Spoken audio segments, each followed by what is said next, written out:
Fang Ying traversed into a realm where anyone could ascend to divinity, a world brimming with opportunities for each individual to forge their unique existence. Some ventured forth to establish martial worlds, becoming revered martial ancestors. Others cultivated immortal realms, attaining the status of eternal celestial emperors. Yet, there were also those whose worlds shattered, leading to their demise, dissolving into nothingness. Upon returning, Fang Ying wielded the deduction system, unlocking the Cthulhu civilization. His bronze skill, mysterious alteration, bestowed upon living beings unfathomable transformations. The silver skill, wisdom proliferation, indiscriminately granted self-awareness to all entities. His golden skill, transcendent fusion, enabled the deliberate amalgamation of disparate life forms. The kingly skill, universal extraction, allowed him to draw forth the unknown from the stream of time, commanding them at will. At a certain moment, while others cautiously navigated their worlds, Fang Ying, alongside the blind and foolish deity Azathoth, the unifier Yog-Sothoth, and the mother of the black goat, Shub-Niggurath, waged an unstoppable conquest, subjugating all beings. Chapter 1. The Awakening of the Divine Domain. In the spiritual energy realm, Zhang Yao awakened. Zhang Yao has awakened to the spiritual energy realm and has been taken away by relevant authorities for what is said to be special care. The spiritual energy realm, TSK. How enviable. I would be content with a martial world. What's that compared to young Master Han from the Tianshi group? He awakened to the realm of hell, reportedly possessing hellfire from the moment of awakening. Truly impressive. I know about that. Even the capital sent dignitaries to recruit him, offering gold-level resources for his foundation. Goodness, gold-level resources. Even the Tianshi group must find that difficult to acquire. At Qin City No. 1 Middle School, before the awakening platform, a crowd of 500 students from all grades stood in neat rows, observing intently. They were the potential demigods of the future. In that moment, their hearts surged with excitement, but were equally fraught with tension. Success in awakening would elevate their souls, separating them from mortals, granting them eternal prosperity. Failure, however, would not yield fairness or justice, but rather a descent into hell, becoming subservient to others, yearning to rise and seek recognition. Apologies, but this is not a mere tale. The chasm between gods and mortals was firmly established at this very moment. So what kind of wretched world is this? Fang Ying, amidst the throng, listened to the impassioned speech of the old principal, suppressing a bitter smile. He was not a denizen of Blue Star, but rather from Earth. In the span of a mere bathroom break, he found himself inhabiting the body of Fang Ying in this world where anyone could attain divinity. From his memories, he learned that deities existed in this realm, wielding boundless power, capable of altering time, defying life and death, and reshaping reincarnation, truly omnipotent. Yet, human ascension to divinity was not without its limitations, for they faced invasions from countless worlds and infinite planes. This, it was said, began 1,000 years ago. At that moment, a profound realization surged within the hearts of all present. The world was undergoing cataclysmic upheaval. The calamities of the cosmos had descended, and the great battles among myriad races had commenced. It was during this tumultuous time that humanity acquired the ability to awaken the realm of divinity. Through this divine domain, they ventured into the ethereal void, where they defended against foreign invaders, engaged in warfare with countless races, and nurtured their own growth. Within this void, boundless resources, eternal secrets, immortal ancient trees, and primeval opportunities awaited. Of course, all of this could only be attained by those who successfully awakened and ascended to godhood. Goodness, look! Su Xiuxiu has awakened the realm of ghostly energies. Her divine domain spans 30 kilometers. She is undoubtedly among the elite of this cohort. Indeed, the spectral entities evolved from the ghostly realm possess formidable combat prowess and immunity to physical attacks. Just watch. She will surely secure her place on the school's leaderboard. Which do you think is stronger, her ghostly realm or Zhang Yang's spiritual realm? Amidst the bustling crowd, voices rose and fell in animated discussion. Meanwhile, the leaders on the stage were even more exhilarated. Firstly, their school had produced an exceptional talent, which would undoubtedly reflect positively upon them. Resources would flow in abundance. After all, these educators were beings of divine realms themselves. Secondly, the potential of this student was limitless. If they did not seize the opportunity to forge a connection before she rose to prominence, would she be inclined to assist them in times of trouble? Thus, none in attendance were fools. Quickly, friends of Su Xiuxiu rushed forward to congratulate her, while teachers eagerly whisked her away, anticipating a cascade of benefits for the school. Exceptional individuals invariably attract greater rewards, while those who falter find their prospects diminished. Such is the nature of reality. My deskmate is so remarkable. Surely my own potential cannot be lacking, thought Fang Ying, refraining from joining the throng, despite Su Xiuxiu being his former deskmate. He understood that to earn respect, one must at least possess a commensurate level of strength. Otherwise, all words would be mere empty rhetoric. Next up, the prospective awakener, Fang Ying. With the teacher's call, Fang Ying navigated through the crowd, striding purposefully forward. In that instant, he could even feel the rapid beating of his own heart. Calm yourself, take a deep breath, focus your mind, and unleash your consciousness to channel the awakening techniques imparted by the school. The teacher's tone was soothing, devoid of any hint of discrimination, for he remained unaware of the talents of the next student. Before Fong Ying hovered an enigmatic octahedral crystal of obsidian hue, its material indiscernible and unmentioned in any textbook. He knew only that this object was called the Awakening Stone, an exceptionally rare artifact, guarded by numerous powerful deities during each awakening ceremony, and subsequently dispatched to the highest domain of the headquarters for safekeeping. Exhale, Fong Ying stepped onto the awakening platform and took a deep breath, closing his eyes. The heavens and the earth are mine alone. I stand unrivaled in the world. The ultimate mysteries, the essence united. As his thoughts gradually coalesced, Fong Ying felt his body become weightless, as if he had shed some heavy shackles. This was freedom and beauty. A profound sense of love filled his heart. Suddenly, he felt an explosion of thunder deep within his mind, followed by the sensation of piercing through a veil, entering what seemed to be a new realm. At that moment, a thick gray mist enveloped his vision, akin to the chaos of primordial creation, a flicker of enlightenment illuminating the darkness. It is done.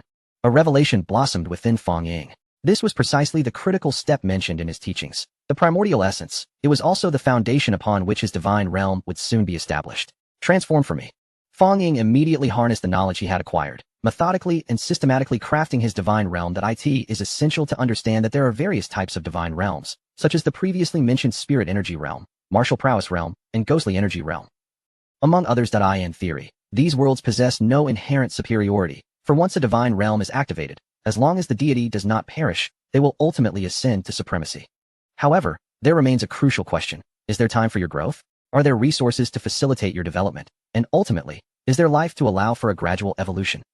After all, upon achieving divinity, while enjoying benefits far superior to those of ordinary mortals, one must also safeguard their home planet, known as Blue Star.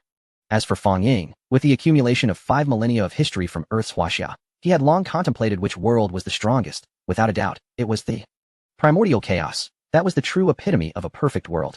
Look, this student has successfully entered the first stage and has begun to evolve his divine realm. I recall that there have already been 3 successful awakenings in a row. Is this still the 1 in 10,000 awakening probability mentioned in textbooks? Quickly check which class these individuals belong to. I'll ensure my son transfers here next year. Disregarding the murmurs from the outside world, Fong Ying was now at a critical juncture. His divine realm had expanded to an impressive 90 kilometers, with the essence within rich and vibrant, transitioning towards a higher level of existence. Wonderful. Heaven truly favors me. If it were merely Fong Ying's original energy, it could at most support an expansion of 30 kilometers. Now, combined with my vitality, we achieve an effect greater than the sum of our parts. I must be considered an extraordinary genius. Fong Ying could hardly contain his excitement. It is worth noting that in the outside world, only a handful of divine realms achieve an initial area of 100 kilometers across Blue Star. Moreover, if the divine realm possesses attributes such as spirit energy, ghostly energy, or magical power, it has been a century since such occurrences have been witnessed. After all, the dimensions and intrinsic attributes are akin to the age-old adage of having one's cake and eating it too. However, the current situation with Fong Ying is poised to transcend this limitation.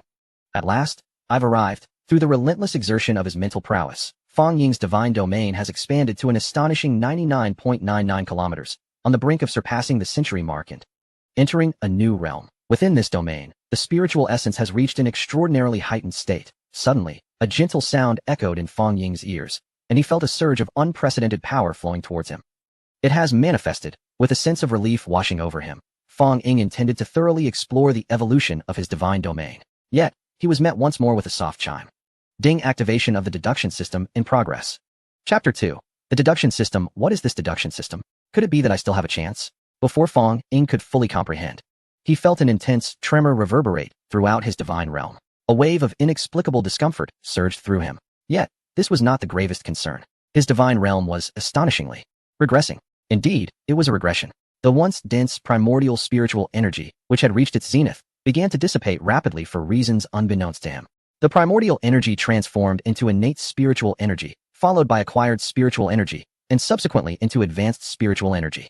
Suddenly, Fong Ying recalled something, and his expression darkened. Damn it, I have been too complacent. I assumed that by merging my memories with the original owner's innate talents, I could soar to unprecedented heights and become an extraordinary genius. Yet, I had overlooked the most fundamental aspect, capability. The primordial world is beyond the scope of my current abilities to evolve. I always knew it would not be so simple. After all, in this realm, Geniuses are abundant, yet I had never heard of such an occurrence. He hastily searched his memories for similar instances. Under normal circumstances, his divine realm should have been fully established by now, and he ought to have ascended to become an immortal deity, exiting the divine space. If only he had not acted so impulsively, merely constructing the chaotic energy or the primordial world step by step. Alas, there are no ifs. The divine realm continued to deteriorate, or perhaps one might say, collapse. Stop. Damn it, stop. Fong Ying could only shout in desperation. Unfortunately, he was powerless to alter the current state of affairs. It was akin to erecting a magnificent edifice, capable of being shaped in any desired form. However, once the structure began to crumble, it became an insurmountable force.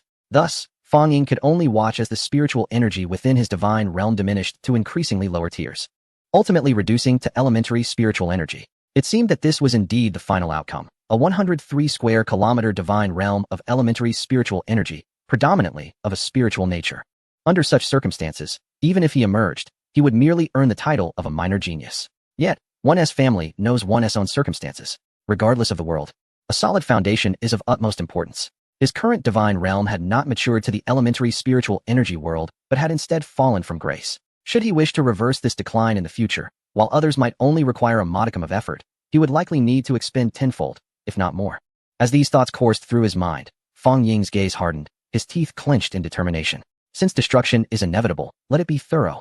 There can be no creation without destruction. With Fong Ying's deliberate invocation, the already crumbling divine realm once again faced a more ferocious calamity. The initial spiritual energy is rapidly dissipating. Or rather, it is not merely the spiritual energy that is dispersing. His divine realm, adorned with towering mountains, pristine lakes, and flowing rivers, is gradually succumbing to decay. It is as if an apocalyptic calamity has descended. The rivers run dry, the heavens darken, the mountains fracture, and the earth crumbles. Ha ha ha, let the tempest rage even fiercer. Fong Ying's demeanor has taken on a frenzied quality. After all, annihilation is infinitely easier than creation. The divine realm, which had once surpassed 100 kilometers, begins to shrink. 100 kilometers, 94 kilometers, 80 kilometers, 60 kilometers. Gradually, the speed of the divine realm's contraction accelerates. 10 kilometers, 5 kilometers, 1 kilometer. Let it perish, let it perish. A peculiar light flickers in Fong Ying's eyes. In this moment, he resembles a gambler, wagering everything he possesses on a grand gamble. Since traversing into this world, he has understood that its perils are far more treacherous than they appear.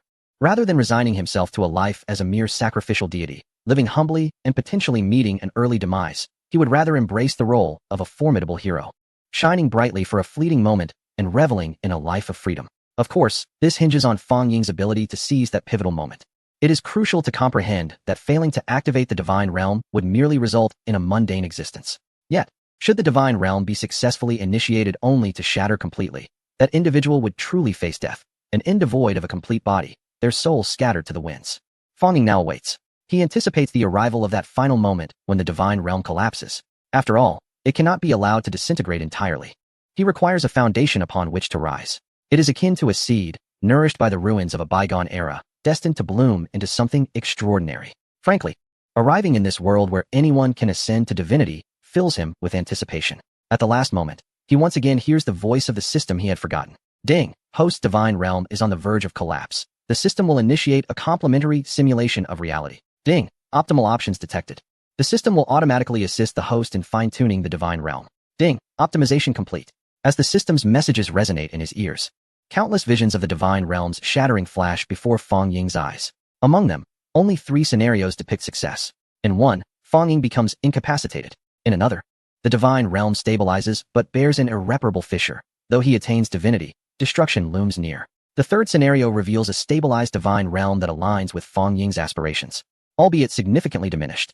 Yet, this is precisely the outcome Fong Ying desires. It has succeeded. In the desolate realm of the divine, Fong Ying's lips finally curled into a faint smile.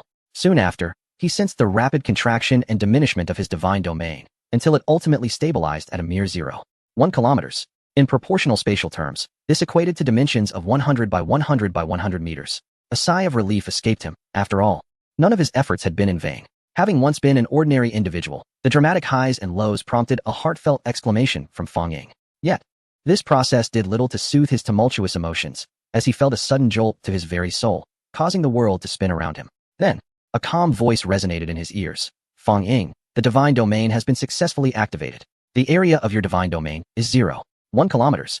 The attribute of your divine domain is the wasteland world.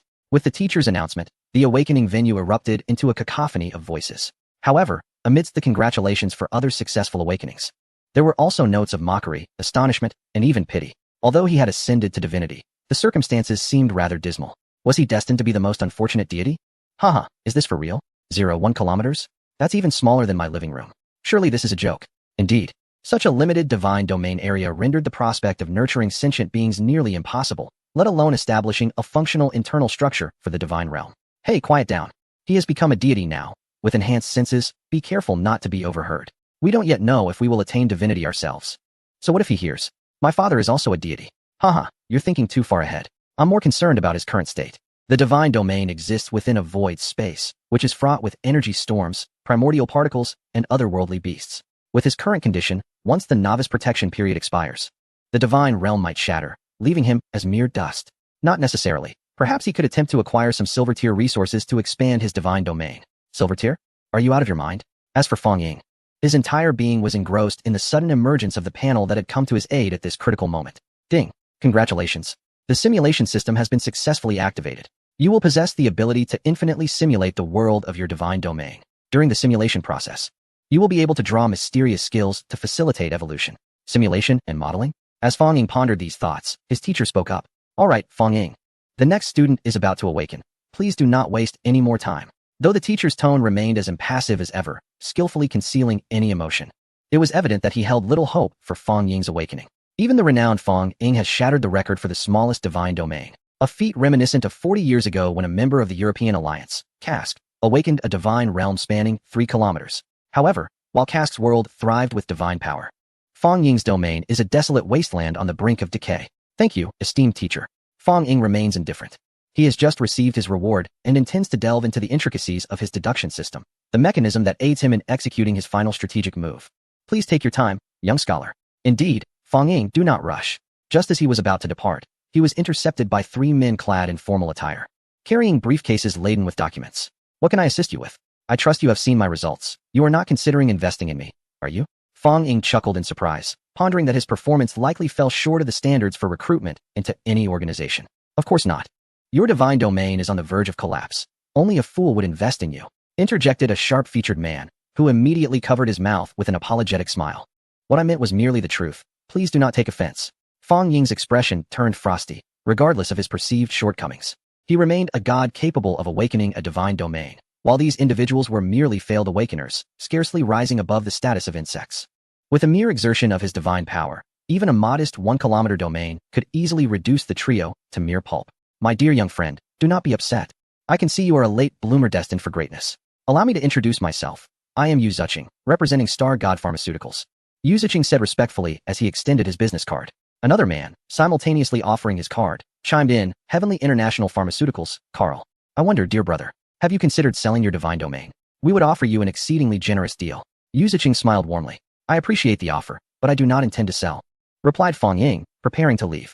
During his time at school, he had heard whispers of those who, disenchanted with the prospect of becoming gods or lacking the foundational resources, such as wealth, chose to relinquish their divine domains. This process, however, was far from amicable. It was akin to extracting one's very bones. Oh, my young friend, would you not care to hear our proposal?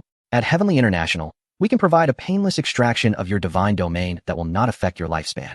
In fact, we will also offer you a longevity elixir extending your life by a millennium, a position as a divine servant with an annual income in the tens of millions, a 200 square meter property in any first-tier city, and a check for 1 billion.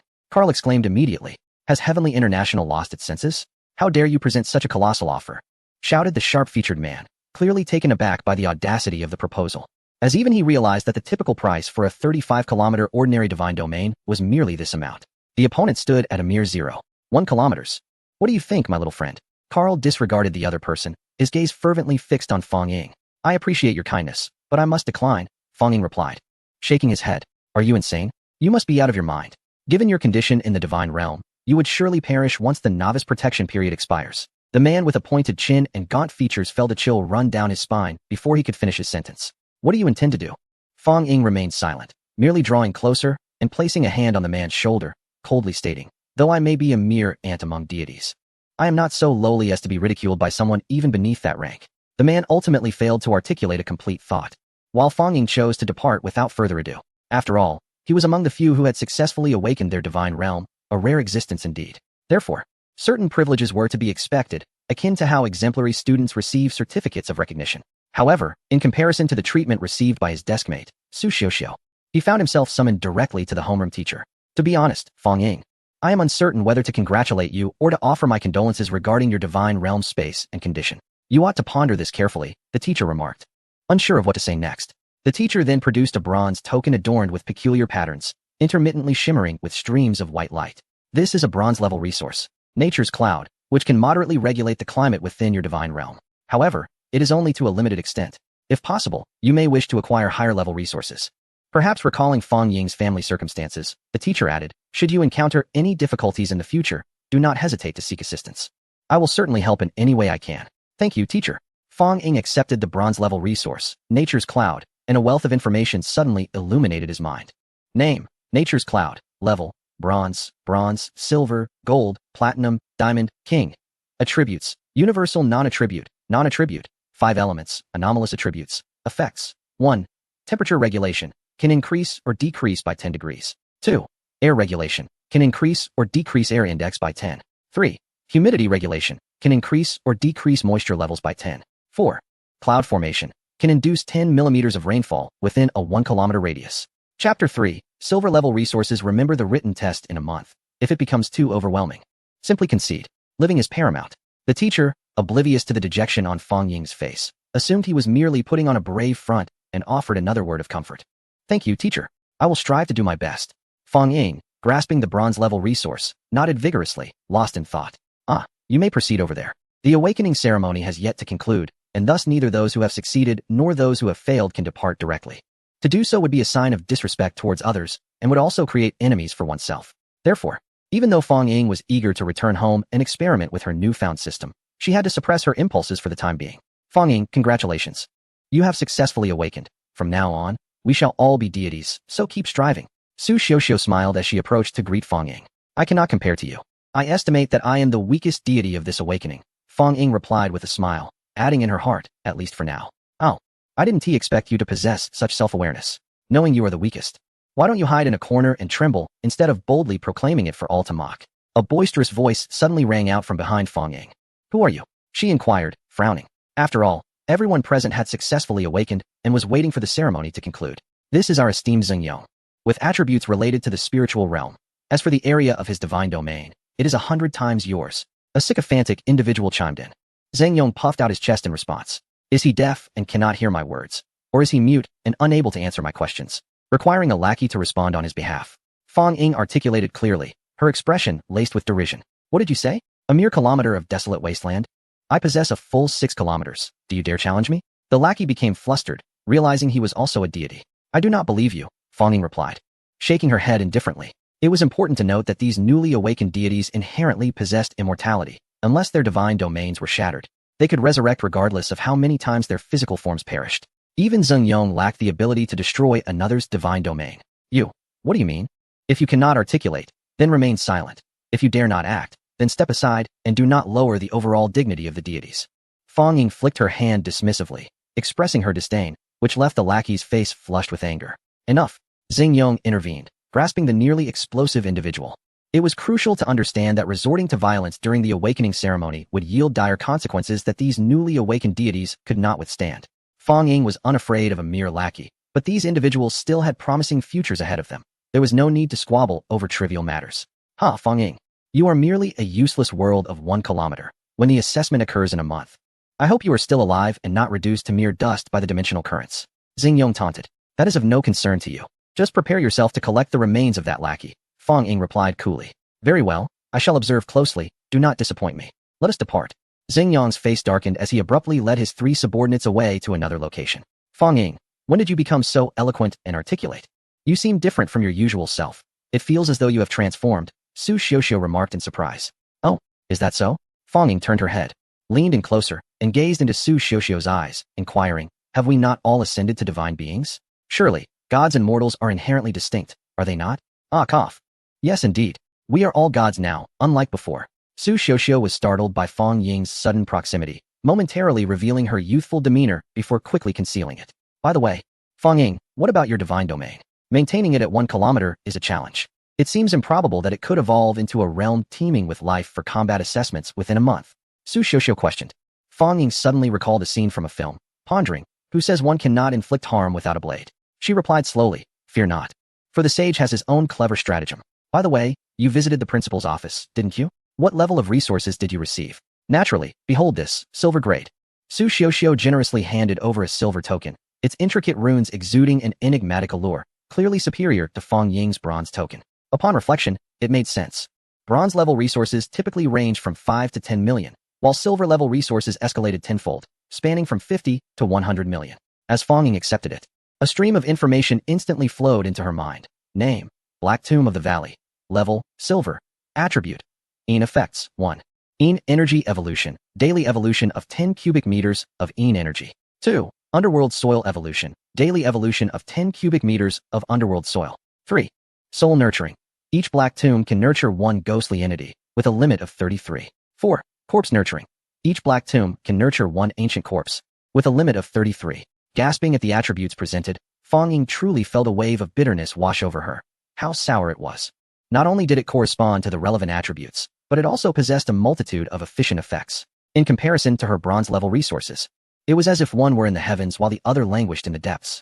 They were simply incomparable. Haha, how about that? Were you taken aback? Would you like to serve as my auxiliary deity in the future? I assure you, I shall take good care of you. Su Xiuxiu jested lightly, casting a furtive glance at Fang Ying.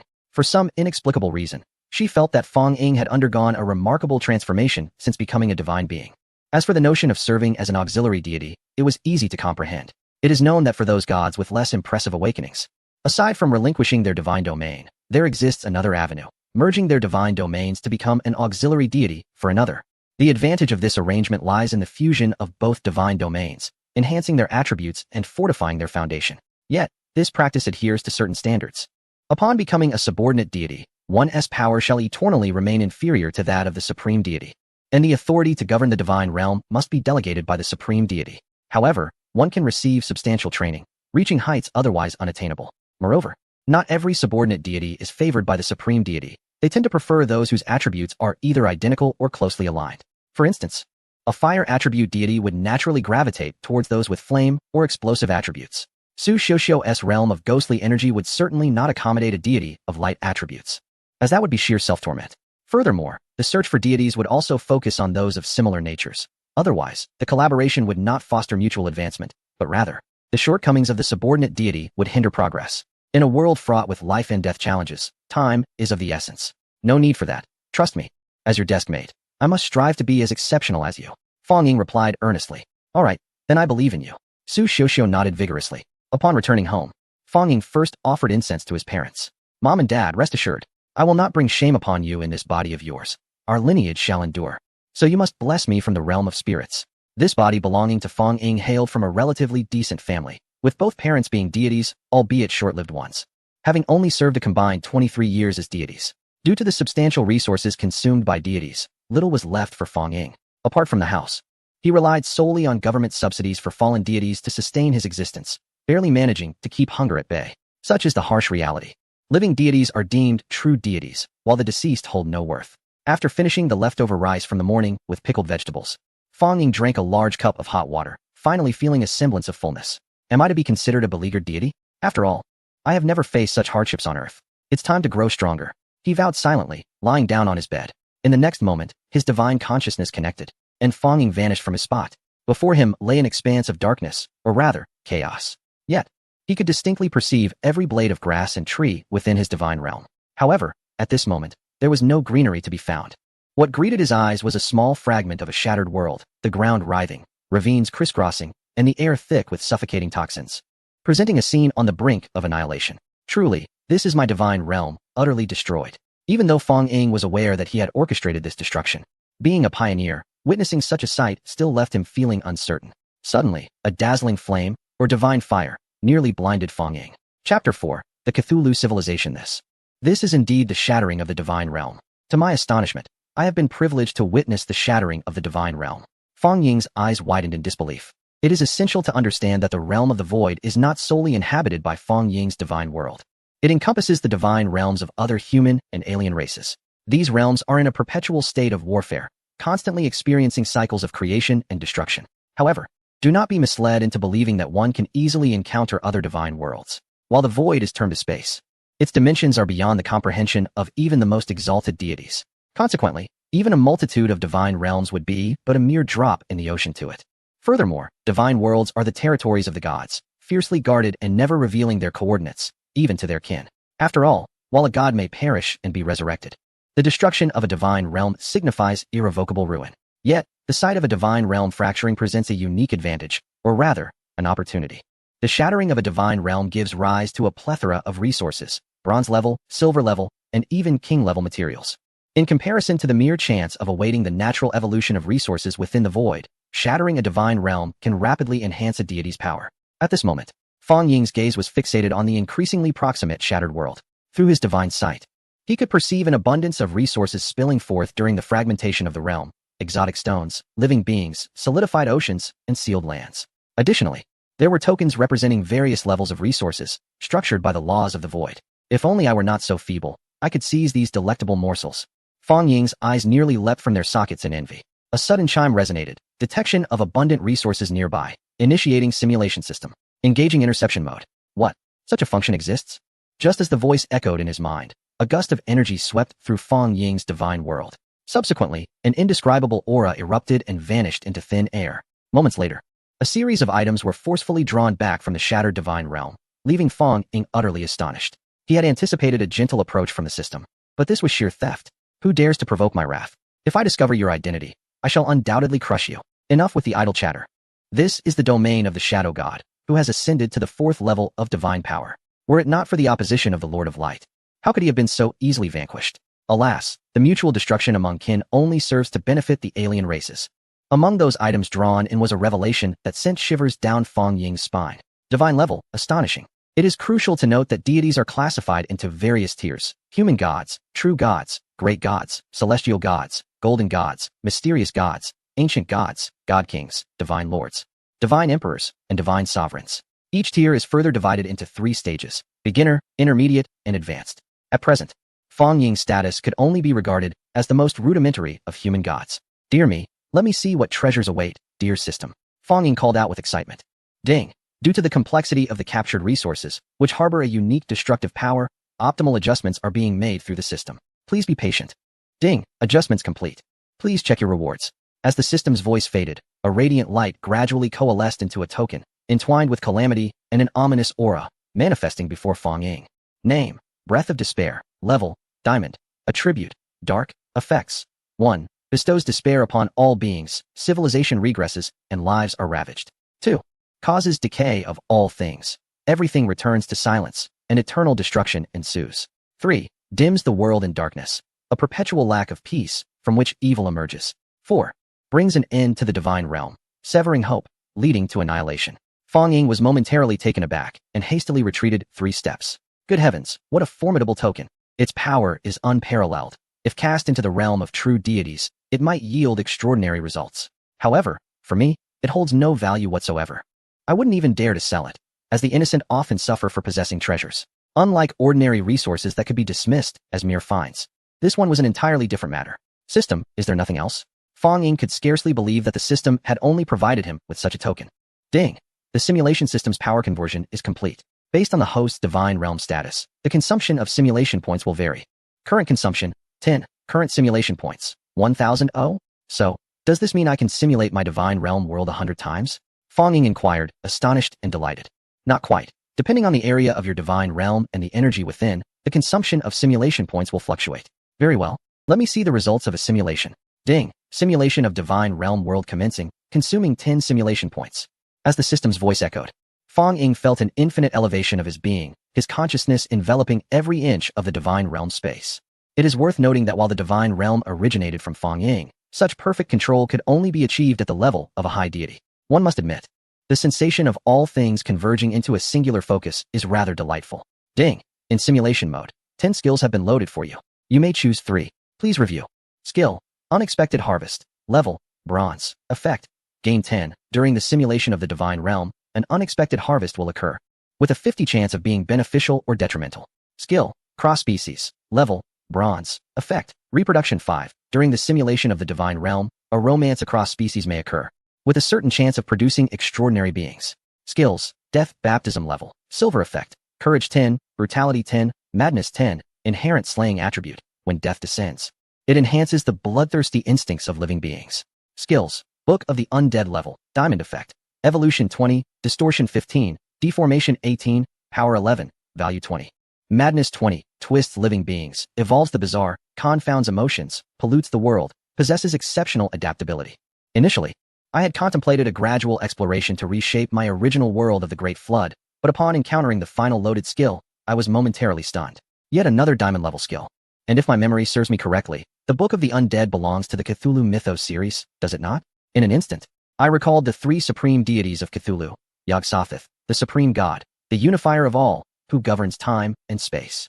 Shub-Niggurath, the black goat of the woods with 1,000 young, one of the three pillar gods, who presides over reproduction and all living beings. Nyarlathotep, the outer god who deceives all living beings, whose power remains unfathomable. In the realm of the divine, there exists neither good nor evil. Even a technological world may ascend to the status of a creator civilization. Therefore, the current desolate state of my world may be perfectly suited for the development of Cthulhu civilization. Chapter 5. The Cthulhu Domain. After careful consideration, I unhesitatingly selected the Book of the Undead skill. Simultaneously, I chose two skills with conspicuous supportive functions and evident disadvantages. Skills. Mad evolution level. Silver effect. Reproduction 10. Madness 12. Brutality 5. Mutation 7. This embodies the madness and distortion encoded in genes. In the struggle for survival, they will devour everything around them, causing destruction wherever they go. Skills. Unknown enlightenment level. Silver effect. Intelligence 10. Madness 5. Distortion 3. Darkness 8. This originates from the seeds of wisdom from the unspeakable realms. When you embrace and enjoy it, you will be completely immersed within. Come now, since this is the first time, let the storm rage even fiercer. I laughed maniacally as I selected these skills. Just then, the system unexpectedly presented another option. Ding! The deduction system has detected that you possess bronze-level resource, Nature's Cloud, and diamond-level resource, Breath of Despair. Do you wish to utilize them? Currently, the state of the divine realm requires an additional consumption of 10 deduction points for each resource carried. It seems this can be played in such a manner. I glanced at my available resources, contemplated for a moment, and declined. Not needed at the moment. Let us commence the simulation. Ding! Simulation system is initiating. As Fong Ying beheld the mist rising before him, clarity suddenly emerged, revealing a world that belonged solely to him. The earth transformed with astonishing speed, while lines of text flowed continuously before his eyes. Your divine realm has awakened, known as Cthulhu, yet due to the interference of the awakening system, your domain exists as a shattered apocalyptic wasteland, encompassing merely 0.1 kilometers. A millennium passed in unremarkable tranquility, with no disturbances in his divine realm, save for the currents of dimensional space swirling around it. As 2,000 years elapsed, his realm had begun to reek of decay. Fortunately, it remained sufficiently resilient. 3,000 years later, his domain unexpectedly captured a drop of cataclysmic floodwater, which, perhaps by serendipity, harbored life forms that had not yet been entirely extinguished. Ding! Congratulations. Your divine realm has manifested life for the first time, with a deduction value of 1. Unexpectedly, there were additional rewards? And life? What kind of life? Why had he not sensed it? While Fong Ying pondered, time flew by. 4,000 years passed, and he received the grim news. Congratulations. Your divine realm has proven too inadequate, resulting in the demise of all life. Ding! Congratulations. Your divine realm has witnessed its first death, with a deduction value of 1. Amid his astonishment, 5,000 years slipped away silently, influenced by the Book of the Dead and frenzied evolution. Primitive tentacles successfully emerged from the decaying bodies of the deceased life forms. Congratulations, deduction value of 5. As 6,000 years unfolded, the primitive tentacles, living up to expectations, gave rise to multiple branches, touch rings, large tentacles, entwining tendrils, and frenzied appendages. Fong Ying's eyes widened in bewilderment. He was elated by the emergence of these creatures. Yet he questioned the absurdity of their names. Could they not be bestowed with more elegant titles? Were they all so peculiar? Amid the divine lord's lamentations, 7,000 years arrived. These tentacles proliferated wildly, soon reaching their zenith. The remnants of the life forms had been entirely consumed by them, and the rivers of the ocean were devoured in turn, revealing the land beneath. Some of the weaker touch rings began to roll onto the land, seeking opportunities for survival. Could they evolve into tentacled monsters? Fong Ying watched as a creature, resembling a small squid ring, rolled frantically onto the land, only to die, and then roll again, dying once more, until finally one survived. 8,000 years marked a momentous occasion. The touch ring successfully took root on land, utilizing the remains of their predecessors as sustenance. Evolving into multi-gene sequence tentacled monsters, they possessed numerous supple appendages, adept at capturing food. Their fervor was not solely to claim dominion over the land, but also to assert their supremacy in the ocean. Thus, they became amphibious beings, commencing their counterattack against the sea. Congratulations, your deduction value is 15. Fong Ying observed the increase in size, resembling a tentacled creature akin to a prickly ball. He buried his face in his hands, realizing that perhaps only the deduction value could offer him some solace. The arrival of the 9th millennium saw the tentacled monsters, with their impeccable physiques, conquer the oceans, establishing themselves as the dominant amphibious rulers. Yet, their insatiable nature led them to unleash a frenzy of slaughter and reproduction, causing the seas to boil with chaos. A millennium later, the tentacled monsters finally annihilated the last of their primitive kind. Devoid of sustenance, they turned upon one another, continuing their massacre until the final tentacled monster succumbed, restoring tranquility to the world once more. The reckless actions of the tentacled monsters had drained the Cthulhu domain of its vital energy without replenishing it, resulting in its complete fragmentation and downfall. The first simulation of the divine domain has concluded. Summary: your divine domain endured for a millennium. Evolving biological forms include single gene sequence, primitive tentacle, touch circle, large tentacle, entwined tentacle, frenzied tentacle, multi-gene sequence, tentacled monster. Deduction value gained, 22 points. So have I achieved something? At least I have gained 2 additional opportunities. Fong Ying stroked his chin, lamenting that his divine domain was rather limited, akin to child's play. After a millennium, it had developed to this extent, while others likely commanded golden-tier subordinates in their worlds. Ding! Based on your situation, you may select one of the following biological forms to retain for the upcoming deduction. Single gene sequence primitive tentacle. Single gene sequence touch circle. Single gene sequence large tentacle. Single gene sequence entwined tentacle. Single gene sequence frenzied tentacle. Multi-gene sequence tentacled monster.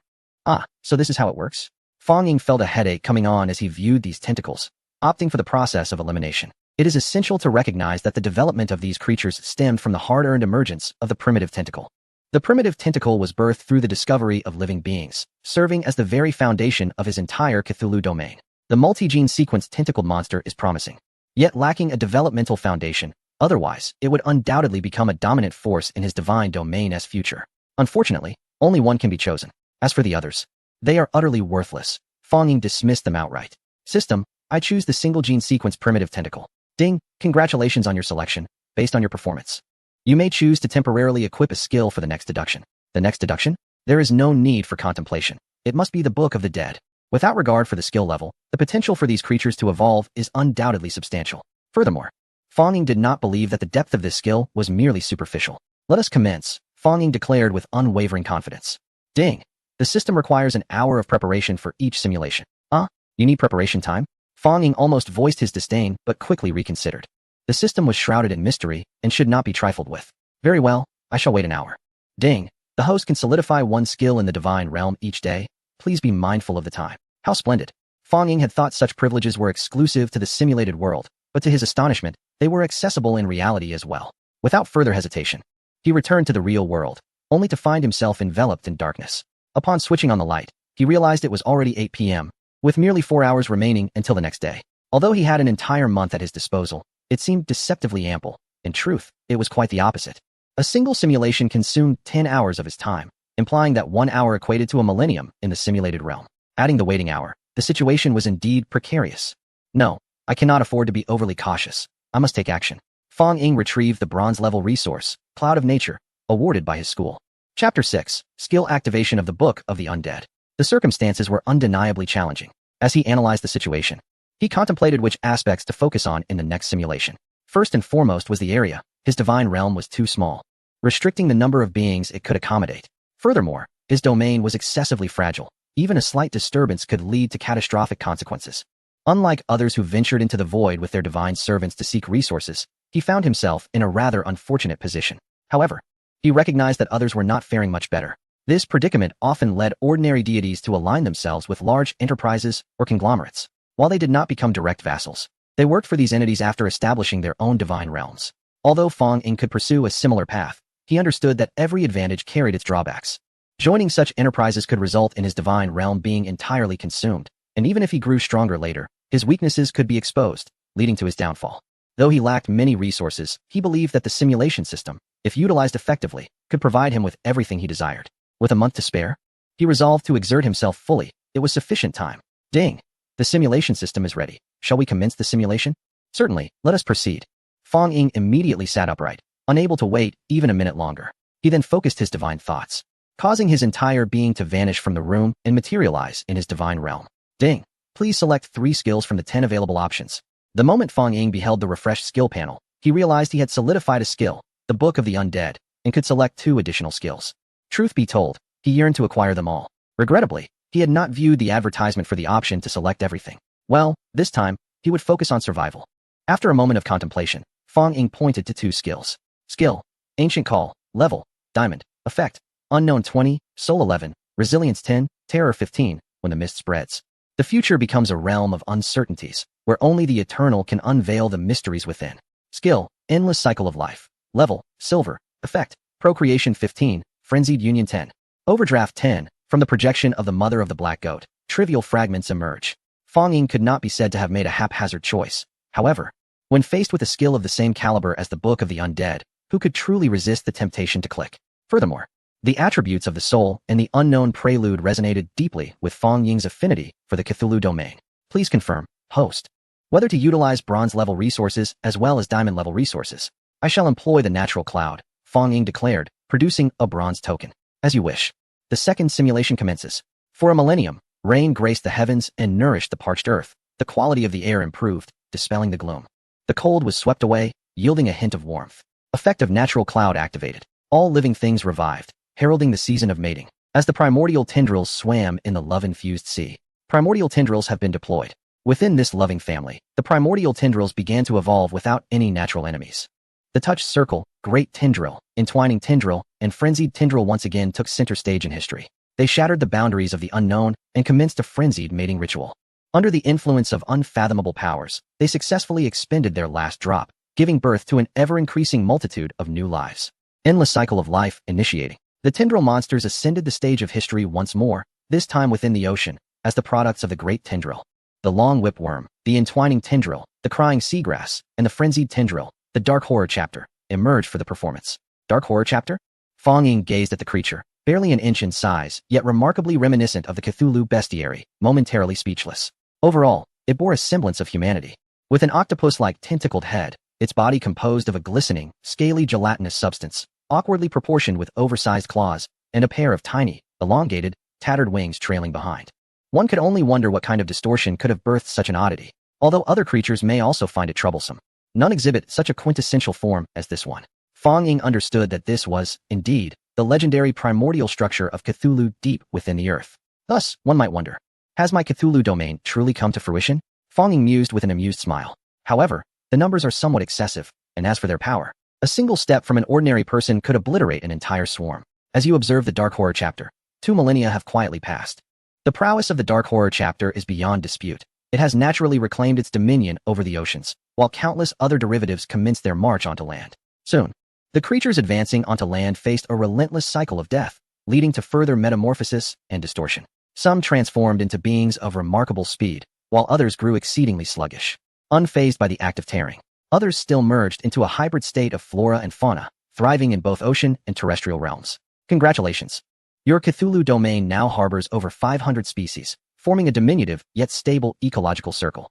The domain not only sustains a self-sufficient model, but also engages in a process of reciprocal nourishment. Through self-purification, the domain absorbed the energies of the void, breaking free from the confines of unity, successfully extending to a span of 15 kilometers. At this moment, the ratio of ocean to land stands at 7:3. Ding. Congratulations. You have earned 10 points of deduction value. So this is how the domain enhances? Fong Ying observed silently.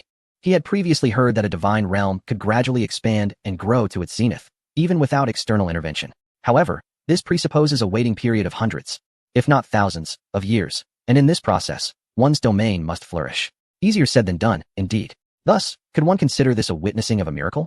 Over 3 millennia, your domain space began to thrive due to its expanding area. The quality of the air continuously improved, with the oxygen content gradually elevating over time, enhancing the vitality of the beings within this space. Finally, your domain experienced a grand explosion of species, surpassing a total of 1,000. The increase in species catalyzed the growth of your domain space, which once again expanded, now reaching a distance of 5 kilometers. With this renewed expansion, the capacity of your domain increased, leading to a differentiation of species, transitioning from invertebrates to vertebrates. Distorted serpents, grotesque chapters, and lamenting fish emerged in the oceans, while on land, crumbling trees, shrieking worms, and devouring grasses appeared. Ding! Congratulations! You have gained 50 points of deduction value. What a windfall! Fong Ying could hardly contain his joy. Although each creature was more grotesque than the last, and bore increasingly absurd names, they were all his progeny. In this second simulation, a glimmer of hope emerges from the prowess of the Great Ones. This time, I am determined to seize a bounty. Ding! Congratulations! You have officially activated the Diamond Skill, Book of the Undead and Diamond Skill, Ancient Call. Fong Ying was momentarily taken aback by the system's voice. Huh, what does this mean? Have I not utilized them before? Chapter 7. Frenzied Slaughter. Regrettably, this time there was no response from the system. Instead, a notification arrived from the realm of divinity. The fourth millennium has come. The creatures of the land and the beings of the ocean have suddenly undergone a grotesque transformation. All beings have begun to exhibit brutality and slaughter, reveling in the massacre of both kin and kindred. Their bodies have become fearsome and distorted, evolving towards a more aggressive form. Following a series of evolutions and mutations, the ruined trees of the land have finally evolved into the crimson ancient trees, possessing the ability to move, lash out with their vine-like appendages, and exude a toxic exterior, rendering them the sovereigns of the land. Crimson ancient trees similarly. In the face of the grotesque serpents of the ocean, the ugly chapters, and the wailing fish, the dark terror also underwent evolution and mutation, transforming into a terrifying entity of the ocean, known by the system as the Ocean Lord, with its immense size and robust, regenerating, slimy tentacles. Ding! Congratulations! Your realm of divinity has encountered 2 sovereign-level beings, rewarding you with 100 deduction points. Indeed, it appears that my Cthulhu domain has begun to establish its foundation. It seems the Book of the Undead truly holds power. However, I recall the existence of another skill, the Ancient Call, before Fong Ying could utter a word. The next scene rendered him speechless. 5,000 years have arrived amidst the blood and fire of war. The land's sovereign, the crimson ancient trees, and the ocean's sovereign, the Ocean Lord, have commenced an eternal battle. During their conflict, both received messages from an unknown realm. The fighting abruptly ceased, ushering in 100 years of tranquility, allowing other species that had endured the ravages of war to flourish. After a century, both factions launched a ferocious assault once more, leading to the Earth's rending, the ocean's shattering, and the extinction of thousands of species. As slaughter and death permeated the Cthulhu realm, the Ocean King and the crimson ancient trees received an increasing abundance of unknown messages, their souls growing more formidable, their powers escalating, and their destructive capabilities expanding. Ultimately, as time progressed, a surge of profound knowledge from the periphery of the Cthulhu world struck inwards. The souls of the 2 sovereigns proved too fragile, succumbing to become bloodthirsty monsters, leading to their mutual destruction. The Cthulhu world fell into a state of desolation and silence. Ding! The second deduction has concluded. Please check your rewards. Thus, one might ponder, the more mysterious the realm, the greater the peril? Or perhaps my divine realm is simply too fragile. If only I could directly revoke skills. Nevertheless, it is quite satisfactory. It aids me in gradually rectifying and devising the most comprehensive path. Ding! This simulation lasted 5,000 years, yielding 160 points. With a total of 2,413 species of living beings emerging, and the Cthulhu divine realm expanding to 6 kilometers. Next, you may freely choose one of the following creatures to serve as material for the next simulation. The options are Primitive Tentacle, Circle of Touch, Sovereign of the Great Tentacles, Ancient Bare Red Tree. Gazing at the myriad materials, Fong Ying couldn't help but exclaim, I desire them all. Alas, aspirations are bountiful, while reality is stark. Especially when confronted with those 2 monarchs of land and sea, what could he possibly say? It pains my heart. I want the sovereign of the ocean, the Oceanic Lord. His choice was deliberate, for his divine realm's inception was predominantly oceanic, with the ocean's expanse far surpassing that of land. Furthermore, the Oceanic Lord has undergone 3 transformations and is the last to meet demise, starved to death, no less. For both emotional and rational reasons, Fong Ying could not relinquish this potential asset. As for the fixed Book of the Dead, he pondered extensively before deciding against discarding it. After all, his world bears the name of Cthulhu. If the creatures evolved in an ordinary manner, it is likely that nothing extraordinary would emerge before the end. It is crucial to note that he is soon to face an evaluation. Ultimately, time must be conquered through extraordinary means. He wondered how others were faring. Those who had started off stronger than him, like Su Xiuxiu, likely possessed their own loyal subordinates by now, despite having a simulation system. Fong Ying was aware that this is a world of deities, where mastering the laws of time and transforming them into resource tokens is not an arduous task. The only caution for these individuals is to accelerate the time flow within their divine realms, enhancing their reproductive speed. This action is not something Fong Ying can simply redo. Once accelerated, it remains so, and the final outcomes must be borne by oneself, which explains why they progress at a remarkably swift pace. Alas, There is no need to dwell on such matters.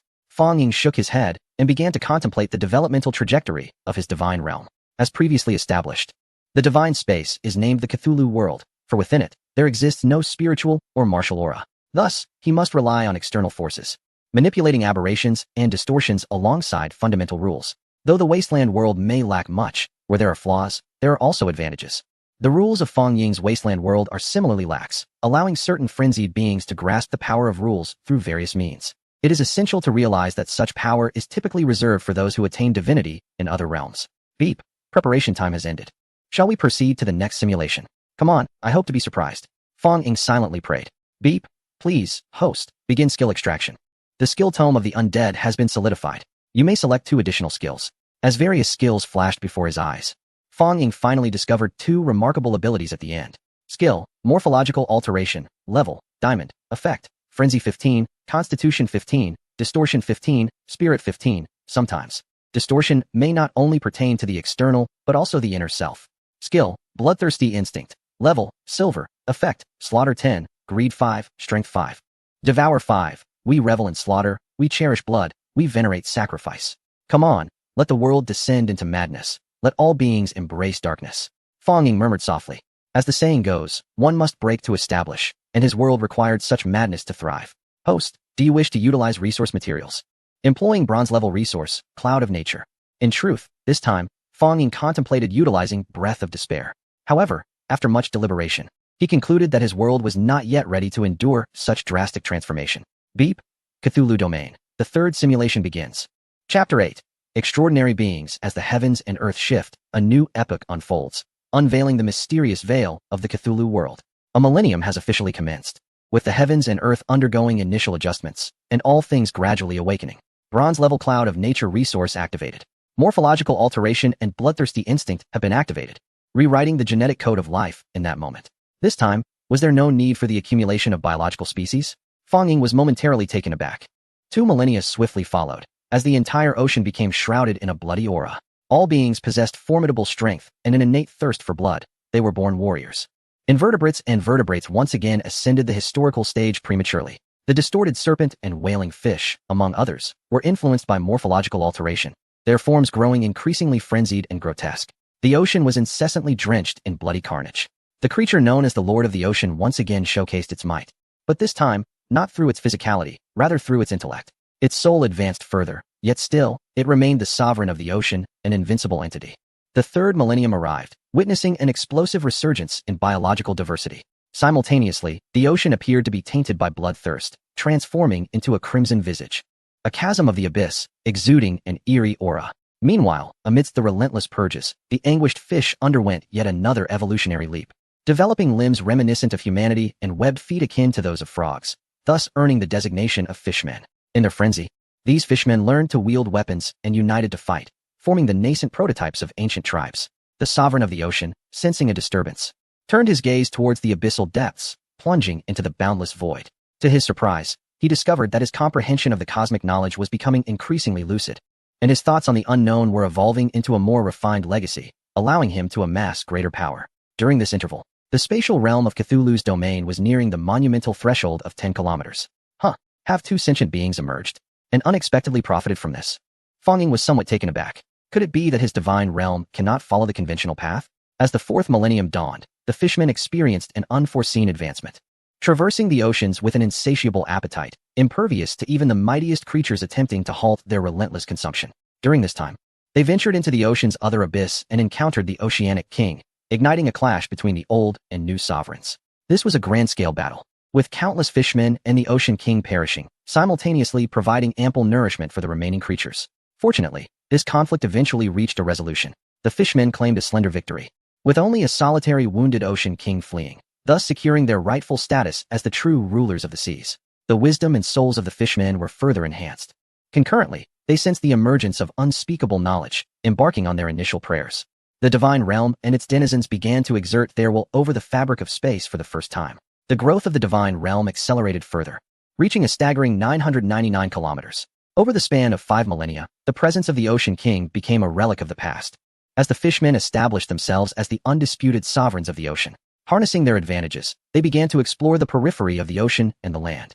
Upon their arrival on land, the fishmen discovered yet another transformation. They evolved into amphibious beings, enhancing both their lifespan and strength.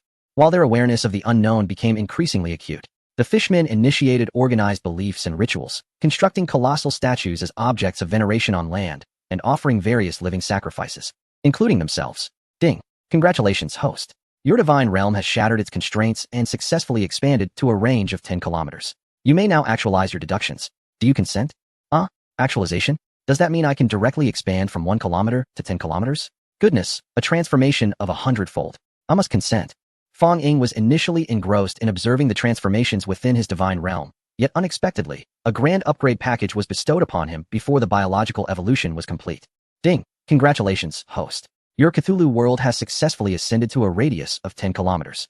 Although Fong Ying yearned to return and inspect his divine realm in reality, he sensed that this iteration may hold further surprises. Congratulations, the dominion of the marine Cthulhu world has officially emerged. You, the Deep Ones, have earned a total of 150 evolution points. Due to the absence of natural enemies, the Deep Ones world has momentarily stagnated, leading them to become increasingly brutal and devoid of reflection. Some of the enlightened Deep Ones once again transformed their thoughts into sacrificial offerings, and in doing so, they unexpectedly received enigmatic whispers from the depths of the ocean. Through these mysterious murmurs, the faith of the Deep Ones underwent a transformation, compelling them to obediently enact the directives imparted by this newfound knowledge. Whispers from the deep sea. Fong Ying was taken aback. Shouldn't they originate from the realm of the void? They executed some disobedient Deep Ones and, through a unique ritual, offered sacrifices to the abyss.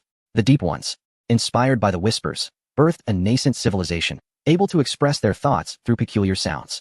They forged weapons through the whispers, no longer limited to raw materials, but consciously crafting stone tools, bone implements, and sharp wooden weaponry. They established their own peculiar and simplistic script. Ding! For the development of language, writing, and weapon creation, you have gained 150 evolution points. Upon receiving further evolution points, Fong Ying furrowed his brow. For as the sovereign of the world and master of the divine realm, he was bewildered by the source of the anomaly. When did the whispers from the deep sea emerge? As the 6th millennium dawned, the Deep Ones had become reliant on the guidance of the mysterious whispers. Suddenly, they received a directive that foretold their doom. Only through mutual slaughter could they attain eternal redemption.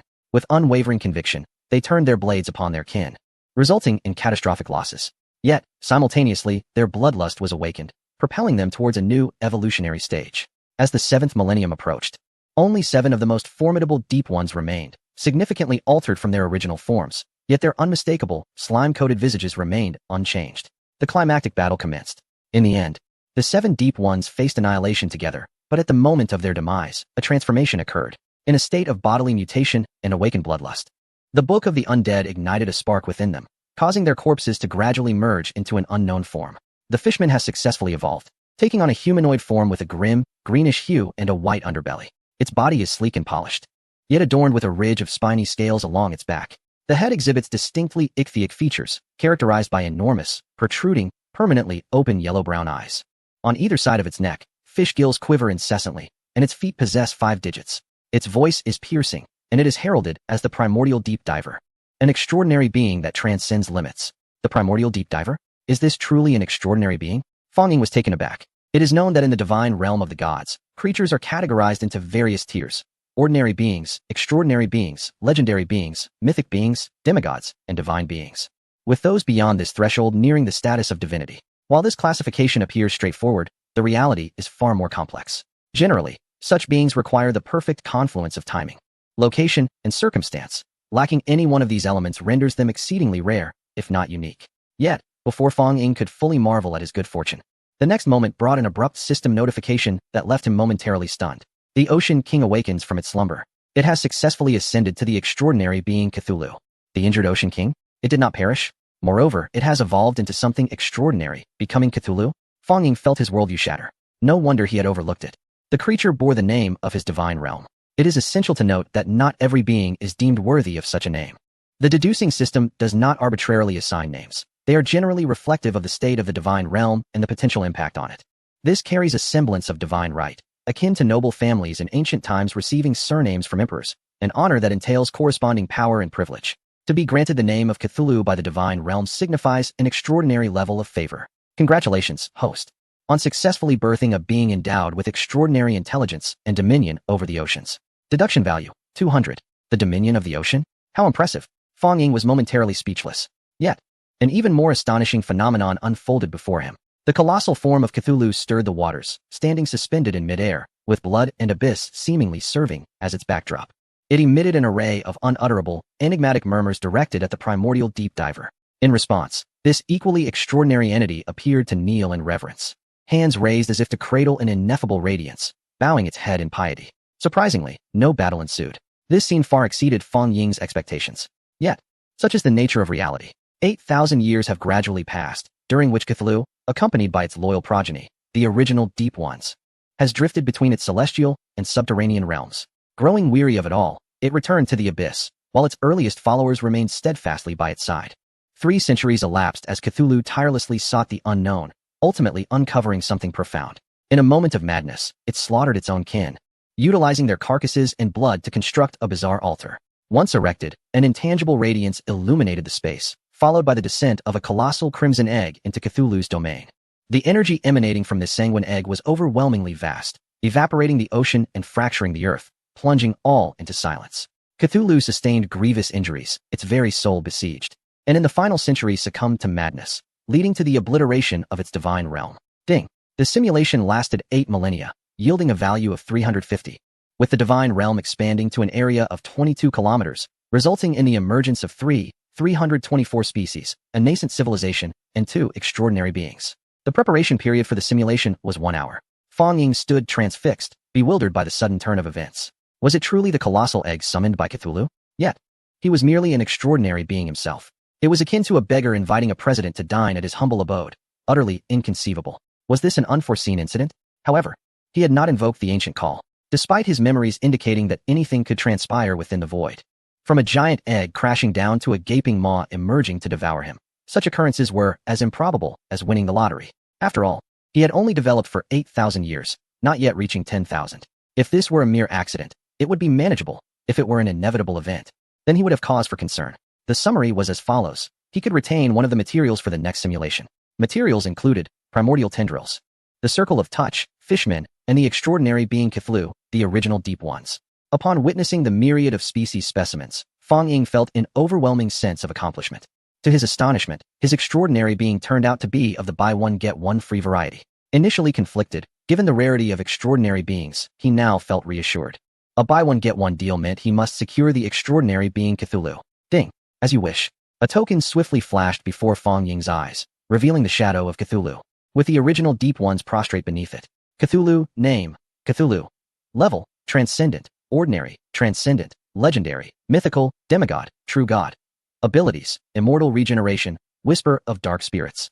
Control of oceanic waters. Description, a terrifying entity from the depths of the ocean, it has acquired dominion over the seas under the influence of unfathomable powers, yet remains unsatisfied and seeks truth from the unknown. Minions, the primordial Deep Ones. Level, transcendent. Abilities, resilient flesh, immense strength. Longevity. Description, a wise race that trades madness for power and their bodies for salvation. Beware of their cunning, yet acknowledge their loyalty. What is this? A combination of a meat shield and a mage? However, it does not appear as formidable as I had imagined. Fang Ying pondered, stroking his chin. Please confirm fixed skills. No changes. After some contemplation, Fang Ying resolved to continue using the Book of Necromancy. This skill is currently the foundation of his power, and until his divine realm has developed sufficiently, he cannot afford to alter it. Fang Ying surveyed his divine realm, which at last resembled a true divine domain. A territory spanning 10 kilometers, in stark contrast to the initial 1 kilometer, which now seemed infinitely vast. Having only undergone 3 iterations, it is hard to fathom how powerful I will become a month from now. As the ancient Newton purported, give me a fulcrum, and I shall move the entire void. Fang Ying could already envision the astonished expressions of his peers and instructors when the assessments commence a month hence. His strength has indeed augmented, compared to before. His divine intellect has significantly improved. It is essential to understand that for a deity, power, speed, and even abilities are not paramount. The most critical aspect is divine intellect. Akin to a higher form of power, it is reminiscent of a martial artist reaching the pinnacle of their craft, yet still unable to contend with an ordinary immortal's breath. This is not merely a disparity of strength, but rather a difference in stature. Just as a being from a two-dimensional realm, no matter how formidable, cannot surpass a child from the three-dimensional world. Thus, battles among deities are invariably assaults upon each other's divine realms, rather than direct confrontations of the deities themselves. Deity, Fang Ying, divine realm, 10 kilometers, divine intellect, 10 strands, 100 points per strand. Divine rank. Level 1 deity, level 110. Deity, true God, greater God, celestial God, golden God, mysterious God, ancient God, God King, God Lord, God Emperor, God Sovereign. Divine realm creatures. 2. Transcendent Cthulhu. Transcendent primordial deep ones. Religious order. None. Deity worship. None. Civilization of the divine realm. None. Upon the activation of his personal panel, Fong Ying quickly regained his composure. In comparison to himself and the students at his school, he may seem commendable. However, when juxtaposed with other deities, he is but an ant. To say nothing of the initial fallen divine realm captured by the deduction system, which is a fourth-tier celestial being, the disparity between himself and that entity is vast. Moreover, the deity mentioned a few days prior, engaged in battle with external realms, possesses an entire universe. A universe. Fong Ying could hardly fathom the magnitude of such power. Yet, despite this, the opponent remains at a disadvantage. This is an inescapable reality. The advancement of humanity ultimately lags behind that of other realms. It is said that in the early days, the void was filled with materials, but now, although they may still exist, they are exceedingly difficult to locate. One further point merits attention: the blood-red giant egg he just referenced. Fong Ying does not believe that this object appeared by mere chance. It must have been premeditated, even if his divine realm is protected by a novice safeguard. Yet, occurrences within his divine realm may inadvertently attract the attention of nearby foreign domains. Who could act in secret? He has encountered similar knowledge in his textbooks. It is not prudent to always assume the worst, but a modicum of caution is certainly warranted. It seems that his forthcoming deductions will necessitate some strategic diversions. Ding! Deduction system is ready. Shall we initiate deduction mode? Yes. Chapter 10. The Unknown Future. Ding. Please select 3 of the 10 skills you deem worthy for development. This time, Fong Ying refrains from adhering to the Cthulhu principle. After all, extraordinary beings have already emerged, and he now requires steady advancement, at the very least expanding his divine realm. Otherwise, he risks an untimely demise. Thus, he embarks on his path of survival. Additionally, he wishes to ascertain whether the previously encountered blood-red giant egg was truly an accident or a deliberate act of malice. Skill. Existence is justifiable. Level. Platinum. Effect. Survival 10, Stealth 10, Cunning 10, Perception 8. My existence is justified. Thus I shall remain undetected by you. Skill. Cunning development. Level. Gold. Effect. Cunning 10, Procreation 10. Our purpose is for the next generation, the next generation. The next generation. This bears repeating thrice. Skill. Aspiration. Level. Silver. Effect. Positivity 10, Passion 5, Optimism 5. We are filled with hope. We shall never give up. We aspire towards the future. Fong Ying's selections reveal a balanced and harmonious disposition. Ding. Shall resources be utilized? Bronze level resource. Natural cloud. Diamond level resource. Breath of despair. Native extraordinary material. Cthulhu. First deep diver of the kin. Use the bronze level resource. Natural cloud. As you wish. Come forth, come forth. Fong Ying gazed intently at his divine realm. Ding. Given that the area of your divine realm has expanded to 10 kilometers, this simulation will require the expenditure of 20 simulation points. It has increased. Fong Ying glanced at it, and upon reflection, it seemed only natural. Yet, he pondered how, should he rule an entire galaxy in the future, the simulation points would undoubtedly amount to tens of thousands. Why dwell on such matters? Cthulhu's divine realm. The simulation commences. A millennium unfolds in silence. The heavens and earth undergo transformation, the climate shifts, and the season of revival arrives. The primordial tendrils of the divine realm are birthed anew, heralding the arrival of touching circles, great tendrils, entwining tendrils, frenzied tendrils, and tendril monsters. These creatures are content with their existence, fully embracing a state of passivity. As 2 millennia dawn, another cohort of beings ascends to the grand stage of the Cthulhu realm, the vast expanse and abundant nourishment granting them the freedom to flourish. The distorted serpent, the grotesque tome, the wailing fish, and the crumbling tree begin to showcase their unique allure once more. Throughout the Cthulhu realm, with the gradual increase of peaceful beings, the entire space commences an expansive growth. As the 3rd millennium arrives, this particular 1,000 years proves to be extraordinary, embodying the essence of survival. An entity known as the lying flat fish undergoes complete metamorphosis, drifting aimlessly with the ocean currents. Its flesh evolves into something grotesque, reproducing solely through asexual means, relying entirely on the ocean for sustenance, embodying passivity to the utmost degree. Another creature, the earth urchin, transforms itself into a veritable delicacy when danger approaches. It promptly expels its innards to attract foes, allowing for a swift escape. The 3rd being, dubbed the skeleton ant, is composed entirely of a bony structure. Its bizarre form and skeletal makeup render it largely unapproachable, as one bite reveals its diminutive size and utter lack of flesh. Alas, so, is my divine realm filled with a host of timid creatures? However, the absence of conflict is quite noticeable. In the midst of your musings, Time has progressed to 4,000 years. The world has become increasingly prosperous, and all beings strive to minimize friction.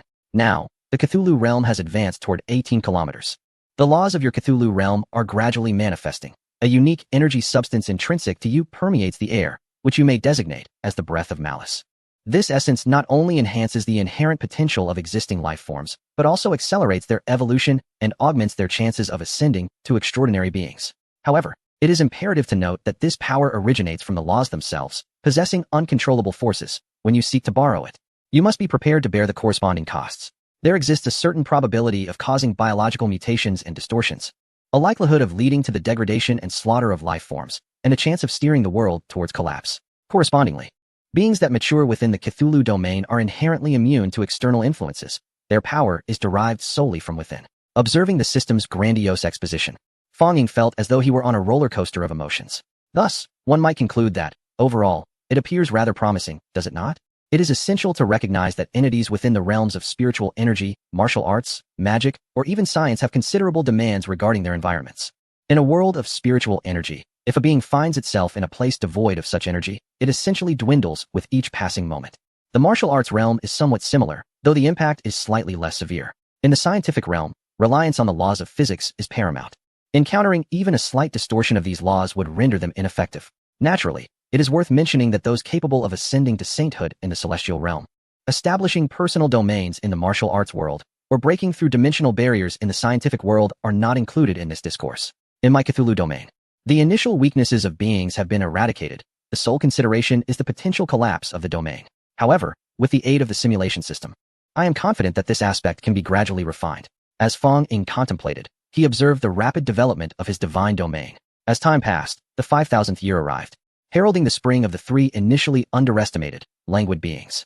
The reclining fish grew increasingly larger, evolving a rigid exoskeleton and transforming into the stiff reclining fish. As a result, few creatures dared to initiate an attack against it, and soon, 1/3 of the ocean was under its dominion, establishing it as a rightful marine overlord. The terrestrial sea urchin, feeling the mounting pressure of existence, divided its faction.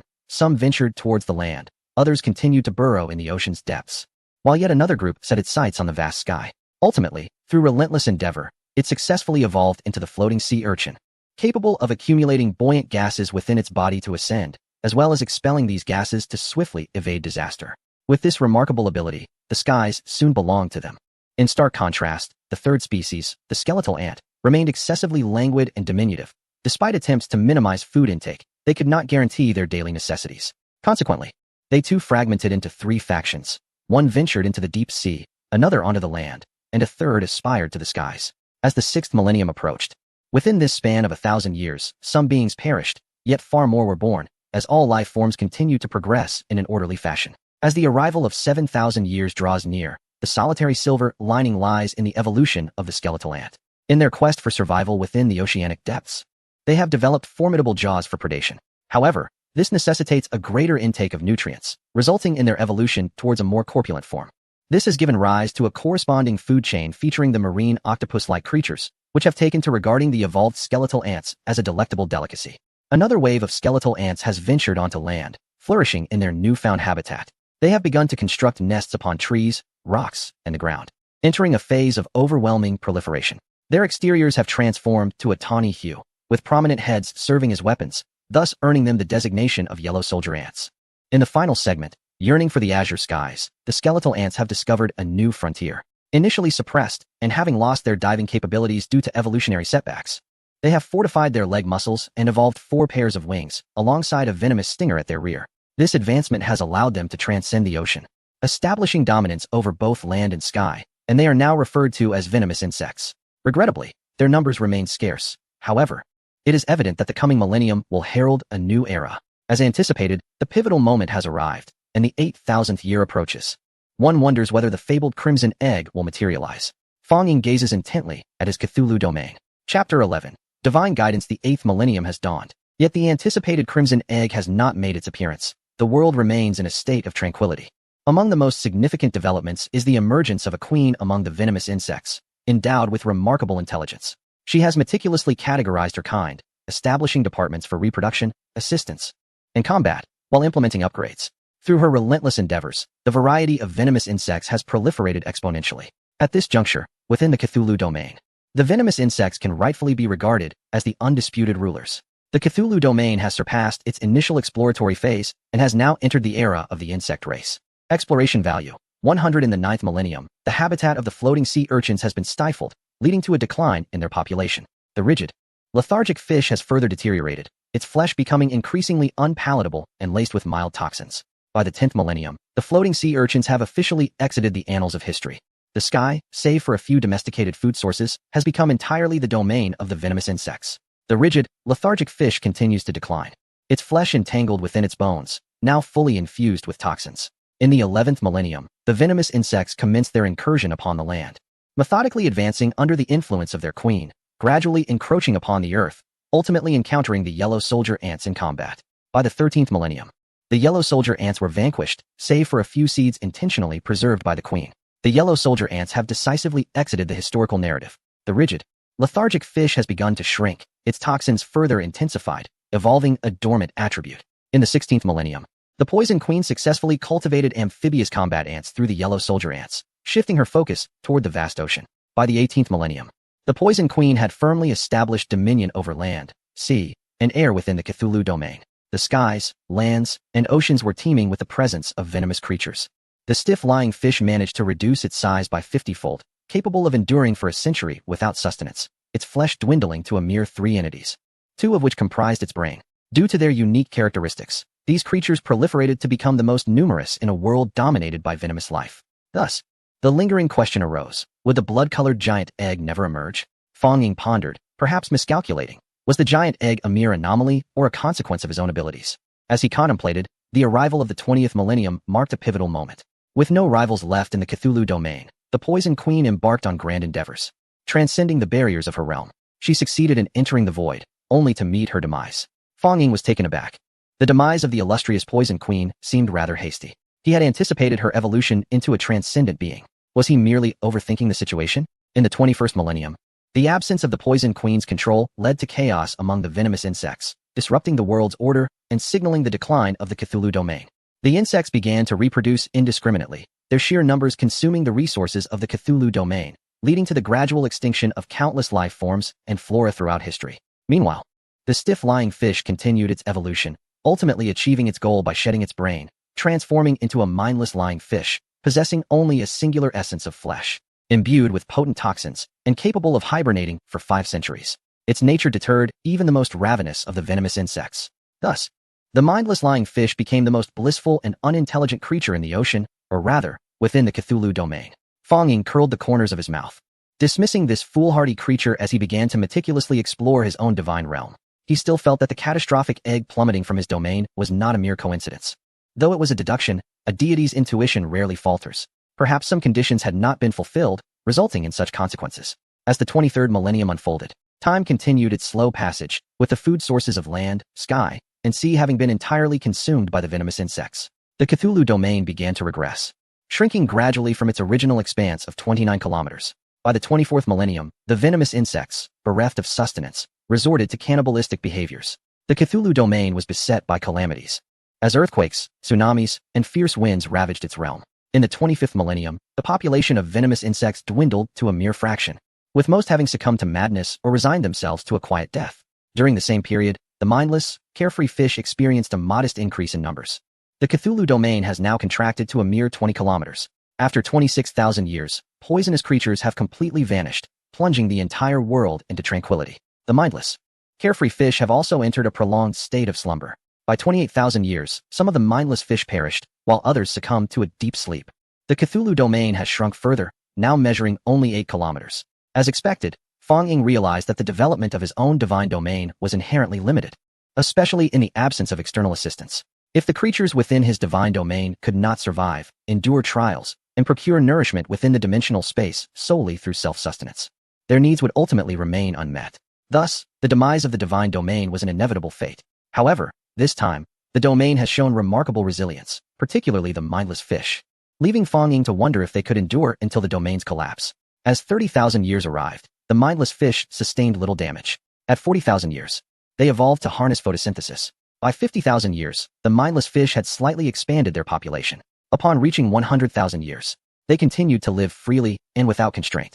Ding. Congratulations, host. You have transcended the limits of time and achieved a glorious milestone. Congratulations, you have received divine guidance. Please check your rewards. Divine guidance. Skill, divine guidance. Level, none. Effect, during the simulation process.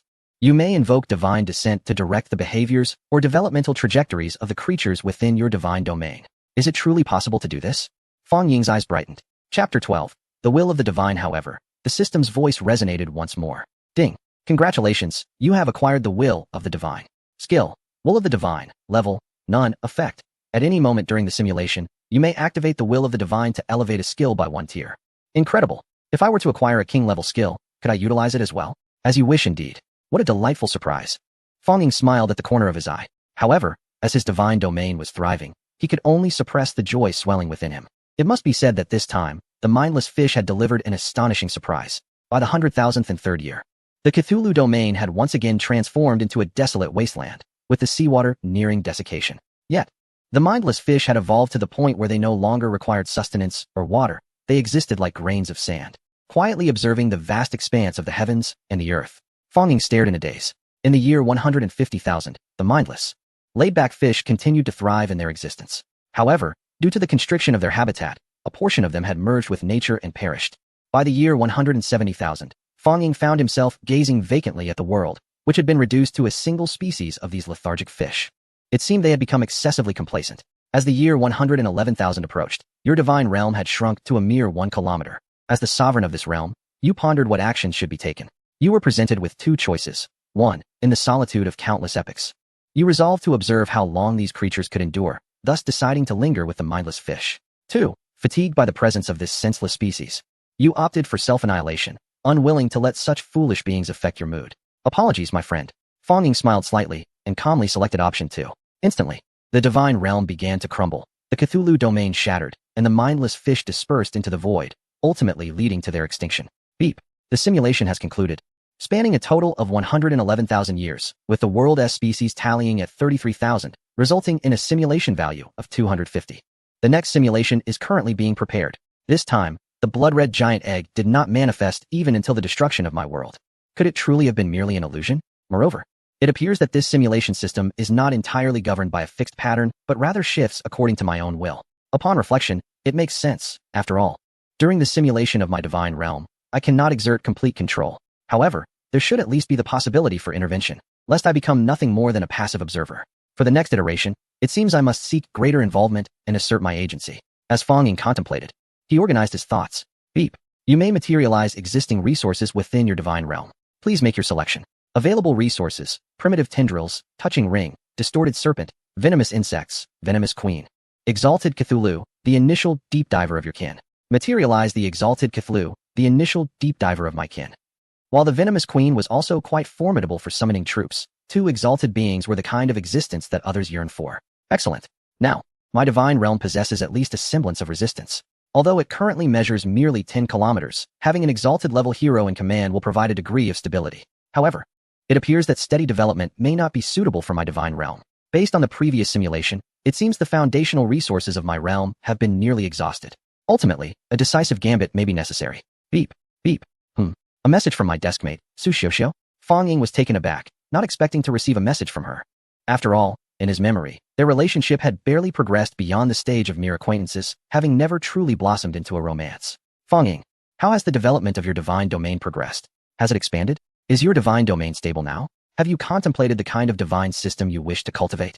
Fang Ying, are you alright? You must persevere. As your deskmate, I hold great admiration for you. Fang Ying was taken aback by her deskmate's loquacity, as a mere exchange led to nearly 20 messages. Upon reading the latter ones, she felt a sense of surprise. Fang Ying, I have developed spectral entities in my divine domain. Would you care to see? Oh no, my world has been struck by a meteor from the void, and all the spectral entities I painstakingly nurtured have perished. Sob sob. Contemplating her response, Fang Ying decided not to appear too indifferent and replied politely. Classmate Su Xiuxiu, are you alright? How is your divine domain faring? Ding ding. Fang Ying, you are online. How has your divine domain developed? I have some good news. I discovered solar attribute powers on that meteor. Fang Ying was astonished that Su Xiuxiu responded so promptly. Did the other party not seize the opportunity to develop her own divine domain? Her family background should be decent, allowing her to procure resources in the accelerated world without much effort. Yet, She was also quite concerned about the other S situation, as this was indeed valuable information. Solar attribute. Your divine domain is a realm of spectral energy. Does that not imply? Fang Ying recalled that the other S divine domain was a world of spectral energy, which was inherently antagonistic to solar attributes. If allowed to flourish within her divine domain, it might neutralize it, rendering it a wasteland. How could that possibly become a fortuitous turn? Could it be? Fang Ying contemplated a possibility mentioned in a book. Haha, I won't keep you in suspense. My realm of spectral energy has unexpectedly endured an onslaught of solar attribute power. Although I lost the 5 spectral entities I had so painstakingly nurtured, the solar attribute power was not as formidable as anticipated. Rather, it incited a rebellion within the essence of my divine domain. In a moment of tension and release, the Yin attribute power of my divine domain was activated, allowing it to consume or assimilate the meteorite and give rise to spectral phantoms. In the future, with favorable circumstances, my divine domain might even evolve into the 3 realms. Su Xiuxiu sent a lengthy message. Fang Ying fell into silence for a moment. Congratulations. This could be a blessing in disguise. You truly embody the fortune of Su Xiuxiu. I believe you will undoubtedly carve out your place in the future. Haha, I am merely fortunate. How are you faring, Fang Ying? In my recent discussions with the teachers, your divine domain was mentioned, and they each had unique insights. Since there's nothing pressing at the moment, you could consult with them. I can assist you as well. Thank you, but I have already formulated some ideas, so I want to need that. Very well, then. Keep up the hard work. I too must strive forward. My divine domain is relatively rare, and once it flourishes, I shall gift you an extraordinary spectral entity. Haha, splendid. I must express my gratitude in advance as I eagerly await that day. I never anticipated such generosity from the other party. Yet if a gift is to be bestowed, there is no need for me to receive it with a cold demeanor. It is noteworthy that the bronze-level token, Nature's Cloud, acquired by Fang Ying, is actually derived from the evolution of other divine realms. To obtain resources, particularly rare ones, one typically resorts to the destruction of others' divine realms or ventures into the void for exploration. However, ordinary resources can indeed be cultivated within Fang Ying's world, akin to the transcendent Cthulhu. Thus, this gives rise to the practice of resource trading among deities. Beep. The countdown for deduction has concluded. Shall we commence the 5th deduction? Certainly. Chapter 13, The Call of Cthulhu. Beep. The 10 consecutive skill draws have been activated. Please select the skill attributes you wish to equip. Goodness. It has arrived, the divine skill. Skill, Cthulhu's Whispers. Level, Diamond. Effect, Assimilation 15, Evolution 20, Distortion 10, Unknown 15, Interference 10. Potential 15. Do you yearn to grasp the eternal truth? Do you seek to comprehend the meaning of existence? Then come forth. Assimilate the beings within the divine realm. Induce genetic mutations, and let the bloodlines evolve towards the creations of Cthulhu mythology. This skill is undoubtedly Fang Ying's favorite within the Cthulhu divine realm. It must become a permanent skill of his. Naturally, during this period, he requires a few tactics. System, activate the divine will for me. I wish to utilize Cthulhu's Whispers. Beep, as you wish. Cthulhu's Whispers has evolved into Cthulhu's Call. Skill, Cthulhu's Call. Level, Sovereign Effect, Divine Descent 20, Alteration 50, Distortion 50, Spirit 50, Bloodline 50. Potential 50. When you gaze into the abyss gazes back at you. The deity of Cthulhu shall descend in a unique manner, offering the beings of your divine realm the chance to evolve into the supreme, into that which cannot be spoken. Fang Ying gazed upon the array of data, his heart racing. This was nothing short of divine prowess. At least for his divine realm, it was undeniably formidable. System, quickly. I wish to permanently bind this skill in reality. It is essential to note that Fang Ying possesses the opportunity to permanently bind a skill every 7 days. Beep, as you wish. The binding activation for this week has been exhausted. Fang Ying exhaled deeply, as if a significant weight had finally been lifted. On to the next. Skill, Infinite Proliferation, Level, Gold, Effect, Growth 30, Life 20. To live is our mission. To live eternally is our dream. Oh, the Book of the Undead has appeared once more. Fang Ying pondered for a moment, apprehensive that the skill book of the undead might conjure a blood-red giant egg. Yet, where danger lurks, opportunities arise. It was time to take the plunge and engage in a grand endeavor. Similarly, in this divine realm, Fang Ying's strategy encompassed not only skill combinations, but also the integration of the extraordinary Cthulhu, the original Deep One, and the Poison Queen alongside his own natural cloud. Ding! The 5th iteration of the Cthulhu divine realm commences. As the cosmos awakens, the Cthulhu divine realm enters a season of renewal, and the deity Fang Ying embarks on his journey. In a territory spanning 10 kilometers, the natural cloud regulates diverse climatic conditions, fostering the flourishing of the ocean. With the dawn of the first millennium, myriad forms of life begin to gestate within the depths of the sea. Host, shall we commence the release of the extraordinary Cthulhu, the original Deep One, and the Poison Queen? Absolutely not. That would be absurd. It has only been a millennium. If we start now, what will remain for the future? Fong Ying firmly declined. 2 millennia have passed, and the primordial tendrils have embarked on their rampant growth. As various tentacled creatures, colossal appendages, and tentacle monsters take the stage of history. During this period, influenced by boundless proliferation, myriad creatures have indulged themselves to the point of excess, their forms continuously swelling and distorting. The Cthulhu divine realm has expanded to 13 kilometers. However, the increase in species and their bloated forms has hindered their congregation within the ocean, prompting many to migrate towards the land and sky. As the 3rd millennium dawns, the resonance of Cthulhu's call and the Book of the Undead creates a compounding effect, leading to widespread distortions and mutations among species, while bizarre whispers permeate the entirety of the Cthulhu divine realm. During this time, creatures adorned with blood-red eyeballs, resembling grotesque masses, emerge. Others, composed of a colossal eyeball surrounded by delicate tendrils, float effortlessly through the air. Some take on a humanoid form, yet are marred by grotesque, cyst-like growths. Not only animals have undergone transformations, flora too has experienced mutations. Within the ocean, a crimson seaweed emerges, behaving like a living organism capable of enveloping creatures, manipulating their bodies as if they were zombies. Ancient trees walk, taking root in the void, subsisting on serrated worms that reside within their very being. Moreover, the floating fungi proliferate across the continent and throughout the Cthulhu divine realm, establishing symbiotic relationships with all living beings. Have I perhaps been too ambitious with the enhancements? It seems somewhat exaggerated for merely 3 millennia. The evolution appears rather intense and peculiar. Fong Ying initially intended to allow for a span of 10 millennia before unleashing his extraordinary beings. It appears he must strategize in advance. As the 4th millennium approaches, shall we proceed with the release of extraordinary beings and poisonous creatures? Confirm. Fong Ying nodded, eager to witness the decisions made by the now extraordinary Cthulhu and Deep Ones. Regarding the Poison Queen, she harbored considerable expectations for herself. After all, she was capable of transcending the barriers of her divine realm. The extraordinary Cthulhu and its minions, the Deep Ones, had been dispatched to the depths of the ocean. The Poison Queen, on the other hand, was cast into the skies. Influenced by Cthulhu's call and the powers of the Book of the Dead, they commenced their evolutionary mutations. Cthulhu realized he could embrace more unknowns and acquire greater power. Vaguely, he began a new round of schemes, activating a slaughter mode alongside the Deep Ones, while initiating a mysterious sacrificial ritual. Would you like to intervene? Goodness, do not act recklessly. Fong Ying was startled. But fortunately, the deduction system understood his thoughts and halted immediately.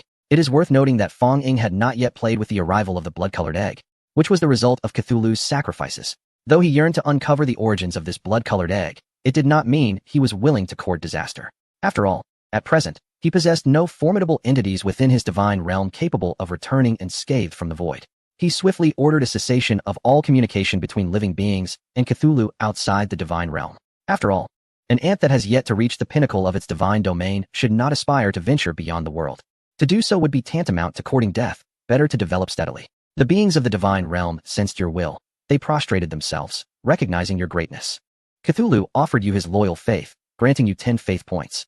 The Deep Ones presented you with their loyal faith, contributing 8 faith points. The Poison Queen bestowed upon you her loyal faith, yielding 5 faith points. Chapter 14. The 3 races stand together. Oh, how unexpectedly sudden. I already have faith? Fong Ying was taken aback. Typically, only organized and scaled races could confer faith upon him through specific means. This current situation could only be attributed to the machinations of the extraordinary beings. Nevertheless, gazing upon his 2 extraordinary entities and 1 quasi-extraordinary, Fong Ying held optimism for their potential. Go forth, develop. This time I am certain you shall not disappoint me. After 5,000 years, your divine realm has expanded to 200 kilometers, achieving an unprecedented elevation. The world has entered a new era of prosperity. Upon the earth, the Poison Queen once more harbored ambitions to seize dominion over the divine realm. However, due to your greatness, she resolved to proceed with caution. The extraordinary being Cthulhu and the initially extraordinary Deep Ones, having heard of your magnificence, lurked in the depths of the sea, conspiring amongst themselves. The skills of the divine realm were fully realized, and all living beings began their unique evolution. An unknown power began to permeate the entirety of the divine realm. Oh, has qualitative change generated quantitative change? Fong Ying stood up in excitement, his eyes wide open, unwilling to miss a single moment. As the epic of 6,000 years commenced, the extraordinary being Cthulhu was the first to sense the alterations within his own bloodline. He harnessed arcane knowledge to incessantly transform his lineage, augmenting his dominion over the oceans. His physique experienced a significant expansion, and concurrently, he initiated a series of modifications to his followers, the Deep Ones. Congratulations. The extraordinary being Cthulhu, reminiscent of the Great Old One, has a genetic affinity of 0.001. Should this reach 100, He will embody the true authority and might of the ancient Cthulhu. Congratulations. The extraordinary being Cthulhu's followers, the initial deep ones, bear a genetic affinity of 0.01. Upon reaching 100, they will possess the genuine power and dominion of the ancient Dagon. Could it be that this has come to fruition? Fong Ying exclaimed with excitement, clenching his fists. Although he referred to his domain as the Cthulhu Divine Realm, it was merely a figment of his imagination. Many individuals would submit names to the martial god space or the divine path space, yet most were simply a psychological comfort, mere demigods at best. In truth, there existed no celestial paths, divine realms, or immortal beings within. It was merely a distant aspiration. Now, however, Fong Ying's Cthulhu Divine Realm had genuinely begun to resonate with the essence of Cthulhu. In comparison to other deities, he had taken a significant stride forward. Frankly speaking, if his divine realm continued to develop in this manner, it would possess far greater potential than that of Su Xiuxiu. Ding, the extraordinary being Cthulhu's follower. The initial Deep One has awakened his own appellation, Dagon. The extraordinary being Dagon has received the promise of the extraordinary being Cthulhu, acquiring the ability to control the oceans, thus becoming the sovereign of the seas beneath Cthulhu. The extraordinary being Dagon possesses the capability of propagation. The extraordinary being Dagon has established the Deep One race. The extraordinary being Dagon has constructed a temple for worship, erecting an idol dedicated to you. The extraordinary being Cthulhu rests beneath the palace, safeguarding your idol. Congratulations. The Cthulhu Divine Realm has birthed its first extraordinary civilization, the Deep One civilization. Congratulations. The Cthulhu Divine Realm has established its inaugural priestly religion. Congratulations. You have unlocked the power of faith, granting you greater might within the Cthulhu Divine Realm. Congratulations. You are henceforth known as the unifier of all things. Your deduction value stands at 2,000 points. Fong Ying observed a cascade of notifications, utterly astonished.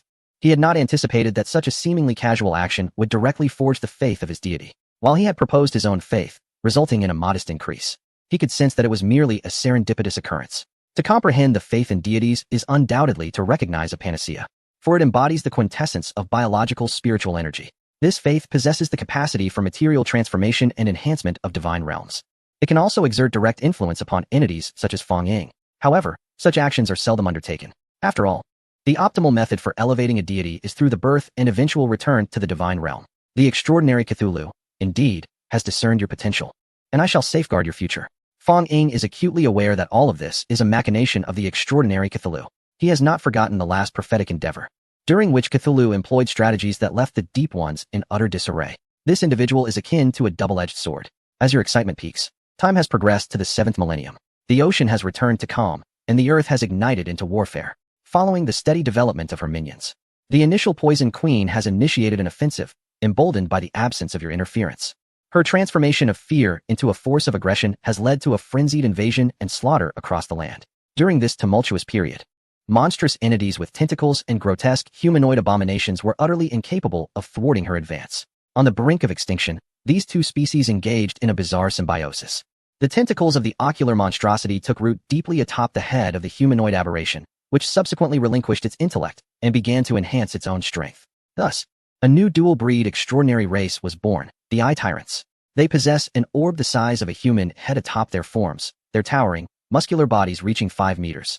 Their physique provides them with immense power, while their eyes, capable of 360-degree vision, can emit lethal beams of light. A remarkable extraordinary race has emerged. Congratulations. You have gained 50 prophetic points. The Eye Tyrants? Fong Ying gazed upon this peculiar race, which resembled a formidable artillery piece. Thus, it seems I have achieved dominion over both land and sea. It is noteworthy that the ocean is inhabited by Dagon's kin, while the land is occupied by this Eye Tyrant race. Should an aerial force arise, my divine domain would attain perfection. As you indulge in fanciful thoughts, the 8th millennium has arrived. The Poison Queen's ambitions on land have encountered disruptions. However, she is unwilling to concede defeat. Consequently, she has vigorously developed her race, experimenting with various types of engineering warfare to obliterate the Eye Tyrants.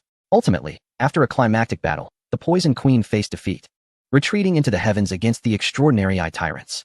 After 500 years dedicated to meticulous construction, the Poison Queen has focused her efforts, giving birth to her own extraordinary race, the Giant Devourers. Thus began the era of the Cthulhu domain, characterized by the coexistence of 3 formidable races. Chapter 15, The Touch of the Void. The Devourer race. Fong Ying meticulously observed this species established by the Poison Queen. It resembled a colossal worm, with an overall length reaching 18 meters and a width sufficient for an average human to traverse. Its exterior and interior were both lined with sharp serrations. making this creature a true embodiment of martial prowess, seemingly born for battle. Fang Ying could discern the Poison Queen's profound animosity towards the Eye of Chaos race, as her species' offensive capabilities were directed squarely at their weaknesses. When considering the attack methods of these three races, the Deep Divers, akin to mages, wielded water control and boasted warrior-like attributes, including rapid recovery and longevity. The Eye of Chaos race, however, represented a quintessential mage archetype, unleashing lethal beams from every conceivable angle, capable of striking from the skies, the depths, or the seas, with a range exceeding 100 meters. Yet, the Eye of Chaos was bound in a symbiotic relationship. Its power depended on the corporeal form beneath it for sustenance and could not sustain prolonged assaults. If the Eye and its host were to separate, death would be the inevitable consequence, rendering it a fragile mage. In contrast, the Devourer race served as formidable tanks, employing a multitude of strategies, embodying sheer brute force. Their movement speed was not swift, nor was their offensive strength explosive. They relied entirely on their massive physique and immense power to vanquish foes. Nonetheless, the Devourers could withstand several lethal beams from the Eye of Chaos, affirming their resilience. One wonders if these two races would come to blows. The future development of this tripartite stalemate remains uncertain. Fang Ying pondered silently, resting his chin in contemplation. 8,000 years commenced, ushering in a century of madness, as well as a century of harvest. Under the oppression of the three extraordinary races, both marine and terrestrial beings began to evolve purposefully towards their respective species goals. However, due to the relentless dominance of these three races, other species were in a constant state of emergence and extinction, their very existence hanging by a thread. In contrast, the aerial races enjoyed a relatively tranquil existence, embarking on extensive propagation. The essence of your Cthulhu domain, the breath of malevolence, steadily intensified, fostering the growth of all living beings. As the 9th millennium approached, the Deep Divers, the earliest to forge an extraordinary race, had rested for millennia and gradually evolved to wield weapons and harness malevolent energy. Armed, they commenced their advance onto land. During this period, ordinary races either fled or became vassals of the Deep Divers. In contrast, the enduring conflict between the Eye of Evil clan and the Devourer clan ceased with the arrival of the Deep Ones, who then faced resistance solely from the Deep Ones. The Deep Ones are remarkably powerful, backed by the extraordinary entities Dagon and Cthulhu, which compelled the formerly hostile Eye of Evil clan and Devourer clan to unite in their resistance. As the first millennium waned, the war among the three clans persisted, yet none achieved the ultimate unification. During this period, Dagon, the leader of the Deep Ones, sought to intervene in the battle but was thwarted by the extraordinary being Cthulhu. It seems that Cthulhu possesses a certain degree of insight. Fang Ying expressed his agreement with this extraordinary being once again. It is essential to recognize that, regardless of the context, be it the world or the divine realm, war is not always a malevolent force. During wartime, civilizations can advance significantly, and the combat capabilities of both sides can be rapidly enhanced. Throughout this period, advancements in weaponry, language, and other facets of civilization occur at an astonishing pace. Had Dagon intervened directly, the conflict would have skewed entirely in one direction, ultimately hindering the development of the divine realm. Amidst the ongoing strife among the three clans, your divine realm has expanded to 300 kilometers. It has reached 300 kilometers, yet why has my divine realm not manifested in reality? I recall the initial transformation being rather effortless. Fang Ying was momentarily perplexed by the principles of the simulation system. Conversely, the battle among the three clans showed signs of renewed vigor. As the 11th millennium dawned, the entire world was engulfed by the extent of war. The conflict among the three extraordinary races intensified, with the chieftain of the Eye of Evil clan breaking free from previous constraints, merging completely from a symbiotic relationship into the extraordinary being known as the Void's Touch. Under the guidance of the extraordinary being Void's Touch, the Deep Ones began to suffer a string of defeats, surrendering the vast territories they had previously seized.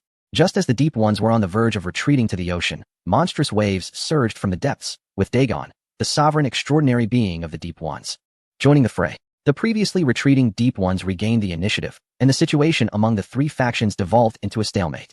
Influenced by the Void's Touch, the hidden Poison Queen went into a frenzy, voraciously consuming her offspring in pursuit of a breakthrough. Ultimately, through the influence of the Book of the Dead and the Call of Cthulhu, the Poison Queen absorbed a significant amount of malevolent energy, leading to her mutation and transcendence. Under the influence of the ancient Cthulhu, she evolved into the extraordinary being known as the Burrowing Demon Worm.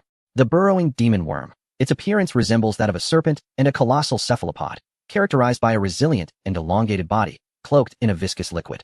At the ends of its tentacle-like appendages, which are reminiscent of massive tendrils, pulsating and contorted antennae flourish, each tipped with formidable fangs. With the emergence of the Burrowing Demon Worm, the Deep Diver clan found itself in retreat, driven back to the very brink of the ocean. At this juncture, The Cthulhu domain had expanded to a staggering 327 kilometers. The burrowing demon worm? Yet another ancient entity from the Cthulhu mythos, signaling a vibrant and increasingly intricate world. Suddenly, the Cthulhu domain began to tremble, heralding the gradual awakening of the bloodline-imbued Cthulhu, poised to rescue his followers and unleash an unprecedented slaughter upon the other beings within the realm. Alert! A monumental transformation is imminent within your Cthulhu domain. Do you wish to intervene? Yes. No. Chapter 16. Divine Intervention. Yes. I choose to intervene. Fong Ying was taken aback by this abrupt manifestation of Cthulhu's will. Goodness. One must wonder if such grand displays of annihilation are truly prudent. Alert! As the sovereign of the domain, you have resolved to enact divine intervention within this realm. You are presented with the following choices. As the dark sovereign of the entire domain, Cthulhu, you need not hold back. Annihilate everything in sight, even your own followers. Leave no remnant. How absurd. Do you have any idea how much effort I expended in creating you? You are to play your roles diligently, focus on development.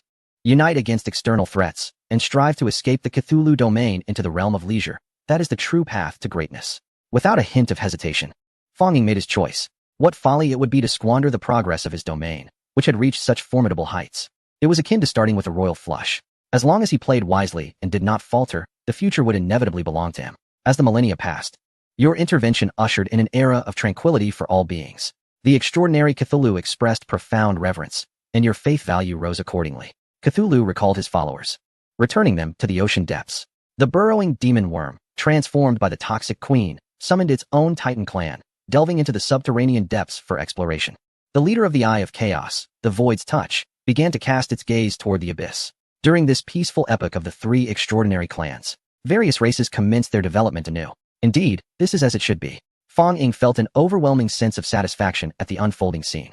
As the 13th millennium dawned, it marked an extraordinary year.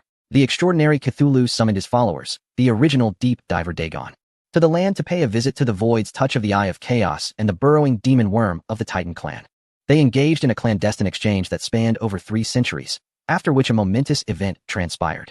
Utilizing the final 200 years, the 3 clans united their efforts to construct a magnificent statue for you, soaring to a height of 10,000 meters and stretching 100 zhang in width. The form of the statue embodies the characteristics of the 3 extraordinary races. Your name has been designated as Cthulhu Domain, the eternal unifier of all things, the omniscient and all-seeing deity, the primordial. Your church has been established, the Church of the Primordial. Your faith has been formally recognized, and your name shall accompany the evolution of the divine realm for all eternity. All beings within your domain will come to know your name and will inherently revere you. Ding! Congratulations on establishing your church. Congratulations on sharing the same faith, with a deduction value of 300. Hiss! The unifier of all things, the omniscient and all-seeing primordial deity? Wait, let me ponder. If this pertains to the Cthulhu mythos, this title should belong to that outer god, the nameless mist, Yog-Sothoth. Fong Ying smacked his lips. If he is not mistaken, that entity is second only to Azathoth, the creator and sovereign of all wisdom and knowledge. It is said that his form encompasses countless universes, possessing infinitely extending dimensions, for all within the cosmos is but a reflection of him. If that is the case, even possessing 1% of such an existence could potentially elevate one to the stature of a divine emperor. It is essential to recognize that deities create divine realms and develop their loyal followers within them.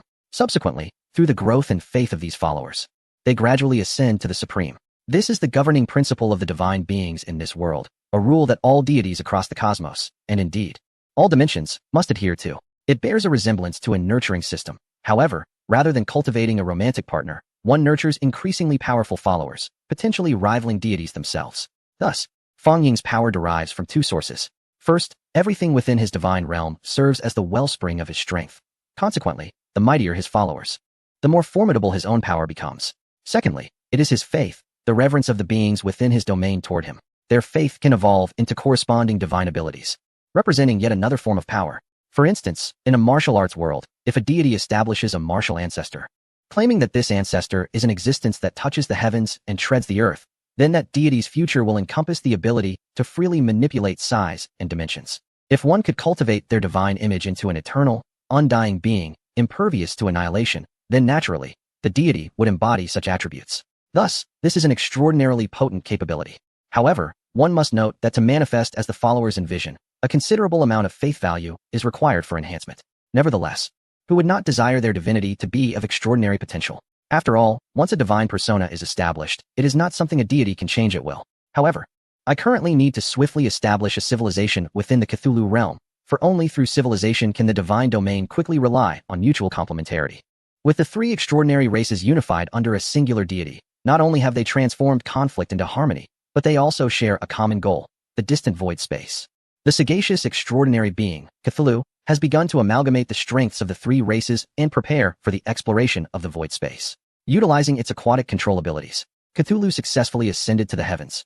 Oh, behold, it has taken flight. It has touched the fringes of the Cthulhu divine domain and extended one of its tentacles outward.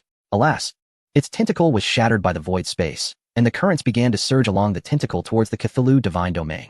In a moment of desperation, Cthulhu withdrew rapidly back to its realm, realizing its own insignificance in the face of your greatness.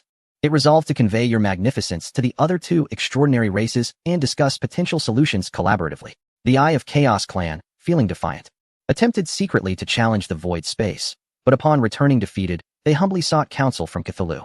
After diligent study, Cthulhu began to impart its mysterious incantations, inherited from the depths of its lineage and the void. In turn, the Void Touch and the burrowing demon worm also shared their legacies. In an extraordinary moment, the three races experienced an effect greater than the sum of their parts. Initially, it was Cthulhu that underwent a transformation. Its wings gradually turned a deep blue hue, sketching mysterious runes that appeared to be some form of summoning or arcane power. What a spectacle! Surely, it must be planning something grand. Chapter 17. The Shackles of the Divine Domain. As 14 millennia passed, the extraordinary being Cthulhu became engrossed in self-cultivation, while its vassal races, the Deep Ones and the Eye of Chaos, forged a clandestine alliance. The Deep Ones possessed unique manual dexterity, while the Eye of Chaos boasted unparalleled wisdom. They began to create specialized weaponry based on the conditions of the void space provided by Cthulhu, preparing to face challenges beyond it. The burrowing demon worm, once a sovereign of land, sea, and air, expressed disdain for collaboration, opting instead to pursue independent research. She believed that survival in the void space hinged on two factors, strength and adaptability. Resolving these issues would render all else trivial. Thus, the burrowing demon worm instructed her subordinates to enhance their defenses and vitality. A century later, she initiated her first experiment, deploying a batch of giant phagocytes into the void space. However, she faced failure, as the returned phagocytes reported an inability to breathe. Upon the discovery of this fact, the burrowing demon worm leader immediately commanded its subordinates to evolve the ability for autonomous respiration, primarily relying on the consumption of internal energy to facilitate this process. As the 2nd century approached, the phagocytic worms succeeded, yet ultimately failed. They could not navigate the void space, resulting in the demise of many after depleting their energy reserves.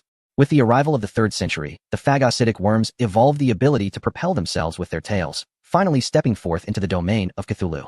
By the 5th century, having amassed the thickest armor and sufficient energy, the burrowing demon worm resolved to embark on its journey through the void space, determined to prove to all, including the extraordinary races, that it was indeed the mightiest. In the 6th century, the burrowing demon worm successfully exited the Cthulhu domain, undeterred by the harsh environmental conditions of the void space, although it soon encountered the terrifying chill of the void. Sensing the call of death, it beseeched the great primordial lord.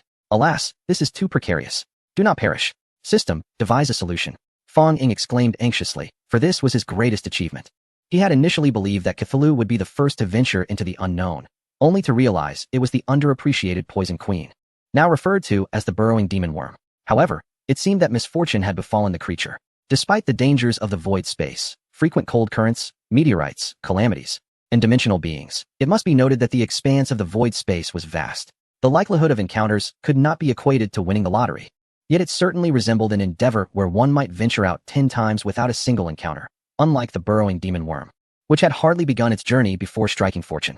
Regrettably, the system offered no response to Fong Ying, as time continued to unfold slowly. Amidst despair, the burrowing demon worm was encased in ice by the cold current, striving to concentrate all remaining vitality at its core.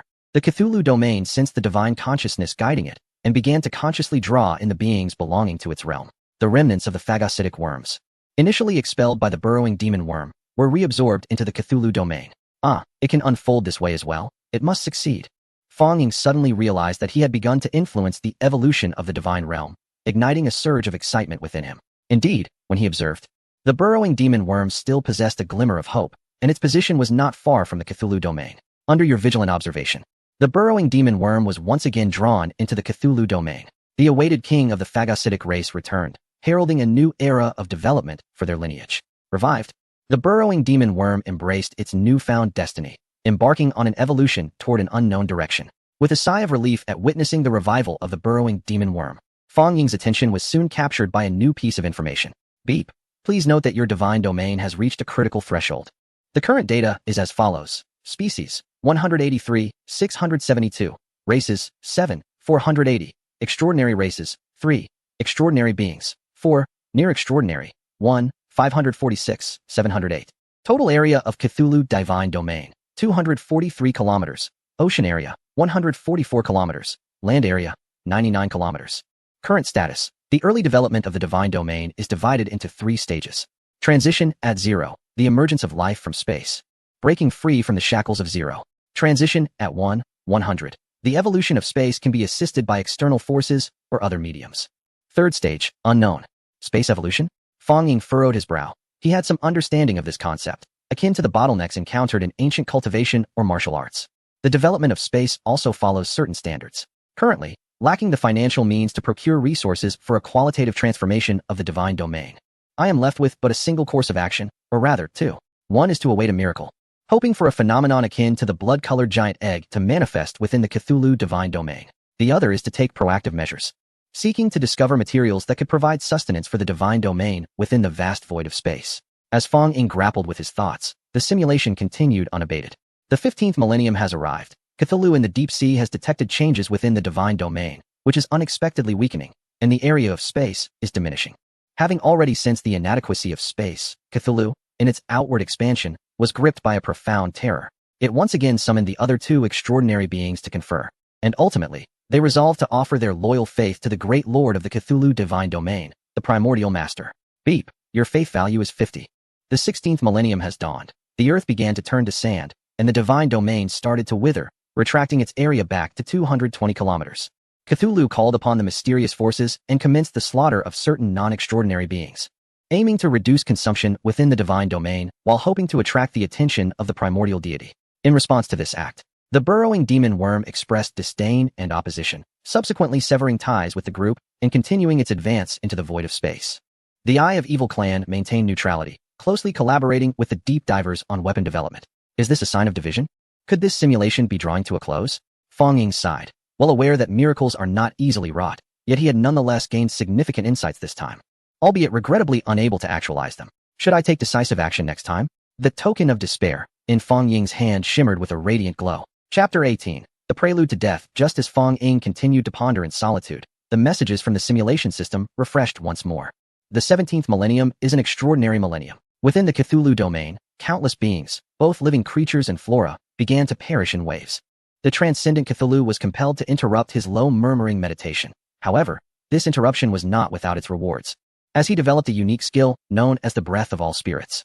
A skill? Fang Ying, somewhat astonished, clicked to examine it. Skill, Breath of All Spirits level, Silver effect. You can breathe freely in any state. 1. Underwater breathing, provided you can withstand the water pressure. 2. Fire breathing, as long as you can endure the heat. 3. Earth breathing, as long as you can tolerate the temperature. 4. Void breathing, as long as your body can endure it. This skill is a unique transformation derived from the murmurs researched by the extraordinary being Cthulhu, allowing you to freely allocate this skill to your followers within the Cthulhu domain. Hey, incredible skill. I never would have guessed that this Cthulhu would continue to surprise me. Fang Ying smiled faintly. At the very moment of your astonishment, the Eye of Evil clan and the Deep Ones have also made some progress in their research. However, it is not a breakthrough in weaponry, but rather the development of a secret potion, the Mental Shackles. Name, Mental Shackles level, Silver effect. 1. Upon consumption, it increases mental activity intensity by 30. 2. After consumption, it forms a protective mental barrier around you, warding off external attacks and allowing temperature regulation. 3. Upon consumption, it enhances individual vision. The extent varies by being, but overall can improve by 25. The effect lasts for 3 hours, with a cooldown of 1 hour. Continuous consumption will reduce effectiveness by 5, and after 3 uses, it becomes ineffective, requiring a 24-hour interval for recovery. A secret potion has emerged. It is evident that this is specifically prepared for the burrowing worms. Fang Ying stroked his chin, aware that the current situation of the 3 transcendent clans was clearly a forced alliance. After all, survival is paramount above all else. Regrettably, the conditions of this divine realm have constrained their development. As a deity, he could only provide limited assistance in the face of the predictive system, unable to intervene directly. Do your best. Do not disappoint me. I believe in you. Fang Ying clenched his fist. The transcendent clans of the Cthulhu domain sensed your gaze. Under the auspices of the extraordinary being Cthulhu, the clans once again prayed for your assistance, hoping that the burrowing worms could successfully break the stalemate. Ding, your faith value is 50. Very well. In the name of the primordial, I bless you. May you achieve victory. Fonging summoned his courage. Ding, the Cthulhu domain has regressed to 200 kilometers. I went. Must you be so relentless, system? Is there truly no other way for me? Fonging complained. The final struggle. The divine realm is on the brink of collapse. All beings are engulfed in despair, teetering on the edge of oblivion. At this moment, the burrowing demon worm resolved to take another courageous step forward. How shall you choose? Abandon hope, embrace death with valor, and revel in the final madness. Merely a swarm of ants. Should they perish, they may be reborn. A mere simulation of data. Let the insignificant perish. Since you have sincerely beseeched me, I shall benevolently offer my aid. Remember, the only one who can save oneself is oneself. Here, I return your faith to you. I choose. Fonging gestured, and instantly, the faith garnered from this simulation was bestowed upon the burrowing demon worm. With your support, the entire divine realm sensed your greatness. The burrowing demon worm trembled in your divine presence, overwhelmed yet honored, feeling invigorated by the infusion of faith. The burrowing demon worm realized she had been blessed by you, acquiring the skill breath of all spirits. Go forth, Pikachu. Fonging had utilized all his permissions. With your hopes and blessings, the burrowing demon worm surged into the void. She navigated cautiously, persistently searching for something in the dark, formless expanse. Time slipped away bit by bit. 1 day, 2 days, 3 days. 1 year, 2 years. 3 years. 6 years had passed. The burrowing demon worm had expended most of her energy, yet she found nothing, adrift in the silent, dark void. Akin to an orphan wandering the streets, uncertain of when she would find her way home. 7 years passed. The burrowing demon worm consumed all the secret potions she carried. Mental shackles. In her heart remained the last flicker of belief. She is the poison queen, who once unified the 3 realms. Her glory would not allow her to retreat in such a manner. In the 9th year, the burrowing demon worm had shrunk nearly 90-fold. She had drained all her strength. Aware that death was imminent, yet her gaze burned with fervor. She summoned her most cherished faith and soared into the distance with all her might. The burrowing demon worm consumed everything she had. She perished. Is this the end? Fonging stared blankly at it all. What could he say? Perhaps this is the essence of reality. Though the void is filled with boundless resources, they are not as easily attainable as mere cabbages. They demand a price of life. Fear not, for even if you have achieved little, this deity shall forever remember you.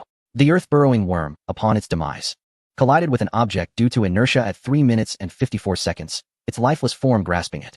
Upon examination, it was revealed to be a meteorite imbued with significant power. Coordinates, 152, 4512, 77412, 6986. Attention. Attention. Attention. You have discovered a rare resource. Please collect it promptly, as it will greatly benefit your domain of divinity. Fonging found himself momentarily stunned, particularly by the final segment of the predictive system, which was notably bold, enlarged, and highlighted in red. Goodness, is this even possible? Earth-burrowing worm, I am utterly enamored. Chapter 19. The meteorite acquired. Fonging hastily recorded the vital coordinates.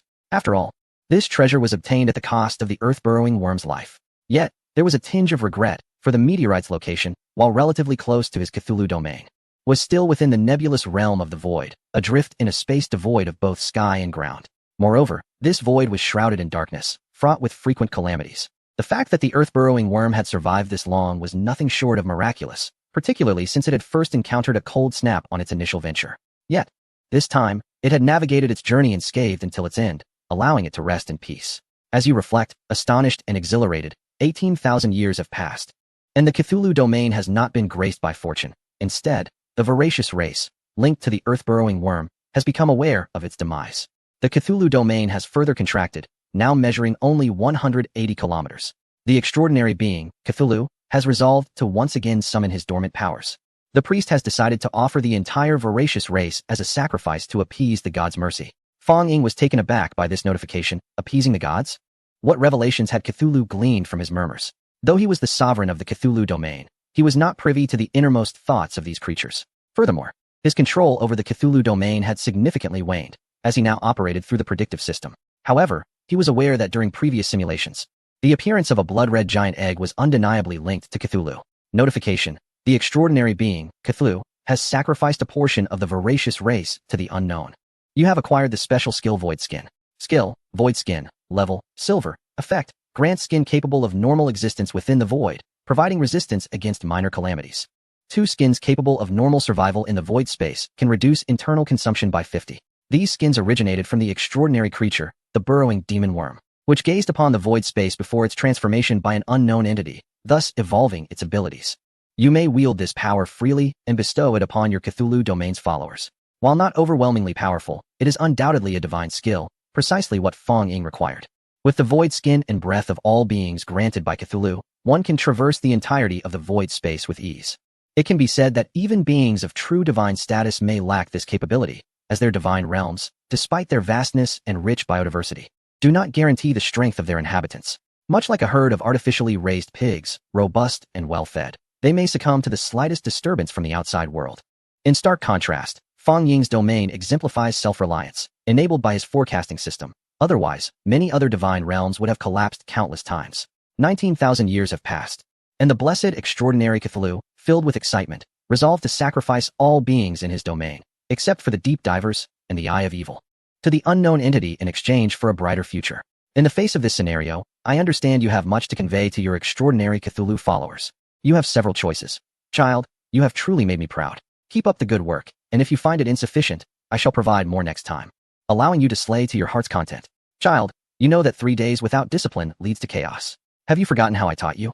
Still playing, are we? Go back, you little rascal, or I shall bring you to ruin. Ah, my temper. After confirming several times, Fong Ying finally made his choice. What a jest. His divine realm was on the cusp of flourishing. He could not allow Cthulhu to jeopardize it. This being was an unruly yet promising wild child. And even in moments of joy, one must remain vigilant. For one never knows when they might discover that the other has led the divine realm astray. Under your patient guidance, the extraordinary being Cthulhu was rendered unconscious and slept for 2 centuries. You scattered your blessings across the entire Cthulhu domain, endowing all beings with void skin and breath of all beings. Yet you were mistaken. Although you effectively halted Cthulhu's next sacrificial act, the repercussions of the first sacrifice have begun to manifest. Your Cthulhu domain is gradually mutating, with the most pronounced transformations occurring among the 3 extraordinary races, the Deep Divers, the Leviathan clan, and the Eye of Evil. Due to the lack of ideal sacrificial offerings, your domain has attracted the attention of a mysterious, unknown force. And it begins to reveal itself. Damn it, have I truly failed to escape? It is imperative that I swiftly manifest my divine domain, otherwise, this endeavor shall be in vain. Fong Ying gritted his teeth, fully aware that the balance of gain and sacrifice is a constant in any circumstance. Without a moment's hesitation, he employed his ability, divine guidance, to relay the coordinates he had meticulously recorded to all sentient beings. Time was of the essence. The arrival of 20 millennia. The extraordinary entity, Cthulhu, burdened with remorse, swiftly emerged from the Cthulhu domain, accompanied by his acolytes, the Deep Ones. They effortlessly located the precious meteorite you had marked and endeavored to transport it back to the Cthulhu domain. However, their efforts proved futile. Though the meteorite was relatively diminutive compared to the domain, it was still significantly larger than Cthulhu himself. Cthulhu returned once more to his domain, this time negotiating with the Deep Ones and the Eye of Chaos to devise a unique net. Through the intertwining of mental energies, the entire meteorite was finally stirred, gradually shifting towards the Cthulhu domain. After 5 centuries, the colossal meteorite neared the vicinity of the Cthulhu domain, which sensed its presence and, in that moment, developed an instinct to consume it. The pressure on the extraordinary entity, Cthulhu, and his kin diminished significantly. The precious meteorite was successfully drawn into the Cthulhu domain, resulting in an enhancement of its spatial realm, expanding its area to 210 kilometers. The power of the 3 extraordinary races was once again augmented. At that moment, the entire Cthulhu domain began to tremble. Chapter 20, Ascension of the Divine Domain. The precious meteorite disintegrated naturally in the skies of the Cthulhu domain, unleashing a plethora of nutrients that spread throughout the realm. Joy erupted within the Cthulhu domain as the concentration of dark energy surged once more. Reaching a level of 300, all beings within the Cthulhu domain felt an overwhelming surge of excitement and desire, with a breeding rate of 50. The Cthulhu domain acknowledged the contributions of the 3 extraordinary races and bestowed upon them special rewards. The Deep Ones received a lifespan of 100, a blessing of the ocean of 50, and domain luck of 5. The Great Devourers were granted a constitution of 50, a blessing of the earth of 50, and domain luck of 5. The Eye of Chaos acquired a mental acuity of 50, wisdom of 10, and domain luck of 5. The spatial evolution of the Cthulhu domain commenced, resulting in a comprehensive enhancement. What a bountiful turn of events. This was Fong Ying's first experience witnessing the ascension of a divine domain. To be candid, in ordinary reality, few would undertake such an approach, relying solely on the continuous contributions of beings within the domain. Most deities would typically employ various resource tokens to expedite the advancement of their domains and artificially manipulate the production of favored biological subordinates. In truth, this practice carries both advantages and disadvantages. The advantages lie in your ability to manipulate effortlessly, thereby reducing costs and minimizing unforeseen events, while swiftly enhancing oneself to thrive in this perilous realm of deities. However, the drawback is the absence of surprises. This absence does not refer to unexpected circumstances, but rather to the potential surprises within the divine domain. It is essential to understand that a flower nurtured in a greenhouse cannot withstand the tempests of life. No matter how vibrant it appears, it remains but a mere fade. Conversely, a flower that has endured the trials of nature, even if it perishes, will give rise to a more robust vitality from its roots. Herein lies the mention of Feng Ying's divine realm. His domain, through the process of simulation, resembles wildflowers thriving in the outdoors, self-sufficient and reliant on its intrinsic potential. When self-sufficiency falls short, the creatures within the divine realm must strive and struggle. Thus, Feng Ying's divine realm has cultivated a consciousness that other divine realms may never achieve, a semblance of the Tao of heaven. Now that my divine realm possesses autonomous awareness, barring any unforeseen circumstances, its future development is assuredly promising. The expansion of the divine realm is a matter of time and material accumulation. However, the autonomous consciousness within the divine realm is a concept typically reserved for the initial divine entities and their realms. I wonder, when Su Xiuxiu witnesses my divine realm in a month, will she be astounded? And as for that fellow, just wait. I shall undoubtedly present an impressive spectacle. What a coincidence! At the very moment of your divine realm's ascent, a grand gift is hurtling toward your Cthulhu domain. It is a blood-red colossal egg, its resplendent tail flames infusing the void with vibrant hues. Are you ready? Oh no, it is coming. It has arrived. Feng Ying trembled with anticipation. In his excitement, he nearly overlooked this momentous event. Yet, at this juncture, he found himself helpless, merely gazing in awe, praying for the swift elevation of his Cthulhu domain. In your trepidation, the 21,000 years have finally arrived. Thanks to your sagacious and martial decisions, along with the assistance of the creatures within your divine realm, your domain has ascended. It has ascended. It has ascended. An important matter, repeated thrice. Originally, the total area of the Cthulhu domain was 198 kilometers, with a marine expanse of 118 kilometers and a land area of 80 kilometers. Now, your Cthulhu domain encompasses a total area of 278 kilometers, with a marine expanse of 178 kilometers and a land area of 100 kilometers. Ding, congratulations. Your divine realm has achieved elevation once again. Your simulation has met the criteria. Would you like to materialize it? Yes. No. Of course, I wish to materialize it. Feng Ying declared without hesitation. What a jest it would be to disregard this accomplishment, one that he had toiled tirelessly to achieve. Beep, congratulations. Your Cthulhu domain has materialized, covering a total area of 290 kilometers, with 180 kilometers of ocean and 110 kilometers of land. Perfect. Feng Ying clenched his fist, having successfully materialized before the arrival of the ominous crimson egg. Beep, congratulations on completing the first resource collection in the void space. In recognition of your outstanding achievement, you are awarded 1,000 deduction points. Wow, this is incredible, Feng Ying exclaimed, rising to his feet. In light of your joyous disposition, we bring you another piece of good news. The crimson egg from the void has arrived. It effortlessly penetrated the barrier constructed by the consciousness of your Cthulhu domain, followed by a surge in the void, shattering your statue and crashing heavily onto both the land and the ocean.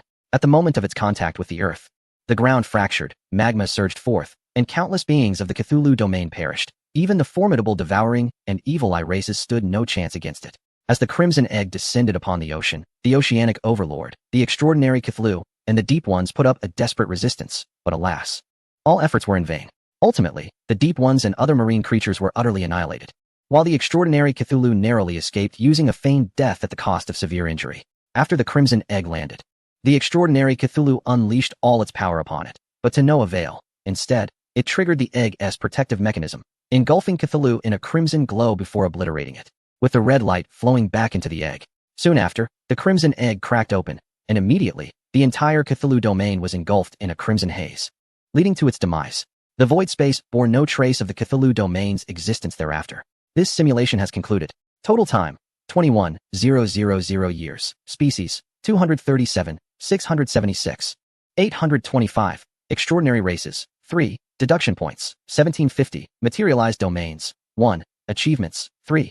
So, what exactly is this colossal egg? Is it an extraterrestrial life form or a weapon deployed by hostile domains? Feng Ying was astonished by the overwhelming power of the crimson egg, capable of obliterating his domain and consuming it entirely. It seems that in the next simulation, I must pay close attention to these aspects, particularly the concealment of domains. This is still my domain. How remarkable. After exiting the simulation, Feng Ying observed his domain with awe. Chapter 21. Resurrection, he beheld the remnants of his once diminutive 1-kilometer wasteland domain, now vanished without a trace. He gazed upon the boundless sea, the lush and bountiful jungle, and the creatures frolicking amidst the foliage and swimming in the ocean. And the subtle breath of malevolent energy wafted through the air. Remnants of wasteland were also present. This is truly my divine realm. This is what I, as a deity, ought to possess. Upon inspection, Fong Ying discovered that this divine domain not only exhibited spatial alterations, but also harbored resources integrated from the previously simulated world. If my conjecture is correct, there should be precious meteorite resources at that coordinate. At that moment, I would possess a tangible reality and a simulated space, a true win-win. Fong Ying mused delightfully. Ding, congratulations. You have become familiar with and comprehended the simulation system, fulfilling the minimum requirements for simulation. Your current simulation rating is. You have gained the following privileges. Eternity. All that is produced within your divine realm, including your dependents, can retain a fragment of its essence. Once these materials are extinguished in the real world, they can be eternally replicated through this essence. Note, one essence can only replicate a single entity. Further replication necessitates the extraction of additional essence, and replication cannot occur while the original entity exists. What a marvelous boon. It resembles the existence of the divine list. As long as the true spirit remains on the list, it can be resurrected infinitely. Fong Ying smacked his lips, pondering whether he could replicate himself. After all, one can never have too many means of self-preservation. You may also choose one of the following rewards, listed as follows. Simulation points, 1,000. Resource bonanza. Simulate 3 types of resources in the simulation space, including at least 1 gold-level resource. Finger of God. You can activate this skill during the simulation to destroy your divine realm, thereby concluding the simulation. Fong Ying initially intended to make a habitual choice. However, this time, he was interrupted mid-decision. Goodness, the name sounds impressive, and it truly is. Yet, at present, Fong Ying felt he had no use for it. Instead, the resource option seemed appealing, as he was so impoverished that he was on the verge of needing to employ the breath of despair. Ding, ding, ding, your surprise has arrived. Suddenly, a massive egg appeared before Fong Ying. Oh no, it should be said 3 of them. This startled him greatly. It should be noted that both previous world-ending events were related to these enormous eggs, and he was nearly developing a phobia of them. Let me take a moment. I will open them later. Fong Ying postponed the reveal and instead seriously considered the options for solidifying a biological entity for the next simulation. Burrowing demon worm, an extraordinary being, a monarch from the devourer race, stepping forth from the void, the first worm to traverse the realm of idleness, and a valuable dependent contributing to the Cthulhu divine realm. Note, can evolve the devourer race independently. Touch of the void, an extraordinary being, a sovereign from the evil eye race, embodying wisdom. It once collaborated with the deep ones to concoct a secret elixir, mental shackles, a race favored by the Cthulhu divine realm. Note, can evolve the evil eye race independently. The original deep diver, Dagon, an extraordinary being hailing from the lineage of deep divers, serves as a devoted acolyte of the magnificent entity, Cthulhu, having traversed countless epochs within the simulation system. They possess remarkable divine craftsmanship, each being an immortal entity blessed by the divine realm of Cthulhu. Note, the deep diver lineage is subject to independent evolution, not fixed. The primordial genetic sequence of the original tendril represents the initial genesis, the very mother of all existence, for it is through this entity that all began to evolve, marking the transition from nothingness to existence, not fixed. What's happening? Why can't the subsequent entries be fixed? Fong Ying inquired, perplexed. Beep. These beings already exist within your realm of reality. There is no need for reification. 2 identical entities cannot coexist in the same space. They exist? Fong Ying was taken aback. He immediately began to scrutinize his divine realm. Indeed, within his expansive domain, teeming with myriad life forms, various creatures from different epochs coalesced into the current stage. The original tendril, the tendril circle, the grotesque serpent of distorted tendrils, the hideous chapter, and the crumbling tree. Alongside his ultimate trump card, the oceanic sovereign of the Cthulhu domain, Cthulhu himself and his subordinate, Dagon. They swam in the depths of the sea, their gazes meeting, both filled with bewilderment. What is going on? Wasn't I gone? That colossal egg just plummeted onto me? You ask me, and I ask whom? I struck that egg. Yet it seems I was consumed by it, my entire being turned crimson. Dagon and Cthulhu exchanged incredulous glances. Though undeniably extraordinary beings, they remained creatures, untouched by the cataclysmic influx of external information, their minds enveloped in a void. Ultimately, they could only attribute their revival to the great deity, the primordial lord. Surely, that existence employed ineffable wisdom to resurrect them, or utilized a furious temporal reversal to restore everything to its primordial state. All hail the primordial lord. All hail the great father. All hail the divine. Beep. Congratulations, your faith value is 20. Remarkably, this is possible. Observing his acolytes, under the guidance of Cthulhu, as they began to construct their own temple and statues, a subtle smile graced Fong Ying's lips. Truly, his esteemed high priest, Cthulhu, lived up to his name. Proving adept in his endeavors. Simulation system, I wish to materialize 2 subordinates. Can you facilitate this?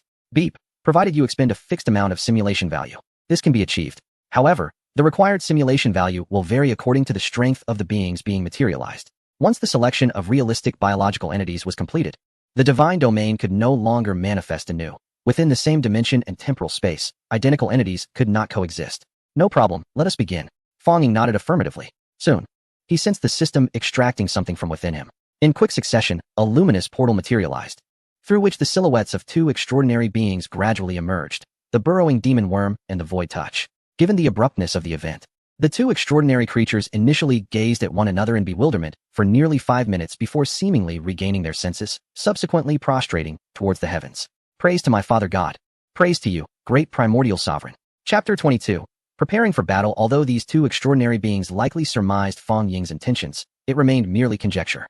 Fong Ying resolved to manifest it into reality. In the realm of extrapolation, he faced significant constraints and limitations, unable to truly dominate the expanse of the Cthulhu divine domain.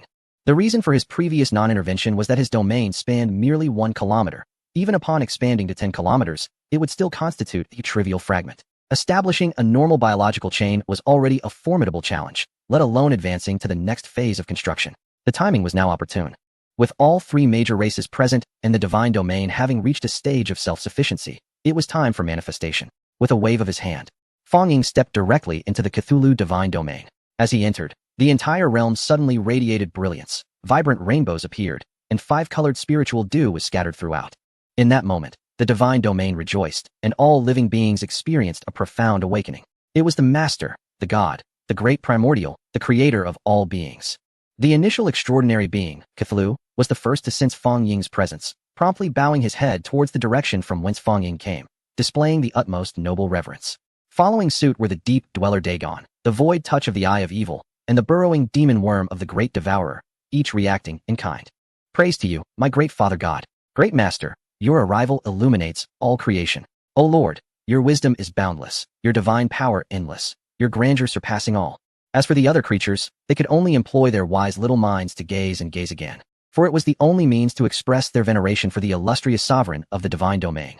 Other flora could only sway their bodies in harmonious response. Fong Ying quietly observed the realm that belonged to him. Truth be told, although he could manipulate his divine world at any moment, the sensation of being within it contrasted starkly with that of being external to it. At this moment, Fong Ying's state resembled that of a 3-dimensional being entering the realm of 2-dimensional entities, where a mere wave of his hand could unleash cataclysmic disaster, and a breath could reshape all existence. It is precisely for this reason that the true visage of Fong Ying remains obscured to these individuals. They can only perceive the vague halo that emanates compassion, grandeur, and strength. You are all crafted by my hand, cherished creations destined to endure. Yet, the path ahead is long. I can only guide you, not make choices for you. Your futures must be forged by your own endeavors. For amidst the endless darkness of tomorrow lies an innumerable array of trials. Fong Ying's voice resembled a ray of light, penetrating the dense fog to resonate within their hearts in a manner they could comprehend. Thank you, Great Father. Great Father, do you know the origins of that colossal egg? The extraordinary being, Cthulhu, was the first to react, seizing the opportunity to inquire immediately. I can only tell you that it originates from the challenge of the void, an incursion of alien civilizations, adversaries you must confront in the days to come. Therefore, you must grow strong. Remember, Fong Ying spoke plainly. After all, the future of these deities entails battling such foes, and it is prudent for their divine beings to gain early awareness, sparing the need for later explanations. He was a pragmatist, disinclined to elevate himself like other deities, whether as a chess player, a cold-blooded celestial law, or a mercantile figure, showing no regard for the beings within his domain. Yet, Fong Ying's words astonished the 4 extraordinary races profoundly. The void, civilizational invasion, enemies, great existence, we beseech your mercy. Reveal to us tidings of victory we may bring forth for you.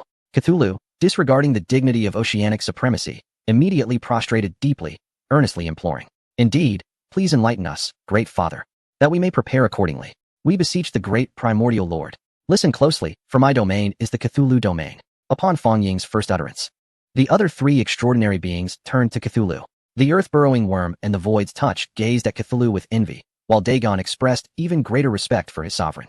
Although Cthulhu possessed a monstrous form, he somewhat anthropomorphically puffed out his chest, as if to declare, behold, my name is as illustrious as my essence. Fong Ying, discerning this subtle exchange, chose to overlook it and continued, our realm resides within the void space, the very place you once sought the meteorites. There, in addition to boundless resources, lie ceaseless calamities and foes. To maintain the peace of the void space and to fend off covetous incursions, I shall open the portal to this space, allowing you to confront the chaos within.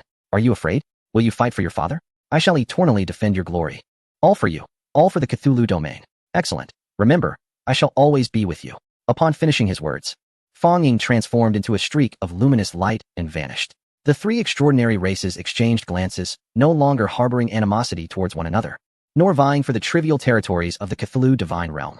After all, regardless of the circumstances, once one has glimpsed or comprehended the vastness of the future, the petty squabbles for power and dominion lose their significance. Indeed, even the mightiest child king of the village cannot contend with an adult. They were once rulers, each possessing a heart that embraced vastness. Their destinies were to mature and venture beyond the village into the world of cities. Witnessing the impact of his words, Fong Ying felt a profound sense of satisfaction. With this, should he engage in further deliberation, the outcomes would undoubtedly align with his aspirations, or at the very least, remain true to the overarching direction. Ding, Cthulhu Divine Realm Faith Value, 100. Excellent. It appears I am indeed suited to the role of a deity, Fong Ying mused, stroking his chin. With the presence of these three foundational figures, his divine realm anticipated the forthcoming month with increasing eagerness. Other divine realms, within this month, would likely cultivate unique races born from their divine characteristics. For instance, in a martial realm, one would typically encounter warriors. In a monster realm, beings of exceptional strength and resilience. In Su Xiuxiu's realm, one could easily surmise, would be populated by spirits capable of directly assaulting souls. Such realms, in their nascent stages, often harbor significant vulnerabilities, rendering them susceptible to targeting. For example, while Su Xiuxiu's spirits may be formidable, they face formidable adversaries in the forms of sorcerers, mages, and soul manipulators. Even Fong Ying's two most capable subordinates, Cthulhu and the Touch of the Void, could effortlessly dispatch her spirits. However, should Su Xiuxiu venture into a technology-based realm or any realm reliant on external forces and physical prowess, a single spirit would suffice to wreak havoc. As for Fong Ying's own divine realm, it could be said that his shortcomings had been adequately addressed. At least among novice deities, he could claim dominion. The ocean was guarded by Cthulhu and the deep dweller Dagon, while the land and skies were protected by the burrowing demon worm and the Touch of the Void, a perfect synergy of mage and warrior. Ah, how delightful. System. Let us proceed with the rewards. Fong Ying had not forgotten the three resources he had acquired from the system. Ding, as you wish. Chapter 23, Mental Shackles Soon. The first egg shattered, releasing a brilliant azure light that dazzled Fong Ying's eyes. Within it, he beheld a blue token resembling a torch, one side adorned with the sea and the other with a myriad of swimming fish. Name, the ocean embraces all. Greatness lies in tolerance. Level, silver. Attribute, water. Effect, 1 ocean eye. You will possess a continuously churning body of seawater, with an annual output of up to 1 billion tons. 200 items. Activating the resource token grants you access to hundreds of edible species of fish and shrimp, thereby creating a cohesive, closed-loop biological chain. Ah, splendid. Fong Ying was quite exhilarated, for this resource was of utmost importance to him. It is worth noting that his divine ocean was not a naturally occurring entity, but rather a product of previous extrapolations from resources known as nature's cloud. Although it could evolve autonomously and he had acquired a meteorite, it ultimately remained a mere imitation, lacking the vibrant, living waters found in true divine realms. This oceanic eye was a timely solution to Fong Ying's pressing needs. As for the subsequent items, their significance was even greater. The organisms within the divine realm required sustenance to thrive, yet due to the influences of skills like the Book of the Undead, most had undergone profound mutations, rendering them either toxic or meager in flesh. None were truly free for consumption. Now, these items could potentially fill a crucial void. Come on, I eagerly anticipate the second resource. With a resounding crack, the second egg burst open, revealing a soul-colored token that leapt forth. Name, Earthly Foundation. A gentleman should bear virtue. Level, silver. Attribute, earth. Effect, 1 fertility. Enhances land fertility by 200, nourishing the myriad items. 2 grace. Ensures the flourishing growth of items, progressing towards edible and non-toxic forms. Could it be that one's desires manifest as reality? A smile graced Fong Ying's lips. This token addressed the needs of 2 extraordinary races, which hardly seemed unjust. Yet, what direction would the third egg take? Could it be the heavens? With a loud explosion, a transparent token radiating 7 colors emerged. Name, the foundation of 1,000 miles begins with piling earth. Level, gold. Attribute, none. Effect, you may enhance any of your innate skills. Note, the enhancement level cannot exceed gold. This is indeed a valuable item. After a brief moment of contemplation, Fong Ying decided to utilize it immediately. Though the item was splendid, the pressing matter was development. He pondered whether to apply it to Breath of All Spirits or Ethereal Skin, as both skills were of silver rank. Ultimately, he chose to enhance Ethereal Skin, for this ability was specifically designed for the ethereal space. Once Fong Ying elevated this skill to gold rank, all beings within the Cthulhu divine realm immediately sensed the change within themselves. Before they could express their gratitude, Fong Ying's decree and rewards swiftly followed. Indeed, he had also utilized the other two resource tokens. After all, only tangible results hold true value. This is a blessing for your efforts. Do not let me down. Strive onward. Cthulhu and Dagon swiftly discerned the alterations within the ocean, particularly a singular location where a marine eye had emerged. A continuous stream of pristine seawater surged forth from this spot, while Cthulhu sensed an overwhelming aura of malevolent energy, at least 5 times more potent than that of the surrounding areas. Resolutely, he decided to seize this territory and safeguard it from destruction. Meanwhile, Dagon, his devoted follower, was the first to discover an abundance of delectable sustenance. After providing a portion to Cthulhu, he indulged himself and commenced his plan for the proliferation of his race. On land, the burrowing worms were the first to recognize the state of the earth, imbued with vitality and a rich aroma, a manifestation of burgeoning life. As the flora and fauna received resources, they flourished in a splendid display, blooming profusely and bearing bountiful fruits. It was akin to the adage, with spring's arrival comes the awakening of all living things, heralding the season of animal mating. The burrowing worms and the touch of the void exchanged glances, setting forth to their respective realms of exuberant life to propagate their species. As time passes, the flow of time brings forth the resurgence of your 3 extraordinary biological races. Faith value 50. Your shallow adherents are born. Your devout followers emerge. Your true believers arise. And your fanatics are manifested. Congratulations, your divine realm has achieved ecological harmony. All beings exhibit joy at 5, happiness at 5, freedom at 5, and a reproductive rate of 10. Indeed, the divine realm had embarked on a prosperous trajectory, and it was time to accelerate. Fong Ying issued a command to his realm before retreating. Although he was nominally a deity, in reality, he remained a human being with basic needs. Naturally, he could forego sustenance, but long-standing habits compelled Fong Ying to return to his abode. He exhaled a long, relieved breath. Upon returning to the material world, he felt an unparalleled lightness in his body, as though a torrent of immense power was brewing within him. He understood that this was a temporary discomfort resulting from his sudden surge in strength. After all, he had previously possessed a mere 1-kilometer divine realm. And now he found himself with nearly 200 kilometers, an increase of not just 100-fold, but an astonishing 2,000 times. Moreover, the paramount source of power among deities, aside from their divine realms, relied heavily on the strength of the beings within. The more formidable the creatures, the more powerful the deity. Gazing into the mirror, Fong Ying beheld his current state with clarity. His form was well-proportioned, with features resembling a work of art, emanating a faint, milky luminescence. His left pupil shone a gray hue, seemingly swirling with a subtle mist, while his right eye glowed crimson, evoking a sense of profound terror that pierced the soul. This manifestation was a reflection of the powers bestowed upon him by Cthulhu and the touch of the void. Generally speaking, these nascent deities, having suddenly grasped their newfound powers, struggled to wield them with ease. Such physical mutations may manifest. Consequently, in comparable circumstances, numerous deities tend to showcase their prowess, assimilating themselves within their divine realms to demonstrate their strength. Naturally, those who have ascended to the ranks of great deities or celestial beings would not resort to such rudimentary displays of self-assertion, excluding a few deities who revel in ostentation. For there are always eccentricities to be found. Speaking of which, perhaps I should elevate my quality of life. Fong Ying gazed upon this small abode, steeped in the weight of historical gravitas. With a twist of his hand, an eye materialized within his grasp. Secret Elixir. Mental Shackles Chapter 24. The Cthulhu-era Fong Ying conjured this elixir, not for personal consumption, but rather with the intent to sell it. Much like the resources offered by other lords of divine realms, he too needed to seek out potential buyers. He speculated that the market for mental artifacts must be substantial. After all, he was merely a student. Despite being a deity, it did not equate to omnipotence, thus necessitating a modicum of understanding and exploration regarding certain matters. Ding ding ding. Su Xiuxiu. Noticing the incoming call from Su Xiuxiu, Fong Ying promptly answered. Fong Ying, how is your divine realm progressing? It's rather mediocre. And you? My divine realm has encountered a bottleneck, so I plan to visit the school to consult a teacher. Would you care to accompany me? Sure. When? Tomorrow at 9 in the morning, at the intersection of Sinew Road. Absolutely. By the way, I have something to tell you. The lords of divine realms who have successfully activated their realms have established a deity group among the schools. I noticed you're not in it. I assume you missed it while developing your divine realm. Let me invite you once more. In the group, we can exchange resources and discuss experiences. As we are all foundational deities, and it's easier to communicate. Listening to Su Xiuxiu's words, Fong Ying pondered for a moment. That sounds great, no problem.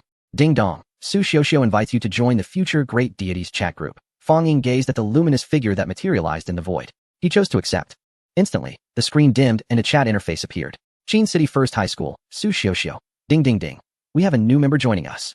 Qin City 7th High School, Zhao Mingyuan. Newcomers, remember to update your nicknames.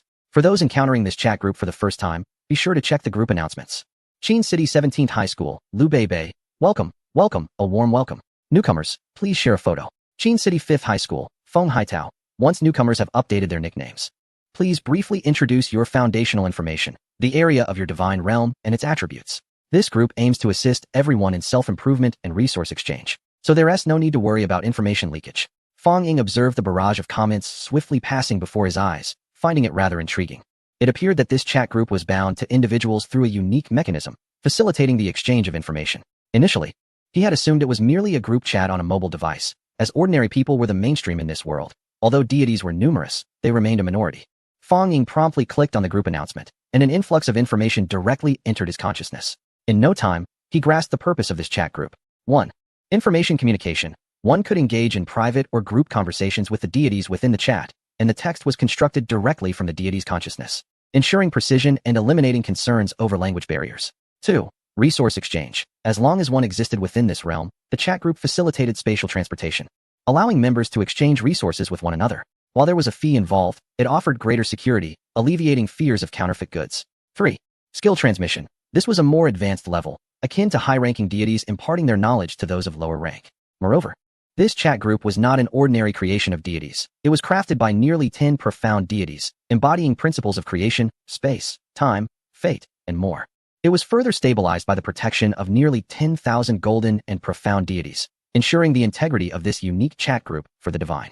Fong Ying's chat group was merely a branch of a larger conversation tree, specifically designated for the junior deities within Qin City. He found it reminiscent of Earth's WeChat, albeit far more enigmatic. With this realization, he decided to reveal his identity, directly writing his name and class. Qin City No. 1 High School, Fong Ying. Hello everyone. Qin City No. 5 High School, Lu Qiong. Fong Ying? That name sounds quite familiar. Qin City No. 13 High School, Zhao Nao? Could it be another big shot? After all, he was invited by Sister Xiao. He must be important. I want to cling to him. Qin City No. 8 High School, Baki. Cling. Qin City No. 1 High School, Zheng Yong. Fong Ying, that guy? Ha ha ha. If a wasteland world of 0-1 kilometers can be considered genius, let me ponder. Is he a once-in-a-century talent or a once-in-a-millennium one? Zheng Yong's comment abruptly silenced the once jovial atmosphere of the chat. The deities, who had intended to connect as friends for future resource exchanges, suddenly lost their desire to engage. Despite being students, they were also rulers of their respective domains and were no longer children. They could discern who was beneficial to befriend and who was best avoided. An 1-kilometer domain seemed incapable of sustaining a biological chain, let alone discussing development. It was conceivable that at any moment, they could be swept away by the tempest of the void. While others remained silent, Zheng Yong continued to provoke. Qin City No. 1 High School. Zheng Yong, what is the matter? Have I struck a nerve? Are you afraid to speak, Fong Ying? Qin City No. 1 High School. Fong Ying, see you in a month's assessment. Qin City No. 1 High School. Zheng Yong. Oh, I am quite fearful. Yet I shall not hesitate to inform you that in my world, a civilization of ethereal beings has emerged, giants that can fell mountains with a single blow. I wonder if your little divine realm of 0-1 kilometers will withstand such force. Qin City No. 1 High School, Su Xiuxiu. Is that so? I am curious whether the giants can withstand my ghostly assaults. Su Xiuxiu could no longer contain herself in supporting Fong Ying, as they were not only classmates, but also deskmates. Naturally, she could not endure seeing her companion being bullied. Fong Ying then privately messaged Su Xiuxiu before exiting the group chat. It was not that Fong Ying was afraid. Rather, his divine realm had further developed. The resources accumulated within his divine realm had been entirely consumed, and the flow of time had once again returned to its normal pace. Cthulhu era. Year 178. The burrowing demon worms skillfully arrived once more at the previously determined meteorite coordinates. However, due to unforeseen circumstances, they deviated slightly from their path, but made unexpected gains, acquiring 1 unit of soil resources. Cthulhu era. Year 180. The soil resources were brought back, expanding the land area of the divine realm to 5 kilometers. Cthulhu era. Year 378. The number of extraordinary races has surpassed 10,000. Thanks to abundant resources and a lack of malicious destruction, the Cthulhu divine realm has developed to a certain extent. Cthulhu era. Year 572. Under the leadership of the extraordinary Cthulhu, tens of thousands of extraordinary races commenced an exploratory journey into the void. Due to their power, they mostly remained near the Cthulhu divine realm, gathering various resources totaling 524, of which 184 were deemed useful. Cthulhu era. Year 872. The total area of the Cthulhu Divine Realm has reached 294 kilometers. Chapter 25. The Birth of Civilization, Cthulhu Era, Year 1, 300. The Void Touch. Inspired by the prayers of Cthulhu and the deep-sea race Dagon under its command, established its own unique civilization of the Evil Eye. Language and Culture. 15. Evil Energy Manipulation. 10. Architecture. 10. Heritage. 12. Cthulhu Era, Year 1, 500. The Void Touch utilized its own linguistic system to create the primordial holy text, a scripture solely dedicated to the primordial master's prayers. Piety. 10. Conversion of followers. 15. Cultural depth. 15. Blessing of the Cthulhu Divine Realm. 5. Goodness. Is it truly this formidable? Fong Ying had not forgotten the semi-civilization established by the deep-sea race during previous simulations. However, he never anticipated that the Evil Eye civilization would seize the initiative instead. Following this revelation, a prompt from the simulation system appeared. Ding! Congratulations. The first civilized race of the Cthulhu Divine Realm has been born. Simulation points, 500. You have the opportunity to select one of the following 3 privileges. Skill, guaranteed token, level, diamond, effect. Utilizing this token, you can ensure a diamond level skill from the 10 skill selections during the simulation process. Skill, upgrade token, level, platinum, effect. By utilizing this token, you can elevate any of your existing gold level skills to platinum level. Skill, no cooldown token, level, no level, effect. By employing this token, you can refresh the simulation system 1010 without any cooldown. I never anticipated that the simulation system would grant me such a delightful surprise in reality. Fong Ying chuckled and promptly opted for the second option, the upgrade token. What a jest. One must understand that skills are inherently scarce, and upgrading them is a Herculean task. Now, with such a simple opportunity at hand, it was an absolute must to choose it. Naturally, Fong Ying did not forget to acknowledge the one who contributed the most, immediately conveying the divine decree. The Eye of Evil clan has established the first civilization, reaping the fortune of 500 immortal beings. Other races should strive for self-improvement. As Fong Ying's words resonated across the realms, it would be disingenuous for the other 2 extraordinary races not to feel envy. But what could they do? They had to take action. The first to act was the extraordinary being Cthulhu, as his followers were already presented with such opportunities, albeit they had been oblivious until now. On the other hand, the gluttonous clan found themselves in a predicament. Unlike the other 2 races, they lacked bodily coordination and were, in fact, massive creatures resembling gigantic maggots. Establishing a civilization? Constructing houses? What a farce. Learning to write? How would that even work? Ultimately, they were left with mere forms of consciousness exchange, yet, to be honest, all their strength was channeled into their physical prowess, and contemplation was ill-suited for them. After enduring a series of challenges, thanks to Fong Ying's message, they were spared from utter despair. Go forth. Your world belongs to the stars and the sea. Retrieve those resources for me, and your desired master shall bestow blessings upon you. With Fong Ying's words, the gluttonous maggots worked even harder. Perhaps it was fated. These creatures were inherently adapted to the void, as the first meteorite was discovered by the ground-dwelling worms. Remarkably, these gluttonous worms unearthed a plethora of resources, smaller stones, larger ice blocks, and even damaged corpses. As time progressed, these gluttonous worms moved about the void as ants would in a migration, gradually locating resources and transporting them to Cthulhu's domain. Fong Ying was exceedingly pleased with this development. At a new intersection, Su Xiuxiu, adorned in a youthful and vibrant short skirt, held a food container in her hand and waved at Fong Ying as he approached. Why are you here so early? Fong Ying was taken aback, having arrived 10 minutes ahead of schedule, only to find that she had been waiting all along. Not much. I just woke up early and decided to come out. Here, try the little desserts I made, Su Xiuxiu said as she handed them over. Oh, Su, the enchanting beauty, has personally taken action. Thus, I must savor this delicacy. Fong Ying unreservedly accepted it. Upon opening, she was met with 8 exquisite, translucent pastries resembling intricately sculpted flowers. This is simply too beautiful. Your craftsmanship is remarkable, Fong Ying exclaimed in astonishment. Haha, I'm delighted you appreciate it. Do give it a taste. Su Xiuxiu, pleased by Fong Ying's surprise, promptly urged her on. Absolutely. Fong Ying picked up a piece, and a cool sensation coursed through her, leaving her somewhat perplexed before she placed it in her mouth. Before she could even chew, the pastry melted effortlessly, soft and glutinous, with a refreshing quality, infused with an ethereal energy of the shadow attribute. You can actually channel the power of your divine realm into pastries? Fong Ying was left speechless.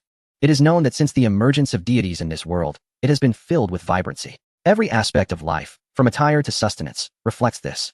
The styles of clothing are not to be understated, with small effects that are astonishing, enhancing defense and offense, and even possessing enchanting attributes. As for living and traveling, those are mostly self-explanatory. However, when it comes to food, it becomes even more thrilling, offering a plethora of flavors and textures, some even providing additional effects, such as prolonging life or enhancing intellect. and like Su Xiuxiu, incorporating attributes from one's divine realm in a uniquely gentle manner. This allows other deities to comprehend the properties of different divine realms, leading to further evolution. Yet, while the concept appears simple, the execution is immensely challenging. At least for now, Fang Ying is unable to achieve such feats. You are truly impressive. Fang Ying gave a thumbs up. It's a must. Just wait until I develop further. I'll have your back. That sounds wonderful. I shall certainly seek the favor of the enchanting Su. Fang Ying immediately responded in agreement. As the two conversed, they soon arrived at school, which instantly stirred a commotion. Wow, is that Senior Su Xiuxiu? Yes, indeed.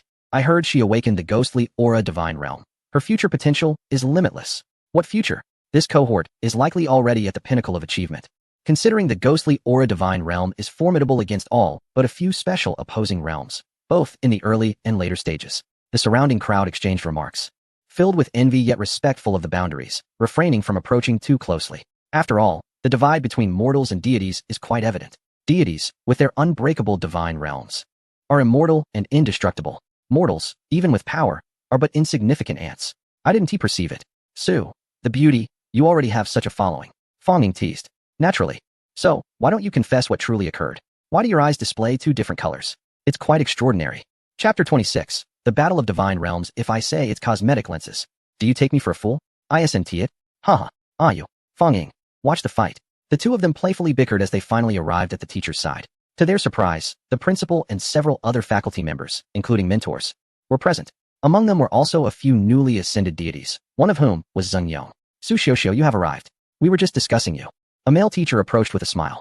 However, Fang Ying, standing nearby, was splendidly overlooked. Such is the reality. Huh. Su Xiuxiu paused, looking towards her homeroom teacher. Regarding what we discussed yesterday, your divine realm may differ somewhat, but undoubtedly, you are fortunate. Later, I shall accompany you to the school's spatial transmission array, where we can effectively assess the development of your divine realm. Huh. Has there been an issue with my divine realm? Zeng Yong was taken aback. Having just conversed in the divine chat group yesterday, where he was aware of the mockery directed at him, it is not exactly a problem. Su Xiuxiu's divine realm has encountered some unexpected circumstances, yet it is a blessing in disguise. Her divine realm now has the opportunity to ascend to the three realms, especially the great world of hell, which will no longer be impossible. I estimate that, in this year's grand competition, Xiuxiu may very well emerge as the top contender. It was still the same male teacher, who also served as Zeng Yong's homeroom teacher. Isn't her divine realm of ghostly energy a mutation? Zeng Yong was startled. Indeed. Do not be misled by the fact that your spiritual energy divine realm produces a race of giants. They merely absorb spiritual energy and have not directly evolved into cultivators utilizing it. Thus, her divine realm can completely counter yours, the male teacher explained, noticing Zeng Yong's dejection. Yet he refrained from delivering a direct blow, instead offering a twist of fate. However, your giant race possesses a unique bloodline of the giant spirit god, albeit diluted. Yet it is still remarkable. If you can cultivate a divine partnership with Su Xiuxiu, your giant race may have the chance to evolve into true giant spirits, possibly even directly achieving ascension to the celestial realm. Su Xiuxiu's divine realm will also rapidly develop into a unified three realms, with future potential that is equally limitless. The male teacher cast a meaningful glance at Su Xiuxiu. Zeng Yong likewise transformed his previously antagonistic gaze into one of greed. Yet, Su Xiuxiu frowned slightly. Teacher Zhao? Some words can be spoken, while others require careful consideration before utterance. As a teacher, I believe you understand this better than I. Su Xiuxiu's homeroom teacher immediately interjected. Of course, I stand by my words. Were there any issues with what I just said? As educators, our guidance regarding students' divine realms has always been delivered with the best intentions, and I merely offered a sound suggestion. Teacher Zhao replied with a smile. Is that so? Yet all I perceive is a narrow-minded view and self-serving speech. Su Xiuxiu retorted promptly. Is that the case? Do you not find this event rather intriguing? Teacher Zhao smiled as he rolled back. Indeed, it is quite fascinating, a real-life rendition of a toad aspiring to dine on swan meat. It is undeniably captivating. With a single utterance from Fang Ying, the atmosphere within the classroom reached a pinnacle. The homeroom teacher cast a profound glance at this student of his. As for the other two, Teacher Zhao and Zeng Yong, their expressions were far from amiable. Meanwhile, the principal, who had remained silent, exhibited a flicker of light in his eyes, alternating between brightness and dimness. What qualification do you, a mere deity of the wasteland, have to mock me? A giant such as I could trample you and your divine domain. Zeng Yong could no longer contain himself. After all, everyone present held a position of authority. Should he remain silent, he would only invite disdain from his own teacher. Soon enough, Teacher Zhao responded, remarking, youth is indeed youth. Sometimes, without the crucible of society, one will never comprehend the essence of humility. In this world, there are always individuals beyond your perception. It is only upon stepping outside the school that one realizes what it means to be a frog at the bottom of a well. As he spoke, Teacher Zhao gently snapped his fingers. A golden token materialized in his hand. One side of the token resembled a celestial palace, while the other bore a colossal golden silhouette.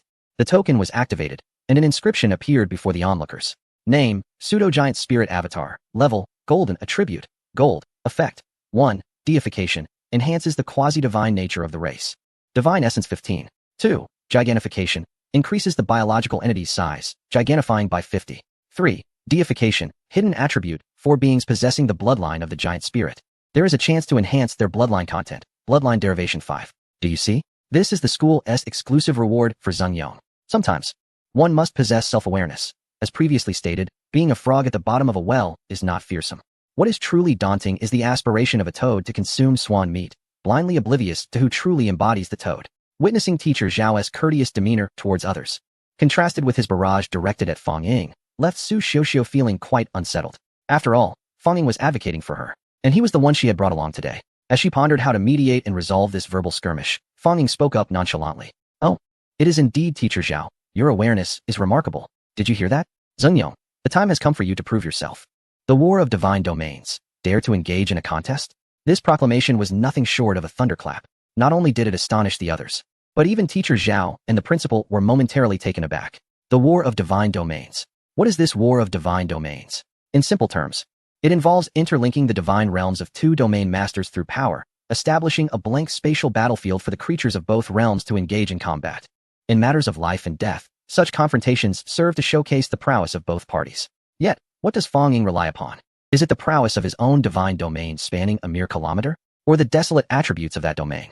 Teacher Zhao found it difficult to pinpoint where Fang Ying's confidence stemmed from, yet he was reluctant to expose his student to such unpredictable risks. After all, as one who had ascended to divinity, he understood that one must neither overly esteem nor casually disdain any individual, even one as insignificant as Fang Ying. Victory would yield no accolades, but defeat could significantly impact his future achievements. It was essential to remember that Zeng Yong was a prodigious talent within his class, and the considerable effort he had expended was for whom? Not for him, but for himself. The purpose of their teaching was ultimately to elevate their own status through the resources of the institution. Regrettably, before Teacher Zhao could articulate this thought, Zeng Yong could no longer contain himself. Those were your words, Fang Ying. A true man stands by his word. If you wish to compete, I shall oblige. But should any unforeseen mishaps occur, do not shed tears. Naturally, Fang Ying replied, raising an eyebrow. Let it come. Chapter 27. The core of hell. Witnessing such an intense scene, both Teacher Zhao and Fang Ying's homeroom teacher turned to the principal. After all, they were merely students, having only just awakened to their divine identities. Principal, look at this. Ha ha ha. They are merely children, in the vigor of youth. It is but a contest. And with us present to oversee, utilizing the school's equipment, nothing untoward shall occur, the principal remarked with an air of calm assurance. His gaze occasionally drifting to Fang Ying's striking eyes, one gray and one red. Fang Ying, be cautious. Zeng Yong is not to be trifled with. The giant clan is not merely defined by brute strength, Su Xiuxiu cautioned, gripping Fang Ying's sleeve with concern. Fear not. Fang Ying offered a reassuring glance and then turned respectfully to the principal, saying, esteemed principal, to ensure the fairness of this contest, I kindly request that you act as the judge to oversee this match. Indeed, we implore you, esteemed principal, to adjudicate. Zeng Yong chimed in immediately. Haha, very well. The principal smiled and nodded in agreement. Subsequently, the six of them made their way to the Divine Domain Combat Hall. Some teachers, aware of the unfolding events, promptly summoned their students to witness the spectacle. Even those studying afar procured space transfer tickets to be teleported directly to the school. The battles within the Divine Domain, while a common method of competition, were nonetheless a rare occurrence. Firstly, in any battle, there shall inevitably be casualties. Although these losses pertain to beings of the divine realm, they nonetheless diminish the strength of the realm's master and expose certain abilities. If such information were to fall into the hands of foreign entities, it would render the situation exceedingly precarious. Secondly, this contest among the human race is neither a school event nor a divine decree. Victory or defeat offers no tangible benefit unless enmity is involved. Hence, the rivalry between Fang Ying and Zeng Yong has garnered considerable excitement. Hurry. It is said that Senior Zeng Yong is facing off against another senior named Fang Ying in the Divine Realm battle, with the principal serving as the referee. If we delay, we might miss out on the best vantage point. It is curious that this competition is occurring outside of the examination period. Are they not concerned about unforeseen outcomes in the assessments a month hence? Who can say? Rumor has it that this clash is motivated by love, sparked by an incident involving a female student. I have heard that one senior harbors affections for another and, upon being spurned, has resorted to this contest out of spite. Pray tell, do you truly fear for your lives by fabricating tales about the esteemed seniors who have ascended to divine status? Such a spectacle can transpire in mere moments. The entire school, comprising thousands of students, surged towards the Divine Realm Combat Hall, with many teachers among them. Even those who were engaged in classes promptly ceased their activities upon hearing the news. After all, nothing leaves a more profound impression than a real battle. Education must be vivid and lively. Ah, Director Lin, are you not on leave? Teacher Zhao, upon spotting a heavily pregnant colleague, mused on her audacity to be so adventurous. Oh, but I require some material for my lectures, as I also conduct live sessions for my students at home, Director Lin replied with a smile. As he observed the throngs of people, Zheng Yong sensed the tide had turned in his favor, as if destiny were on his side. Thus, he puffed out his chest and declared, Fang Ying, it appears that even if you wish to withdraw now, it would be impossible. Are you afraid? If so, you may as well surrender early. Rest assured, I shall rid you of your trivialities. Oh, is that so? That is precisely what I wish to convey to you. Fang Ying replied, her expression serene, a glimmer of crimson flashing in her eyes. Prepare yourselves. The Divine Realm battle is about to commence. The spatial matrix is being established, proclaimed the principal, holding aloft a spherical, seemingly enchanted crystal ball. Fang Ying and Zheng Yong promptly ascended the combat platform.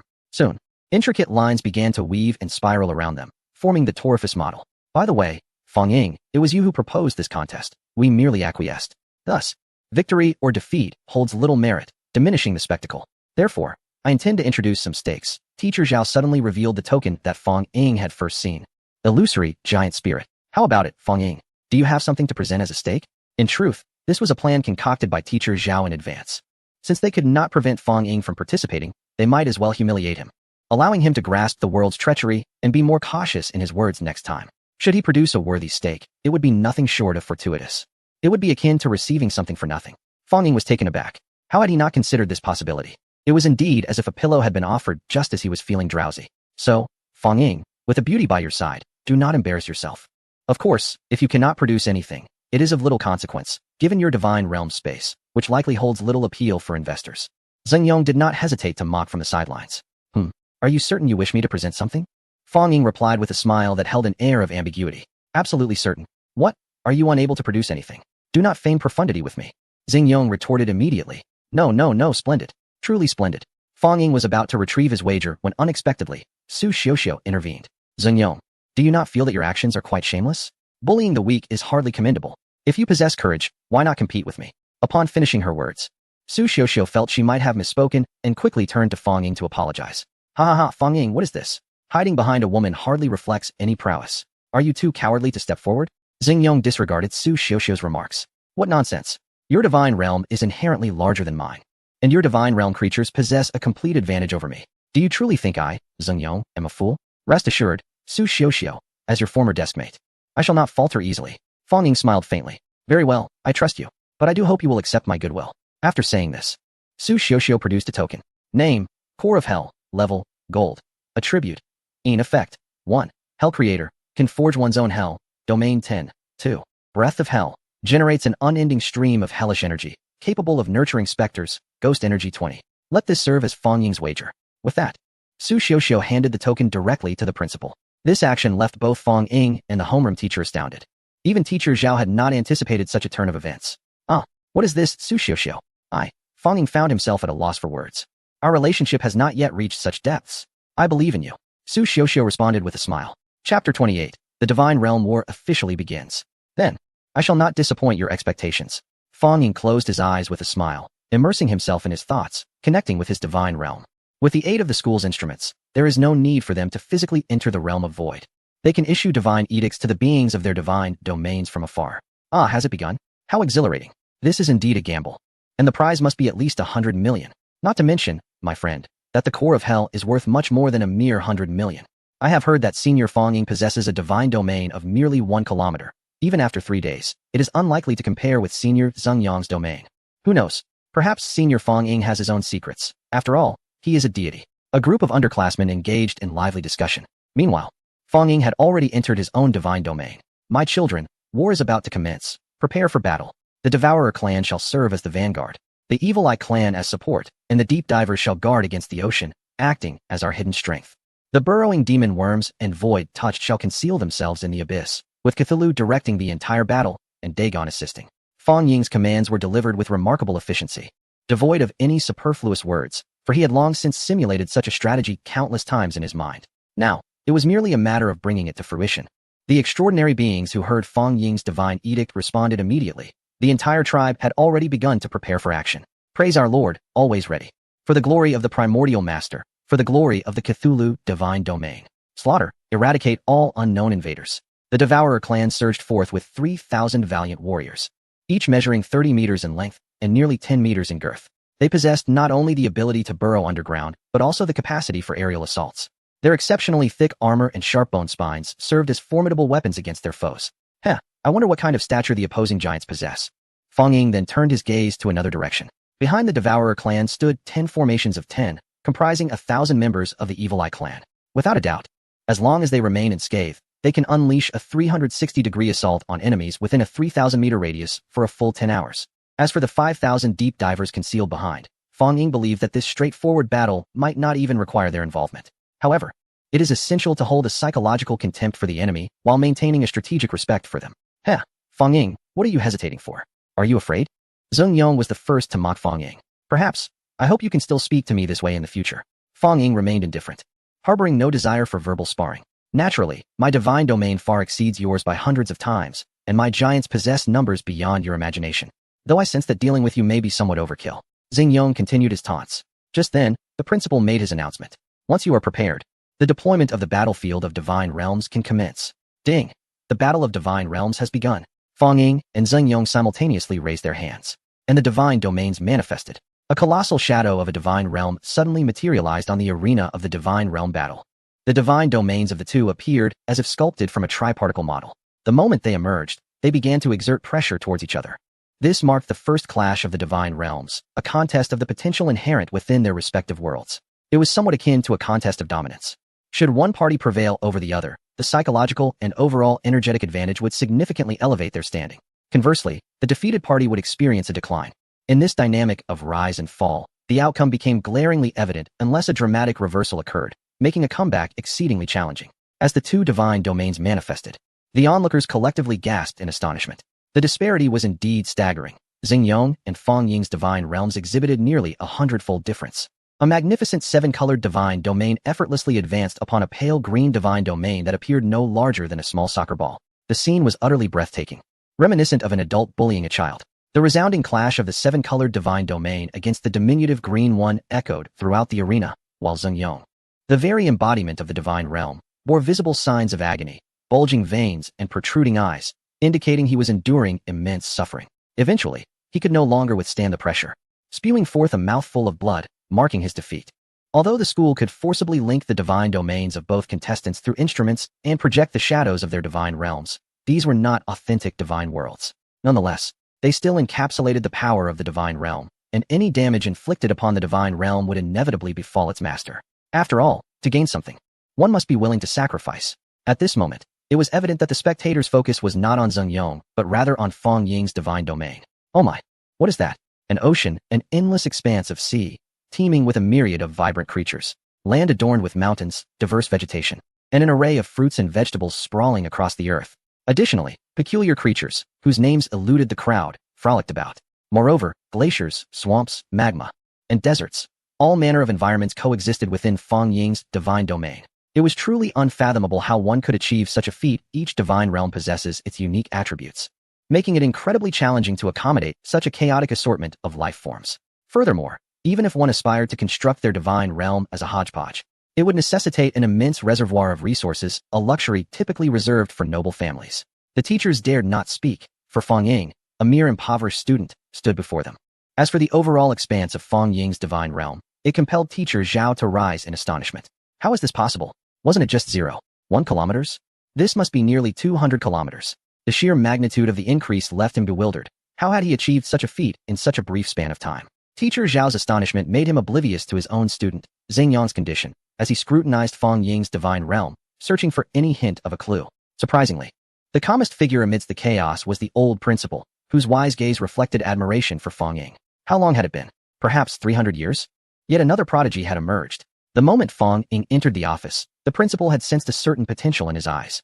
Beep. Divine realm manifestation complete. Fang Ying's divine realm spans 234 kilometers. Zheng Yang's divine realm measures 54 kilometers.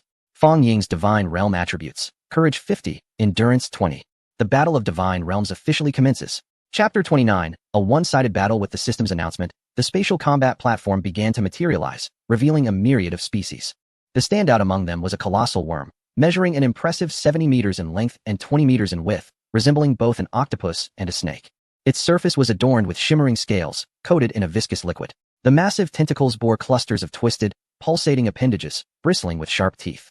Although the drill worm's form was not as terrifying as that of a giant worm, its sheer size instilled a sense of dread and captured attention. On the opposite side, Zheng Yang's giant clan emerged, boasting humanoid shapes with pronounced muscular builds, each towering at least 3 meters, with some nearing 5 meters.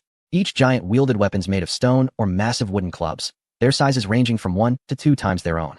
The sight of this formidable battalion evoked an aura of wild ferocity that was palpable to any observer. Yet, comparison is a daunting adversary. Looking at their opponent, even a single giant worm measured nearly 30 meters in length and 10 meters in girth. In that moment, the hands of the giants trembled. Even if their intellect was limited, they understood that the sumptuous feast promised by their divine master was a far cry from the reality before them. It was evident that a fierce battle awaited. Outside, the students and teachers erupted once more in shock at the system's proclamation. How much? Am I hearing this correctly? 234 kilometers. Can you believe it? Someone wake me up. Just the other day, I clearly saw Senior Fang Ying activate a mere 0.1 kilometer wasteland realm. Is this a dream? All the students exchanged whispers of disbelief. The teachers, too, were far from tranquil. They initially believed they were merely spectators, intending to provide their students with a lesson in societal wisdom, teaching them the virtues of patience and the importance of knowing one's limits. A quintessential example of folly was Fang Ying. However, reality delivered a harsh slap to their expectations. Who could have anticipated that, in just 3 short days, an ordinary student would expand his domain nearly 2,000-fold? What does this signify? It is akin to winning the grand prize in the Great Xia Kingdom. An utterly inconceivable feat. The crux of the matter is that it defies logic. Su Xiuxiu, you arrived with Fang Ying. Do you know what transpired during these 3 days? Fang Ying's homeroom teacher inquired urgently. I am not certain. Perhaps he encountered his own fortuitous opportunity. Su Xiuxiu pondered aloud, reflecting on her own recent experience of domain mutation. The other teachers chuckled at her words. Opportunity? What a fanciful notion. Had he saved the blue star in a previous life? It is important to note that the initial 1 kilometer domain Fang Ying activated, even with the provision of resources, required careful nurturing. An excess of resources might have overwhelmed that small domain. Unless, akin to squeezing toothpaste, resources were continuously supplied to Fang Ying over the span of 3 days. The required investment would be staggering. Now, given Fang Ying's current domain state, he could very well contend in this year's divine selection competition. Many were eager to witness the miracle Fang Ying had wrought. Meanwhile, Zheng Yong's once enthusiastic allies now found themselves in a state of disarray. After all, it was clear to anyone with sense that the future held greater promise for Fang Ying. Particularly concerning were the monstrous beings summoned from the giant clan, which dwarfed their opponents in stature. With the advantage lost, what hope remained for them? Although the final outcome remained uncertain, Fang Ying's faction boasted thousands of beings, a numerical superiority exceeding their adversaries by a factor of 10. They could only hope that, once Fang Ying matured, he would not regard them with disdain. At that moment, the atmosphere was charged with excitement, yet Zheng Yong's spirits were notably low. Of course, Teacher Zhao might also be feeling disheartened, as a token likely came at a significant cost. He had leveraged connections and intended to promote Zheng Yong, painstakingly acquiring resources. Fang Ying, do not become complacent. The outcome is yet undetermined. Just because you have gained an initial advantage does not guarantee victory. The true victor is the one who laughs last. My giant clan possesses intelligence, while your minions appear to be nothing more than brutish, mindless creatures, easily vanquished. Prepare to weep. Fang Ying regarded the agitated Zheng Yong with an expression of bemusement. Have you finished your barking? I am about to make my move. Subsequently, he addressed the mighty tribe of giants, burrowing demon worms. Send your kin to probe the enemy first, while ensuring your own safety. Let us ascertain the strength of these colossal fools. Do not act recklessly. As you command, great master. The burrowing demon worms refrained from directly instructing the giants to employ their most adept earth evasion techniques. Instead, they intended to withstand the initial assault and gauge the situation. Giants. What lies before you is merely a mountain of sustenance. Utilize your weapons and intellect to repel them. Zheng Yong also issued commands to his giants. With a resounding roar, nearly 430 giants charged forth in an offensive against the burrowing worms. Be mindful of evasion. We must defeat them one by one. First identifying their weaknesses. Among them, a particularly commanding giant began directing the others, leading an assault on one of the smaller burrowing worms. This leader wielded a massive stone axe. The clash between the two factions was swift and fierce. The enormous axe struck the body of the giant worm with a resounding crack. However, the axe shattered. The commanding giant appeared momentarily stunned. He knew his strength was thrice that of an ordinary giant, and even the toughest of creatures would suffer fractures or pain from such a blow. Yet, the enemy appeared unscathed, while his own weapon lay in ruins. What manner of beast is this? Alas, they would remain oblivious to the fact that a portion of the burrowing worm's diet consisted of ores. Comparatively, the bone spines of the burrowing worms were likely stronger than steel, let alone ordinary stone. Infuriated by the minor wound inflicted by this small morsel, the burrowing worm retaliated by swallowing the commanding giant whole. The leader has fallen. The remaining giants were left in shock. Was this truly their esteemed leader? How could he vanish upon a mere encounter? What should they do next? Fight or flee? After all, beings of the divine realm possess intellect and emotions. It was clear that retreat was the only viable option. Chapter 30. The End of the Divine War. Bang. Bang. Bang. While the giants were momentarily dazed, several of their comrades had already followed in the footsteps of their fallen leader, meeting the same fate and being consumed.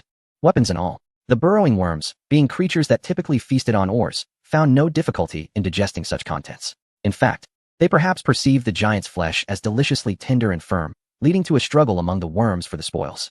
It is worth noting that the development of each divine realm is intrinsically linked to its inherent attributes. Zhengyang's domain belonged to the realm of spiritual energy, albeit with a rather meager concentration. However, this did not diminish the spiritual rules encapsulated within the giants. By assimilating the genes of various races, they could indeed foster their own evolution and growth. Thus, the overall situation transformed into a scene where colossal worm-like monstrosities devoured the fleeing giants who had cast aside their armaments. Fang Ying glanced at Zheng Yong with a hint of peculiarity. Although he was confident of his victory, he had not anticipated it would come so effortlessly. 3 days had passed. Given Zheng Yong's commendable divine realm, it was reasonable to expect that he would have summoned formidable subordinates by now.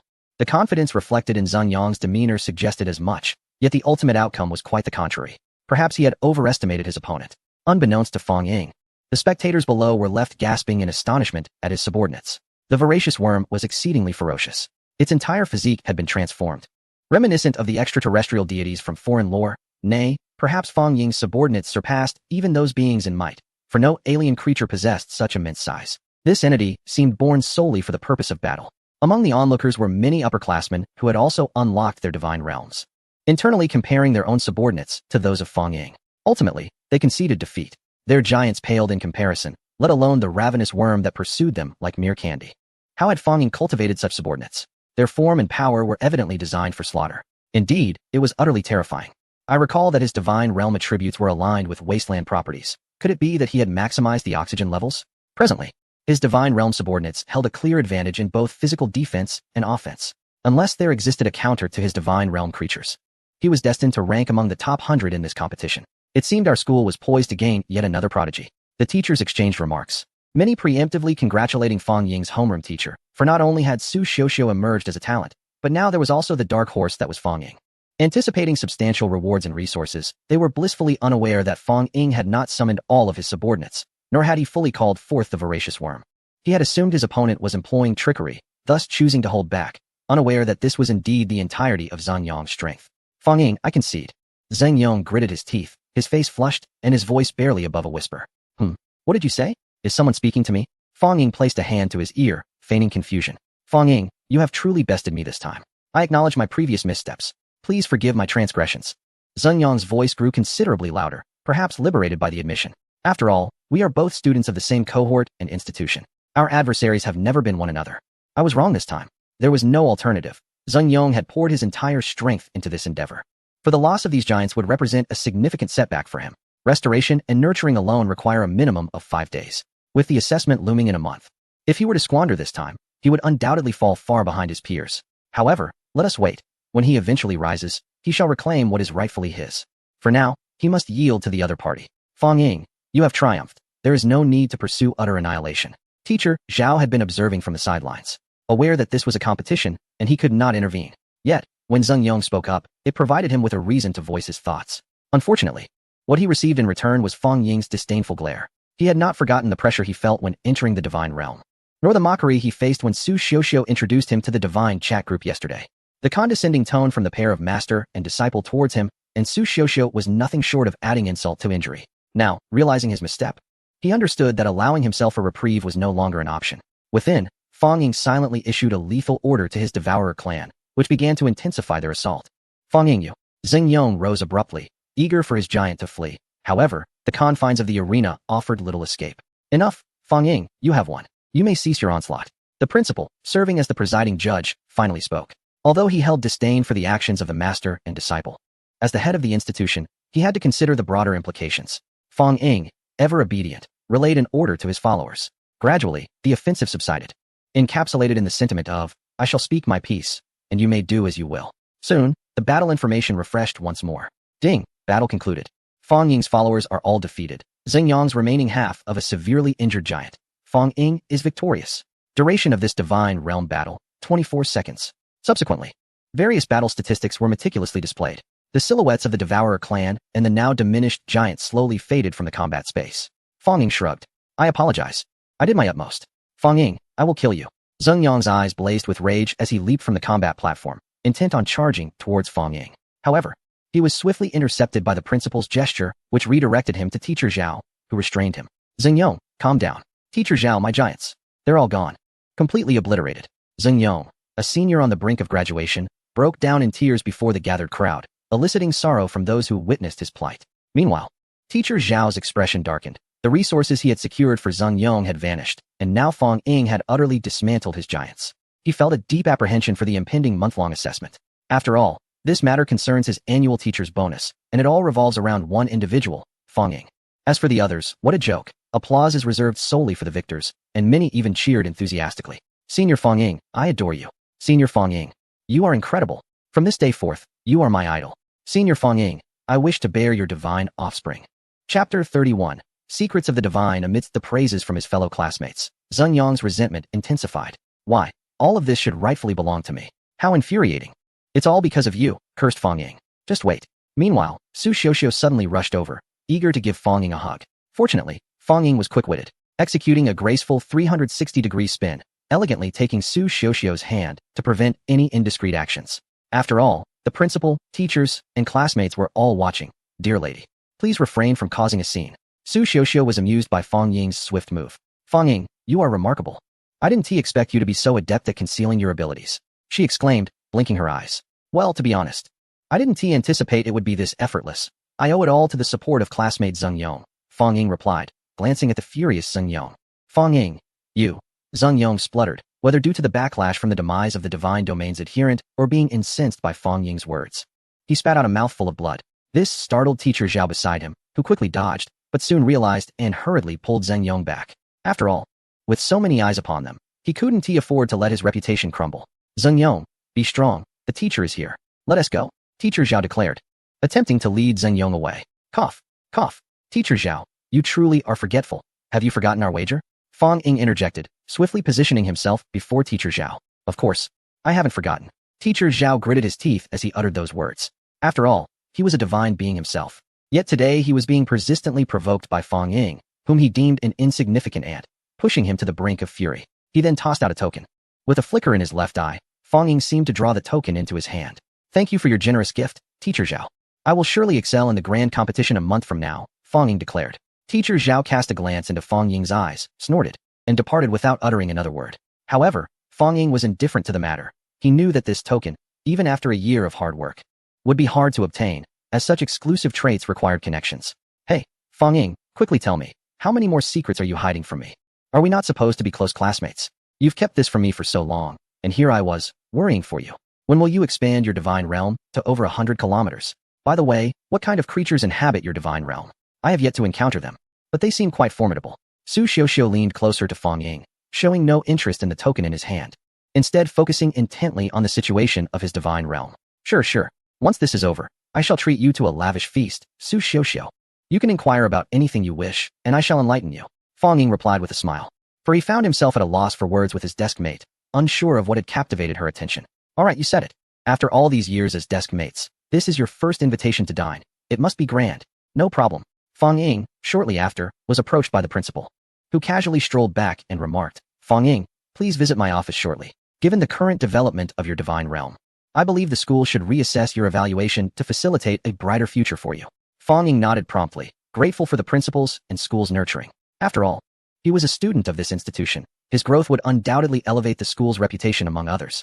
This was intrinsically linked to the principal's own interests. If he could cultivate a student who ranked first at the municipal level, provincial level, or even nationally, the resources that the school would gain would be unparalleled. Admittedly, claiming the national title was somewhat exaggerated. Even with the possession of a simulation system, one must acknowledge that this world is inhabited by deities. The offspring of these divine beings are, by nature, endowed with extraordinary advantages. Even those lacking the innate ability to awaken a divine realm may be forcibly granted one by their divine progenitor. Fang Ying was acutely aware of this reality. Yet, the more he recognized this, the more it appeared to outsiders as a mark of maturity. Remaining unfazed by praise or criticism truly reflects the qualities of a great being. It seems our school is on the verge of producing yet another prodigy. Oh, I've noticed it for a while. I knew it all along. Gold will always shine. The teachers surrounded Fang Ying, eagerly lauding him. This era is characterized by vast possibilities. The student before you may one day ascend to the status of a divine emperor. When that moment comes, to be remembered and perhaps even spat upon by them would be quite an honor. Do not underestimate the significance of such a gesture. What may seem like mere saliva to others is akin to dragoness spittle. For the divine, especially those who transcend the heavens, even a single hair plucked from them is a treasure of divine caliber. A mere droplet of their spittle could elevate a true god's divine realm. This is not an exaggeration. It is a truth that exceeds comprehension. Fang Ying could only hold his head high, navigating through the flattery surrounding him with calm composure. Ultimately, Su Xiuxiu, unable to endure the incessant chatter of those wanting to be near Fang Ying, opted to wait for him outside the school. Fang Ying genuinely recalled the words of Dostoevsky regarding the earth. When one possesses sufficient strength, the entire world will treat them kindly. Knock, knock, come in. Upon opening the door, Fang Ying beheld the principal, calmly reclining in his chair with a serene expression. Young man, you are quite remarkable. To be honest, even at this moment, the principal found it hard to believe, especially after encountering Fang Ying's peculiar companion, a creature so strange that, despite 5 epochs of teaching, he had never encountered anything like it. Perhaps this child was the very ladder to his future elevation. Based on his estimations, as long as Fang Ying maintained his excellent performance, securing the top position at the municipal level should be within reach. With proper arrangements and diligent effort, achieving the provincial top rank might also be feasible. He could discern that Fang Ying had not exerted his full potential within the ocean of Fang Ying's projection domain. He glimpsed another colossal figure. Though it flashed briefly, it might explain the mysterious change in Fang Ying's eye color. As for the national level, securing a place in the top 100 would be a significant achievement, for he was acutely aware that the true elite belonged to the offspring of deities. It was a realm built upon millennia of divine lineage, impervious to the influence of a single individual or deity. Furthermore, it was crucial to note that while ordinary mortals awakened their divine domain at 18, those from divine families were nurtured with divine power even in the womb, establishing their domains upon birth, an accomplishment far beyond what an ordinary person could achieve through mere maintenance over a month. However, it would be unjust to lament this disparity, for their ancestors fought valiantly for the shared destiny of humanity against the external realms. Chapter 32. I am an orphan. All that I am today, Fang Ying, is a testament to the guidance of the principal and the nurturing of my teachers. As he spoke, Fang Ying made sure to nod respectfully towards his instructor. Indeed, within the principal's office, besides the principal, were his homeroom teacher and 2 directors. It was understandable for his homeroom teacher to be present, given the sudden and significant transformation of his student. The other 2 directors, possessing considerable authority as the educational supervisors, were also keen to discern the reasons behind Fang Ying's rapid development of his divine domain. After all, the essence of divinity resembles the imparting of knowledge. There is no precedence, and perhaps an inadvertent small technique or method could present monumental opportunities for these seasoned deities. Well then, Fang Ying, you need not be overly formal. It is evident that you are a gifted student, and I have decided to cultivate your talents. Do not hold back any longer. You may share with us whatever you know or can articulate, and in return, I shall provide you with the corresponding resources. The principal's words were quite candid. He understood that speaking in circles would only provoke disdain from intelligent individuals, particularly someone like Fang Ying. This might be a common flaw among the youth of this generation. However, as the principal, he managed to navigate this aspect adeptly. The other teachers immediately perked up, attentively awaiting Fang Ying's response. With a smile, Fang Ying glanced at the principal and the teachers before stating plainly, the development of my divine realm may be difficult for you all to believe.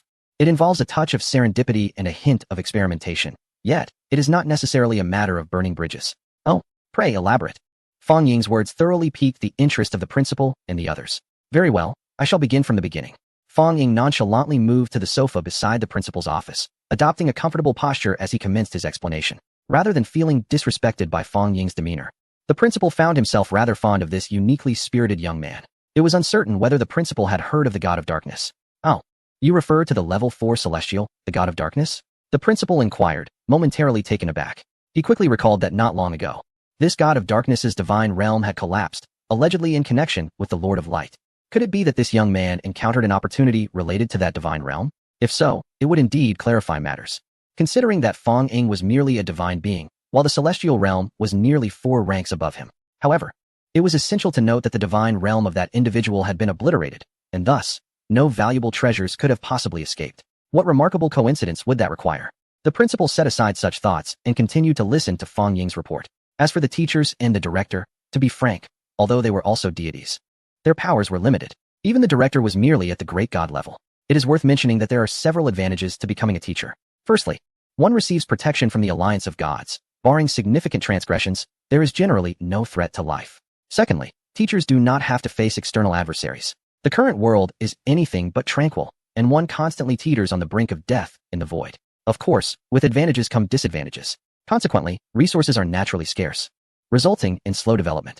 Furthermore, not just anyone can become a teacher. One must accumulate sufficient merit, which is earned through battles against external foes. Otherwise, if any random deity were allowed to teach, how could they avoid leading students astray?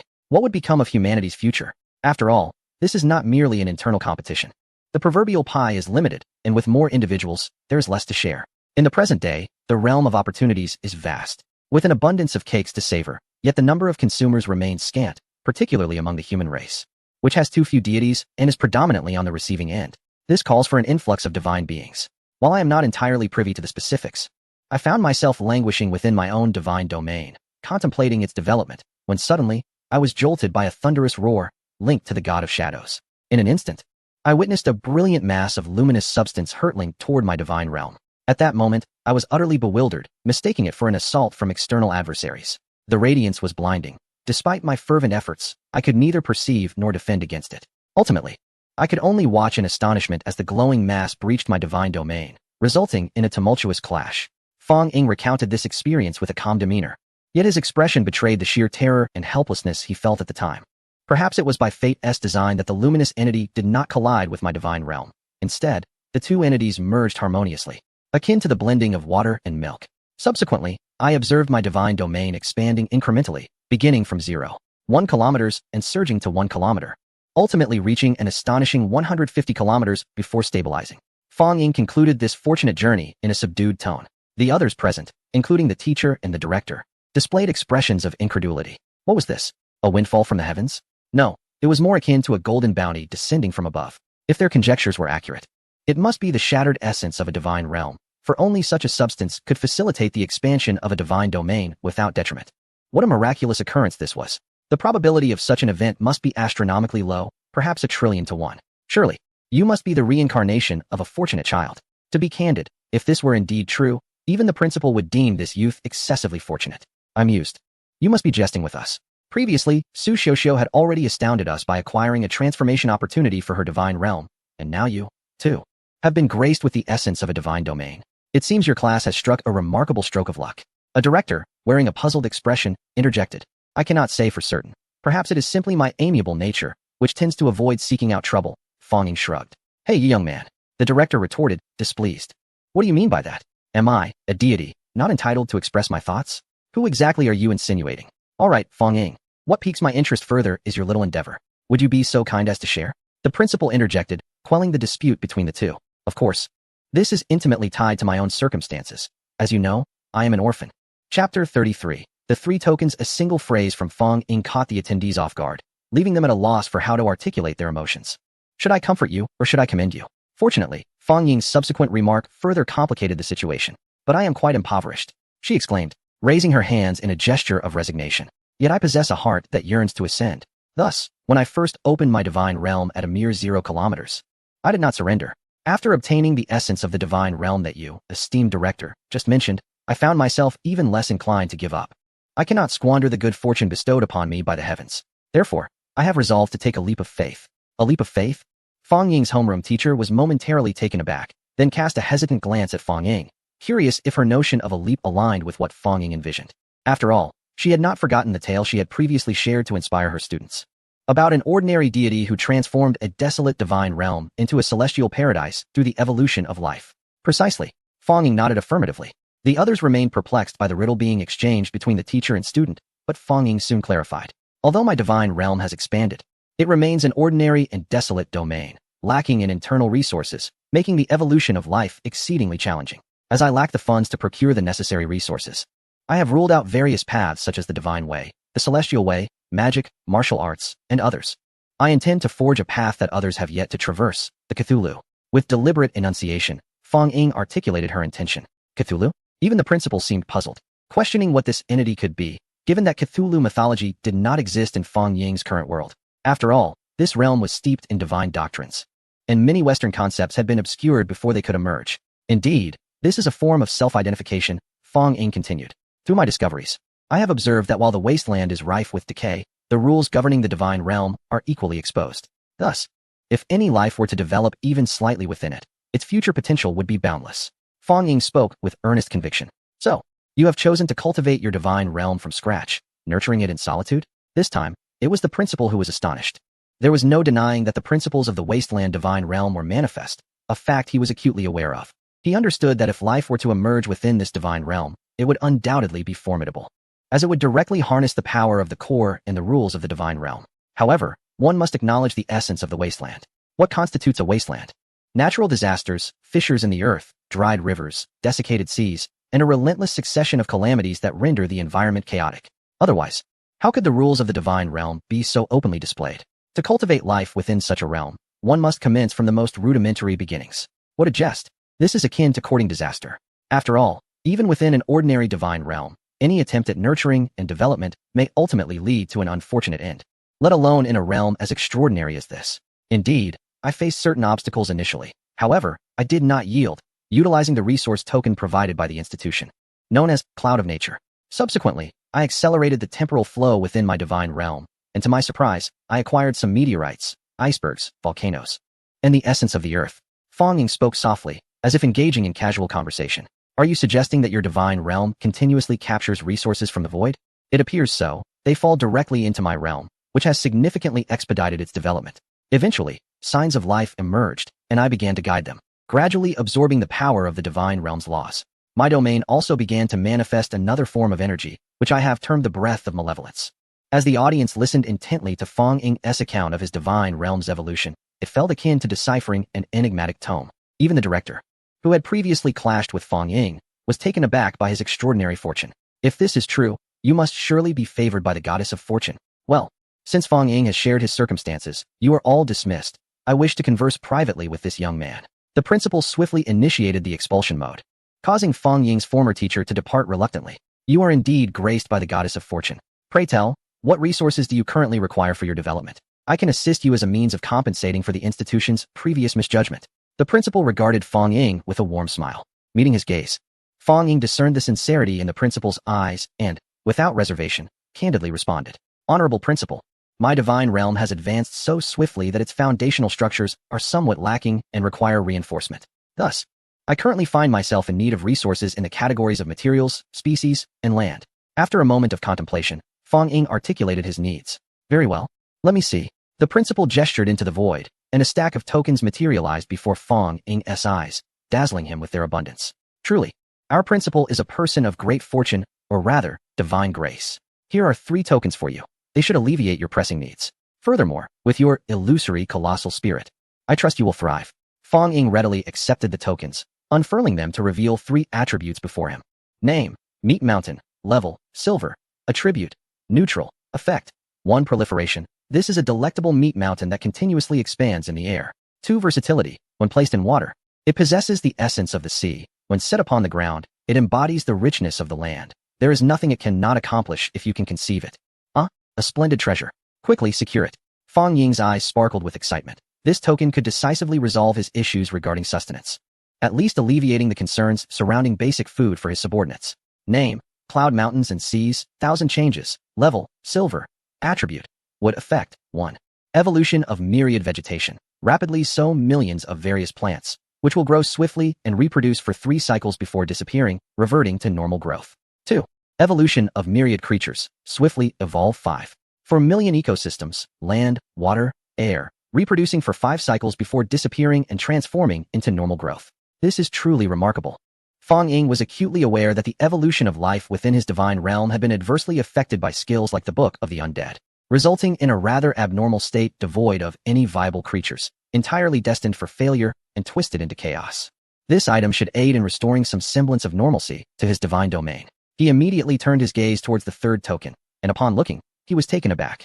Chapter 34. Extraordinary Objects of Creation. Name: Ancestral Veins of the Mountains. Level: Gold. Attribute: Earth. Effect: 1. Ancestral Vein Evolution. Contains the essence of a minor world S ancestral vein, capable of evolving 3,000 major earth veins, 6,000 medium earth veins, and countless minor veins. 2. Earthly Foundation. Enhances the potential of the divine realm's essence, granting an earth attribute of 50. 3. Creation. Cultivates more living beings, prolonging the foundation of various species, fortifying roots by 15, and fostering virtue by 20. Fong Ying was momentarily taken aback. He understood that his principal would bestow certain advantages upon him. Considering he was indeed a promising seed, at the very least, this would add a splash of color to his future. However, he did not anticipate the generous offering of such a plethora of golden-level resources. It is worth noting that these resources are not easily acquired. To be candid, their rarity commands a value comparable to that of ordinary platinum-level resources. Nevertheless, Fong Ying was not one to be overly polite. Thank you for your nurturing, esteemed principal. I assure you, I shall not disappoint your expectations. Fong Ying immediately smiled and cupped his hands in gratitude.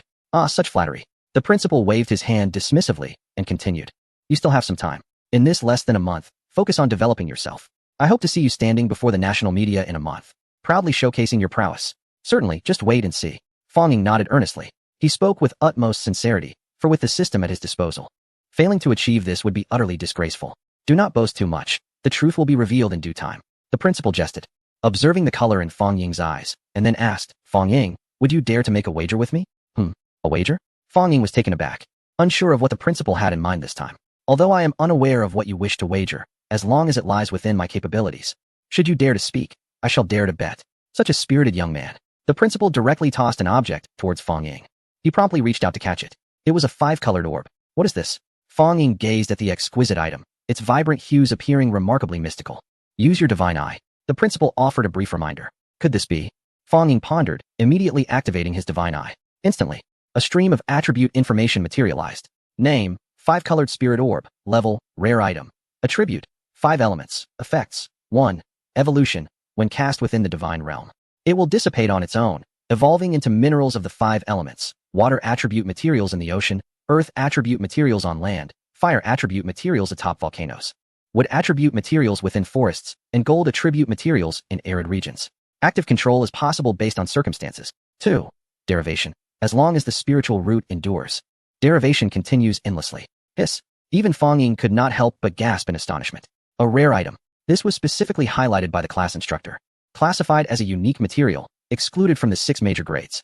The reason for its exclusion lies in the fact that rare items cannot be controlled by human means, and even items with the same name may exhibit different effects, making them impossible to value consistently. It is akin to the uncertainty of jade. One cut reveals white, another reveals green. Nevertheless, there is no doubt about the rarity of such items, as they are said to embody the condensed power of the laws of the divine realm. All of this is merely hearsay. The true Fong Ying had never encountered one, given that such objects are worth millions. The principal. Fong Ying wore a smile, albeit somewhat twisted. He wished to decline, but found it hard to part with such an invaluable asset for his divine realm. Very well, keep it, and upon your return, bring me a city-level champion. Ideally, I hope for a national champion. As the principal spoke, he could not help but chuckle. A national champion. What a fanciful notion. Since Zheng Yong possesses the pseudo-giant spirit illusion, there is no reason you should lack it. Consider this my investment or wager in you. How embarrassing.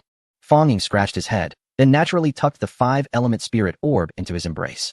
I observed your battle with Zheng Yong. You did not exert your full strength. Although your subordinates possess commendable abilities, they require further enhancement. It is evident they can assimilate minerals. You should allow them to consume various elemental minerals to generate diverse subordinates. Moreover, if you possess any humanoid beings, those minerals will prove useful then. As the principal spoke, his eyes narrowed slightly, as if he could perceive the other subordinates within Fong Ying's divine realm. Yes. Fong Ying feigned ignorance, merely nodding in response. Persevere. As long as you can distinguish yourself in this upcoming college entrance examination, your future will be abundant in resources. At that time, whether it be the government, the Divine Alliance, or the major conglomerates, they will all extend olive branches to you. Of course, even if you are not inclined to join them. The diverse resources produced by your divine realm will undoubtedly be fervently sought after. After all, your prowess is evident, and they will be eager to uncover the secrets of your growth, providing you with an opportunity to reap substantial rewards. The principal spoke with gentle persuasion. Oh, by the way, This year's rewards are exceptionally generous. Principal, do you know what this year's prizes are? Fang Ying perked up. The grand prize for the national champion is the Tree of Life. The Tree of Life? The foundation of the divine realm? An extraordinary relic? Fang Ying's eyes lit up. This is quite an extravagant offer. It is well known that the Tree of Life has the ability to elevate the divine realm and enhance the core essence of all beings within it, somewhat akin to the effects of lunar radiance. Furthermore, it can purify the divine realm, especially potent for my Cthulhu divine realm. Achieving ascension to the celestial realm would be utterly unencumbered. I am determined to claim the national championship. Fang Ying clenched his teeth. Ahem, of course. You need only be aware of this. The rewards for other rankings are also exceedingly generous, so with diligence, anything is possible. The elderly principal spoke earnestly. Go forth and strive. As Fang Ying exited the principal's office, still grappling with his turbulent emotions, he encountered Su Xiuxiu, who had been waiting outside. Hey, Xiuxiu, what brings you here? Fang Ying was taken aback, ready to greet her. He presumed she had devised a plan for dinner. However, she appeared anxious, seizing Fang Ying's arm. Fang Ying, come with me quickly. Chapter 35. The Refreshing of the Divine Realm? What is it? Fang Ying was momentarily bewildered. Suddenly, he was besieged by a throng of reporters. Hello, Fang Ying. I am a reporter from the New City Press. Could you share your insights on your battle against Zheng Yong? Greetings, Fang Ying. I am from Huang Media. Would you be willing to discuss the nature of the creature that accompanied you during the divine battle? Its form has yet to be disclosed by the Divine Alliance. Hello, Fang Ying. I represent a conglomerate. Our CEO has taken a keen interest in your match against Zheng Yong. Might you have time to visit our headquarters? Excuse me. Fang Ying, could you elaborate on how you made such a remarkable leap from a 1-kilometer divine realm to achieving a 200-kilometer domain? Faced with reporters and individuals from various media outlets and corporations, Fang Ying felt somewhat dazed. Fortunately, Su Xiuxiu proved to be an indomitable force, resolutely dragging Fang Ying through the crowd, carving a path to freedom. Two individuals ran for an indeterminate length of time, ultimately managing to elude their pursuers. Observing Su Xiuxiu's slightly flushed cheeks, Fang Ying, being a man, couldn't help but feel that her eagerness was a bit overwhelming, even though he had no desire for a girlfriend. Fortunately, his self-control prevailed. The allure of the divine realm was too enticing to rush into relationships. Su Xiuxiu, let us go. I promised to treat you to a meal, did I not? Fang Ying suggested. No, let us save it for another time. You've become quite the celebrity now. I'm sure many will be watching you in the coming days. After the college entrance examination, you must treat me to a lavish meal. Su Xiuxiu replied. Really? Is that so? Fang Ying was somewhat taken aback, as he had only engaged in a divine battle with Zheng Yong at school. Of course, your divine battle is merely a part of it. The key lies in the information about your combat being revealed, the area of your divine realm, and the peculiar unrecorded subordinate creatures. Any one of these aspects is a topic of great interest, and you will certainly face a fair share of disturbances in the coming days, Su Xiuxiu stated earnestly.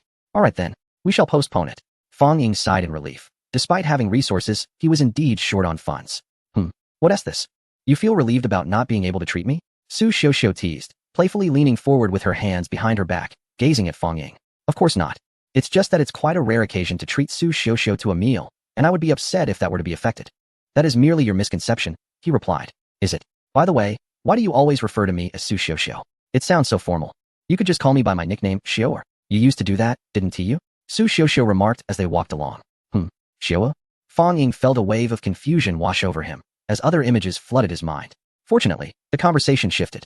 It was only after returning home that Fang Ying realized he had indeed gained notoriety. The Divine Chat group had erupted with excitement. At Qinsha No. 4 High School, Lu Boheo exclaimed, Wow, esteemed peers, have you heard the rumors? Fang Ying's divine realm has astonishingly reached 234 kilometers. Goodness, that is more than 5 times mine. How on earth did he manage that? At Qinsha No. 4 High School, Zhang Mingyuan replied, Bro, you might not know this, but Fang Ying's divine realm was only 0.1 kilometers when it first opened. Surprised, aren't you? At Qinsha No. 8 High School, Lu Jiandong remarked. Is that even real? At Qinsha No. 5 High School, Lu Yang interjected. Get lost, you sissy. At Qinsha No. 8 High School, Lu Jiandong continued. Dark attribute, ghostly apparitions. 103 kilometers. Brother, say that again, Lu Yang. At Qinsha No. 5 High School, Lu Yu chimed in. Greetings, esteemed one. Farewell. At Qinsha No. 1 High School, Lin Yu stated. Friends, you Haven T witnessed the divine battle scene. It was exhilarating. Fang Ying summoned those terrifying subordinates and devoured Zheng Yong's divine realm subordinates with astonishing efficiency. At Qinsha No. 13 High School, Lu Na inquired. Devoured? Did he really consume them? Qin City No. 8 High School, Lu Jiandong. Zheng Yong, weren't you boasting just yesterday? Come forth and make a statement. Qin City No.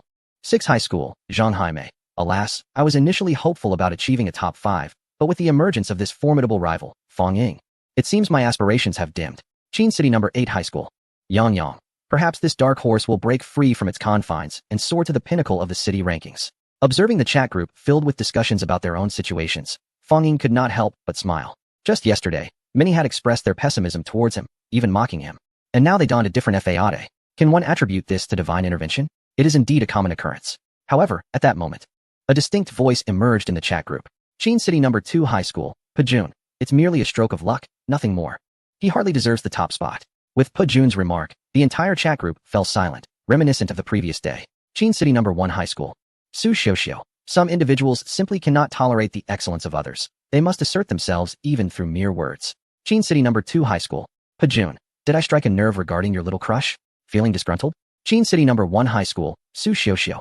As the saying goes, true skill is revealed in practice. Belittling others here only invites contempt and undermines one's dignity. Chin City No. 2 High School. Pajun. Is that so? When the time comes to compare, we shall see whether my abyssal domain or your spectral domain reigns supreme. Chin City No. 1 High School. Fang Ying. The abyssal domain. You say? I wonder what intriguing entities dwell within. I look forward to encountering you. Pajun Fang Ying promptly retorted, causing Su Xiuxiu, who was reclining on the sofa, to chuckle. Humph, you have a conscience after all. What delightful news has you so elated? Her mother, watching television nearby, inquired about her daughter's demeanor. Nothing much. Just standing up for justice when I see it. Su Xiuxiu replied. Just then, Su Xiuxiu's father returned and overheard her words. Oh, has my daughter taken up the mantle of a hero again? Assisting the weak, I see. Oh dear, Dad, that person is quite formidable. They are the one who triumphed in the divine battle today. Su Xiuxiu quickly clarified. Fang Ying. Su's father immediately thought of someone. I heard that fellow's domain was merely 1 kilometer before, but he somehow managed to inflate it to over 200 kilometers. Su's mother interjected. Oh mom, that's merely luck. It's not cleverness. Su Xiuxiu defended. All right. Whatever my daughter says goes. But heed your mother's advice. Your current goal is to excel in the college entrance examination, so do not lose focus. Su's mother promptly admonished. Rest assured. He has no such intentions, nor do I. Su Xiuxiu's eyes sparkled with determination. With Fang Ying's immense strength, how could she allow herself to lag behind? After indulging in a sumptuous meal valued at 88, Fang Ying reclined comfortably upon his bed. As his thoughts transcended, he vanished from his immediate surroundings. On the day of divine warfare, under the guidance of the great primordial lord, the denizens of the Cthulhu divine realm clashed with the malevolent giants, igniting the first war. Led by the great primordial lord, the valiant kin of the Devourers annihilated their adversaries without sustaining a single injury. The Devourers brought forth a select array of superior genes and a fraction of the fortunes from the opposing divine realm, enhancing their own fortune. Cthulhu's fortune at 10. The Devourer's fortune at 15. Your Cthulhu divine realm has discerned that the opposing realm has not birthed consciousness. Thus, after vanquishing them, you subtly reclaimed a portion of the unclaimed divine essence. Your Cthulhu divine realm now spans 15, with the current divine area measuring 249 kilometers. Chapter 36. A new simulation ding. As this marks your inaugural engagement in the divine war, and having emerged victorious, you have acquired the ability to simulate combat. Ding. The combat space has been activated. You may expend simulation points to engage in battles previously fought within the Cthulhu divine realm. Ding. Through recording, simulating, deriving, and analyzing, your divine realm has successfully simulated the giant race, yielding the following rewards. Skill, giant physique, level, bronze, effect, biological size 8. Allows beings or species within your divine realm to transcend previous limitations and achieve further growth. Skill, giant strength, level, bronze, effect, biological power 5. Enables beings within your realm to surpass their former limits in strength. Achieving enhanced growth. Name, giant, level, silver, attribute, earth, effect, 1. Race. Upon activation, you will gain 100 members of the giant race. 2. Leader. Derives a giant leader with a probability of 8. 3. Intelligence. This race possesses wisdom, with a chance of evolving into a civilized race, probability, 13. Intriguing. Fang Ying stroked his chin. Although he was not particularly impressed by the current rewards, one must always consider the long term. Having merely triumphed over Xingyong has bestowed upon him such considerable gains. Contemplating future encounters with various formidable deities across the nation, he mused. Those legendary kin, those fantastical beings, and those elevated materials, perhaps once deemed unattainable, may not be so elusive after all. Another point captured his attention, the prospect of simulating battles. If that were the case, he could clandestinely engage in duels with anyone, regardless of their identity. In doing so, the combat experience of his divine realm's kin would exponentially increase, and most importantly, without incurring any harm. To comprehend the battlefield, the worth of a seasoned veteran surpasses that of 100 fresh recruits. Similarly, in the war of the divine realm, a well-experienced kin often has the power to alter the tide of battle. This is why, When acquiring kin creatures, their combat experiences are prioritized. Surviving a single divine war elevates their value exponentially. Enough of such thoughts. Let us first distribute some benefits. After all, how could one remain indifferent to such splendid kin? With a mere thought, Fong Ying released the 3 resource tokens provided by the old principle. Meat Mountain, Clouds and Mountains. Ever-changing, ancestral peaks of all mountains. It is important to note that these resources are far from the ordinary, natural clouds of the past. A myriad of radiant lights streaked through the heavens, manifesting mountains of flesh in hues of white, green, red, and yellow, flourishing in various environments, even floating as a suspended meat mountain among the clouds above. The beings of the Cthulhu divine realm were momentarily stunned, initially unaware of what these phenomena were, but soon realized they were food, delicious morsels that required no cooking and could grow autonomously. They were astounded. Even the extraordinary Cthulhu found themselves momentarily bewildered. What in the world is this? A mountain of food that grows by itself. If they did not grasp what was occurring, they would be utterly blind. Instantly, the entire Cthulhu divine realm resonated with praises for Fong Ying. We honor you, great primordial lord. Oh, my master, I am grateful to you, my magnificent father. Thank you. It is your greatness that has created everything. Cthulhu divine realm era. Under your magnificent control, thousands of meat mountains are scattered across the lands, continually growing and alleviating the food crisis of the Cthulhu divine realm. The 3 extraordinary tribes and billions of other beings express their gratitude for your greatness. Your faith value 100. Has this resulted in 100 points of faith? Is it truly that simple? Fong Ying was taken aback, then smiled. However, these kin were unaware that this was merely the beginning. Soon, the earth trembled, the veins of the land extended, and various animals and plants began to proliferate wildly within this Cthulhu divine realm as if there were no cost.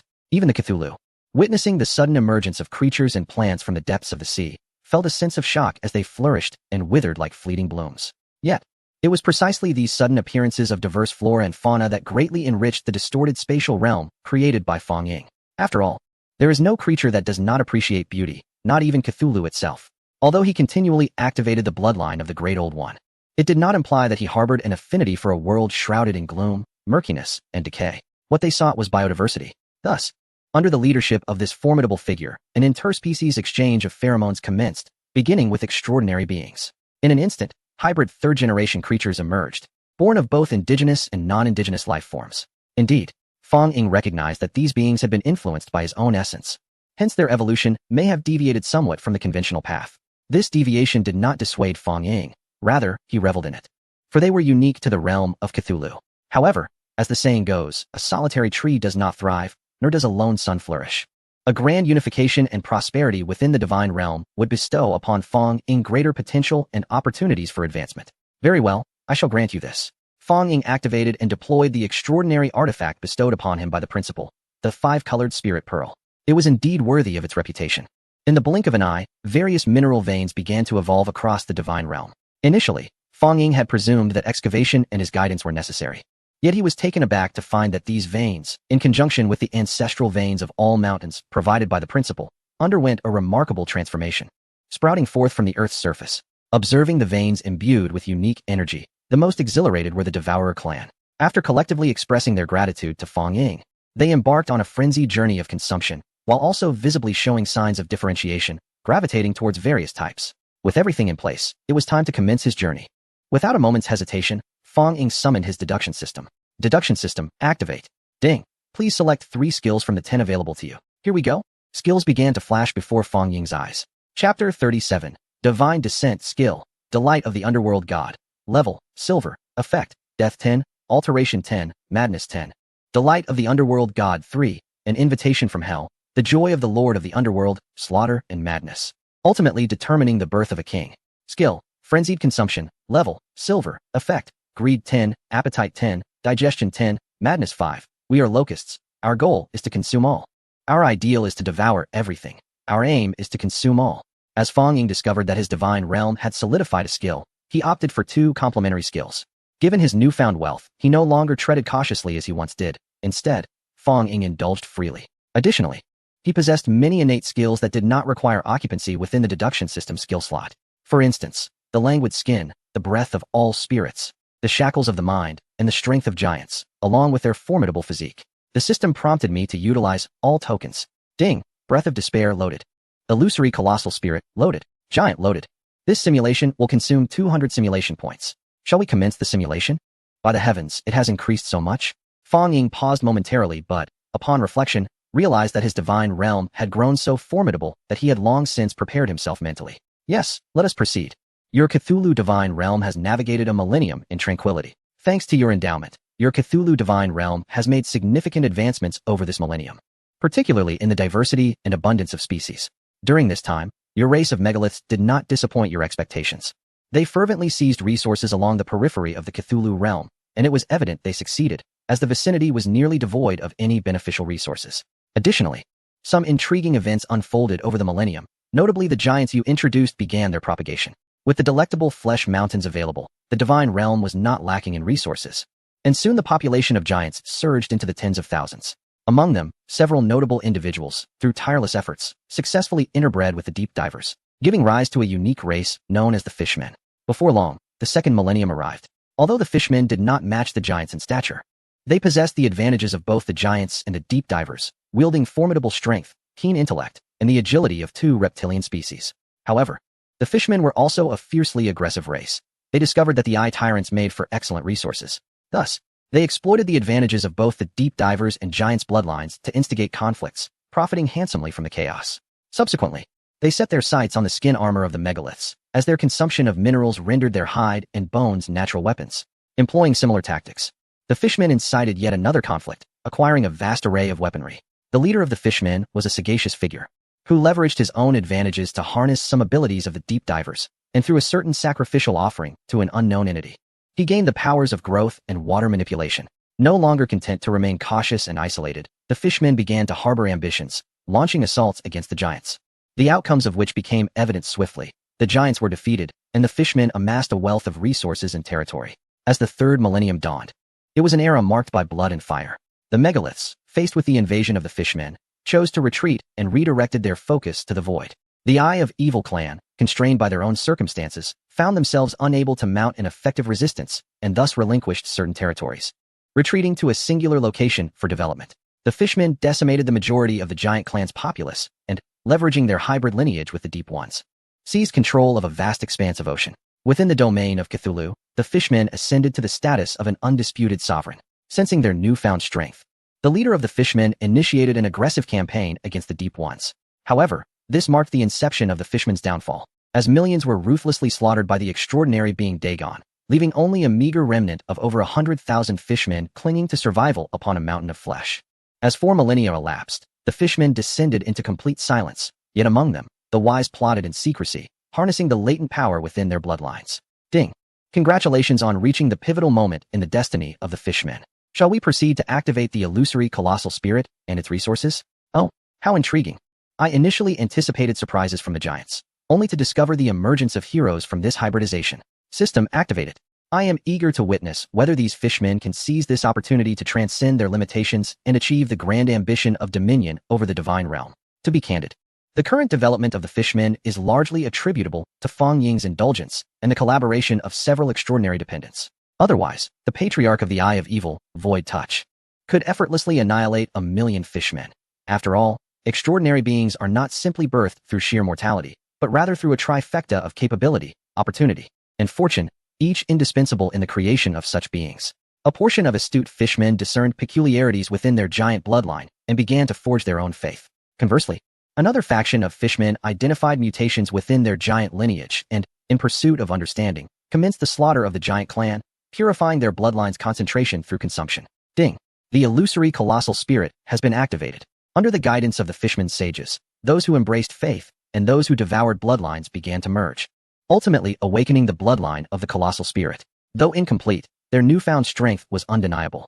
They tirelessly excavated the essence of the colossal spirit, even resorting to cannibalism among their kind to expedite their acquisition of its bloodline, and at last, they succeeded. Their physiques once again reverted to that of the giants, now imbued with greater power, radiating a golden glow as they awakened fragments of the colossal spirit's abilities. The Fishmen renounced their lineage with the deep ones, declaring themselves the children of the gods. The children of the gods awakened 2 formidable skills, size and fortune, allowing them to effortlessly magnify their bodies tenfold, proportionally increasing their strength and divine descent, a golden aura enveloping them, rendering them impervious to blades and bullets. Have they ascended to divinity? Feng Ying gazed upon the visibly transformed Fishman with a look of bemusement. He did not feel joy. Instead, his eyes narrowed slightly. For within the divine descent of the Fishman tribe, he perceived other elements. He hoped it was not merely an illusion. Chapter 38. The Frenzied Sacrifice, 5,000 years, a millennium of tranquility interspersed with turbulence. The wise eyeless ones, the powerful devourers, and the deep-sea dwellers who wield dominion over the oceans have once again united under the aegis of their extraordinary leaders. Even the devourers, who had sacrificed much for the Cthulhu domain, ceased their quest for resources and began strategizing for the impending war against the godkind. Upon awakening the divine bloodline, the godkind refrained from immediate warfare, opting instead to amass their strength, secretly acquiring ancient secrets and offering themselves in sacrifice to unknown entities in pursuit of greater power. In the blink of an eye, 6,000 years had passed, and the prepared godkind resolved to engage in a cataclysmic battle with the ancient extraordinary triad, intending to demonstrate their loyalty to the great deity through their own blood. Ah, the great deity, how ironic that it is not I. Fang Ying said with a pout, his demeanor calm. This was not due to indifference, but rather a lack of necessity to concern himself. As long as this being was born within the confines of his divine realm, it would never escape his grasp. It is crucial to understand that Fang Ying's control over them was absolute. Their newfound strength or perceived independence from the divine realm did not signify their ability to thrive alone. Unless their souls were replaced or controlled, Fang Ying could only strip them of their corporeal forms. Additionally, unless he utilized resource tokens to transport beings from within his divine domain, severing their ties to it directly, they were bound to him. Ding, your godkind is poised to challenge the status of the original 3 extraordinary races. This will be an unprecedented era of madness. Do you believe you should take action in response? Slay. I am the sovereign of the Cthulhu domain. The original deity is but a mere narrative. Should they perish, what does it matter? I can always start anew, for wealth allows for whimsy. How audacious. You dare to threaten my foundation, which is built on faith. The casualties are too great, directly diminishing my divine harvest of belief. You traitorous lot, calling yourselves the godkind, perish. How intriguing, godkind. What does it matter if you charge forth in this epic? Go on, showcase your might. Fang Ying pondered over the 3 options for an extended period, unable to reach a decision. To adopt a purely observational stance would be tantamount to courting disaster. After all, he had crafted the divine realm in pursuit of a path of continual improvement. To do nothing would render his divinity meaningless. Alternatively, there was the prospect of aiding those loyal elders who followed him. Truthfully, they were devoted, idealistic, capable, and industrious. However, the divine realm must evolve. It cannot remain in a state of unchanging stasis. As the saying goes, movement and stillness must coexist, and they are the stillness that requires a catalyst for motion. Similarly, Fang Ying cannot directly support the divine clan by sacrificing his long-standing allies. What a ridiculous notion. After all, the divine clan is shrouded in mystery, and the eventual outcome remains uncertain.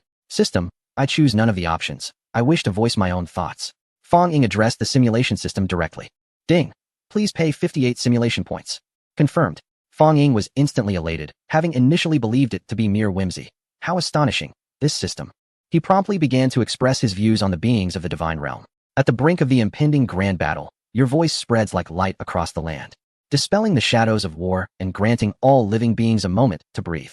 You, through your formidable power, have bestowed upon the 3 extraordinary clans the most fertile lands, abundant resources, and provisions. You have granted the newly emerged divine clan the mantle of authority, enabling them to become the new sovereign of the Cthulhu divine realm. You have also advised them against mindless violence, urging them to employ wisdom and intellect. And you shall await the day when their civilization bears fruit. Of course, the power you have bestowed is not without consequence. You have issued your divine decree. Upon the arrival of the 8th millennium, should the divine clan fail to establish their own civilization, you will retract the granted authority and condemn them to extinction, restoring control to the previous 3 extraordinary clans over the entire Cthulhu divine realm. The divine clan was left in a state of trepidation by your decree. Ultimately, the clan leader offered his life in prayer, vowing to fulfill the mission you entrusted to him. You expressed your satisfaction, bestowed blessings upon them, and began your return. The entire Cthulhu divine realm fell once more into an eerie tranquility. Indeed, I have invested significantly, wielding both a mighty rod and a sweet date. I refuse to believe you will continue to falter. Bloom my flowers. Fang Ying gazed intently at the Cthulhu divine realm. 7 millennia have commenced, and the divine clan has ushered in their own era. They are fervent, they rejoice, they exult. The leader of the divine clan is deep in contemplation. A century, 2 centuries, 3 centuries swiftly pass, yet the leader of the divine clan remains at a loss for inspiration. Eventually, guided by the insights of the deep divers, they sought out the eye of evil clan, for there lies the wisdom of civilization. After incurring great costs, the leader of the divine clan obtained the eye of evil clan's 4-character mantra, writing history. With this treasure in hand, the leader embarked on a fervent journey of research for his race, only to discover that even with the legacy of the divine, they still could not find their path. As the millennium hastened towards its conclusion, the chieftain of the divine clan could no longer contain his impatience. He commenced a sacrificial rite, offering the lives of his kin to an unknown entity in exchange for the power of civilization. For the first time, he sacrificed 10 of his people, and an enigmatic force permeated his consciousness. He felt the fog within his mind dissipate slightly, drawing him closer to the truth. Unbeknownst to him, a wisp of an unknown gray essence entered his body during this process. On the second occasion, he relinquished the lives of 100 clan members. Indeed, he discerned a heightened wisdom enveloping him, an ineffable sensation flooding his heart. The chieftain's inner structure underwent an inexplicable transformation, which he subconsciously chose to overlook. For the third time, he invoked his authority and sacrificed the lives of tens of thousands. A profound euphoria and comfort surged within his soul, and he felt he was on the cusp of revelation. Yet, no one noticed that a patch of his skin had sloughed off, akin to a serpent shedding its skin, revealing a glimmer of dark golden light beneath. Chapter 39. The Blood God Civilization. What on earth is happening? Fong Ying furrowed his brow, sensing the situation growing increasingly peculiar. Has this chieftain lost his sanity? While you are astonished, time has already reached the 8,000 years you stipulated. At this juncture, the chieftain bore little resemblance to the imposing figure of the original divine clan. His skin had transformed to a dark golden hue. His pupils were shrouded in crimson. His teeth resembled the fangs of a fierce beast, arranged in alternating rows. Black, curved markings reminiscent of ram's horns adorned his head. The chieftain had descended into utter madness. Not only had he amplified the powers of the divine clan, but he had also acquired the ability to summon. Indeed, the chieftain of the divine clan could summon a creature, entirely crimson, with a slender tail akin to that of a human. These beings were voracious, malevolent, and indiscriminate in their consumption. Once summoned, they would serve the chieftain only temporarily. However, the chieftain remained indifferent, leveraging the summons to continuously sacrifice members of the divine clan in pursuit of even greater power. What is this? Those creatures appear to belong to a hellish race. Yet, I sense no infernal aura about them. Astonishingly, they even bear the essence of my own divine realm. How can this be? Fong Ying was momentarily taken aback. It is essential to note that summoning is not an excessively extravagant ability. It is akin to a simplified version of directed spatial transportation. It allows for the targeted transference of indigenous divine realm creatures or the spatial relocation of beings from other divine realms through specific coordinates. However, one crucial aspect remains. The domain lord does not impede such actions, for control over one's territory is absolute, even if one lacks spatial abilities. Sealing off one's own space is still achievable. Fong Ying refrained from taking action, eager to discern the identity of the mischief maker. However, after probing the situation thoroughly, he discovered that this group of crimson beings emanated the very essence of the Cthulhu mythos. This revelation suggested two possibilities. Firstly, he had been misled by distorted information, rendering him incapable of detection. After all, his control was inherently limited due to reliance on the deduction system. Secondly, it implied that these entities were originally from his divine realm, yet he had been so engrossed that he failed to recognize them. With narrowed eyes, Fong Ying suddenly conceived a potential scenario. In the 3rd century of the 8,000-year timeline, a hero from the divine clan began rallying his kin against their chieftain. Long subjected to oppression and threats to their survival, a civil strife erupted within the divine clan. This inequitable conflict unfolded with odds of 1 to 500,000. Indeed, the aberrant chieftain wielded his summoning prowess to decimate the heroic leader's forces, continuously strengthening himself through blood sacrifices. Thus commenced a battle with a staggering ratio of 1 to 3 million. The conflict was brutal, resulting in the loss of millions within the divine clan, leaving fewer than 200,000 survivors. This grim outcome was partly due to the hero's alliance with 3 extraordinary races, the Deep Divers, the Devourers, and the Eye of Evil. Ultimately, the chieftain was slain, and all summoned beings met their demise without exception. In his final moments, the chieftain's eyes reflected a glimmer of regret as he expelled a crimson orb, which struck the hero squarely on the forehead, merging seamlessly with him. The hero of the divine clan ascended to the position of chieftain and divided dominion with the 3 extraordinary races, his gaze clouded with concern. Acutely aware that Fong Ying had not granted them much time, Fong Ying stared at the interface, unable to shake the impact of the information. Although he had anticipated this outcome, he never imagined that the original chieftain could withstand the combined might of 3 extraordinary beings. Most crucially, he was astonished by the chieftain's expulsion of a peculiar artifact. Indeed, it was an artifact, while he remained unaware of its specific properties. His interest in the new generation of the divine clan chieftain, who would inherit this resource, intensified. What surprises might you bring forth? A century passed once more in the Cthulhu domain. The newly appointed chieftain of the divine clan, leveraging the acquired clan orb, embarked on a unique path of differentiation for his kind. He possessed the ability to differentiate, extracting the divine descent capabilities of those less astute within the clan, retaining only their semblance of size and fortune. Conversely, another segment of the race preserved solely the divine descent, discarding the attributes of size and fortune. The Divine Clan has discovered that singular abilities not only enhance their powers, but also transform their outward appearances. The Divine Clan, whose stature resembles that of giants, begins to swell in size. Those who have mastered divine descent now radiate a golden luminescence and have acquired the capacity for thought, no longer relying solely on the strength of their lineage, but showing a tendency toward the development of civilization. Regrettably, as the 8th century of the 8th millennium approached, the new leader of the Divine Clan had yet to fulfill his aspirations. Instead, he succumbed to the injuries sustained in the initial battles, meeting an untimely demise. However, much like the first clan leader before him, he expelled a pearl upon his passing, which was entrusted to the third leader of the divine descent. Upon receiving the pearl, the third leader underwent a profound transformation. His divine descent was elevated, evolving into divine sacrifice. In the year 8999, the third leader of the Divine Clan successfully unlocked the Codex of Civilization. He commanded his kin to establish a dwelling and erect statues in honor of the divine, using blood and skin to delineate a unique script of their own. Through blood sacrifice, the leader of the third generation of the Divine Clan prayed to you, proclaiming himself as the Son of God. Ding! Congratulations! The Divine Clan has successfully birthed a civilization, the Blood God Civilization. One could say it has indeed lived up to my expectations.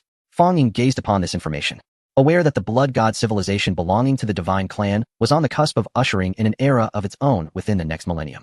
Yet, it is likely that this era will still be rife with bloodshed and slaughter. Nonetheless, there is an undeniable difference, is there not?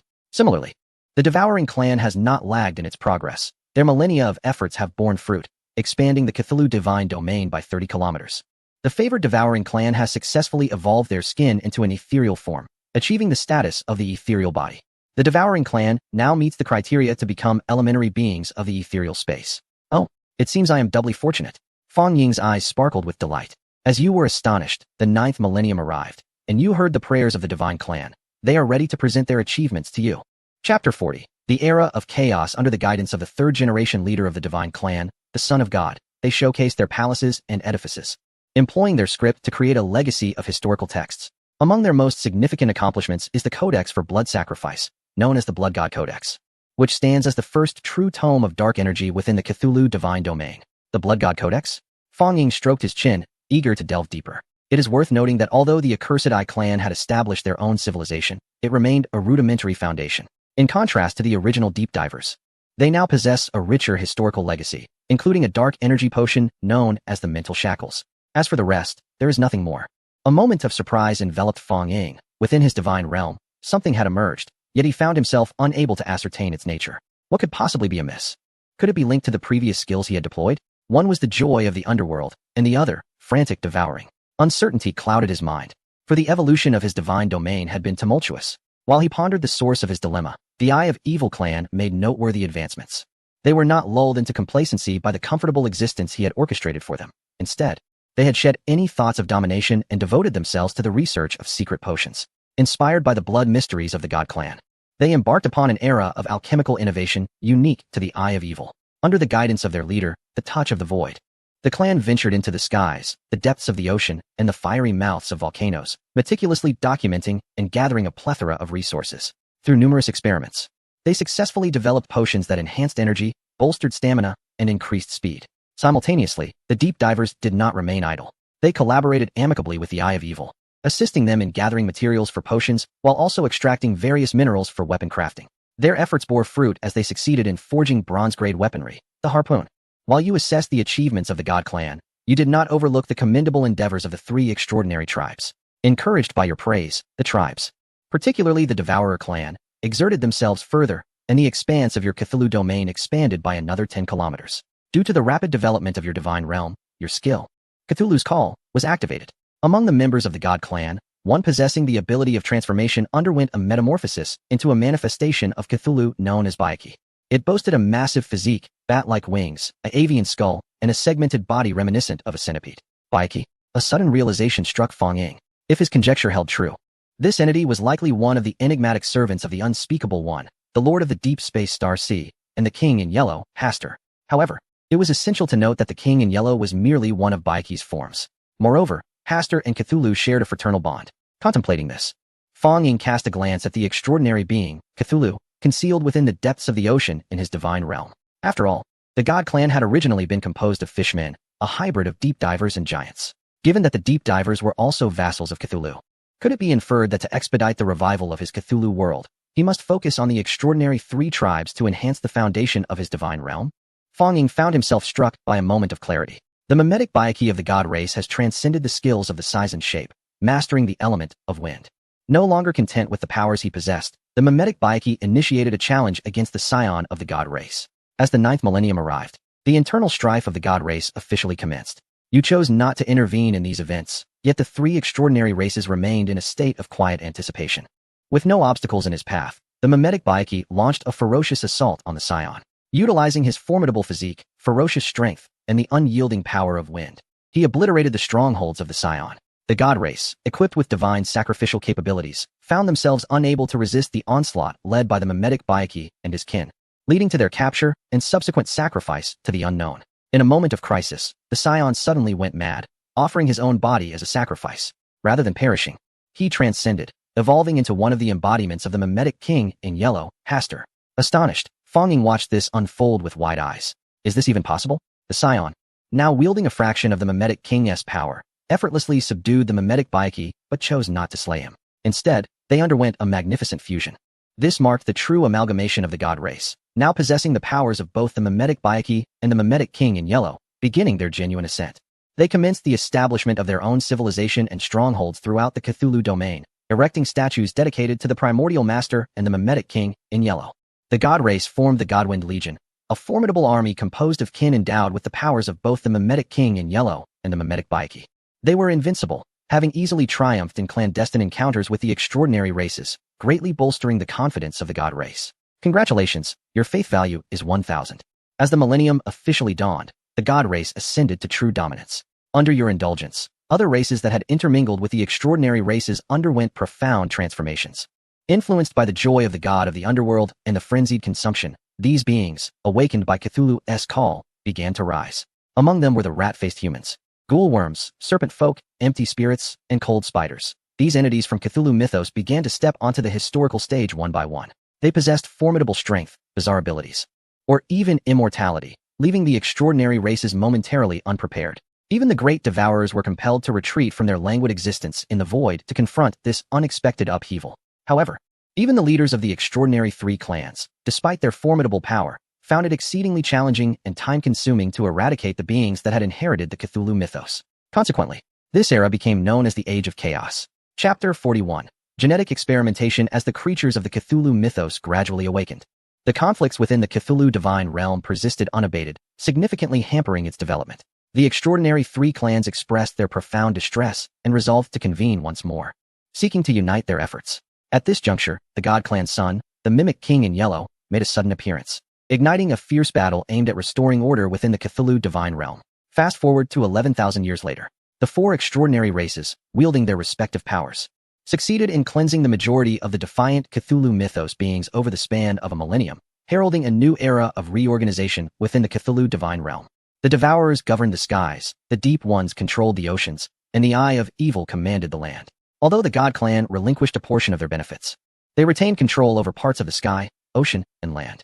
As the 12th millennium commenced, both the extraordinary 3 clans and the god clan sensed a constriction of their living space. Observing the actions of the devourers, they began to cast their gaze towards the void. However, after a series of internal deliberations, the Eye of Evil clan astonishingly chose to delve deeper into the earth. They discovered their strengths lay in intelligence and the research of secret potions, aspiring to compose a compendium on these elixirs. Consequently, they commenced excavation, revealing an abundance of malevolent energy beneath the surface, leading them to establish their first city underground using the mined resources. This divine realm is becoming increasingly captivating.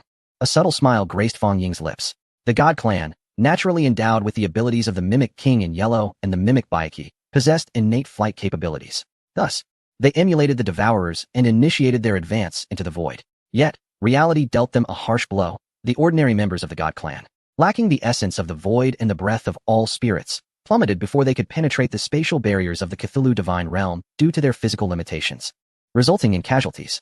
This incident swiftly spread throughout the Cthulhu divine realm, becoming a source of mockery for the oppressed races. The son of the God Clan, the Mimic King in yellow, ordered this event to be chronicled in the annals of history, designating it as the Day of Genesis, signifying the God Clan's inaugural step into the void. Subsequently, the God Clan vigorously pursued the development of methods to access and sustain a presence in the void. The mimetic Byakhee proposed to the mimetic king in yellow the undertaking of a divine ritual to beseech the great existence for power. The strength they sought was inherently entwined with the authority of the master of the deep sea and the starry cosmos, albeit in a diminutive and imperfect form.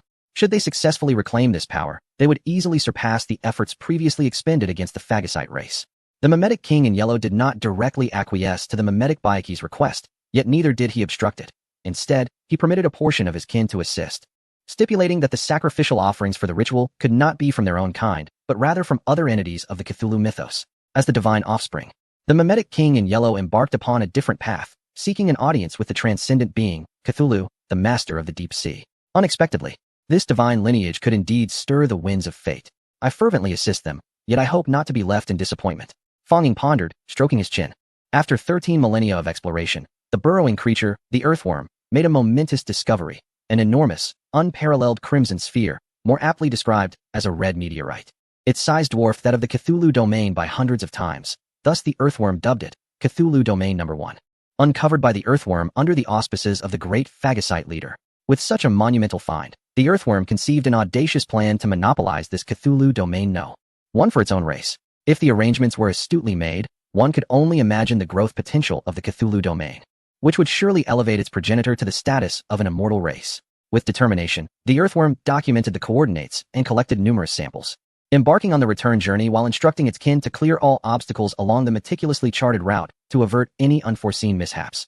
Upon the return of the earthworm bearing fragments of Cthulhu Domain No. 1, traces of an unidentified organism's contamination were discovered. An unidentified organism? Initially, Fang Ying was elated at the earthworm's discovery of Cthulhu Domain No. 1, hereafter referred to as Meteorite No. 1 to avoid excessive verbosity, as it held the potential for a transformative impact on his domain. However, before formal extraction could commence, news of other entities having already laid claim to it emerged. At this juncture, Fang Ying recalled the previous calamity, particularly the massive red egg, and wondered if there was a connection. Under the leadership of the earthworm, the phagocyte race commenced a thorough exploration of Meteorite No. 1, finding no traces of other organisms or sources of water, only vast expanses of soil rich in iron deposits. Thus, the earthworm led the phagocyte race into an exhilarating journey of transport. On the other hand, upon learning of the immense gains made by the macrophage clan, the deep divers also sought to lend their assistance, desiring to partake in the spoils. The Evil Eye clan dispatched several formidable warriors to serve as scouts within the void space, aiding in the early detection of peril. Meanwhile, the God clan could only observe helplessly, as they lacked the ability to traverse the void space and breach the barrier of the Cthulhu divine realm. In light of this predicament, the mimetic Byakhee felt a surge of urgency and resolved to engage in earnest discourse with the mimetic Yellow King. However, the mimetic Yellow King remained deep within the abyss, conversing with Cthulhu, rendering him unreachable. Driven by desperation, the mimetic Byakhee commenced a large-scale hunt for creatures and conducted divine rituals, even clandestinely collecting the remains of some extraordinary beings from the three clans. As the 14th millennium approached, through a series of fortuitous events, the mimetic Byakhee unexpectedly acquired some information from the servants of Byakhee and gained mastery over certain survival skills and the art of potion making. Thus, the God clan ushered in an era of slash-and-burn agriculture, merging the genes of various races with the essence of dark energy, embarking on a frenzied experiment of genetic mutation. Chapter 42. For civilizations influenced by the call of Cthulhu, the God clan experienced a significant breakthrough. They successfully concocted a lineage capable of releasing toxins through the flesh. The Poison God lineage, a lineage that could manipulate flames, the Fire God lineage, one that controlled winds, the Wind God lineage, and another that governed the Earth, the Earth God lineage, among others. However, despite possessing these traits, the God clan ultimately did not achieve a qualitative leap, remaining in a state just shy of the extraordinary. Nonetheless, the mimetic Byakhee continued to pave the way for the clan's strength, persistently seeking the secrets that could lead them all into the void space. The 15th millennium arrived. Under the oppressive conditions imposed by the God clan, numerous races secretly united to embark on their path of resistance. The most prominent among them was the Ant-Man tribe. Although they had not evolved into beings of great power, genetic mutations endowed them with immense strength and wisdom. They gradually recognized their own frailty and began to establish their own Ant-Man tribe in the shadows. By the end of the 15th millennium, after thousands of years, the mimetic Yellow King finally returned from the deep sea, bringing with him a colossal egg.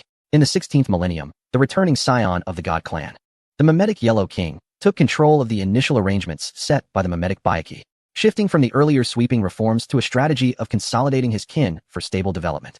Within the core area of his own city, he summoned his loyal subject, the mimetic Byakhee, and they conspired for several centuries.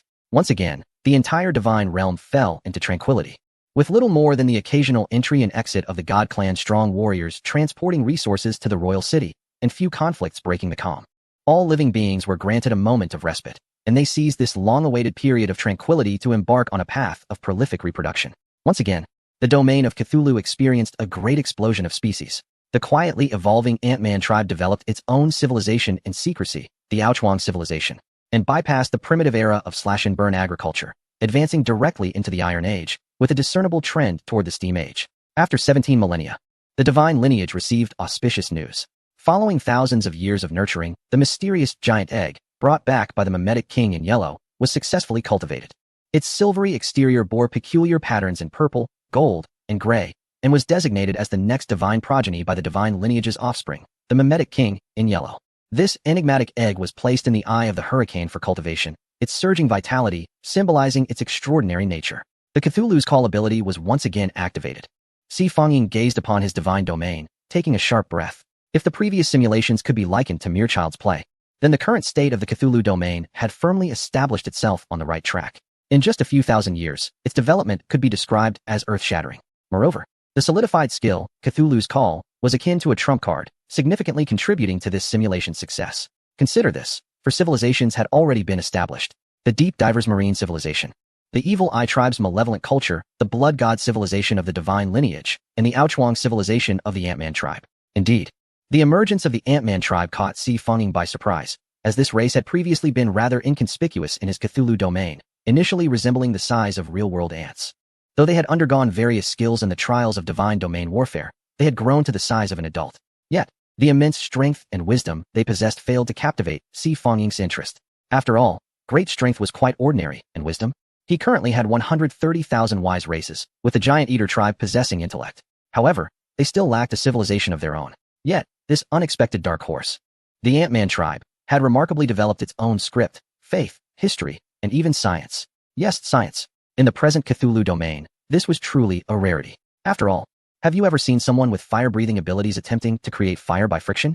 Have you witnessed an immensely strong individual designing a unicycle cart or utilizing pulleys to reduce force? Have you seen an inexhaustible mountain of meat providing endless culinary delights, only to be farmed and bred by its own accord? Have you observed hundreds of experts hunting a single little sheep while employing traps? Countless anomalies, which should not have occurred in Si Fonging's eyes, were evidently unfolding within the Ant-Man tribe. They have discovered the techniques of slash-and-burn agriculture, the art of weaving nets for fishing, and even the craft of blacksmithing, amassing various materials that laid the foundation for forging weapons imbued with attributes. Were it not for Fong-Ying's unwavering knowledge that within his divine realm, there could never exist the reincarnators or transgressors spoken of in novels, he might have exclaimed, "Your identity as a traveler has been revealed." Yet, the accumulation of these various absurdities has given rise to the formidable Ant-Man tribe, elevating them to a status that Fong-Ying must regard as equal to that of the divine lineage. Although it may not be apparent now, the future may hold different possibilities. In contrast to the Ant-Man tribe's gradual yet powerful emergence, the mysterious giant egg brought back by the avatar of the Yellow King equally piques Fong-Ying's curiosity. The complexity of Cthulhu's thoughts is such that even Fong-Ying must tread carefully. Who knows what knowledge he has extracted from his own legacy? Although Fong-Ying reigns supreme within the Cthulhu domain and can freely harness the powers of all its creatures, this does not imply that he comprehends the intricacies of their inheritances or the thoughts that dwell within them. He may be a creator, yet he is not a mind reader. If it were possible to perceive thoughts with a mere whim, one could surmise that his Cthulhu realm would have already evolved into a perfect world of primordial grandeur. Nevertheless, despite his ignorance regarding the specifics of that enigmatic egg, he cannot help but harbor expectations. If all goes as anticipated, the being that hatches from it will undoubtedly be a formidable entity. After all, he has already glimpsed through the divine realm that the consciousness of the domain is subtly fixated on that egg, suggesting it will not be overlooked. Let it develop. Ha, my anticipation grows ever stronger. Fong-Ying extended his hand, and a cup of tea materialized, for this was his divine realm, where wishes could indeed be fulfilled, provided they were not excessively extravagant. Sip, gulp, how delightful. Fong-Ying's eyes narrowed slightly. Ding. Congratulations, the skill Breath of Despair is being activated. Chapter 43, The Collapse of the Divine Realm. Alas. Fong-Ying was startled by this sudden announcement, causing him to shudder. Cough, cough, cough. He was soon caught in a fit of coughing. However, he paid little heed to these details and immediately consulted the system regarding the situation. System of prediction. Is it possible for me to cancel the activation of this skill? Ding, resources have already been expended. Modification is temporarily impossible. Very well. Fong Ying cradled his head in his hands as he summoned the specific data for the previously mentioned Breath of Despair. Name: Breath of Despair. Level: Diamond. Attribute: Dark. Effects: 1. Bestow despair upon all beings, civilization regresses, and lives are cast into turmoil. 2. Cause all things to wither. Everything returns to silence, eternal destruction ensues. 3. Envelop the world in darkness, a perpetual state of unrest, evil proliferates. 4. Bring an end to the divine realm, sever hope, obliterate eternity. As he gazed upon the astonishing displays of this chapter, Fong Ying finally relinquished the last vestiges of hope, calmly observing the demise of his Cthulhu domain. After 18,100 years, the realm began to exhibit peculiar phenomena. Following decades of torrential rain, a prolonged drought ensued, accompanied by the emergence of hurricanes, viruses, earthquakes, and volcanic eruptions. The more sensitive and intelligent beings, particularly the 4 great civilizations, expressed their unease and began to beseech the great deities, the primordial gods, for favorable weather and harmony within their realm. By 18,200 years, the minute creatures and flora of the Cthulhu domain inexplicably withered and perished. Even the meat mountains, cloud mountains, and ever-changing resources that Fong Ying had provided began to suffer from sudden afflictions, leading to a rupture and destruction of the ecological chain within the realm. The malevolent energies began to diminish. The 3 transcendent races, along with the god race and the ant race, among other 30 intelligent species, convened to deliberate on how to salvage the Cthulhu domain, initiating the Cthulhu domain rescue plan, led by Cthulhu himself. By 18,300 years, the land began to erode, the oceanic whirlpools ran dry, and unknown substances emerged within the sea, resulting in the mass extinction of countless plankton and small creatures. The various geological formations and original mineral resources evolved into fertile land and silt, eventually turning to complete desolation. During this same period, disasters proliferated within the realm, occurring incessantly. The savior team led by Cthulhu found their efforts over nearly a century nearly rendered futile, prayers went unanswered, and technology could not alter the catastrophic shifts in the environment. Even the plan to create a final Eden through protective powers was abandoned, as the root cause of the realm's collapse remained elusive. Many intelligent races descended into chaos, succumbing to despair, seeking to revel in the impending ruin of their domain. The transcendent races and other major civilizations faced similar phenomena among their kin, yet were restrained by their leaders, who continued to search for any glimmer of hope. By 18,400 years, the Cthulhu domain was engulfed in darkness. The established order disintegrated, rendering skills and rudimentary fire-making futile in rekindling light. The darkness brought not only fear and helplessness, but also bred malevolence and sinister thoughts, leading to mutations. Many beings harboring inner darkness underwent transformations in this void, acquiring powers that rendered them increasingly vicious, fixated solely on slaughter.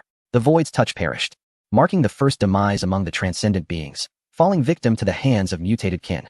The death brought about by the void touch is akin to the complete collapse of a civilization already teetering on the brink of ruin. The Cthulhu domain, with the exception of a few extraordinary beings, has succumbed entirely to chaos and disintegration, leading to the disintegration of its very consciousness. Over the span of 18,500 years, the expanse of the Cthulhu domain has dwindled to less than 50 kilometers. The consciousness of the Cthulhu domain has vanished completely, transforming all life within it into creatures of darkness, driven solely by instincts of slaughter and destruction. The extraordinary being Cthulhu stands resolutely at the outermost boundary of the Cthulhu domain, accompanied by the remaining Deep Ones, Dagon, and several other Deep Ones, as well as a fraction of the divine lineage, silently witnessing the total annihilation of the Cthulhu domain, which has gradually turned them into ruins over the passage of time.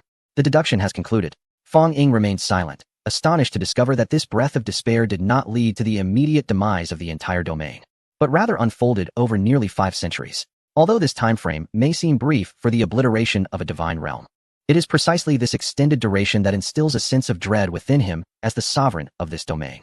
It is a visceral experience, witnessing the gradual destruction of all that surrounds him, yet it has not yet descended into the depths of despair. Ding. You may materialize the following resources. Shapeshifting Byakuya, Shapeshifting King in yellow, the divine lineage, the poison god, the fire god, the wind god, a mysterious giant egg of the divine lineage, the Ant-Man lineage. This time, there are unexpectedly numerous options for materialization. Fong Ying observed closely, for this represents the most significant gain from his current deduction. He decided to materialize everything. Ding. Materialization successful, deducting 14,000 deduction points. Gasp. Such an amount. Fong Ying's eyes narrowed. He understood the monumental achievements required to accumulate such a sum, now spent in an instant. Let me see how worthwhile it is. Before him lay a colossal egg, towering at a height of 10 meters. This egg radiated a silver hue, previously described as being composed of purple, gold, and gray colors. The purple etchings resembling a Western star-shaped magic circle were firmly inscribed beneath the egg, with several additional runes outlined in purple within the magical array. At the center, a golden pattern reminiscent of a solar design emerged, simple, akin to a rudimentary sketch, yet exuding an air of profundity, as it seemingly conveyed a solar essence, while simultaneously emanating a chill upon closer inspection. This was due to the solar patterns perpetually absorbing the light and warmth from its surroundings. Atop it, a mass of intricate gray lines formed a complex silhouette of an entity, which, upon closer scrutiny, appeared elusive and enigmatic, rendering its true visage indiscernible, steeped in mystery. A subtle sense of threat enveloped me, leaving me uncertain whether to unveil it was a boon or a bane. As a sovereign of the divine realm, it seemed illogical for me to be harmed by the creations within. Fong Ying furrowed his brow, contemplating the enigmatic colossal egg. Chapter 44. The idle beings. While Fong Ying was lost in his thoughts, the resurrected beings around him were gripped by terror, casting anxious glances at their surroundings. The extraordinary Cthulhu, the Deep Ones, and other exceptional races had already experienced Fong Ying's formidable power, thus they had developed a certain degree of adaptation to their resurrection. Their expressions gleeful. However, the others, particularly the god race and the ant-men summoned by Fong Ying, were ensnared in the memories of their last moments of life. They oscillated between panic and confusion, utterly at a loss. The divine realm they sensed was undeniably real and familiar. Yet their current dwelling was considerably diminished compared to their former abode, and the essence of the corrupting energy was not as potent. It appeared to have just emerged from a state of dormancy. As a representative of the higher intellect among the Cthulhu divine realm, the extraordinary Cthulhu felt compelled to elucidate the might of Fong Ying, the primordial deity. You have all been plucked from the river of time by our Lord, escaping a certain demise. Never forget the greatness of the primordial sovereign. With this proclamation, Cthulhu offered no further explanation and once again submerged into the depths of the ocean. Indeed, he returned to accompany his oceanic eye, needing to organize the treasures amassed over millennia. The god race remained momentarily stunned, while the ant-men immediately prostrated themselves, fervently extolling the greatness of the primordial sovereign. We praise you. Your glory shall endure forever. O great primordial sovereign, you are the eternal presence of the past, present, and future. My lord, I pledge my entire being to serve you for eternity. Seizing the initiative, the god race, led by the son of God imitating the king in yellow, also intended to prostrate themselves before Fong Ying in supplication. Yet Fong Ying preemptively addressed them. Your actions have indeed saved you. Go forth, for the glories of the past shall no longer remain. The glories of the present and future must be earned through your efforts. Do not let my endeavors be in vain. As he spoke, Fong Ying gestured towards the ant-men, and in an instant, they felt a blinding flash before the entire tribe found themselves transported to an island paradise. This is the blessed land bestowed upon you. Guard it. Remain vigilant, and do not grow complacent. Greater gifts shall be yours in the future. Thank you. Thank you, great lord. We extol you, magnificent primordial sovereign. If the ant-men were still unaware of the unfolding events, it would be sheer folly. Fong Ying was not biased. These ant-men, despite their initial ordinariness and frailty, held immense potential for the future, perhaps destined to be the most exemplary of civilizations. However, in the short term, one must proceed with caution. This is bestowed upon you. Fong Ying once again pointed towards the divine clan, and the mysterious colossal egg returned to the hands of the king in yellow, the offspring of divinity. Go forth. Strive for development. I shall watch over you through the river of time. With Fong Ying's command, another wave of praise ensued. Yet, he shifted his gaze once more. Earth-digging demon worm, go forth, lead your mighty kin along the original journey, and retrieve those bygone matters, conveying the essence of the Cthulhu divine realm. Your deeds shall not escape my notice. In the future, I shall bestow blessings upon you, and you will attain your own glory. Yes, great master. I shall gather all the resources from the realm of emptiness immediately. The earth-digging demon worm bowed in response. Subsequently, Fong Ying opened his skill panel and found Body of Emptiness, using an evolution token upon it. A flash of 7-colored brilliance ensued. Body of Emptiness evolved into Being of Emptiness. Skill, Being of Emptiness. Level, Golden. Effects. 1. Can exist in the realm of emptiness in a normal state. 2. Absorbs unknown energy from the realm of emptiness, activating latent potential and increasing mutation probability. 3. While situated in the realm of emptiness, endurance increases by 5. The effects are promising. It seems I shall soon usher in the era of the realm of emptiness. Fong Ying raised an eyebrow and waved his hand. Instantly, all beings within the Cthulhu divine realm felt an unknown energy enveloping their forms. A skill referred to as Being of Emptiness intuitively awakened within their hearts. Even the extraordinary beings of Cthulhu from the depths of the ocean opened their eyes in astonishment. Subsequently, they fervently prostrated before the statue of Fong Ying. It is crucial to note that, despite being the most formidable creature in the divine realm, he often felt the weight of constraint.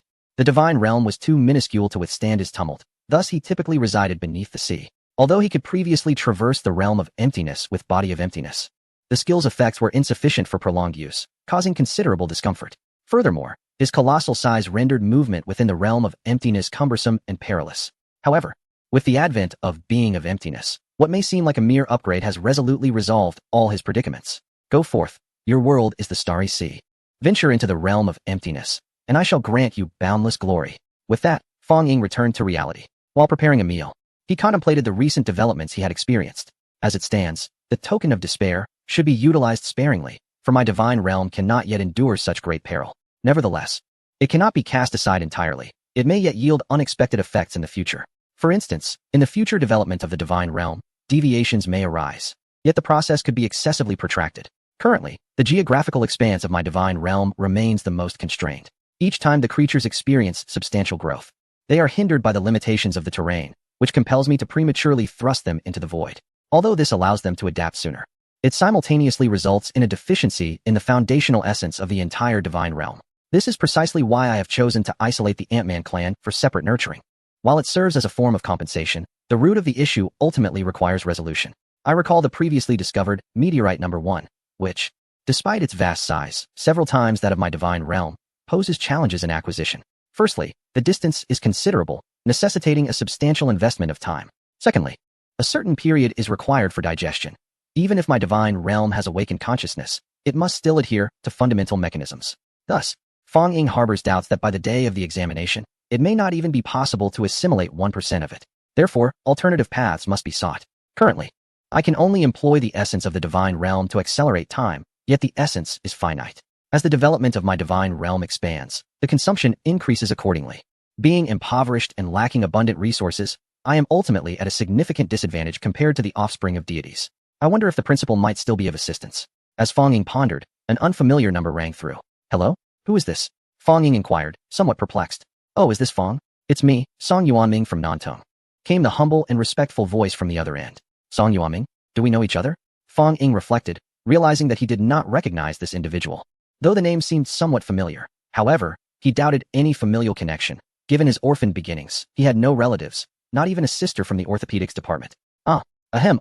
Do you remember the day of the divine realm awakening when I collected the divine realm? Song Yuanming's voice dwindled, clearly lacking confidence. Ah, it's you. Fong Ying's tone immediately turned frosty. The memory resurfaced of the individual with the pointed chin and mocking demeanor, recalling his intentions to confront him. Why yes, it's the little person. Song Yuanming stammered. What do you want by calling?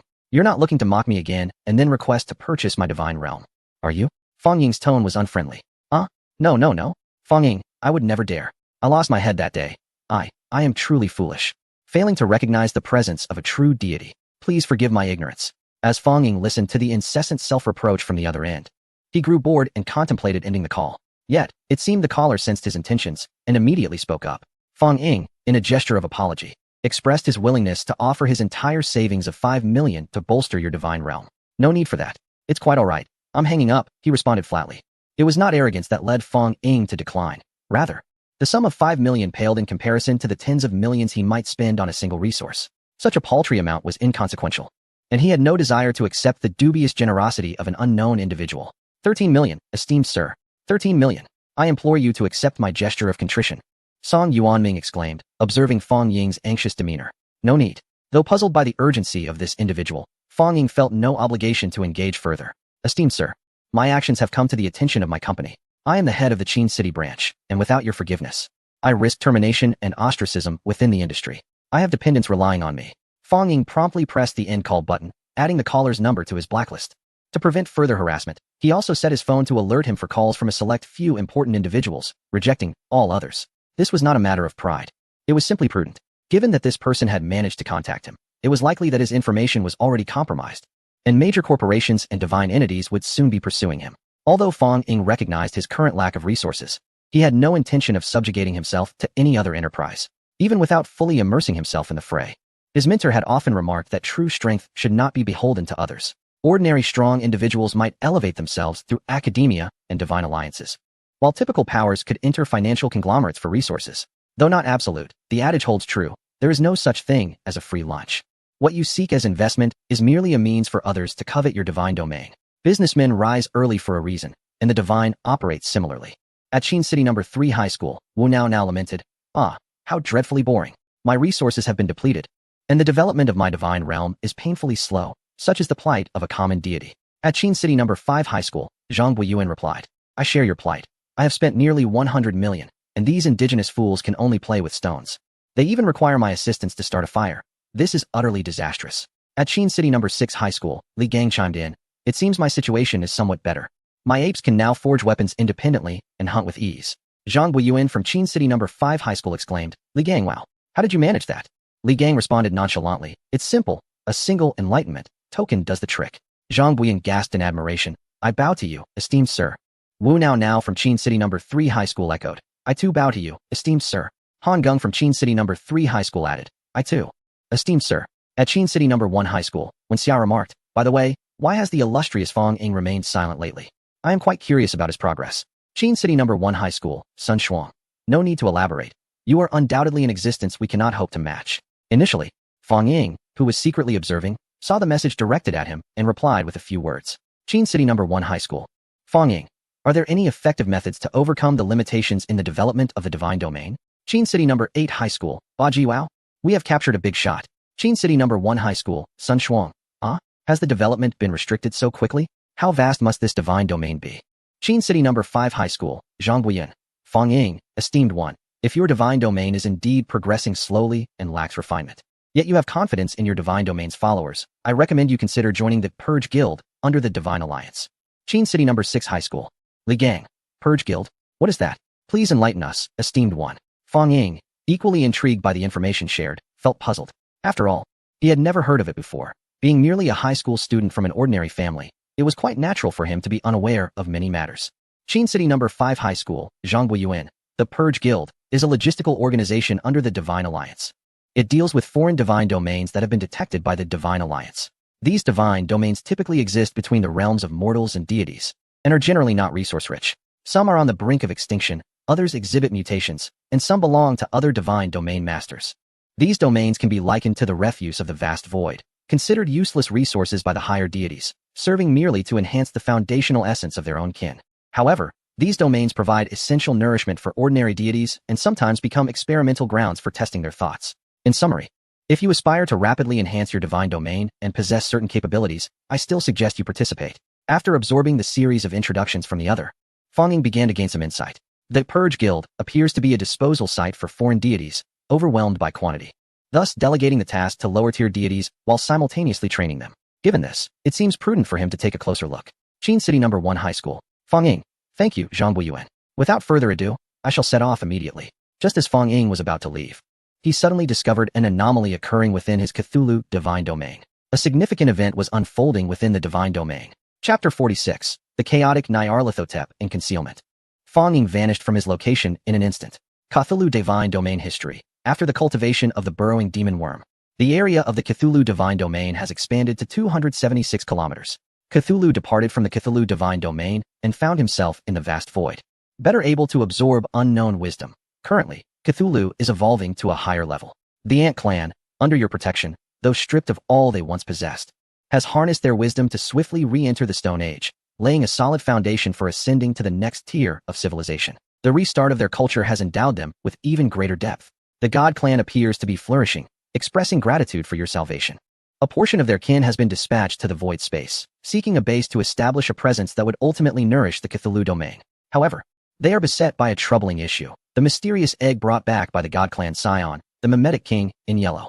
The current state of the Cthulhu domain, differing from its prior development, reveals a lower content of malevolent energy, and the wind-based energy necessary for the egg's maturation is lacking.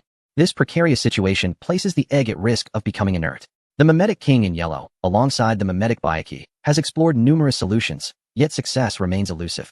The vitality of the mysterious egg is waning. The king ventured into the deep sea in search of Cthulhu, only to discover that Cthulhu has departed the Cthulhu domain, rendering direct contact impossible. In desperation, the Mimetic King in yellow beseeched the consciousness of the Cthulhu domain for assistance. This consciousness recognized the plea as a blessing bestowed by you, and thus, it unilaterally channeled power to adjust the levels of malevolent energy and wind-based energy within the domain, allowing the mysterious egg to absorb these resources. Consequently, the egg's vitality saw a modest recovery. However, as the egg grew, the current supply from the domain proved insufficient for its needs, and once again, its vitality diminished. The consciousness of the Cthulhu domain now seeks your support. The scion of the god clan leads his people in prayer, imploring for your watchful gaze. Ah, no wonder I am able to perceive this. Fong Ying mused as he absorbed the scene before him. Generally, a minor deity like himself would not discern such clarity unless monumental events transpired within the divine realm. The plight of the mysterious egg was unexpectedly pronounced, surpassing even his assumptions. Although the Cthulhu domain is not in the same condition it had been for over 10,000 years of conjecture, the conscious mobilization constituted a significant 80% of the domain's resources. It is indeed perplexing that the mysterious egg displays signs of dwindling vitality.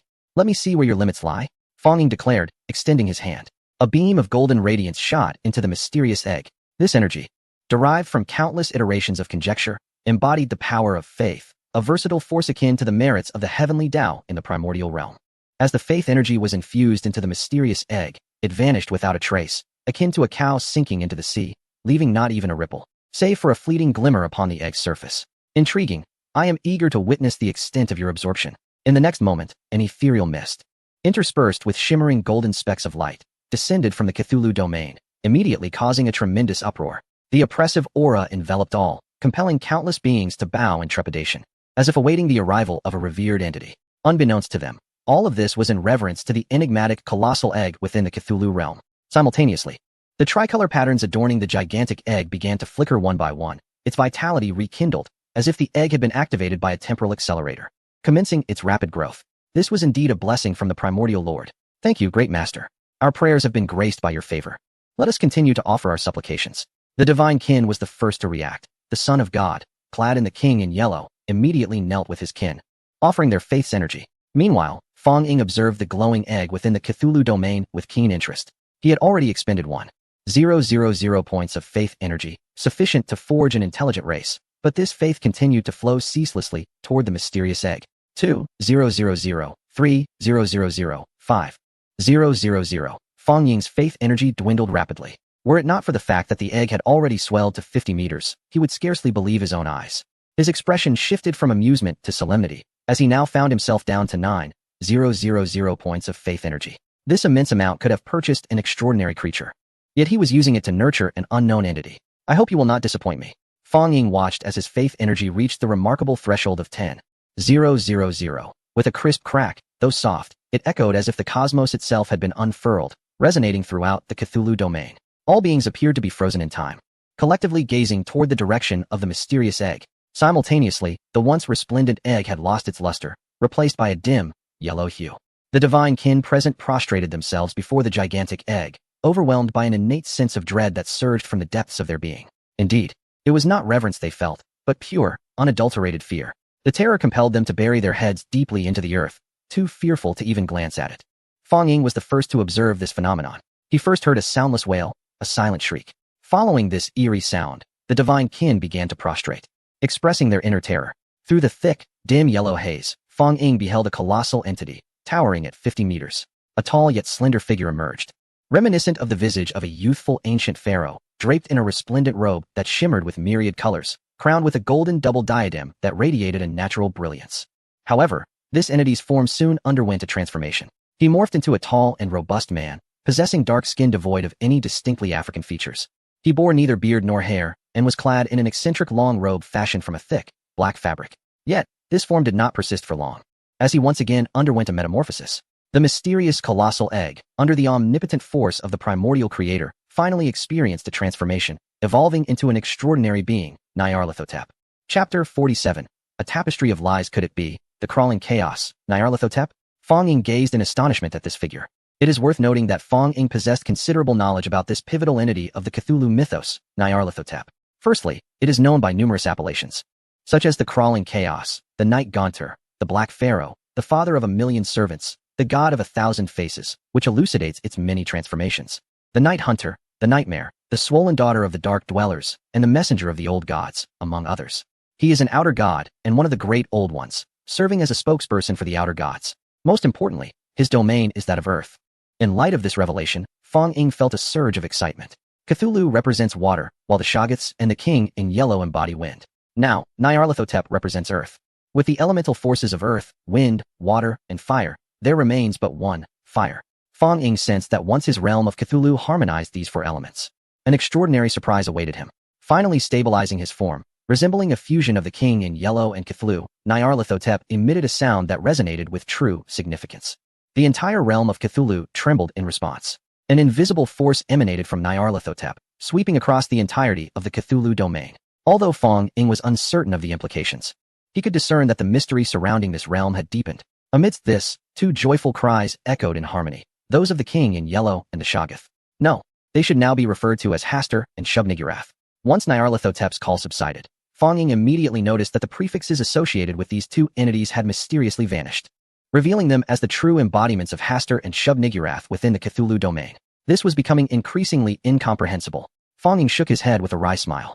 As the sovereign of the divine realm, one would expect that, while not omniscient or omnipotent, he could at least maintain a general grasp of the overarching developments within his domain. However, ever since the advent of this predictive system, the trajectory of the divine realm has unraveled like a wild stallion, perpetually beset by unforeseen changes. Previously, fluctuations occurred solely during the predictive process, but now they have directly manifested in reality. Nevertheless, it is ultimately a fortuitous occurrence for his own divine realm. The birth of Nyarlathotep has surprisingly revitalized the once depleted essence of the Cthulhu domain. Time can now be accelerated for further development. Fong Ying chose to disregard the fervent and chaotic activities of the deities and was about to log out when he sensed a theft transpiring elsewhere. The Ant-Man tribe's living conditions have significantly improved due to his assistance, and they have commenced the construction of their own underground fortress. However, during this process, the Ant-Man tribe discovered a severe scarcity of resources, particularly various mineral resources. Consequently, their esteemed chieftain convened a tribal assembly, primarily to address this predicament.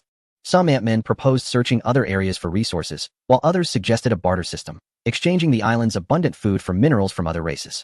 Additionally, some Ant-Men advocated for labor in exchange for minerals. Ultimately, all these proposals were dismissed by the chieftain due to the tribe's inherent limitations.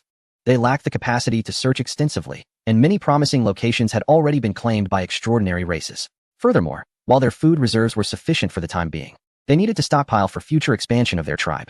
As for labor, the Ant-Men were only strong, lacking proficiency in swimming, flying, or even running, and their workforce was insufficient to sustain such endeavors. Eventually, a lazy Ant-Man, fond of taking without giving, suggested raiding the warehouses of the extraordinary races, arguing that those treasures were bestowed by the primal deities and did not belong to any particular tribe. The Ant-Man tribe found this proposal quite reasonable, leading them to mobilize entirely towards the warehouses of other races to procure what they required. Fong Ying silently observed the actions of the Ant-Man tribe, feeling a tinge of oddity. Well, he had indeed forgotten to leave them some resources, preoccupied with the thought that they were too fragile to withstand failure before even beginning.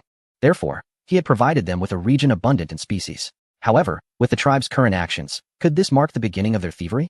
No wonder they established civilization so swiftly. It is noteworthy that the Ant-Man tribe was faced with a phenomenon of open doors at night, as these extraordinary races had not developed the concept of private ownership or the notion of mine and yours. The oversight of various ores, weapons, and resources cannot be deemed overly strict. Indeed, it could almost be described as lax. As expected, events unfolded precisely as Fong Ying had anticipated. The Ant people were the first to embark on a spree of theft, targeting a coastal warehouse belonging to the Deep Divers, where provisions for the extraordinary Cthulhu and Dagon, along with an assortment of minerals and weapons, were stored. Within a single night, the Ant people brazenly absconded with the Deep Divers' provisions, hundreds of weapons, and several tons of ore. During their escapade, the clan leader even encountered members of the Deep Divers. When inquiring about the similarity of the weapons in their possession to those produced by his own clan, he was deftly deceived by the leader's fabricated tale. Ding! Congratulations! Your Ant people have successfully acquired the skill, Master of Deception. Skill, Master of Deception, level, Bronze, effect, Brazen Facade 10, Misleading 5, Subtlety 5. When utilizing this skill, you can maintain an unwavering faade, exhibiting no signs of anxiety, whilst weaving intricate lies that ensnare belief, thereby enhancing the probability of convincing the other party by 15. Fong Ying gazed at the skill he had inexplicably obtained, feeling somewhat speechless. Could it be that the Ant people were poised to initiate a grand contest among the 7 nations within his divine realm, transforming the ordinary lords into cunning strategists? However, upon further contemplation, he mused that if employed in battle, this might not be entirely disadvantageous. For instance, during a confrontation, one side could proclaim their intention to unleash fire techniques, prompting the opposing side to immediately counter with water techniques, only to be deceived into believing that lightning techniques were at play. The result would be a swift and unexpected demise for the adversary, eliciting a thrill at the thought. He pondered whether he should bestow upon the Ant people a tome of the 36 stratagems. Yet, Chapter 48, the unknown existence, led him to dismiss this notion. After all, the development of a divine realm is not a whimsical endeavor. It must be tailored to the circumstances. The master of the divine realm cannot simply act on impulse, for such recklessness would lead to its collapse, reducing it to mere dust. The principle is straightforward. For instance, had Fong Ying intended to construct a primordial world, adhering strictly to the conventions of such narratives, acting as the embodiment of the heavenly Tao and incessantly intervening, the outcome would surely not align with his expectations. More often than not, it would result in ruin. Reality diverges from fiction. Each individual harbors their own aspirations, and one cannot impose their will upon all. It is conceivable that Nuwa may not repair the heavens, or that Kwa Fu could end up with Chang'e. Similarly, within Fong Ying's current Cthulhu divine realm, despite numerous iterations of deduction, he still struggles to grasp the intentions of the extraordinary being, Cthulhu. Congratulations. The Devourer clan has once again discovered traces of meteorite No. 1 and has commenced its extraction for return to the Cthulhu divine realm. One of the colossal macroscopic worms inadvertently stumbled upon a fragment of metallic debris. The burrowing demon worm, upon investigation, detected an array of peculiar olfactory emanations. Subsequently, it summoned the sage from the Cthulhu domain, the extraordinary being Cthulhu itself. Under the discernment of the transcendent entity Cthulhu, it was revealed that the scent bore artificial traces, akin to those originating from the Cthulhu realm. Thus, the worm chose to beseech you regarding this occurrence, seeking your judgment. It is intriguing. I wonder if this incident bears any relation to the previous Crimson Egg divination. Fong Ying pondered for a moment before issuing further directives to continue the collection and observation, then set the matter aside. Turning, he beheld a curious assembly, a team of explorers composed of a deep diver, an eye tyrant, a colossal macroscopic worm, alongside members of the antfolk and a being from the divine lineage. 5 distinct species formed this eclectic expeditionary group. It must be noted, such a combination was unexpected. Even for Fong Ying, despite his own arrangements, there existed inherent gaps among the various races, and the antfolk were evidently of lesser prowess. Yet, why did it seem that the group possessed an implicit leadership? Truly a peculiar sight. Furthermore, within the void space, Fong Ying observed numerous eye tyrants adorned in unique armor, employing mental control to procure resources. The metallic texture evoked an indescribable sense of wonder within him. Had he not been aware of their inclination towards secret potion research, he might have assumed they had reached a technological pinnacle, venturing into the cosmos. However, the most astonishing revelation was the presence of Nyarlathotep, who, as a natural-born sovereign of the divine lineage, appeared to have forsaken his rightful place as the scion of the gods. Instead, he had directly transcended the barriers of the Cthulhu domain, arriving in the void space. In a mere few years, he had grown from a mere 50 meters to an imposing 300 meters in size. Even Cthulhu would find it challenging to measure up to such enormity. Notably, Nyarlathotep had progressed from the initial stage of transcendence to the mid-stage. It is worth mentioning that, as of now, Cthulhu remains mired in the primary level of transcendence. I can hardly fathom the nature of this being's development. Fong Ying mused. Due to the essence of the divine realm, time progressed swiftly, and soon the Cthulhu domain reached the significant milestone of 280 kilometers. However, this was where the advancement halted. The essence of the divine realm was depleted, and everything reverted to its original languid state. At present, the resources surrounding the Cthulhu domain had been nearly exhausted, and those in the distance could not be swiftly retrieved.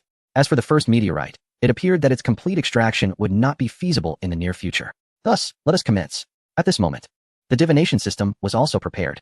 According to my investigation, the region in which I currently reside belongs to the one-dimensional space of the void, specifically the winter domain. Fong Ying murmured to himself. It is worth noting that although the Divine Alliance has not fully explored the void space, they have conducted a fundamental statistical analysis of the known regions. Broadly speaking, the known void space inhabited by humanity is classified into 9 dimensions, ranging from the 1st to the 9th.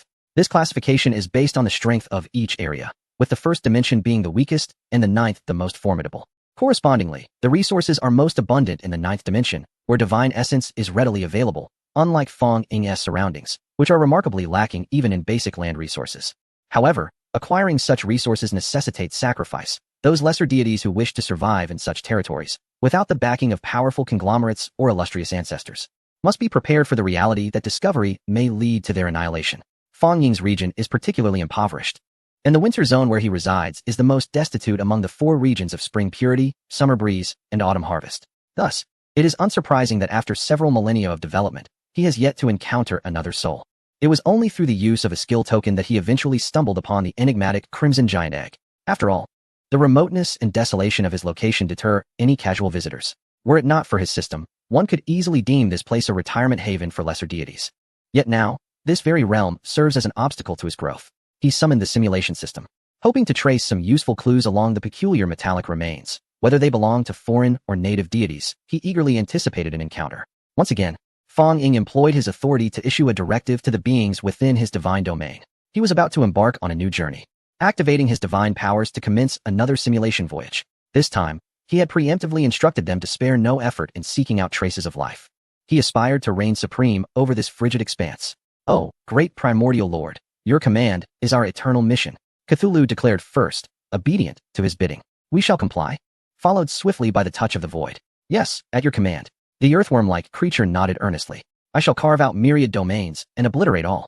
Nyarlathotep's voice, though quiet, sent shivers through the other beings. "Now, simulation system, commence." "Ding. We shall heed your command." This simulation has commenced. The domain of Cthulhu has expanded, requiring a cost of 200 points. That is quite an increase. Initially, the cost was merely 10 points. Indeed. Ding. Will the following resources be carried? Breath of Despair, Titan's Physique, Titan's Might? Carry them all. Fang Ying's gaze sharpened. He sensed that this simulation would be extraordinary. Chapter 49. The Great Race of is with eager anticipation. Fang Ying gazed upon the 10 newly manifested skills. Regrettably, fortune did not favor him this time, as all 10 skills bore the bronze rating. However, he consoled himself with the thought that his current endeavor was not aimed at development, but rather at exploration.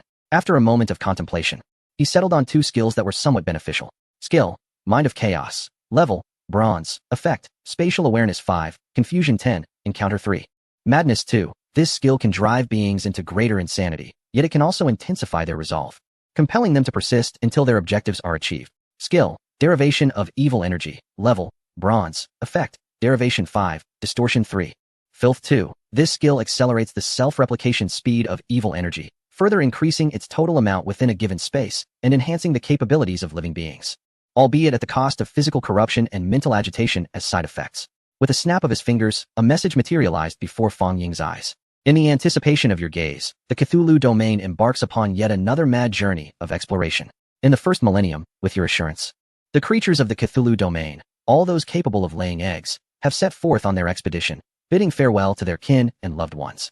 Charging into the depths of the void, as the patriarch of the Devourer clan, the burrowing demon worm led his entire race into action, planning to first conquer Meteorite Number 1. To this end, they convened a meeting to devise a swift plan for acquiring the meteorite. Ultimately, the strategy was simple: to charge forth, shatter it, and bring it back.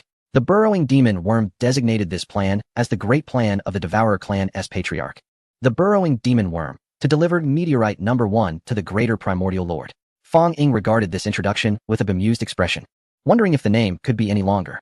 Typically, he could scarcely muster 3 sentences, yet whenever it came to naming, the result was akin to a grandmother's bound feet, both lengthy and odorous. He continued to observe the reactions of other races. The Deep Sea Lord, the extraordinary being Cthulhu, commanded Dagon, the king of the deep divers, to search for water resources, subsequently succumbing to a shroud of darkness. In the depths of his mind, he sensed something beckoning him from the abyss of the void. The Eye of Evil clan exhibited more restraint, delegating a portion of their kin to continue gathering resources within the Cthulhu domain, crafting potions and weapons. Meanwhile, another faction, clad in weaponry and carrying secret potions, organized and disciplined, ventured into the depths of the void. They aimed to establish a transmission station for information pertaining to the void, and under the guidance of the void's touch, they were already capable of preliminary brief transmissions. The Celestial Tribe has embarked on their own journey into the realm of virtual indulgence. However, as their foray into this ethereal space is still in its infancy, they have not ventured far and are gradually acclimatizing to their new surroundings. The Ant-Man clan, on the other hand, did not recklessly rush into the virtual expanse. The clan leader delivered a poignant address, acknowledging their own insignificance and ushering in a new era of civilization. With their initial focus on primitive accumulation, they directed their attention towards the resources left by the deep divers and the mega-eaters within the Cthulhu domain. Thus, it seems that each group has found its own place and development goals. Reflecting on this, Fang Ying mused. He understood that despite being a deity and the creator of these beings, each possessed their own aspirations, particularly the Ant-Man clan, whose ideas were quite numerous. Fortunately, he had not imparted any strategies akin to the art of war or the 36 stratagems. Otherwise, he feared his Cthulhu domain might be mismanaged by them. Time passed amidst the fervent campaigns, culminating in 2 millennia. With nearly a millennium of experience in the realm of virtual indulgence, the Celestial Tribe finally commenced their own expedition. Under the guidance of Bayaki and the King in Yellow, the major factions of the Celestial Tribe, Poison God, Fire God, Wind God, and Earth God, set forth in 4 directions of the virtual realm, embarking on explorations at any cost, aiming to surpass others and capture your attention. The 5 biological teams, led by the initial Ant-Man, stumbled upon the coordinates 124, 3421, 5521, 421, where they unexpectedly discovered a peculiar cube. This cube, smooth as a mirror and faintly shimmering with silver light, was deemed a treasure by the quintet, who intended to take it back. However, its excessive smoothness rendered them incapable of effectively dragging it. After nearly half a year of futile attempts, their patience waned. One member of the Celestial tribe, disregarding the Ant-Man's protests, began to strike the smooth cube with fervor.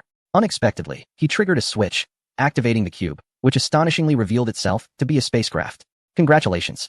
Major discovery, extraterrestrial civilization. Derivation points, 1000. What? Is this a flying saucer?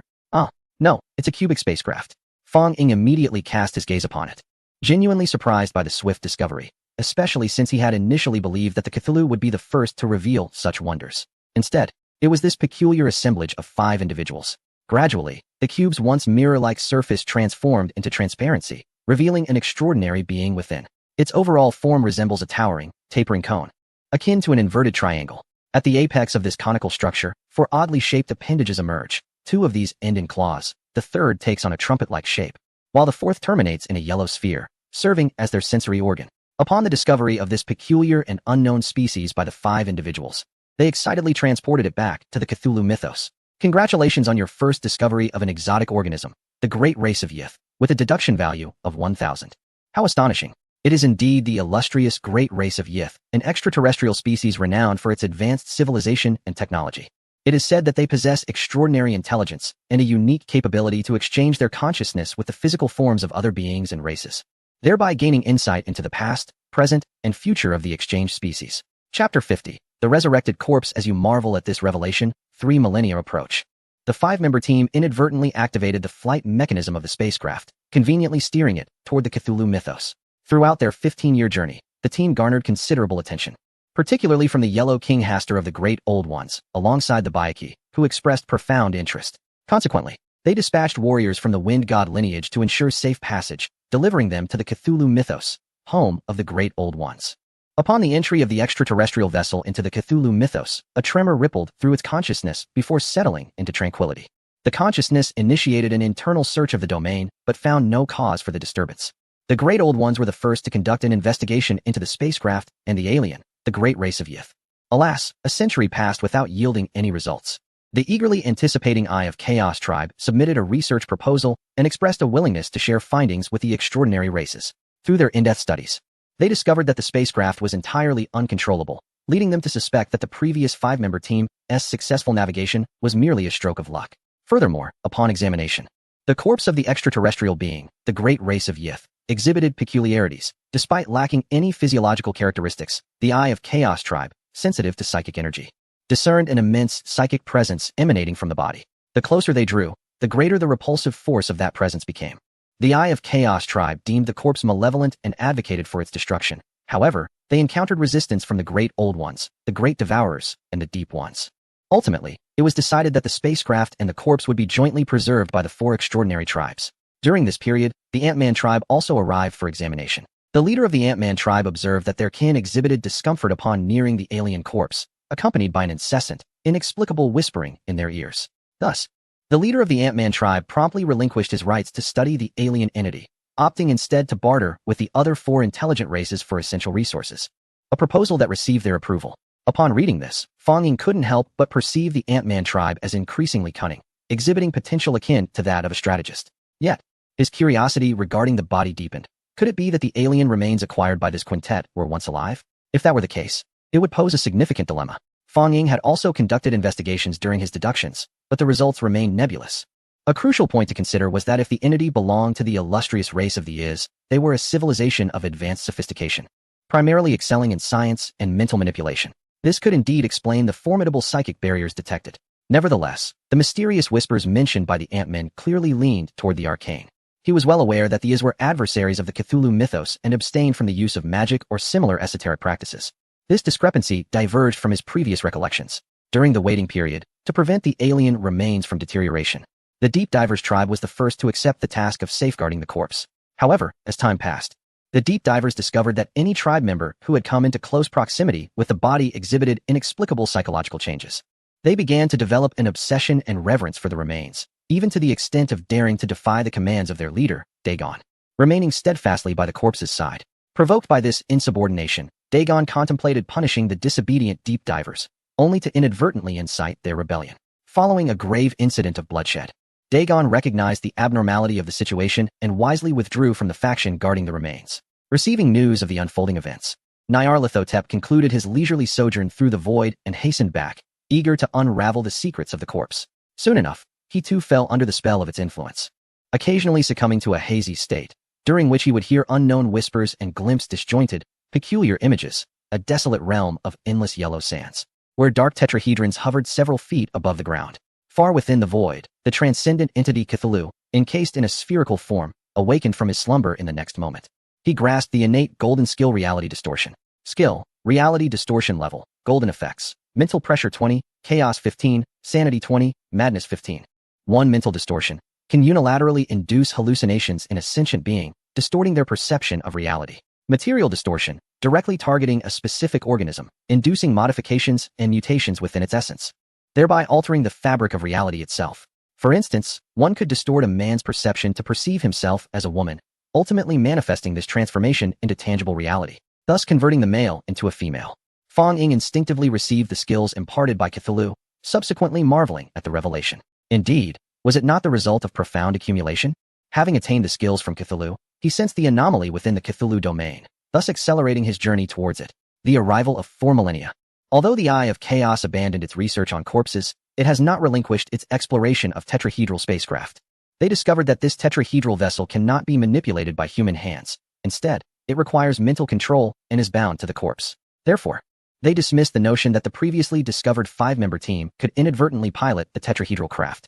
They resolved to communicate once more, planning to eliminate the alien corpse preemptively. Simultaneously, they compared it with the metallic fragments previously discovered by the Devourers, finding an 80 likelihood that it originated from an alien ship of the same model as the tetrahedral vessel. With the passage of 5 centuries, Nyarlathotep located the race of the gods, realizing that his mind had been infected by the corpse and could not be cleansed. He discovered that the corpse was on the verge of revival. He urged the divine race to inform the other extraordinary leaders, planning to collectively employ mental force to execute a method of deprivation and annihilation. 600 years elapsed, and Nyarlathotep, alongside the other leaders, faced failure. The corpse of the great race had begun its revival, exerting control over all who approached it, transforming them into its vassals. Fortunately, these vassals could not stray too far from the corpse, averting severe deterioration. Chapter 51. The Dark Storm. 7 centuries had passed when the Devourer's burrowing demon worm was the first to suffer backlash. Although it was not directly infected and transformed into a guardian, it was drained of its mental energy, falling into an eternal slumber.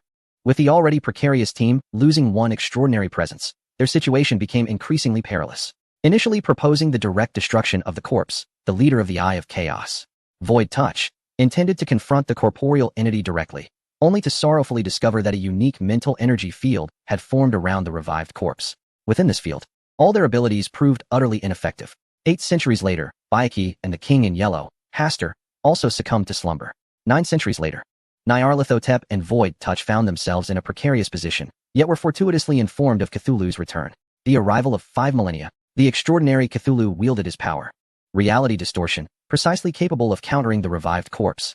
Except for the slumbering creature known as the Burrower, the other 2 formidable entities of the Great Old Ones, the King in Yellow, Hastur, and Nyarlathotep, soon regained consciousness. At this juncture, the Patriarch of the Eye of Chaos, Void's Touch, once again proposed the resolution to obliterate the extraterrestrial corpse. However, this motion was once more dismissed. The first to voice their objections were Hastur and Nyarlathotep, who revealed that during their slumber, they had gleaned certain unknown tidings: infection, death, and annihilation. Most crucially, they warned that should this corpse be destroyed, horrific calamities would ensue. Cthulhu shared a similar sentiment, additionally noting that he sensed within the corpse echoes of a kindred summons from the depths of the void. He harbored an inkling that his ascension lay intertwined with the imminent resurrection of this entity. Ultimately, Cthulhu transported the corpse to the abyssal depths of the ocean, an isolated realm devoid of life, for it had been revealed through Void's Touch's investigations that the resurrection of the corpse necessitated the absorption of biological spiritual energy. Once more, tranquility enveloped the domain of Cthulhu. Under the aegis of the Devourer race and several other sapient species, the domain finally reached the monumental milestone of 298 kilometers. Concurrently, the pace of extraction from the first meteorite escalated, and with it, tidings were returned. evidence of tetrahedral craft and remnants continuously discovered in proximity to the meteorite. Nevertheless, at this moment, the consciousness of Cthulhu focused intently on the ascension of the divine domain, relentlessly urging the various races to expedite the transfer of resources from the meteorite to the Cthulhu realm. 6 millennia had elapsed. The expanse of Cthulhu's domain swelled to 299 kilometers, teetering on the brink of materialization. However, amidst this development, all beings within the Cthulhu domain sensed an ominous presence, a palpable aura of annihilation swirling ominously above, suffocating, steeped in death, darkness, and decay, affecting all life forms. Even the flora. In the 300th year, a cataclysmic shift occurred within the Cthulhu domain, as an immense psychic pressure emanated from the deep ocean, permeating the realm in all directions. Ding. The resource token of despair's breath activated. By the 350th year, an abyssal storm was birthed in the void, its target being none other than the Cthulhu domain. In the 400th year, the outer fringes of the Cthulhu domain, inhabited by the 4 great sapient races within the void, were utterly annihilated by the Dark Tempest, reduced to the most fundamental elements of the void. Having ascended to the mid-level of the extraordinary, Nyarlathotep immediately rallied Hastur, the king in yellow, and Void's touch of the Eye of Chaos to mount a defense, but ultimately, they were vanquished. The extraordinary being Cthulhu, accompanied by Dagon, surged forth from the ocean's depths. Yet, even at the pinnacle of his extraordinary evolution, Cthulhu found himself unable to withstand this cataclysmic calamity of apocalyptic proportions, resulting in Dagon's demise. In the final moments, the extraordinary being Cthulhu acquired a fragment of energy from the Dark Tempest, purifying its bloodline and drawing ever closer to the mythos of the legendary Cthulhu, thus evolving into a legendary creature. Harnessing the attribute of immortality inherent to legendary beings, it plunged heavily into the depths of the ocean. The domain of Cthulhu was shattered by the Dark Tempest, resulting in the annihilation of 99% of the species within that realm in an instant. Yet, the extraordinary being Cthulhu could not escape the grasp of death.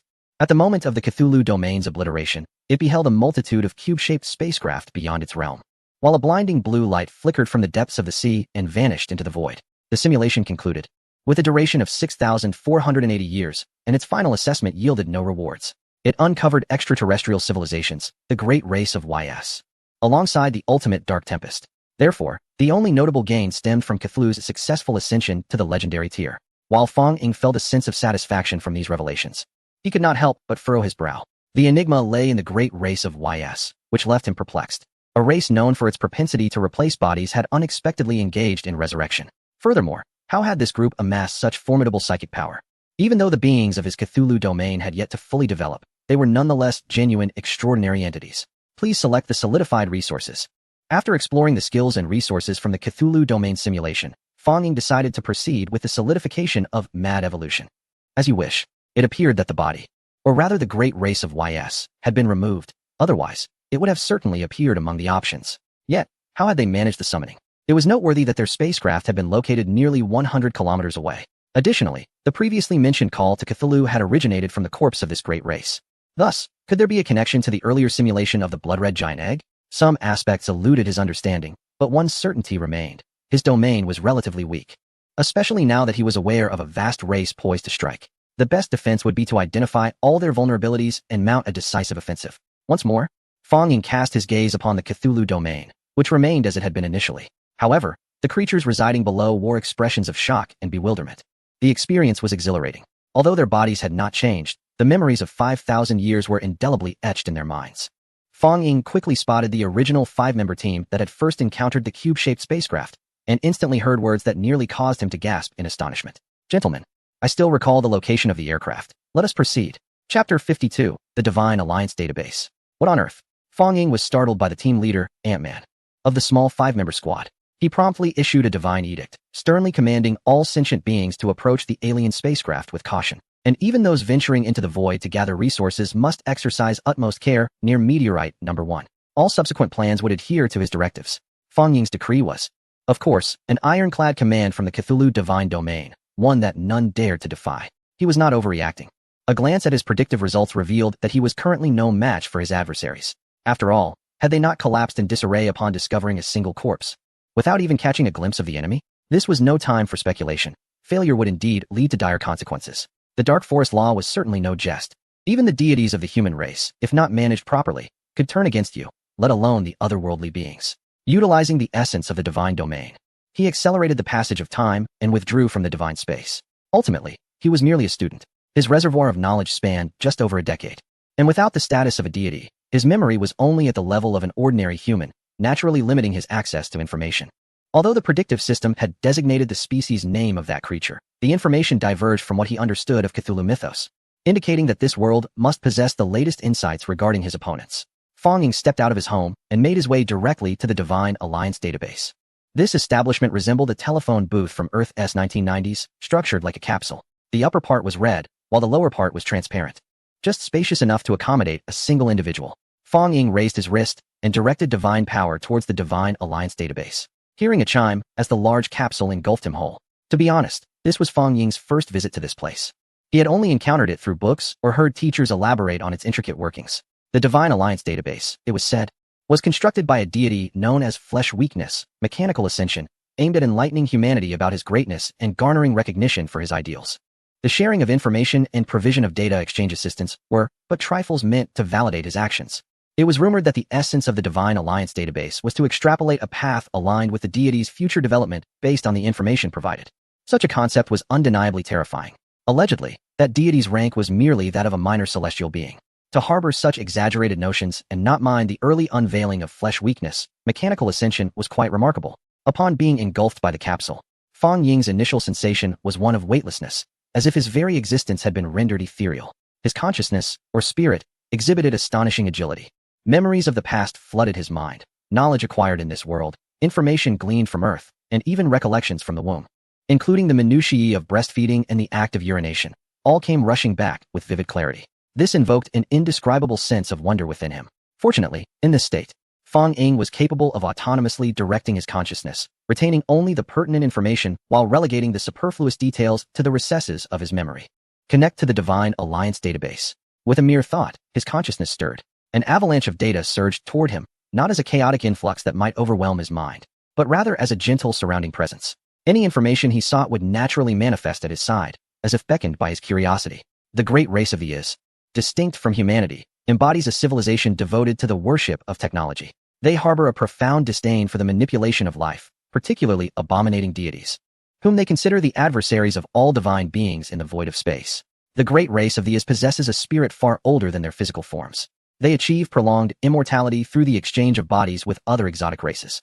The great race of the Is endowed with extraordinary wisdom. They are, to humanity's knowledge, the sole race proficient in time travel. By inhabiting various corporeal vessels, they can extrapolate the past, present, and future of both the body and the civilization it belongs to.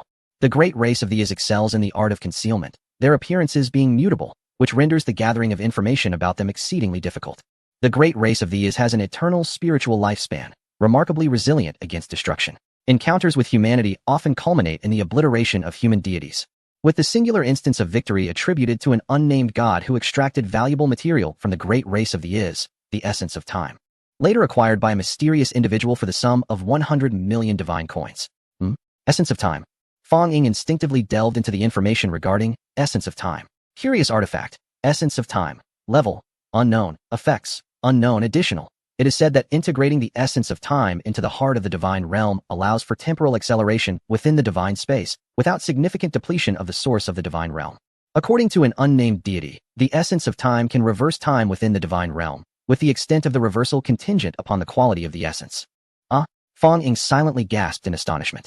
Initially, he had perceived the valuation of 100 million divine coins as somewhat extravagant, equivalent to a staggering 10 billion units of worldly currency. Moreover, the divine currency can procure resources unattainable by ordinary currency. It is said that this is due to the fact that divine currency is condensed from the divine powers of high-ranking deities, inherently possessing value.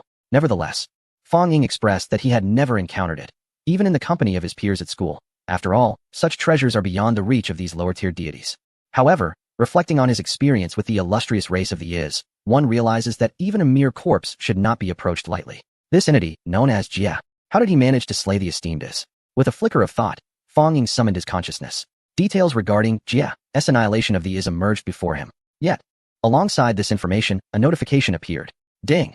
To acquire the following information, please remit a payment of 10 divine coins equivalent to the data. What? A fee? Fong Ying stared in disbelief. If memory serves him right, the instructor had mentioned it was free previously. When did this fee structure come into play? Moreover, 10 divine coins? While it may not seem exorbitant, it does not imply that a mere 1,000 world coins could procure 10 divine coins. In a realm where gods and mortals coexist, world coins serve as a binding currency, making interactions appear less awkward. Much like Feng Ying's former Earth, where the powerful could often transcend the law, they would refrain from flagrant violations to provide a semblance of comfort to the law-abiding lower class, ensuring their complacency in serving the elite. Despite having ascended to a divine status, Feng Ying remains but an inconsequential insect of the upper echelon, not much different from those below. At least he cannot even lay his hands on a single divine coin. No, Feng Ying dismissed the thought and resumed his search for other pertinent clues. Yet, the information regarding Jia surfaced once more. Ding, you may sell related information as a condition of equivalent exchange. Does related information refer to the data on the illustrious is? Furthermore, with such promptness, one wonders if the opposing party is also in the Divine Alliance database, or if it is a preset program.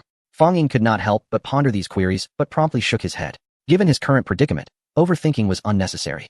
It was imperative to address the immediate issue first. Subsequently, Feng Ying transmitted the information he had gathered through a memory relay. In this context, one must commend the greatness of the deity known as Flesh and Blood, Mechanical Ascension. Each individual's contributions to the Divine Alliance database may contain omissions or errors. However, they are certainly not the result of arbitrary editing. This database is intricately linked to the deepest memories of the deities, encompassing the experiences, observations, and knowledge they have acquired, extracted directly from their consciousness and presented within the database.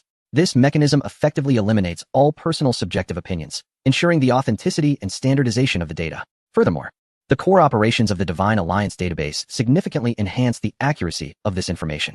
As for the details provided by Feng Ying, there are merely two notable aspects. One pertains to the depiction of the great race of Yith as mentioned in the Cthulhu mythos, derived from memories associated with Earth, and the other concerns the weaponry they employed.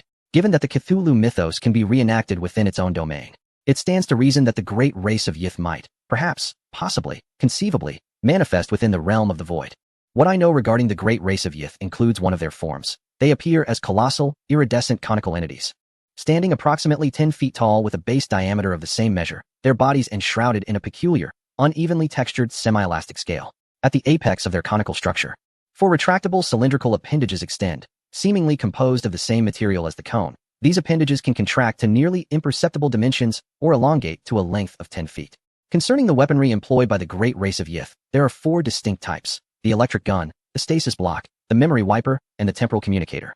The electric gun resembles an antiquated camera, capable of launching substantial plasma projectiles. Its design varies widely, with the most standard model containing a magazine of 32 energy rounds, requiring one round to reload. The stasis block manifests in various shapes and sizes, yet its purpose remains consistent: to decelerate the passage of time. Typically, a stasis block allows merely 1 second to elapse internally, while 1,000 years pass externally. The memory wiper takes the form of an elongated rectangular copper box, intricately adorned with minute notches. From one side of the box extend 5 retractable metallic tubes, each terminating in a 1-inch needle, utilized to erase the memories of beings from other times who have exchanged consciousness with them. Lastly, the temporal communicator is a marvel of craftsmanship, wrought from bronze and embellished with intricate carvings. Once assembled, it stands approximately 1 foot tall, crowned with a red gemstone. Each gemstone corresponds to a specific great race. Upon activation, the gemstone emits a crimson glow. Within mere minutes, the device can establish a connection with distant members of the great race. The apparatus projects a holographic image, allowing the great race to perceive the temporal and spatial context of the device and engage in communication with the individual in contact with it. Feng Ying paid no heed to whether these memories held any value in this world. He was determined to treat a dead horse as if it were alive.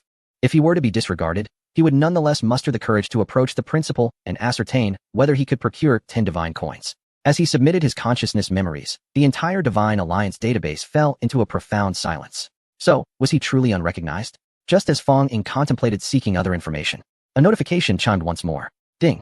The confrontation with the great race of the Izarians has been initiated. Immediately, a grand scene unfolded before his eyes. How vast was it? You might wonder. Did Earth know? Were they familiar with the lunar system? Planets? Did they understand the solar system? Stars? Had they explored Orion? Nebula? Had they heard of the Milky Way? Galaxies? And what of the Virgo supercluster?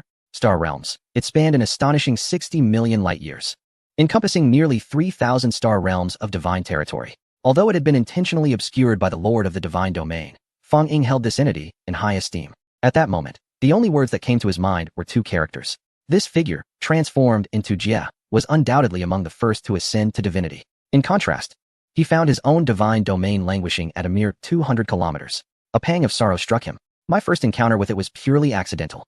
A monologue suddenly emerged within the scene. Subsequently, Fong Ying witnessed the imagery shift rapidly, transporting him directly to a peculiar red planet. A spacecraft reminiscent of those depicted in American blockbusters lay quietly on the ground, surrounded by humanoid beings resembling modular pixelated figures. Fong Ying surmised that this was yet another adjustment made by the Great Figure to prevent others from identifying him through this information. However, he soon realized he had underestimated the grandiosity of this entity. Chapter 54. The blood-eyed living planet. As for the humanoid beings surrounding him, they were indeed modular pixelated life forms. Fong Ying recalled his teacher mentioning races numbering no less than 5 million, yet he had never encountered such bizarre creatures before. It felt as though he had returned to Earth to play a game of Minecraft. Observing these pixelated beings again, he decided to refer to them as pixel people. Their movements were characterized by indistinct, repetitive motions of their blurred hands. It was evident that they were engaged in gathering equipment or battling monsters within the game. Soon, the monologue resumed, providing Fong Ying with further explanations. My canine species, designated as Dog 1, had recently discovered a planet and was in the process of resource extraction, meticulously modularizing its components. Suddenly, a flying craft resembling a disc emerged from the planet's core, which I aptly named the Dog 1 spacecraft. Due to its charming design, I instructed the Dog 1 species to retrieve it. Fong Ying gazed at the somewhat cringeworthy moniker, and, to be honest, he was unsure whether it stemmed from the peculiar tastes of the esteemed Jia or some other reason. However, one must admit that this appellation is somewhat relevant. While it is acceptable for pixelated beings to be referred to as the Dog 1 species, it is rather perplexing to label this spacecraft as such. Even calling it a disc-shaped vessel would not invite critique from Fong Ying. Nevertheless, this marks the inaugural encounter between Jia and the illustrious race of the Is. To my astonishment, although my Dog 1 species is quite insignificant among the multitude of my creations, it possesses the potential to obliterate entire galaxies. Yet, it found itself thwarted by the Dog 1 spacecraft. Upon investigation, I discovered a unique force field that kept my Dog 1 subordinates at bay. However, I paid it little mind, as this paled in comparison to the 89, for 15, 368, 067 instances of cataclysmic divine warfare I had experienced. Such trivial matters have blurred in my memory, whether I had encountered them 372, 858, 889, 612, 736 times, or 372, 858, 888, 612, 736 times, I could hardly recall. Within my divine domain, I had meticulously orchestrated a structure akin to a divine alliance, ensuring that my other subordinate races would attend to such minor issues without necessitating my direct intervention. Fong Ying silently scrutinized the string of numbers, suspecting that Jia was not only indulging in boastfulness, but also perhaps engaging in superfluous verbosity. Even now, a sequence of numbers spun in circles within his mind. However, it was undeniable that his counterpart possessed grounds for boasting. For, as time swiftly passed, dozens of warships came into view before him. The image expanded, revealing that the warships were categorized into 3 distinct types based on their colors and patterns. One was the visibly modular battleship, unmistakably belonging to the Dog 1 species.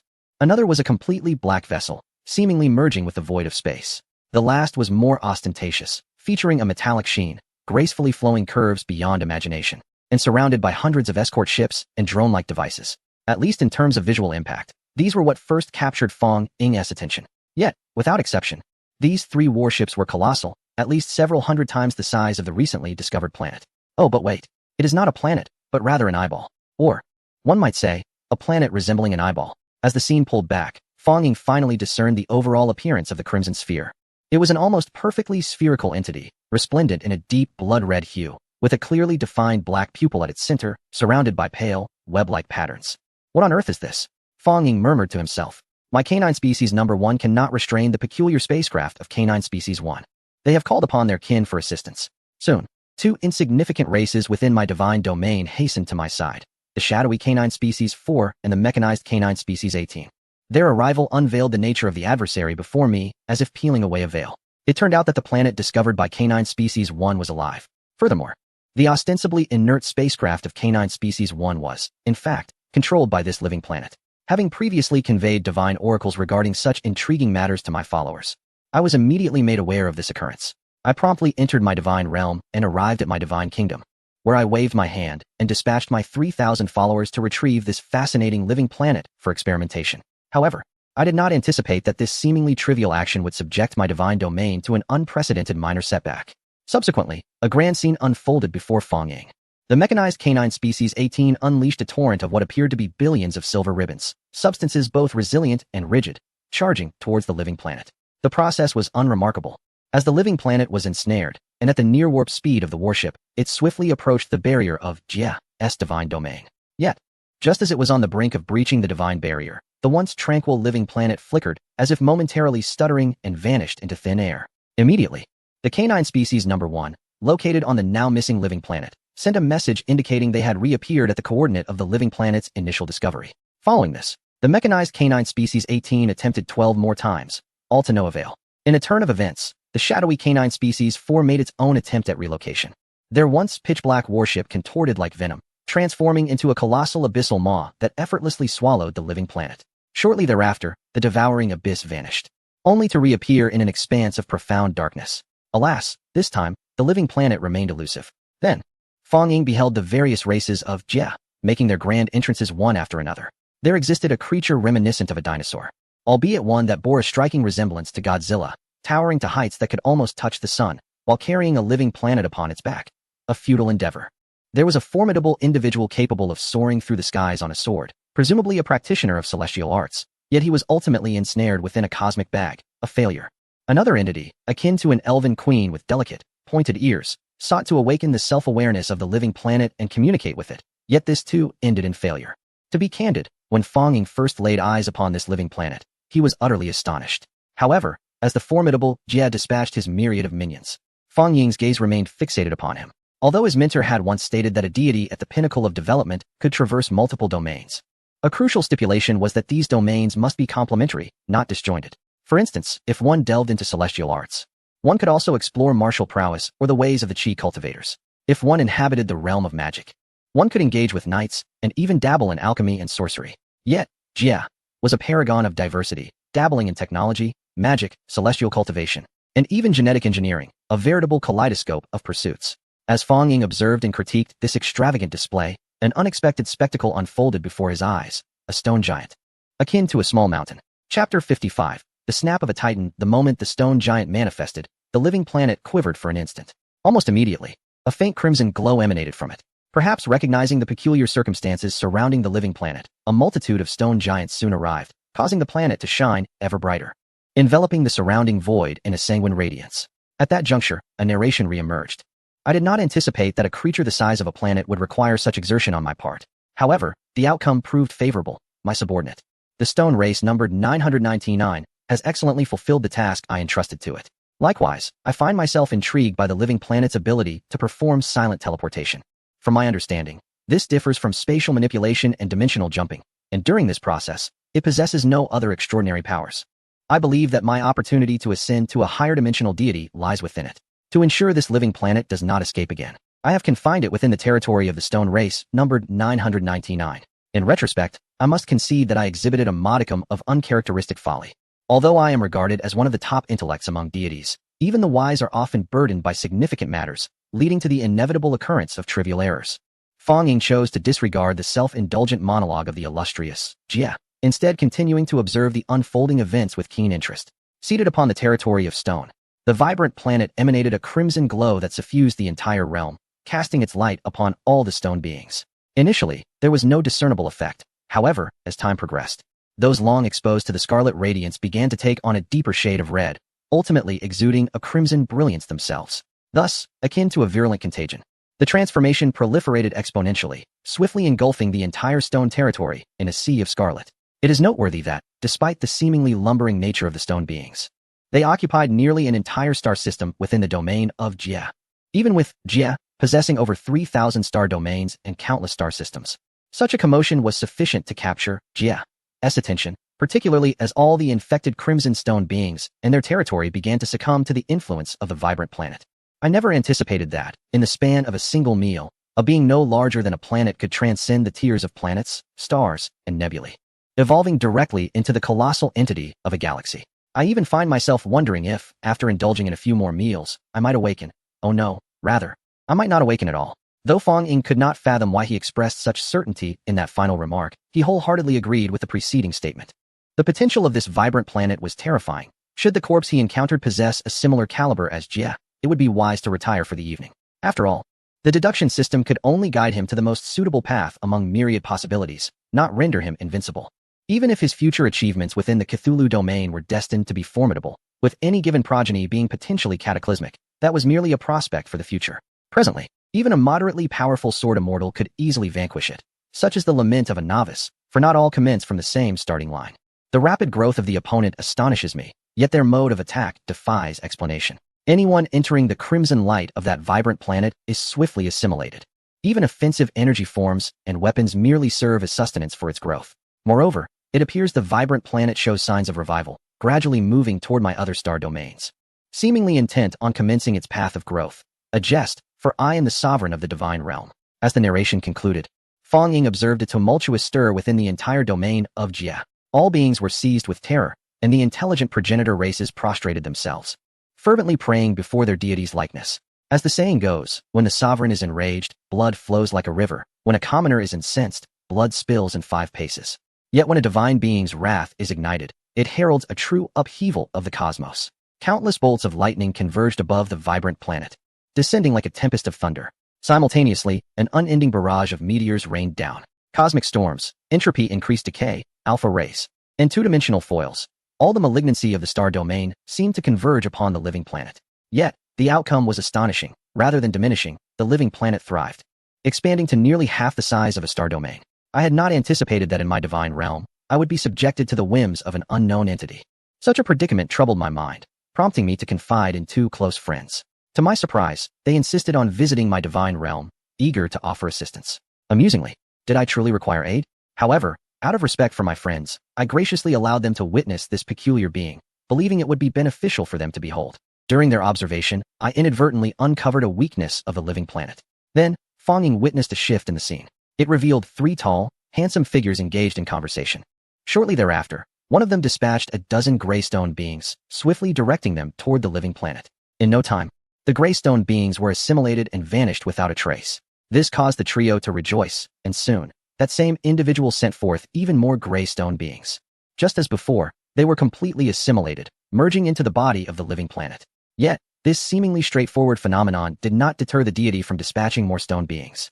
Akin to the relentless efforts of a hero rescuing a grandparent, Fong Ying estimated that within a brief span, nearly hundreds of millions of greystone beings had been sent forth. Frankly, such prowess was characteristic of a formidable figure. Ordinary individuals simply lacked such resources. But what was the significance of this endeavor? As Fong Ying pondered in confusion, the tall and handsome figure at the center made his appearance. He tossed his hair back, extended his right hand, and snapped his fingers. With a resounding crack, the living planet, which was twice the size of 2 star domains, began to tremble violently and then shattered with a loud bang. What? Fong Ying was left utterly bewildered. Chapter 56. Invincible in battle once again. Real-time commentary emerged to elucidate Fong Ying's confusion. Indeed, the living planet, akin to an ant, was effortlessly obliterated by my hand. Naturally, this could not be accomplished without the minuscule assistance of my 2 closest friends. Through a simple investigation, I discovered that this living planet, which continuously enlarged by devouring and assimilating, while formidable, was not without its flaws. In assimilating these stone beings, it inevitably absorbed its own shortcomings. Coincidentally, one of my close friends possessed a similar type of stone being, whose significant weakness was an aversion to sound. Thus, under our arrangement, this living planet inevitably devoured a multitude of stone beings, revealing its shortcomings increasingly, to the point of its demise. Fong Ying observed quietly. Devour, assimilate, shortcomings, demise.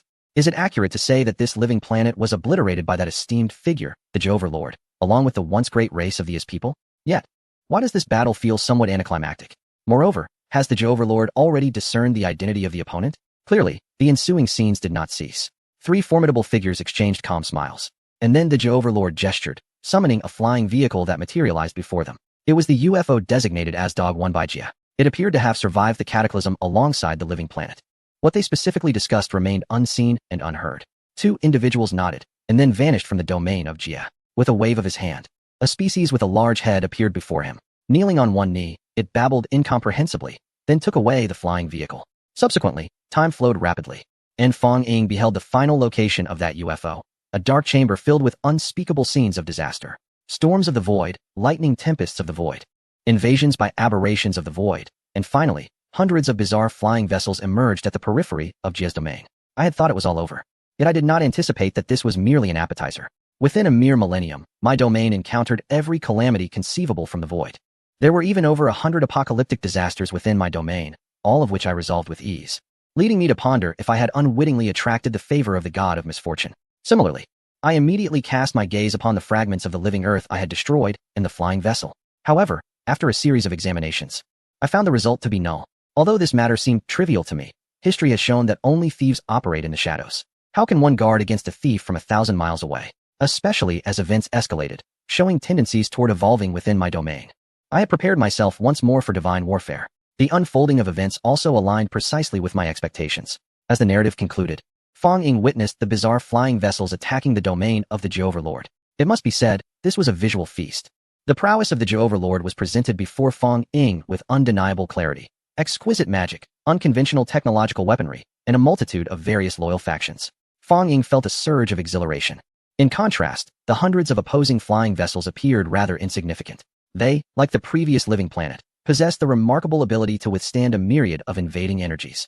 Much like the impenetrable shell of a tortoise, they remain unperturbed amidst the chaos. Indeed, it is a tumultuous storm, yet I stand resolute. As the scene unfolds, the adversary's hundreds of vessels begin to sustain damage. However, they are not without their achievements. One vessel, astonishingly, breaches the defenses of the formidable Jie and infiltrates the sanctum of his divine realm. In an instant, the entire domain begins to tremble. This seemingly insignificant craft has incited an earthquake within Jie's celestial domain. Consequently, the once impregnable defensive line reveals vulnerabilities, allowing the remaining hundreds of warships to breach Jie's sacred space. In that moment, Fong Ying beholds a scene reminiscent of apocalyptic devastation. The divine realm is collapsing. At the core of this chaos stands a figure, quietly observing the tumult without taking any action. With an air of nonchalance, he leisurely holds a glass of crimson liquid, presumably wine. Is he succumbing to despair? A fleeting thought crosses Fong Ying's mind, only to be swiftly dismissed. What folly! Surely, victory will belong to Jie, otherwise. How could he remain so composed while transmitting information? As Fong Ying ponders this, a member of the large-headed race enters, clutching a document which he presents to Jie. The front of the document reveals a close-up. The great race is... Jie smiles faintly and utters a single command. Eliminate. The envoy of the large-headed race then retreats, seemingly oblivious to the disintegration of the divine realm. It is crucial to note that, since the onset of this conflict, countless beings of various races have perished, certainly tens of thousands. Even a ruthless deity, indifferent to the lives of their kind, would feel sorrow. Moreover, the loss encompasses a staggering third of the divine territory. Moments later, beams of light erupt from an unknown source, piercing through the once impenetrable vessels. Witnessing the destruction and retrieval of these crafts evokes a profound sense of desolation within Fong Ying. Is this the true essence of divine warfare? Until the very end, one can never ascertain the ultimate outcome. Yet, even in victory, there are times when the cost is devastating. I have uncovered that the beings I encountered are none other than the infamous Great Race. To be honest, this is my first encounter with them. I am aware that they possess the ability to replace their bodies and have the capacity to perceive the past, present, and future of those who can change forms. To speak candidly, this is indeed remarkable. However, sometimes an advantage can also be a disadvantage. Truly, there exists no perfect race in this world, and the corporeal form is destined to be relinquished in due time. The so-called Great Race of is no exception. Thus, it is evident that they too possess flaws. And if I can seize upon these imperfections, victory shall come easily. Fong Ying's gaze sparkled with clarity, for he had discerned a method to contend with the Great Race of is. Yet, upon reading the final remark, one cannot help but say, indeed, Jie Master, you remain rather prideful. Even as the divine realm collapses, you still retain your sharp tongue. Just as Fong Ying smiled, the final scene unexpectedly began to shift.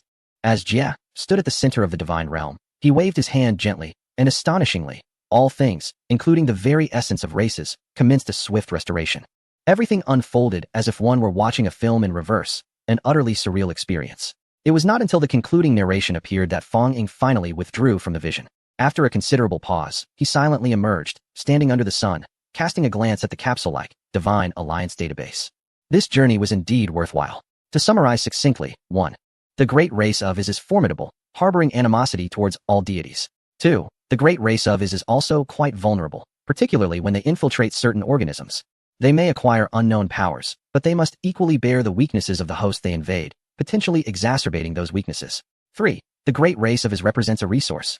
Although Jie did not overtly convey this, certain elements within the imagery seem to reveal this truth, perhaps as a form of consideration for the younger generation. With these thoughts in mind, Fong Ying made his way home. Shortly after his departure, the grand capsule of the Divine Alliance database flickered momentarily. In an unknown realm, beneath a verdant sky, amidst purple waters and white sands, a brawny man with a uniquely perfect physique, donning sunglasses, reclined on a beach chair while toying with an object in his hand. Facing the pink sun, one could observe that it was constructed of brass, adorned at its pinnacle with a ruby, akin in design to the time communicator previously provided by Fong Ying. How intriguing that a mere being of the divine realm could possess such knowledge. He is indeed not simple. After uttering these words, the man tossed the time communicator into the air. It disintegrated into fragmented modules, as if rendered into data, before vanishing.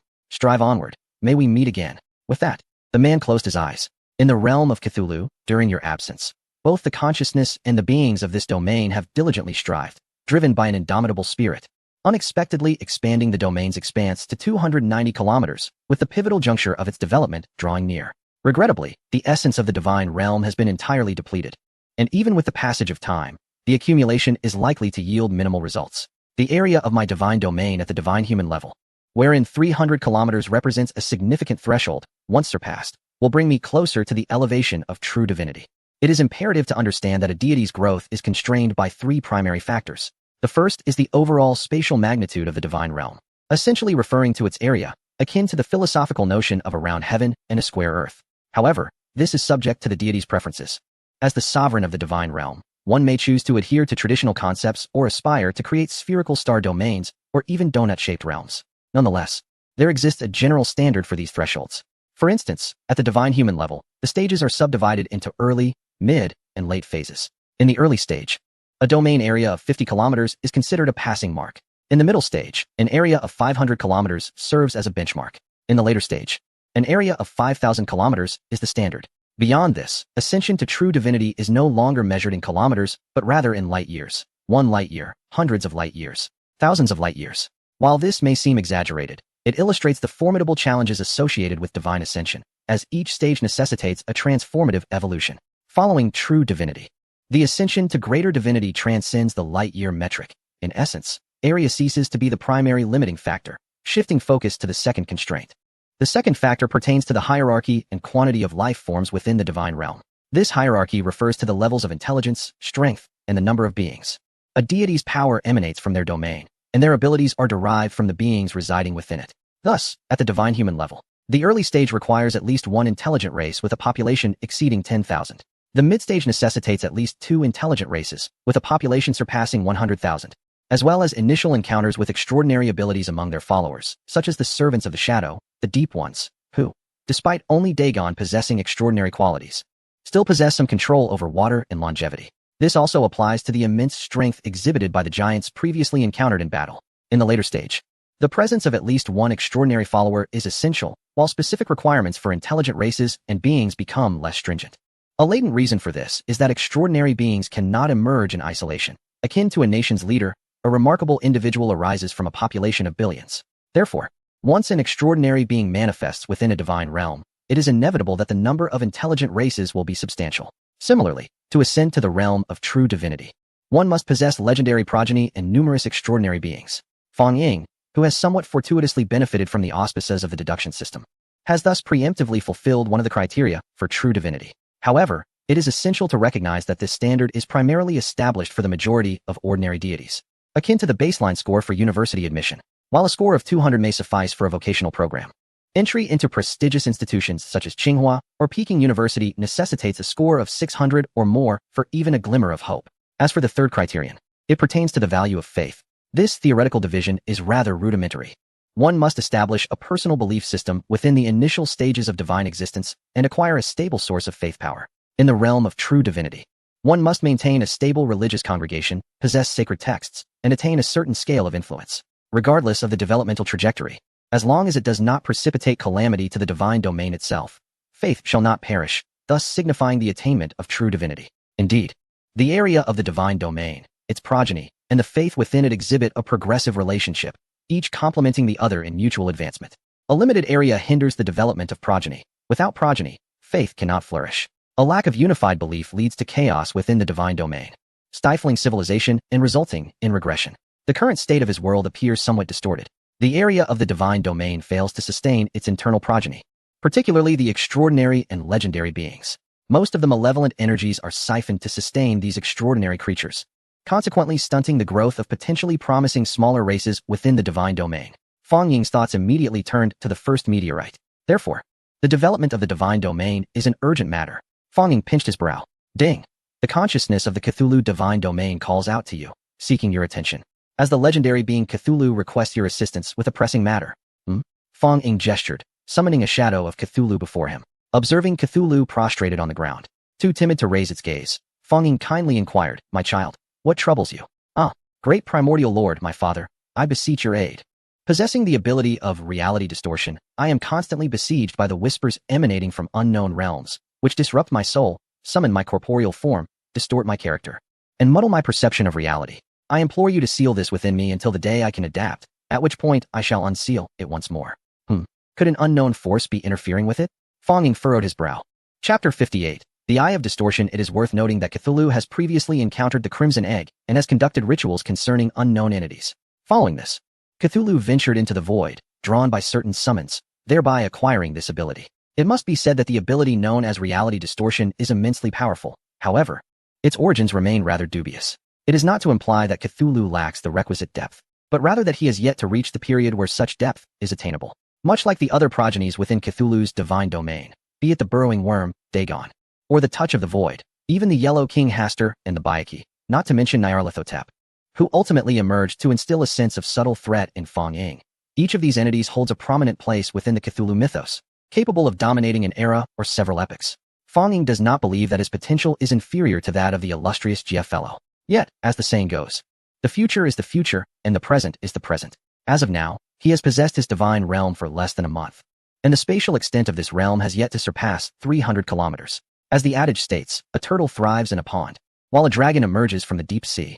Therefore, the immediate priority is to enhance the living space of these future great entities, providing them with a conducive environment for growth, and ensuring a semblance of divine will, lest they stray from the essence of the Cthulhu mythos. Resolute in his thoughts, Fong Ying nodded in agreement and temporarily sealed Cthulhu's reality distortion ability. Consequently, the other party reported an immediate cessation of the enigmatic whispers.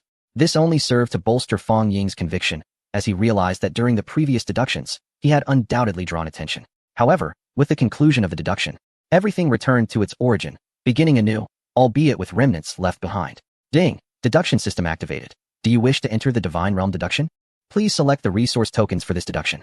After completing the assembly of the resource tokens at his disposal, Fong Ying chose not to include the Breath of Despair, for Cthulhu's divine realm was already on the brink of catastrophe. This deduction was intended to engage the other party in a contest, seeking to uncover their vulnerabilities. There was no need to further exacerbate his divine realm's predicament. Ding! Please select 3 desired skills from the following 10 options. Given that he intended to confront this great race of Yith head-on, Fong Ying naturally sought related options among the 10 skills available. He also opted to cancel the permanently fixed Mad Evolution. Skill: Eye of Distortion. Level: Silver. Effect: Chaos 5.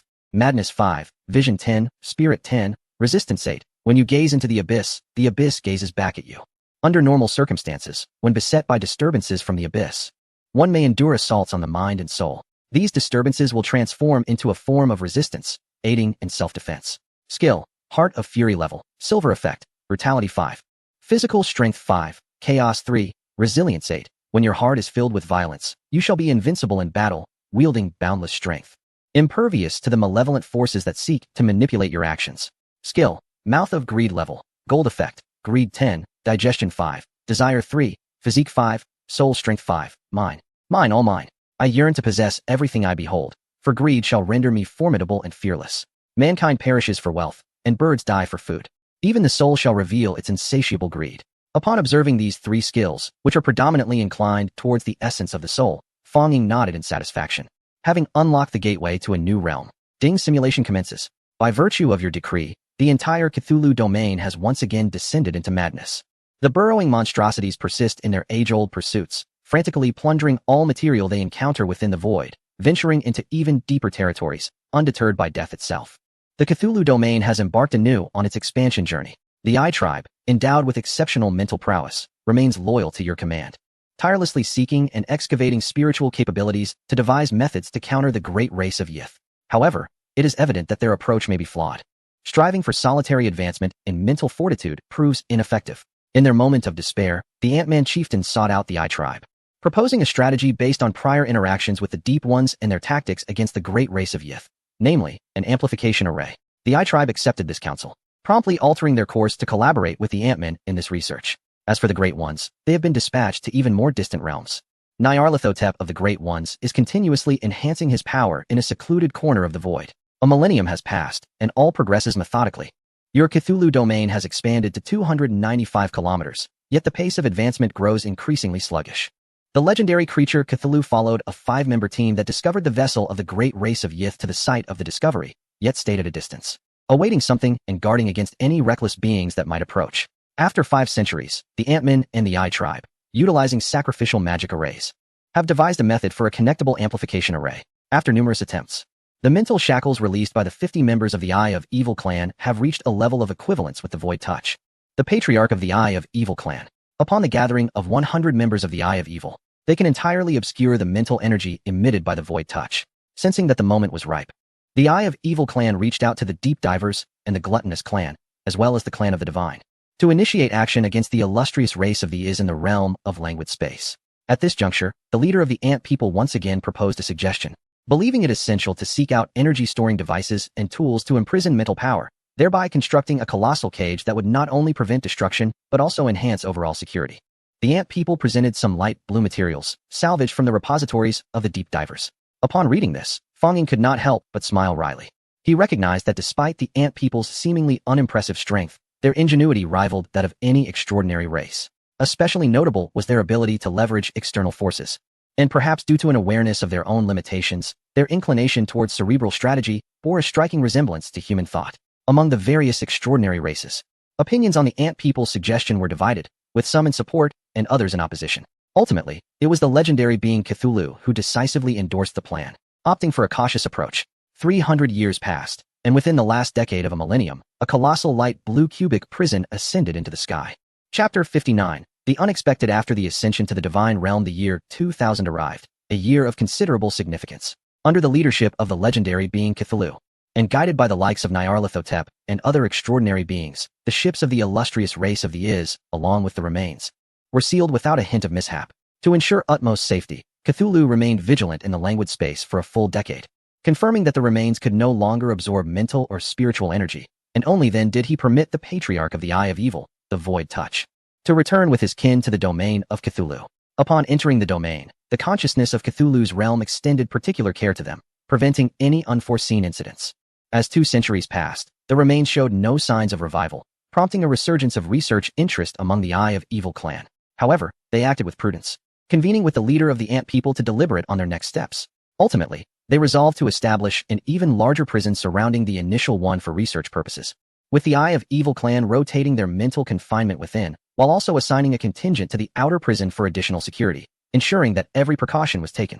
After careful consideration, the patriarch of the Eye of Evil, the Void Touch, endorsed the Ant people's proposal, who in turn suggested a collaborative research effort, which was met with approval. In the 300 years of the year 2000, an extraordinary event unfolded. One of the deities, Nyarlathotep, while absorbing energy, unexpectedly stumbled upon several sizable fragments of meteoric debris. He promptly relayed this news back. Subsequently, under the guidance of Cthulhu, all races, except for the Void Touch and the relentless burrowing worms dismantling the first meteorite, hastened to the location. They soon made a remarkable discovery. An extensive area, spanning tens of millions of kilometers, was littered with various types of meteoric fragments.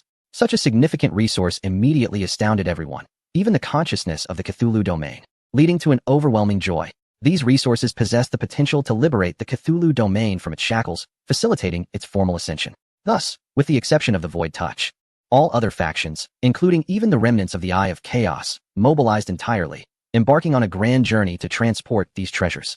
By the 500th year of the 2000th, after a relentless and costly effort by the beings of the Cthulhu domain, they finally transcended the 200-kilometer barrier, successfully advancing to 300 kilometers. Ding!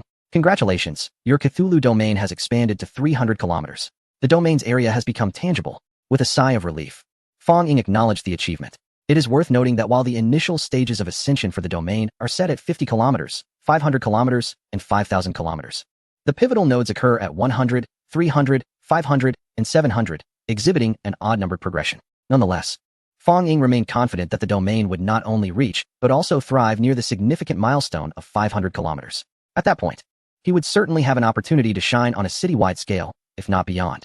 During this auspicious period for the Cthulhu domain, a matter of considerable significance arose. With the joyous atmosphere prevailing, a far grander prison was finally completed with the support of various races. And the Ant-Men, along with the Eye of Chaos, commenced their research on the remains of the great race, the Yithians. During this process, an unexpected incident occurred. the Yithians launched a sudden assault on the Ant-Men. Fortunately, due to the influence of your skills and the intervention of the Eye of Chaos, the impact on the Ant-Men was minimal. Moreover, this incident inadvertently yielded some vague clues. Order to destroy the hidden Crimson Giant Egg in the winter domain of Tavallik. Upon receiving this information, the Eye of Chaos and the Ant-Men conferred and began an in-depth study of the Yithian remains, particularly focusing on the cerebral psychic information flows. However, they soon discovered that the opposing psychic realm was exceedingly potent, prompting the Eye of Chaos to summon all its kin to amplify their psychic output. However, they soon discovered that within each other's mental domains lay disparate spiritual realms that did not align with their own. Ant-Man promptly proposed a suggestion, positing that it might be akin to their mental amplification array, and recommended summoning all-powerful beings, including Cthulhu, to return and decipher the domains. Should they succeed, it would herald a monumental transformation within the realm of Cthulhu. The Eye of Chaos concurred with this assessment and thus commenced an endeavor, leading to an exceedingly frenzied battle of mental domains. After a grueling 49 days of psychic confrontation, the great race of the Isons could no longer sustain their mental domain, resulting in a critical breach. Yet, before they could revel in their triumph, their entire form activated a self-destruction mechanism, exploding spectacularly. In that final moment, a surge of psychic energy pierced through 2 layers of mental confinement, vanishing into the enigmatic abyss. Those present, even Cthulhu, felt a disquieting unease welling within their hearts. 3,000 years had passed. The calamity that all extraordinary races had feared did not materialize, and everything reverted to its original state. With the burrowing demon worms continuing their relentless toil, the legendary Cthulhu led the others in a locust-like cleansing of the asteroid belt. The realm of Cthulhu continued to expand, now reaching an impressive 330 kilometers. In the 333rd year of the 3000th year, after what seemed like a Herculean effort akin to the myth of the foolish old man who moved mountains, the burrowing demon worms finally bored a hole into the first asteroid, which measured 18 kilometers in depth. To their astonishment, they uncovered a strange red glow, which filled them with elation, leading them to believe they had unearthed a treasure. They promptly summoned the legendary Cthulhu, their elder brother, for appraisal. In the 334th year, while Cthulhu toiled diligently amidst the asteroid belt, he had no time to relish the discovery when suddenly, a distant asteroid erupted, unleashing a terrifying beam of light that engulfed him and the surrounding inhabitants of the realm of Cthulhu. Drawing upon his formidable vitality, the legendary Cthulhu narrowly escaped the blast radius, only to be confronted by 4 cubic spacecraft before he lost all consciousness. Observing this scene from afar, the remaining beings immediately surged towards the 4 cubic vessels, only to be obliterated without a trace. At that moment, a piercing cry caused the 4 cubic spacecraft to momentarily freeze in place. Chapter 60. Heart of Time. Nyarlathotep descended, successfully ascending to legendary status within the void of space, becoming the second legendary entity in the realm of Cthulhu.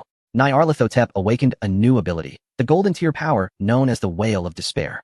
Under the influence of this newfound power, the 4 cubic vessels began to attack one another in pairs. However, once the onslaught concluded, the 4 vessels quickly regained their composure and unleashed their ultimate skills upon Nyarlathotep, who was still in the midst of casting his abilities. Nyarlathotep, through the art of deception, eluded capture and returned to the realm of Cthulhu, gathering kin from the pantheon of gods and other beings to partake in a blood sacrifice.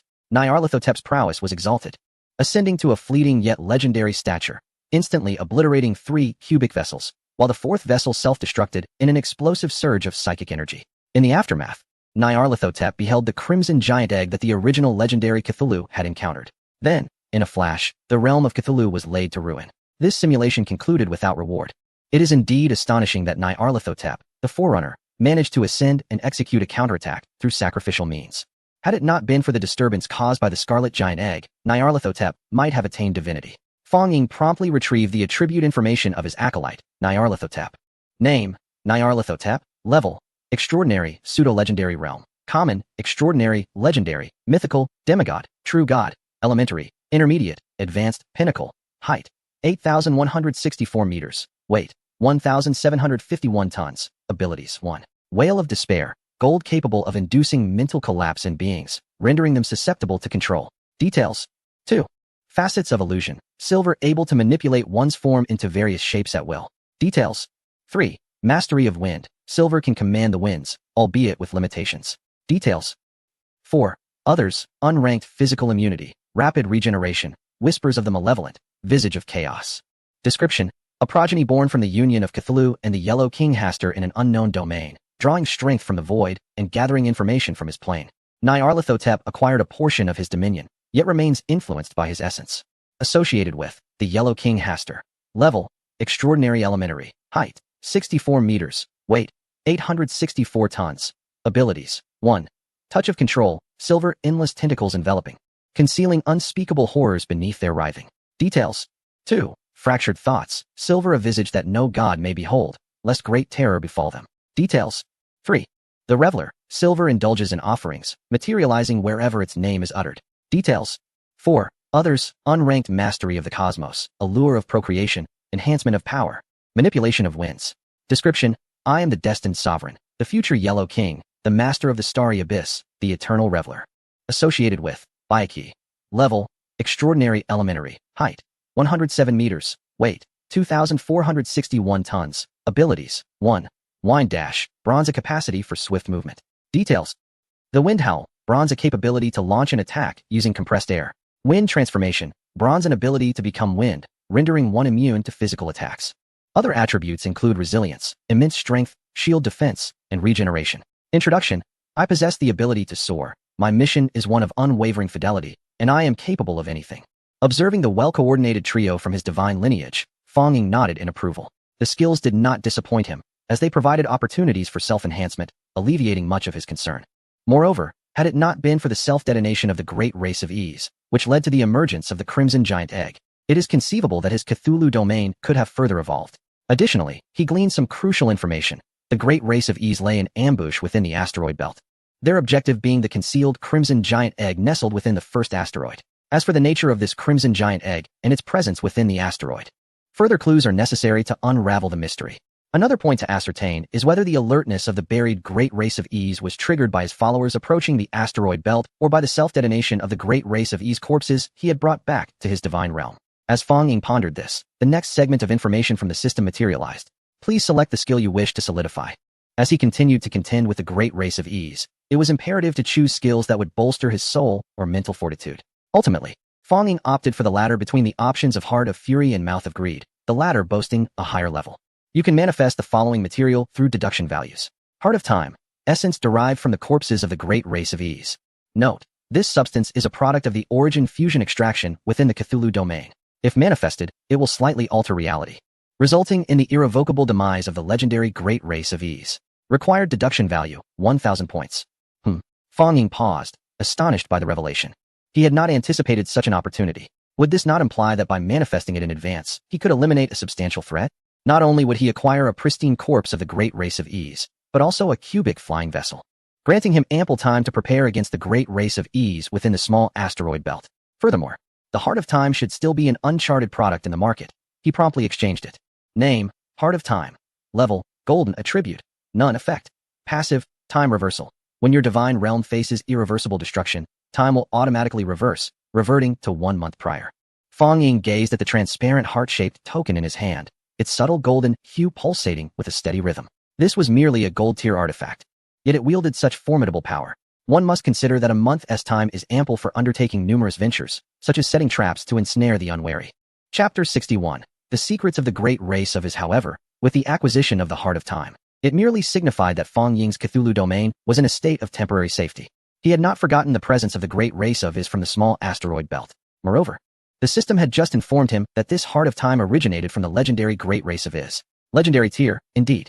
One could only wonder if all the great race of Ys encountered in the small asteroid belt had been fully accounted for, should more emerge.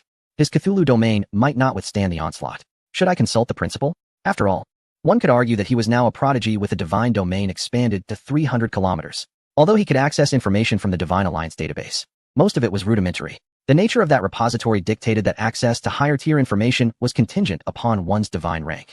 A lowly rank would only grant access to basic data, as higher-level information was deemed irrelevant to the uninitiated, lest they recklessly engage with forces beyond their comprehension. Resolute in his decision, Fong Ying placed a call. The great race of Ys. What prompts your interest in such information? Their kind is exceedingly rare in the void space, appearing only once in thousands of years, and they are notoriously reclusive, seldom revealing themselves. The principal paused momentarily. Wait, that's not right. I recall the reports indicating that this race is particularly malevolent, harboring a deep-seated disdain for deities, attacking both us and other races indiscriminately. Their technology is quite advanced. Before Fong Ying could elaborate, he was swiftly interrupted by the principal. I am well aware of what you're saying. However, that information is outdated. At the time, the great race of Ys was more numerous, and their actions were rather ostentatious, frequently annihilating divine domains. But after enduring the onslaught from various divine organizations, they have since adopted a more subdued existence. Now, they would prefer to keep their distance from deities, retreating to the furthest corners of the cosmos. From what I gather, they have suffered greatly, compelling them to devote themselves to technological research and intensifying their efforts in soul transference across other species. Yet one must understand that soul transference is fraught with side effects when their souls and consciousness inhabit those of other races. Encountering a stronger host may result in their obliteration, while a weaker one could expose them to spiritual fragments, thereby compromising their own essence, leading to potential mental instability. Fang Ying, the assessment is approaching. How has your divine domain developed? The old principal spoke, suddenly shifting the focus onto Fang Ying herself. However, Fang Ying did not respond. Instead, she listened in a somewhat dazed manner to the principal's words. Why did it seem as though the principal possessed more information than she had acquired from the resources she spent at the hands of the formidable leader? The principal chuckled, interrupting Fang Ying's unspoken thoughts. Do you think I, this old principal, merely languish within the confines of the school every day? My position was earned through considerable effort. I was once part of the campaign against the great ethereal race. Back then, the members of the great ethereal race typically invaded the divine realms in sequential formations, usually led by a legendary figure, accompanied by 5 extraordinary beings, and concluded with 10 ordinary ones. Their reliance on technology granted them a distinct advantage, regardless of individual strength, particularly in their mastery over time. Nevertheless, I must say, their technology is indeed formidable, capable of rivaling that of a true deity, all controlled by a single ordinary member of the great ethereal race. If it were an extraordinary level entity, it could directly confront even the most powerful gods. Our resistance back then was quite arduous. But alas, why am I sharing all this with you? Just know that if you encounter a member of the great ethereal race, it is wise to keep your distance. They are currently in a state of cautious development. Their reproductive capabilities are quite precarious, compounded by their continuous soul replacements, leading to a loss of their original essence, thus hindering their ability to propagate their race. It is said that they contemplated this issue, hence exploring technological fusions of souls, though whether they succeeded remains uncertain, as that was 500,000 years ago. Listening to the old principal's grandiloquence, Fang Ying was utterly astonished. How could it be that she felt as though she was in the very lair of the great ethereal race? No wonder her kin had been away for so long, gathering mostly meteorites and various materials, without discovering a single divine entity. Had they been preemptively cleared out by the opposition? Perhaps it was simply due to her astute selection of points when entering the divine realm. Regardless, her current state and position were far from favorable.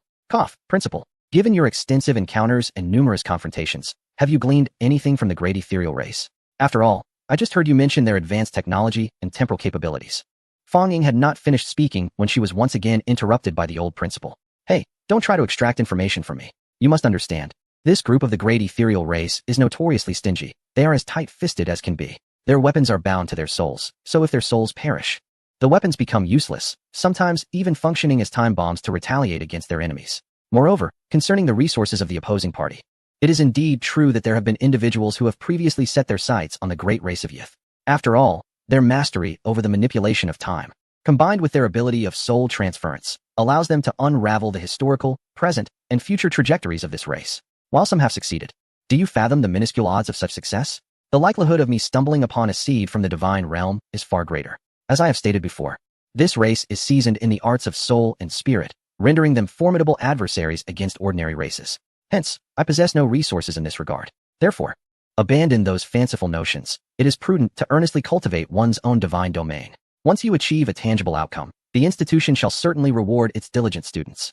Do you comprehend? Upon witnessing the earnest counsel from the venerable principal, Fang Ying responded sincerely, understood. Subsequently, Fang Ying meticulously stored away the heart of time. Initially, he had considered selling it to procure a measure of wealth and resources. However, upon reflection, it seems wiser to retain it for now, as it could serve as a strategic asset.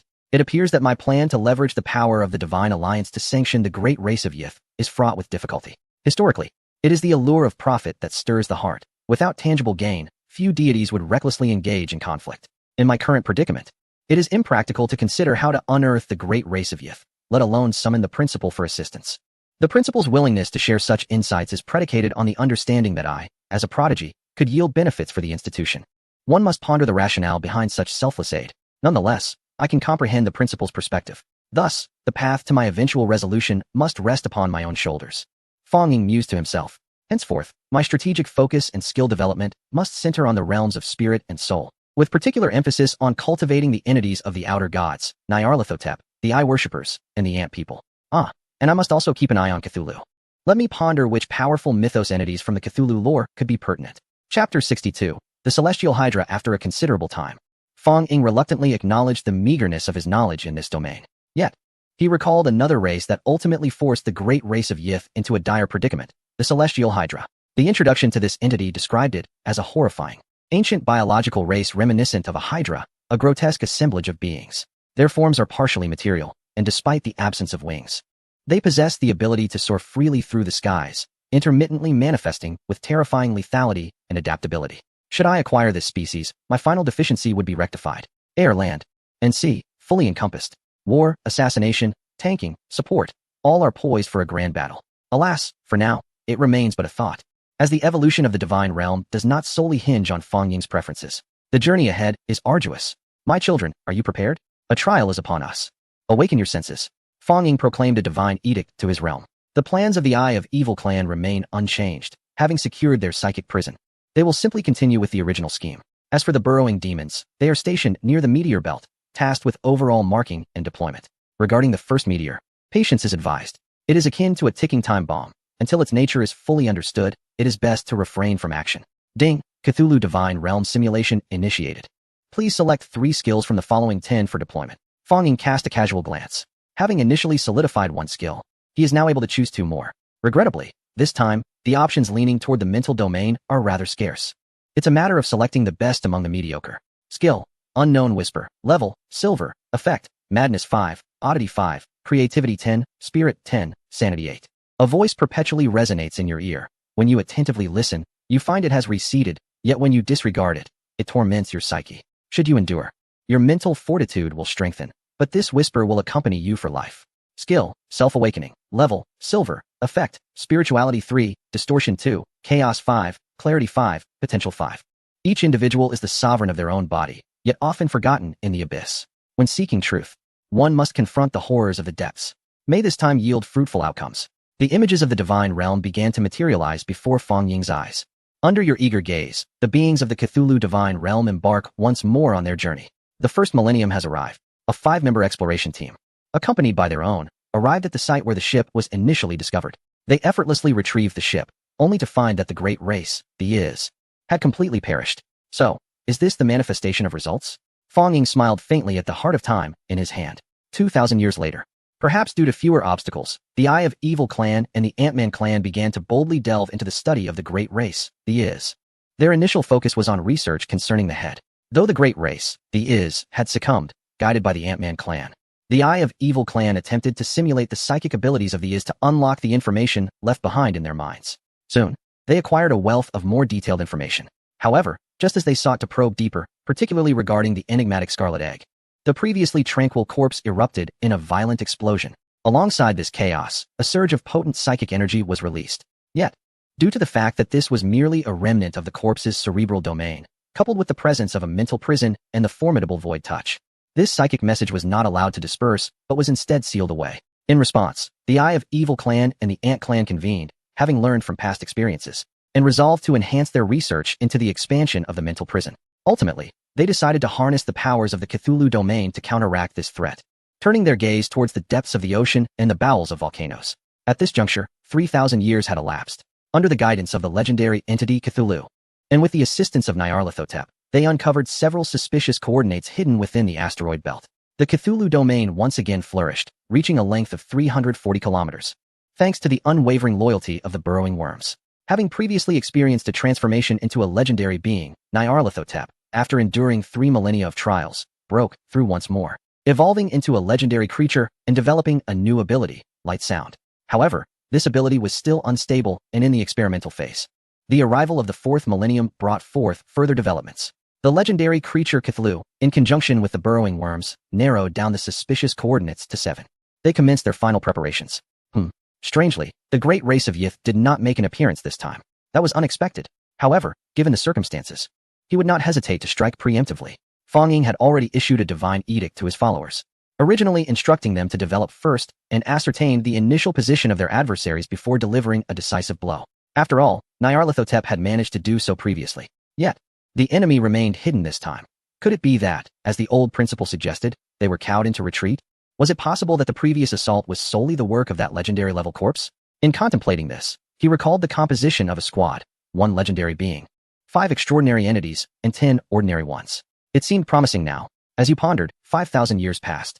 The prepared legendary beings Cthulhu and Nyarlathotep, accompanied by 5 extraordinary creatures and thousands of elite soldiers, surged towards the first suspicious location. 6431, 64315, 55,124, 31. Regrettably, the outcome was a disappointment. But fortune smiled upon them as they discovered a wealth of resources, metallic fragments, and ice blocks, precisely what the Cthulhu domain required. They resolved to collect these once all matters had been addressed. In the 300th year of the 5th millennium, the second suspicious coordinate revealed no traces of enemies. In the 5,000th year, the 500th mark, the third dubious coordinates revealed no trace of enemies. In the 900th year, the 7th suspicious coordinates still failed to unveil the presence of the illustrious race of the Is. As the 6th millennium dawned, both Nyarlathotep and Cthulhu found themselves in a state of disquietude, for they seemed to have lost all leads regarding the great race of the Is. Just as all their followers were engulfed in profound self-reproach, a startling piece of news abruptly stunned them into silence. Chapter 63. Congratulations on encountering the unknown in the 6,100th year. The chieftain of the Ant-Man tribe successfully ascended to a transcendent existence, activating the bloodline inheritance of the Choo-Choo people through the skills of self-enlightenment and arcane murmurs, thereby acquiring the ability of the Mark of Verity. The Choo-Choo people, a hybrid race birth from the union of Millenigris and early humans, created by Shago Narfagan, appear simple-minded outwardly, but harbor an inner malevolence. Their intellect is on par with that of ordinary humans, yet their rationality is halved in children and entirely absent in adults. Skill, Mark of Verity level, bronze silver, intermittent, effects. 1. Summon the deceased, limited to 1's own race. 2. Acceleration, increases 1's speed by 30. Fong Ying observed the skill and the chieftain's circumstances with a calm demeanor, expressing mild approval. His greater interest lay in the forthcoming transformations of this extraordinary group. Indeed, the chieftain of the Ant-Man tribe was merely a herald. Through the divine realm, he perceived that all followers had clearly sensed this phenomenon. In the 6,300th year, after intense discussions among the followers, all but Cthulhu and Nyarlathotep returned from their idle watch over the void to pursue their own ascensions. Soon, as Cthulhu's divine realm amassed ever more resources, its expanse grew to 360 kilometers. The expansion of Cthulhu's domain signified an ability to accommodate a greater multitude of beings, while also unlocking the limits of biological evolution. In the 6,500th year, the first to ascend was Dagon, the chieftain of the Deep Ones, who reached the pinnacle of transcendence. Following closely behind, in the 6,600th year, the Earthworms and the Eye of Chaos also achieved the peak of transcendence. By the 6,800th year, the King in Yellow, Hastur, and the Bayaki both stepped into the realm of high transcendence. The true flourishing of Cthulhu's divine realm had arrived. The expansion of its territory facilitated the ascension of its biological denizens, and conversely, the elevation of these beings further enhanced the divine realm itself. Now evolved to the zenith of transcendence, they were exhilarated to discover that no limits lay before them, only a pathway illuminated by promise. Thus, they once again plunged into a fervor of ascension, preparing for breakthroughs into legend. As the 7th millennium approached, for an entire millennium, Cthulhu and Nyarlathotep had encountered no revelations. The great race of Yith seemed to have vanished into the void of space. Consequently, Cthulhu resolved to personally transport supplies to expedite the development of the divine realm for his own continued ascension. Meanwhile, Nyarlathotep served as an overseer, vigilantly monitoring any news regarding the great race of Yith. With Cthulhu's involvement, the speed of resource transportation more than doubled. Among these resources, in addition to minerals and icebergs, were certain unique substances, including those imbued with energy and those containing the laws of the divine realm. This significantly accelerated the elevation of Cthulhu's domain. Cthulhu's domain ascended to 384 kilometers. How astonishingly swift! Fong Ying gazed in disbelief. Could this be an instance of laboring to cultivate flowers that fail to bloom, while unwittingly nurturing willows that flourish? It was noteworthy that in the last simulation, his domain had already materialized to 300 kilometers. With the support of various resources, it was reasonable to anticipate that this simulation could advance further, potentially elevating his domain directly to 400 kilometers, and then perhaps even to 500 kilometers. Such thoughts were exhilarating. Amidst his delightful reverie, the passage of 8,000 years arrived. At that moment, Nyarlathotep unexpectedly located Cthulhu amidst the transportation efforts, having uncovered a grave matter. A sudden elemental storm had erupted, targeting the asteroid belt with its ultimate destination being the center of Cthulhu's domain. If left unchecked, this storm, fueled by the energy absorbed from the asteroid belt, would evolve into an apocalyptic catastrophe. Upon receiving the news, Cthulhu promptly summoned everyone to combat the elemental storm, while another group was tasked with salvaging the scarce asteroid fragments. After 30 years of effort, the elemental storm was redirected and success seemed imminent when an unknown laser suddenly shot forth from an open space. Simultaneously, Nyarlathotep and Cthulhu, already prepared, unleashed their powers to assault that area. Instantly, the once desolate expanse transformed into a cosmic battleship reminiscent of a space fortress. However, due to the unforeseen circumstances, the great race of Yith had not yet activated all its weaponry and was caught off guard, suffering significant damage from Nyarlathotep's sonic abilities. Subsequently, Cthulhu moved in to conclude the engagement, and as 5 ordinary members of the great race of Yith revealed themselves, they were swiftly subdued and turned against their own, launching an attack. As for the remaining affiliated beings, they were thoroughly prepared, their extraordinary prowess surging forth. Even the formidable great race of Yith sustained injuries. At last, the scales of victory began to tip in favor of Fong Ying. This battle unfolded with remarkable suddenness, yet the intensity of the conflict was far from lacking.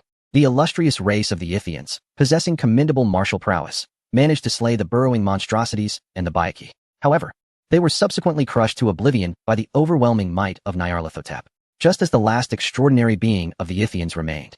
The entire battlefield was abruptly enveloped in a crimson radiance. All creatures present, save for Nyarlathotep and Cthulhu, disintegrated into red particles within the blink of an eye.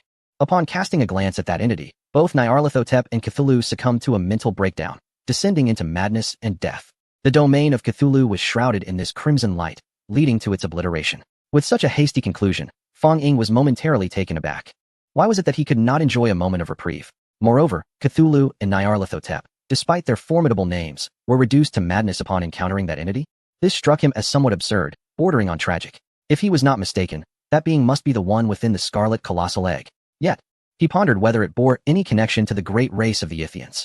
If so, the situation would indeed prove troublesome. No, exceedingly difficult. At that moment, a notification chimed. Congratulations, you have encountered the unknown. Simulation points awarded, 10,000. Chapter 64, The Rift Chalice Unknown? Could it be referring to that crimson egg? Fong Ying's expression turned grave, as he felt no joy in the revelation. It was he who embodied Cthulhu, yet he was the one suffering the most. Surrounded by entities even more terrifying than Cthulhu himself. Was this some kind of twisted game akin to the Backrooms or the Foundation? Another notification appeared before he could collect his thoughts. This simulation has no rating. Please continue your efforts. Fong Ying had anticipated this outcome. After all, in terms of overall development, aside from the achievements within the domain of Cthulhu, there was little else of merit, especially towards the end. Not only had his own affiliated entities perished, but the very domain of Cthulhu had been annihilated. The destruction of the great race of the Yithians was equally surprising. Coupled with the information provided by the old principal, it seemed there were only 2 possibilities. This group must have come to invade that crimson egg, resulting in the abnormality. And the fact that no matter how hard Fong Ying tried, they did not materialize, only served to substantiate this theory. However, observing the formidable presence of the adversary, one can surmise that the invasion process may not be entirely comprehensive, and perhaps has not even officially commenced, but rather has only recently manifested and is currently in an observational phase. Another possibility is that the great race of Yith has discovered the resources here, yet remains oblivious to the concealed crimson egg. Nevertheless, Fong Ying considers the latter scenario highly improbable and leans more towards the former. If that is indeed the case, the evolution of this situation becomes increasingly dire. Fong Ying furrowed his brow. Initially, he believed that utilizing the system to eliminate a legendary-level corpse of the great race of Yith would resolve a significant concern. After all, the remaining entities, being merely extraordinary, posed some threat, yet could be analyzed for weaknesses and dispatched with a decisive strike. However, the sudden emergence of an unknown entity has once again nudged matters towards the brink of chaos. Glancing at the heart of time in his hand, he had once thought he could operate with strategic foresight, possibly finding an opportunity to sell it for resources. Yet, it now seems prudent to hold on to it, as he might eventually find it useful. Ding. Please select a solidification skill. I choose to solidify the Greed S Maw, as it is a golden tier skill, offering greater benefits. After selecting his solidification skill, Fong Ying reviewed the status of his divine domain. After all, no one finds joy in repeatedly facing death, especially when each demise is so tragic. Even if they are not human, a degree of psychological solace is still necessary. However, Fong Ying was taken aback to discover that Nyarlathotep maintained a legendary-level demeanor. Could it be that the previous 2 deaths encountered no hindrance in his breakthrough? This was the only explanation Fong Ying could consider. Nevertheless, it is ultimately a positive development. Fong Ying then examined the changes among his other followers. Regrettably, although they had experienced remarkable advancements upon ascending in the Cthulhu divine domain, upon returning, everything had reverted to normal. Yet, their frenzied demeanor indicated that they still relished that fleeting surge of power, prompting them to engage in fervent study. Strangely, The leader of the Ant-Man tribe exhibited an inexplicable peculiarity. Various chaotic objects lay before him. Animal limbs, eyeballs, blood, and an incomprehensible hide inscribed upon a scroll. Moreover, numerous tribespeople danced behind him in an unknown ritual. Frankly, from Fong Ying's divine perspective, it was rather beautiful. It seemed fitting to describe it with those two words. However, he soon noticed a divergence. The scroll spontaneously ignited, and simultaneously, the breath of corruption from the Cthulhu divine domain began to oscillate, visibly racing towards the Ant-Man leader. Yet, the Ant-Man leader appeared utterly oblivious, continuing his frenzied dance. Fong Ying observed the empty void before him, where fissures unexpectedly emerged. Despite his cultivated demeanor, he couldn't help but exclaim a classic expression of astonishment. This was the real world, after all. Unlike certain formidable entities, his Cthulhu domain was not equipped to withstand every whimsical occurrence. For those who have traversed parallel dimensions or engaged in time travel, the concept of a fissure is likely well understood. To elucidate, our space-time is riddled with numerous apertures, which may connect to a realm akin to our own or, perhaps, to other terrifying dimensions. Though opening a fissure is not an insurmountable task for a deity of Fong Ying's caliber, indeed, even a mythic-level subordinate could accomplish it. Tearing through fissures to traverse alternate planes, there exists a crucial prerequisite. One must be superior to others. This analogy can be likened to puncturing a sheet of paper. Even if one were to smooth it out or mend it, traces of the whole would remain. Those powerful beings from alternate dimensions could trace these marks back to their origin. Should they encounter a formidable realm, they might retreat. If not, well, one shudders to think of the consequences. Although Fong Ying was perplexed as to why this individual could summon fissures in a mundane state, he found himself harboring an overwhelming desire to rend the foe into pieces. Yet, he restrained himself, aware that a sudden disruption could lead to the formation of a rift or even a more exaggerated void. Such an occurrence would be akin to beckoning the unknown from afar, an invitation to chaos. Before long, a peculiar substance enveloped the Ant-Man leader. Fong Ying could not ascertain its nature, but soon a familiar and unique form materialized before his eyes, a choo-choo. Indeed, this creature had transformed into a choo-choo, an unprecedented phenomenon within the Cthulhu domain. However, it mattered not if one evolved into a choo-choo, or even into Yog-Sothoth or Isogda. Fong Ying felt an insatiable need to eliminate this being, to vent his fury and demonstrate the might of a deity. Now confronted with the unknown, and with the Ant-Man having morphed into a choo-choo, Fong Ying anticipated the emergence of even more uncertainties within the Cthulhu domain. If a wrathful deity were in his position, they might have already eradicated the Ant-Man race. As Fong Ying prepared to strike, he was taken aback when the choo-choo addressed him.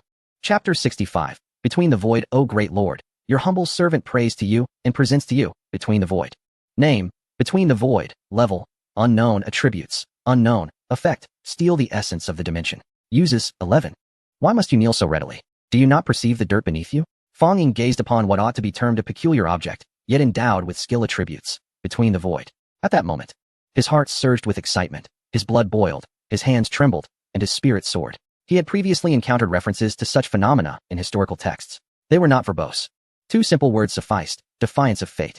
If we were to liken the deities to ordinary individuals, then, Between the Void, would be akin to a protagonist's fortuitous boon among them. He understood that those who wielded such advantageous gifts, as long as they did not fall from grace, currently resided at the pinnacle of the pyramid. He, merely a man at home, was bestowed with fortune from the heavens. As Fong Ying projected into the divine realm, he lifted the hilichurl, gently brushing off the dust from its form, and spoke in a tender voice. You are my child, favored by me. I shall bestow upon you great blessings. You shall receive the wisdom of the entire divine realm, and all calamities shall be averted from you. Yet, do not grow arrogant. You must continually forge ahead with determination. In the future, I shall grant you even greater blessings. Having demonstrated his divine prowess, Fong Ying ascended into the air. Between the Void was immediately unleashed, and he chose to employ it.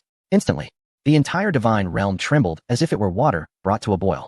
The sound of chimes echoed in Fong Ying's ears. Ding! Activating Between the Void. Ding! The Cthulhu divine realm is absorbing the essence of the Cthulhu mythos, undergoing ascension. Ding! Legendary Cthulhu is siphoning the essence of the mythic Cthulhu, undergoing ascension. Ding! Nyarlathotep is stealing the essence of the mythic Nyarlathotep, undergoing ascension. Indeed, thousands of messages reverberated incessantly in Fong Ying's ears. However, he paid them no heed. Instead, he contentedly closed his eyes. Prosperity was at hand. This was the power of Between the Void, an irrational theft of the essence akin to that of the other. Note, it is the true essence of an utterly irrational nature. According to the description, the first being to possess this ability had drained the divine realm of a powerful entity dry, simply because their realms bore the same name. Of course, upon reaching this point, one might wonder why not simply choose a grand name for the divine realm to facilitate direct absorption. altering the names of the beings within it as well. This brings us to the limitations of the realm of void between. Firstly, the designation of each individual's divine domain is established on the day of their initial awakening, undoubtedly aligned with their intrinsic attributes, rather than being randomly assigned. It is akin to referring to a slender individual as robust. Such an appellation would be perceived as mockery, potentially inciting conflict. Hence, it is fitting that Fang Ying's divine domain is named the Cthulhu realm. Secondly, the entities within this divine domain are evidently self-determined, not arbitrarily established by Fang Ying. This constitutes a rule akin to the naming of the divine domain itself. Otherwise, this void between would not be regarded as a golden opportunity, but rather as a universally recognized adversary among deities, destined to annihilate whoever possesses it. Should they grow formidable one day, would it not be akin to tailoring garments for another? After all, there are several instances of divine domains sharing names. Yet instances of named followers are exceedingly rare, making Fang Ying's case a mere coincidence. This is a source of his exhilaration. Although Cthulhu had previously acquired a trace of the mythic Cthulhu's bloodline, it must be noted that this bears a distinct difference from the original source. It is comparable to a beggar who pilfers a merchant's wealth, which in turn is meant for taxation by the state, and ultimately belongs to the king. Thus, one might assert that the beggar has stolen from the king. This interpretation holds merit, for it traces back to the origin. However, upon deeper contemplation, one realizes the fallacy, as the king's loss remains unaffected. Likewise, although Cthulhu possesses a fragment of the mythic bloodline, this does not imply an outright inheritance of the other's power, resulting in nominal fractions of bloodlines. Essentially, it merely signifies the presence of the bloodline, providing a foundation for becoming akin to the other. For instance, a crown prince may share the emperor's bloodline, yet this does not guarantee his ascendance to the throne. The process is of paramount importance. Presently, Fang Ying's Cthulhu realm lacks the requisite conditions for the development characteristic of Cthulhu. This elucidates why his divine domains have been repeatedly obliterated, tarnishing the legacy of the Cthulhu mythos. However, with the advent of Void Between, it is as though the crown prince has directly ascended to the throne, endowed with all the authority of the one above. Consequently, Fang Ying can now rise and speak with confidence. His Cthulhu realm is destined to become an unparalleled, eternal force of annihilation. Nonetheless, in this current stage, a modicum of caution is warranted.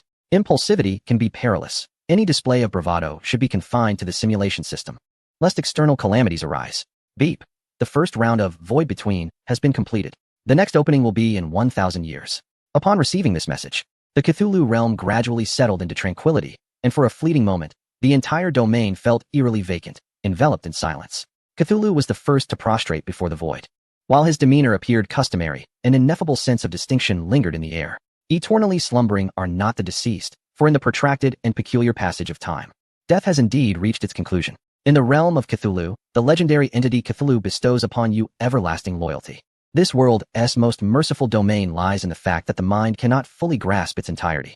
In the realm of Cthulhu, the extraordinary being, Dagon, the patriarch of the deep ones, offers you the gift of eternal life. The feeble laws of the mundane, driven by self-interest and emotion, are but mere dust in the vast cosmos, utterly insignificant. In the realm of Cthulhu, the extraordinary entity of the Eye of Chaos extends to you the secrets and wisdom until dusk. Embrace your own transgressions with equanimity, traverse the dark abyss, and await the eternal wonders and the resplendence of glory.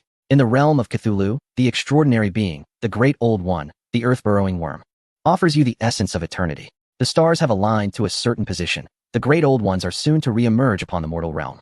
In the realm of Cthulhu, the legendary deity Nyarlathotep, of the race of gods, wishes to illuminate the stars for you, allowing your brilliance to permeate the eternal sea of stars. Fang Ying stared somewhat dazedly at this peculiar assembly. For a moment, he felt 3 horizontal lines appear upon his forehead. This dialogue, how delightfully juvenile. Moreover, why is it that as the sovereign of the divine realm, I find myself devoid of the experience? Before he could finish his thought, darkness enveloped him. A great terror descended. Chapter 66. The blind and foolish god Azathoth. This was a warning emanating from the core of his divinity, akin to a sixth sense in humans, yet undoubtedly more precise. For in the next moment, a chill surged through him, reaching the soles of his feet. He was a deity, albeit one of lesser power, far from the esteemed gods of legend. Yet he possessed the glory befitting a divine being. He would not endure the woes of mortals, such as fear of cold or heat, afflictions of illness, or the degradation of the body. As long as the realm remained intact, he was an eternal presence. Yet, in this moment, despite the realm flourishing and his followers experiencing various degrees of elevation, he felt an unsettling chill enveloping him. As Fang Ying probed his own state, an overwhelming force descended upon him. He sensed his vision dimming, as if he were being lifted into the void. It resembled a state of spatial stasis, where nothing surrounded him. The darkness was profound, yet not absolute. He could ascertain that this was certainly not spatial stasis, for it was marked by an even deeper solitude, vastness, and silence, as though devoid of any life. No, it was a silence free of all material existence, where even time and space seemed to vanish. Yet, inexplicably, Fang Ying felt no fear in this moment, but rather a tranquility reminiscent of the calm before death. How exquisite! What a maddening sensation! Although he was acutely aware that his state was far from ideal, Fang Ying found himself devoid of any spirit of resistance. At this very moment, even the depths of his soul were enveloped in a serene tranquility. Was it to be this way? So be it. Yes, let it be so. It was as if he were engaged in a dialogue with his own soul. Time seemed to stretch indefinitely, until suddenly, a glimmer of light emerged before him. It was a void of darkness. Indeed, although the surroundings remained utterly black, he sensed a distinction. He just knew that a darkness had manifested before him. It was reminiscent of awakening a seventh sense, profoundly intriguing. In an instant, he felt an overwhelming surge of emotions rushing back to him, akin to fledglings returning to their nest. This was a collective outburst of feelings that had been suppressed for far too long, difficult to articulate in mere words. Before Fang Ying could formulate a subsequent thought, his essence, or perhaps his very being, ascended rapidly, soaring higher and higher, until he beheld a chaotic, amorphous mass of darkness at the very center. Could that be the blind and foolish god, Asathoth? Before he could voice his thoughts, everything before him dissolved into ephemeral illusions. Flooding into his being, he retched violently, only to find nothing to expel, yet the sensation of nausea compelled him to heave several times. Have I returned? As Fang Ying opened his eyes once more, he beheld the familiar vistas of the Cthulhu mythos, everything seemingly restored to normalcy. Am I truly back? What just transpired? What have I experienced, and why is my memory so blank? Fang Ying was astonished to realize that he only grasped the faint recollection of a momentous event. A terrifying entity had descended, and he was uncertain whether it was his body or soul that had traversed to another realm. Then came the retching, and now he was back? What then? Had he seen or heard? It remained a mystery. Had my memories been erased? Fang Ying frowned as he conducted a thorough examination of himself, his expression softening slightly as he discerned that those memories were merely sealed away. So, they wished to keep me in ignorance. He could feel his body undergoing profound transformations, prompting him to summon a mirror. The sight was startling. At first glance, he was taken aback. Most notably, his eyes, once a striking red and black, had morphed into a swirling gray, as if a vortex spun endlessly within. Even prolonged observation evoked an inexplicable sense of dread. Beyond his eyes, his body had undergone a metamorphosis. However, this transformation did not manifest as the sprouting of tentacles, the proliferation of hundreds of eyes, or a grotesque contortion into a worm-like creature adorned with spikes. Such things would not be mere mutations, they would be perversions. Even in the mythos of Cthulhu, those beings of notable stature are revered and extraordinary. Their influence does not stem from mere appearances that shatter one's sanity, but rather from states of existence beyond human comprehension. To put it another way, it is akin to an immortal imparting wisdom. Upon encountering me, I bestow blessings, enlightening the recipient with profound insights. However, the average human is ill-equipped to endure such an overwhelming transfer of energy, resulting in madness and a subsequent decline in sanity.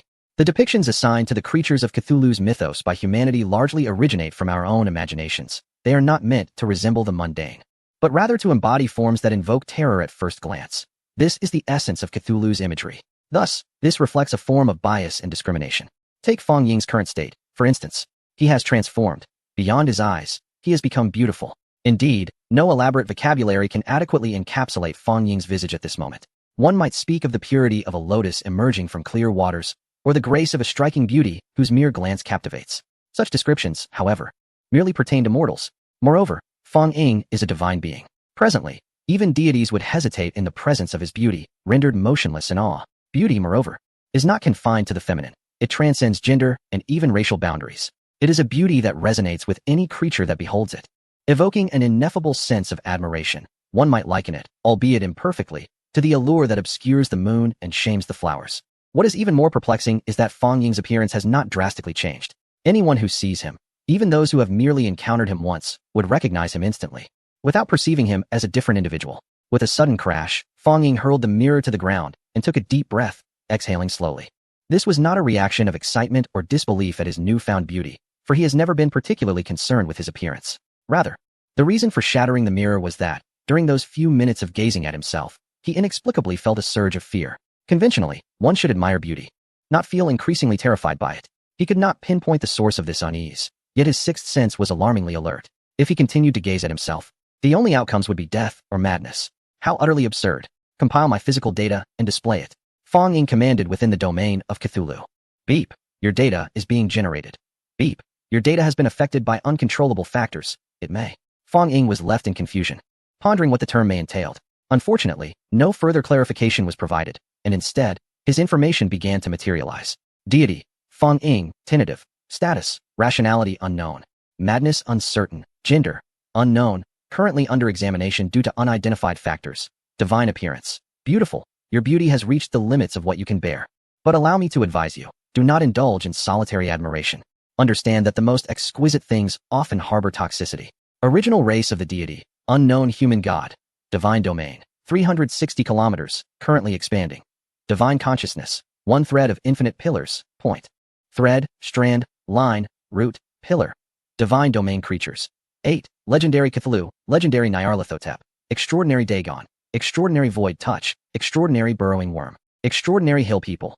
Faith, primordial church, divine civilization, deep diver civilization, evil eye civilization. Note, please remain vigilant regarding its status. It exhibits no discernible objectives, thrives in chaos. And that is all I can disclose. Observing the introduction regarding himself, Fong Ying fell into a moment of silence. Firstly, regarding his current state.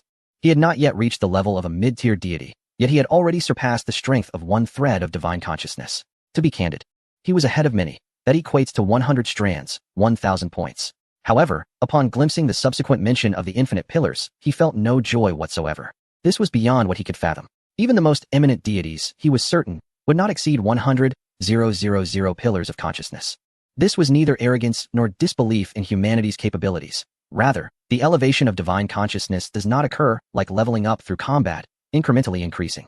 It is a holistic enhancement of power, intertwined with numerous factors such as the area of the divine domain, the creatures within it, and the deity itself. Certain attributes necessitate innate talent and enlightenment. After all, once power reaches a certain threshold, many aspects become analogous. It is akin to a cup. No matter whether it holds water, milk, tea, or coffee, it will fill to the brim, rather than overflow indefinitely. Yet, considering his current state of infinite pillars of consciousness, could this truly be likened to a mere cup? No, this is beyond human capability. Thus, upon careful deliberation, he concluded that he had been targeted. After much contemplation, Fong Ying reclined with a smile. Indeed, within his divine domain, he conjured a lounge chair, comfortably adopting a relaxed position. He softly intoned, "In my name, let all heat." Then, what shall you do next? Fong Ying immediately rolled over, rising to gaze in bewilderment at the chaotic state of his Cthulhu domain. What on earth are you all doing? Fong Ying soon realized that not long after he began to speak, the creatures within his divine realm had gone utterly mad. The plants writhed in a frenzied dance, resembling elongated green tendrils, exuberantly displaying themselves, with ominous skeletal spikes emerging from their surfaces. In stark contrast, the transformations among the creatures were even more exaggerated. Those that had initially appeared normal now resembled beings contaminated by nuclear radiation, growing in the most capricious manner. Have you ever encountered a fish with 4 legs? But what about a fish with 5? A 1-legged golden toad might be rare. Yet a 10-legged one would be even more astonishing. Most bizarrely, he even witnessed creatures traversing with their internal organs. Though these phenomena could be classified as mere biological mutations, the earlier transformations he had simulated, such as those from the Book of the Dead and the Call of Cthulhu, were far more jarring. What truly astonished Fong Ying was that even his extraordinary biological species were affected. Some of his kin underwent grotesque mutations, sprouting tentacles, growing additional eyes, or even changing colors. Another segment of them began to exhibit peculiar traits. Some became irritable, others frenzied, some emotional, others mournful, and some exuberant. Even extraordinary beings like Dagon were frantically seeking out their kin for mating. However, 2 individuals stood out as particularly strange: the legendary Cthulhu and the legendary Nyarlathotep.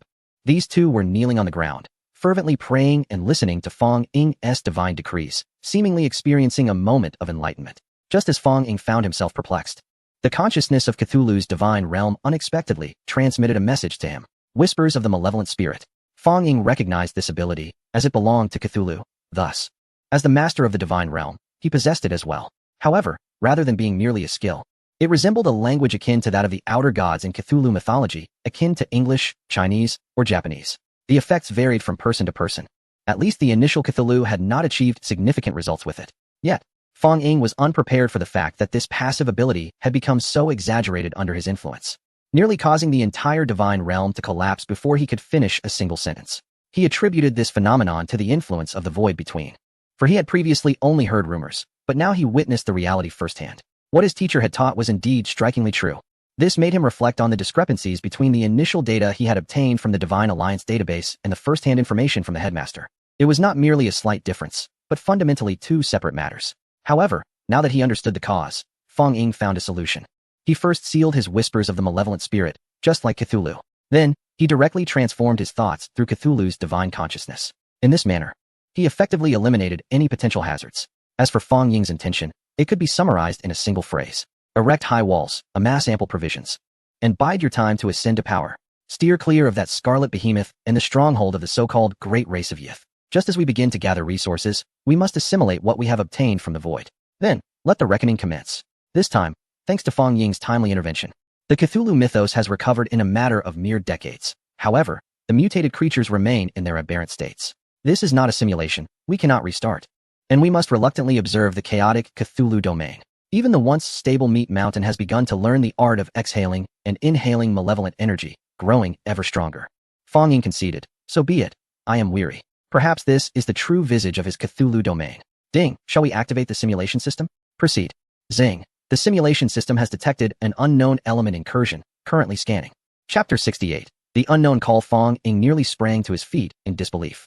Is the system affected as well? Although he believed that with his prowess, he would not perish immediately on the path of divinity, one must heed the adage. For some, their starting point is your endpoint. Naturally, he yearned for a system that could facilitate rapid and adjustable control over the development of his domain. And he would prefer it to remain unblemished. Perhaps Fong Ying's prayers bore fruit. After nearly an hour of stuttering, the simulation system finally returned to normal. Zing. Simulation system repaired. Initializing.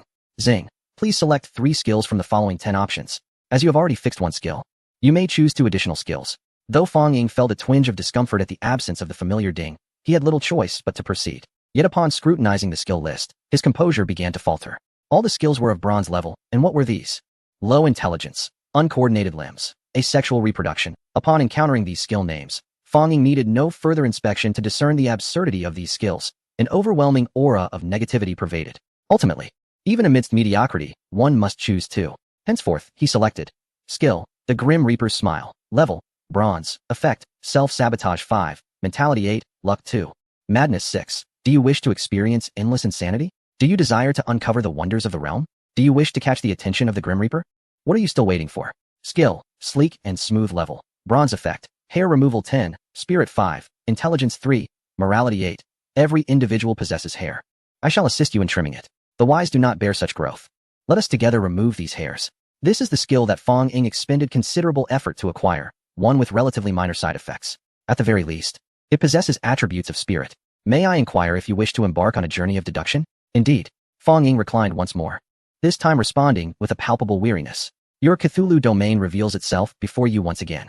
As a millennium dawns, under your wise guidance, the beings within the Cthulhu domain thrive in joy. Due to the acquisition of the primordial essence of the Cthulhu mythos by your domain and its extraordinary denizens, all creatures within the domain have been affected. This infection is gradual. However, rest assured, it is benign. At least, it appears so for the time being. As 2,000 years swiftly approach, the denizens led by the burrowing devil worms tirelessly engage in gathering efforts, causing the Cthulhu domain to expand once more, now reaching an impressive 378 kilometers. During this millennium, legendary and extraordinary beings have observed that the longer they cohabit with their kin, the greater the likelihood of mutation and madness. Although this phenomenon may enhance strength to a certain degree, it invariably diminishes the intellect of those affected, rendering them loyal servants to beings akin to Cthulhu. Moreover, the degree of influence on the affected creatures correlates with the proximity, appearance, and inherent power of the influencer. Upon realizing this, Cthulhu promptly summoned all denizens capable of transmitting the essence of the Cthulhu mythos, striving for the peaceful development of the Cthulhu domain. 1. All extraordinary and legendary entities must ensure that no creatures exist within a 10-kilometer radius, even in non-essential situations, for no longer than 10 minutes. 2. All extraordinary and legendary entities should endeavor to obscure their appearance and minimize vocalizations. 3. The utilization of abilities should be relegated to outside the Cthulhu domain, in the void space, to reduce the pollution of one's powers within the Cthulhu domain. 4. The above 3 stipulations shall remain in effect until one can control their power without leakage and subsequently lift the restrictions. Fong Ying gazed upon the aforementioned requirements. Realizing just how dire the state of his domain truly was, he silently prayed that this time would not be too catastrophic. To be frank, he had initially hoped that with the ability of Between the Void, his domain would experience a significant leap forward, at least capable of managing the great race of the Is.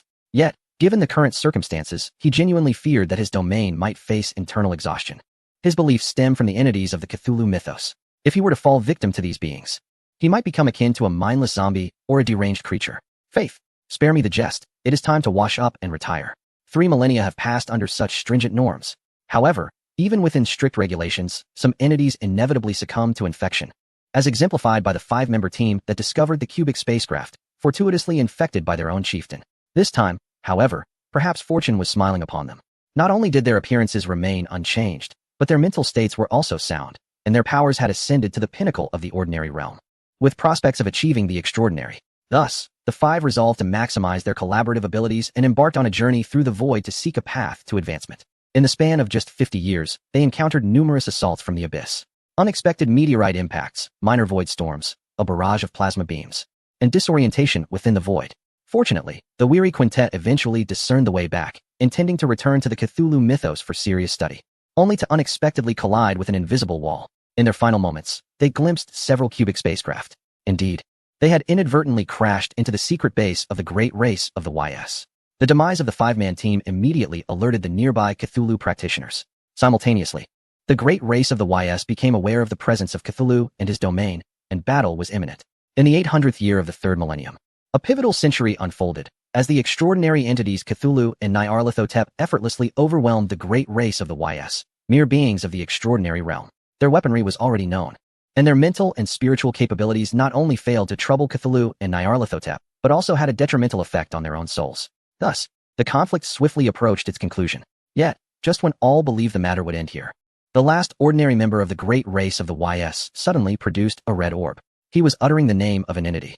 Chapter 69. The Enigmatic Existence. In the 900th year of the 3rd millennium, the entity summoned by the great race of the YS did not materialize, and the invocation was silenced, unheard, and unknown. After vanquishing the final member of the great race of the YS, Cthulhu and Nyarlathotep immediately consolidated their forces and remained ever vigilant against potential unforeseen events. As the 1st century of the 4th millennium dawned, tranquility reigned. In the 2nd century of the 4th millennium, peace persisted. As the 3rd century of the 4th millennium arrived, calm continued to prevail.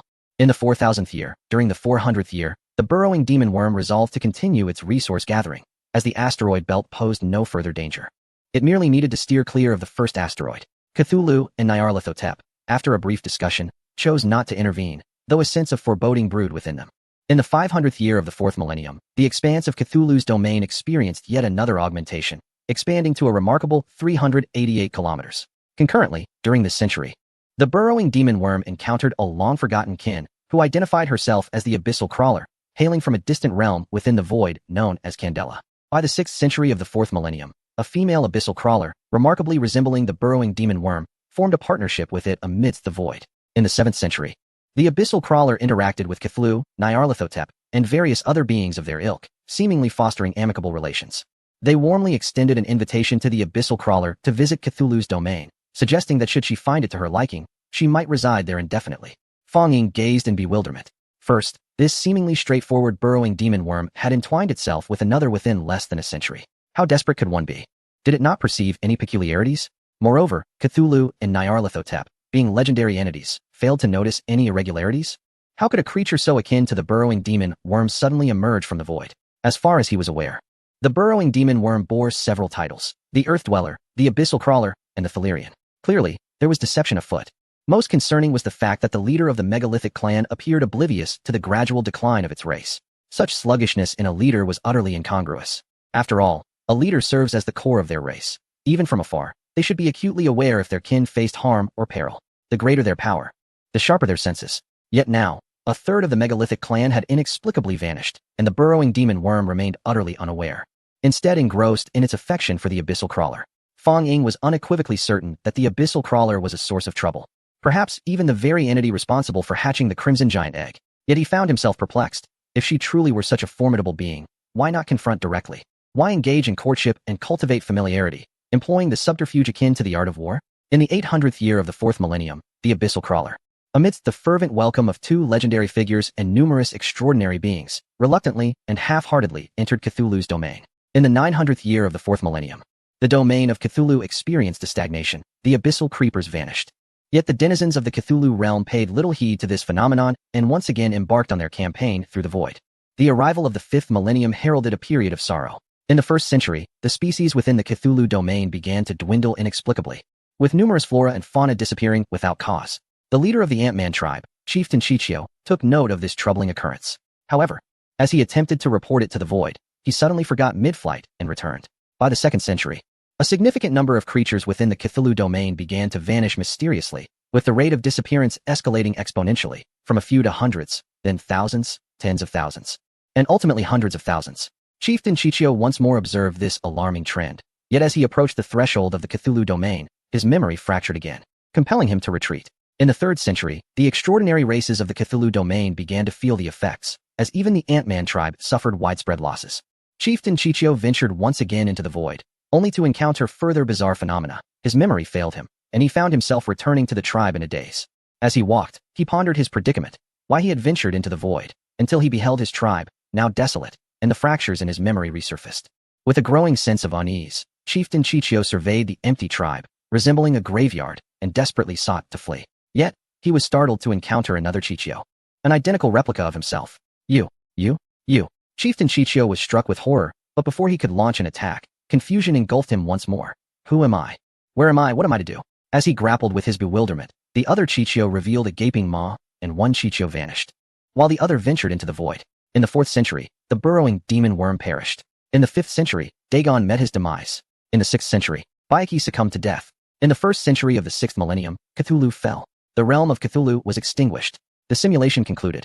Faced with such an outcome, Fong Ying felt no surprise. After all, from the outset, Cthulhu had permitted the abyssal creeper to enter his domain, sealing the inevitable fate. At present, the great race of Yith no longer posed a threat. Indeed, possessing a fragment of primordial power from the Cthulhu mythos, they had shed their fear of spiritual and mental intrusion. The only lingering perplexity for Fong Ying was the nature of that enigmatic entity, which the great race of Yith regarded as their trump card. Moreover, from the final scene, it seemed less like a card and more akin to a prayer, a supplication for assistance from the other. It may sound somewhat amusing, considering that, from an experiential standpoint, the great race of the is a technologically inclined civilization. However, who could foresee that they would be brought to such a dire state? The crux of the matter lies with that creature. It should possess the ability to morph, as well as the power to manipulate thoughts or memories. Perhaps it even has some form of affinity, and given its capacity to devour the hilichurls, it likely possesses a devouring capability as well. Contemplating this, Fong Ying felt an overwhelming sense of frustration. Chapter 70. Zizizizi. Regrettably, no one provided him with an answer. Fong Ying could only make use of the intermittent time afforded by the system to once again delve into the Alliance database for information. Ultimately, he fervently discovered that an astonishing 18 billion species possessed such capabilities. Staring at the dense array of data, his head throbbed. Although he understood that relying on ambiguous clues to search in such a vast sea of information would be laborious, he never anticipated it would be this arduous. Indeed, it seemed utterly implausible. Fortunately, Fong Ying possessed a resilient heart. After nearly 5 hours of wandering through the information, he emerged in a daze. Indeed, there were no results. Yet, it mattered not. The system had completed its cooldown. He resolved to attempt once more, refusing to believe that he could not see some incriminating evidence against his adversary. After all, as the saying goes, misfortune can be a blessing, and failure is the mother of success. Onward he went. System, continue the simulation. Zizizi, simulation initiated. Zizizi, please select 3 skills from the following 10 options. Given that you have already solidified 1 skill, you may choose 2 more. Listening to the system's prompts and sounds, Fong Ying felt a peculiar discomfort. He had grown accustomed to the familiar chimes. It seemed that ever since he began employing this system for simulations, his body had undergone subtle changes, an instinctive sixth sense. However, after scanning his body thoroughly, he found nothing, as if it were merely an illusion. Could it be that I am overthinking? Fong Ying murmured to himself, then turned his gaze to the skills presented by the system. To his dismay, they were all bronze-level skills. How vexing. Ultimately, Fong Ying steeled himself and chose 2 skills that appeared less severe. Skill, adaptable as a chicken, level, bronze, effect, reproduction 5, intelligence 2, reaction 8, spirit 5, passion 2. In times of urgency, when the brain cannot decide, let instinct take over. Embrace the joy of impulse. Do not stop. Skill, extremely timed strike, level, bronze, effect, agility 4, spirit 6, frenzy 3, luck 2. Do you know? We have reached a critical juncture. What are you waiting for? Let loose. Embrace your true self, young one. The journey of speculation begins. A millennium has passed, and all things flourish with the spirit of freedom. The creatures of the Cthulhu domain have embarked upon a vigorous reproductive movement. The Cthulhu domain has been infused with a vibrant vitality. Naturally, the denizens of this realm have not forgotten to venture into the void to gather resources. As 2 millennia dawn, the earth-dwelling worms find love. One of them, named the Abyssal Crawler, a name that might sound familiar, for they have indeed fallen for one another. By the arrival of the third millennium, the expanse of the Cthulhu domain has successfully reached 391 kilometers. The abyssal crawler has also managed to infiltrate the Cthulhu domain. With the onset of the fourth millennium, the Cthulhu domain meets its destruction. Thus concludes this iteration of speculation. Your rating is A. Fong gazes at the speculative information before him, utterly perplexed. What is this? Is this truly the conclusion? Did I not make it clear to that group? Especially the earth-dwelling worm, does it not learn? Once again, the denizens of the speculative domain were expressions of bewilderment. Is this truly the end? The earth-dwelling worm laments. I yearn to exert myself, yet love incessantly rushes towards me, swaying my heart, and I am unable to refuse. Cthulhu pleads, my lord, please punish me. I have not set a proper example, yet I could not restrain myself at that moment. Nyarlathotep reflects, O great primal master, the responsibility lies with me. Though I have gained the essence of my true form, I remain ensnared by its allure. As Fong Ying observes these beings deep in self-reflection, he too succumbs to silence. The situation is rather precarious. He remains uncertain of what has transpired, but recognizes one undeniable truth. A furtive approach is no longer viable. He must adopt a more assertive stance. At the very least, he must acquire some information. Otherwise, the numerous iterations of speculation would be in vain. Utilizing the cool-down period of the system, Fong Ying begins to assign tasks to the creatures within the Cthulhu domain. First, eliminate the great race of Yith with utmost speed. Second, during this process, do not forget to gather resources. The consciousness of the Cthulhu domain has already informed him of the resources required for its ascension. Targeted collection will expedite this process. Once the domain ascends, the other beings within the Cthulhu domain will also possess the potential for advancement. Third, annihilate Meteor 1. Fong Ying suspects that the threat originates from the crimson egg within that meteor. If that is the case, let us see who is truly more formidable. One more thing. The current Cthulhu domain is no longer what it once was. It has received a modicum of empowerment from Cthulhu mythology. Moreover, Fong Ying doubts the adversary's power is as exaggerated as it seems. Otherwise, why would they always tread so cautiously, save for that one instance? Certainly, there exists a shadow of doubt, necessitating further deduction for confirmation. A faint buzz resonates, heralding the commencement of another journey of conjecture. For reasons unbeknownst to him, Fong Ying sensed an increasing peculiarity within the system. How is it that I feel as though I am tumbling from one trap into another? Is it customary for men to descend 100 layers in this game? Fong Ying silently muttered a few grievances before nodding in agreement and selecting confirmation. Subsequently, as anticipated, a series of bronze skills unfolded before him. Ever since the system altered its tone, his skills had not improved. Once more, Fong Ying was compelled to choose two similar skills and initiate the deduction process. 1,000 years unfurled in a grandiose manner. Under the guidance of the legendary entities Cthulhu and Nyarlathotep, the concealed stronghold of the great race, the Yithians, was effortlessly discovered. In the 500th year of this millennium, the Yithians, residing in a small outpost within the winter region, suffered complete annihilation, comprising one legendary corpse, 5 extraordinary individuals, and 10 ordinary kin. Remarkably, this event aroused no suspicion whatsoever. Thereafter, other subservient beings commenced the next phase of their tasks, as orchestrated by their deity. During this interval, the leader of the Ant-Man tribe, the chieftain, assumed the role of strategist throughout the operation. Thus, 2 millennia approached under such circumstances. In the first century of the second millennium, the Cthulhu domain finally experienced a grand eruption, expanding its total area to an impressive 400 kilometers. The system conveyed a message before Fong Ying could fully comprehend the situation. He truly did not anticipate achieving such a vast expanse of 400 kilometers so swiftly. With the expansion of the divine domain, both his subordinates and the creatures within the Cthulhu realm experienced a notable enhancement in strength, igniting their excitement as they began to revel in their newfound celebration. Among them, the burrowing demon worms and their kin received the most significant blessings, propelling their strength to the brink of legendary status, thereby invigorating their determination. A year later, the burrowing demon worm met its demise. Chapter 71. Divinity Idol Hera. Upon reading the subsequent notification, Fong Ying could not help but rub his eyes in disbelief. Dead? When did this transpire? Such suddenness is unfathomable. After all, the burrowing demon worm was no ordinary creature. Its demise cannot simply be dismissed. Due to the constraints of the deduction state, his authority was limited, preventing him from reversing time to ascertain the circumstances. However, the system promptly provided a comprehensive overview of the situation. A beam of light emanated from the first meteorite, obliterating the burrowing demon worm. The members of the Devourer tribe nearby immediately took note of this occurrence, their anger igniting as the entire tribe surged forth towards the first meteorite in a frenzy. In the 3rd century of the year 2000, a peculiar occurrence took place. Several members of the monstrous race, approaching the first meteorite, inexplicably vanished, prompting immediate investigation.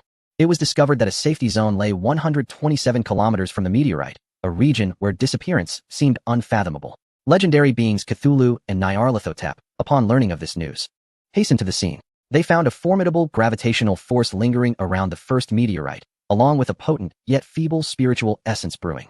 They deduced that this state could be attributed to either being sealed or recovering from injury. Cthulhu and Nyarlathotep resolved to take the initiative. They unleashed their most formidable abilities upon the first meteorite. The outer layer of the meteorite began to shed rapidly, revealing a crimson giant egg. Cthulhu recalled that this was the very egg that had once annihilated his domain. However, he sensed that the crimson egg lacked the overwhelming destructive power necessary to easily vanquish both him and Nyarlathotep. In the 4th century of the year 2000, Cthulhu and Nyarlathotep relentlessly assaulted the crimson egg. Yet, its surface was protected by an exceptionally strong defensive barrier, presenting a considerable challenge. Thus, they summoned additional followers to join the assault on the egg.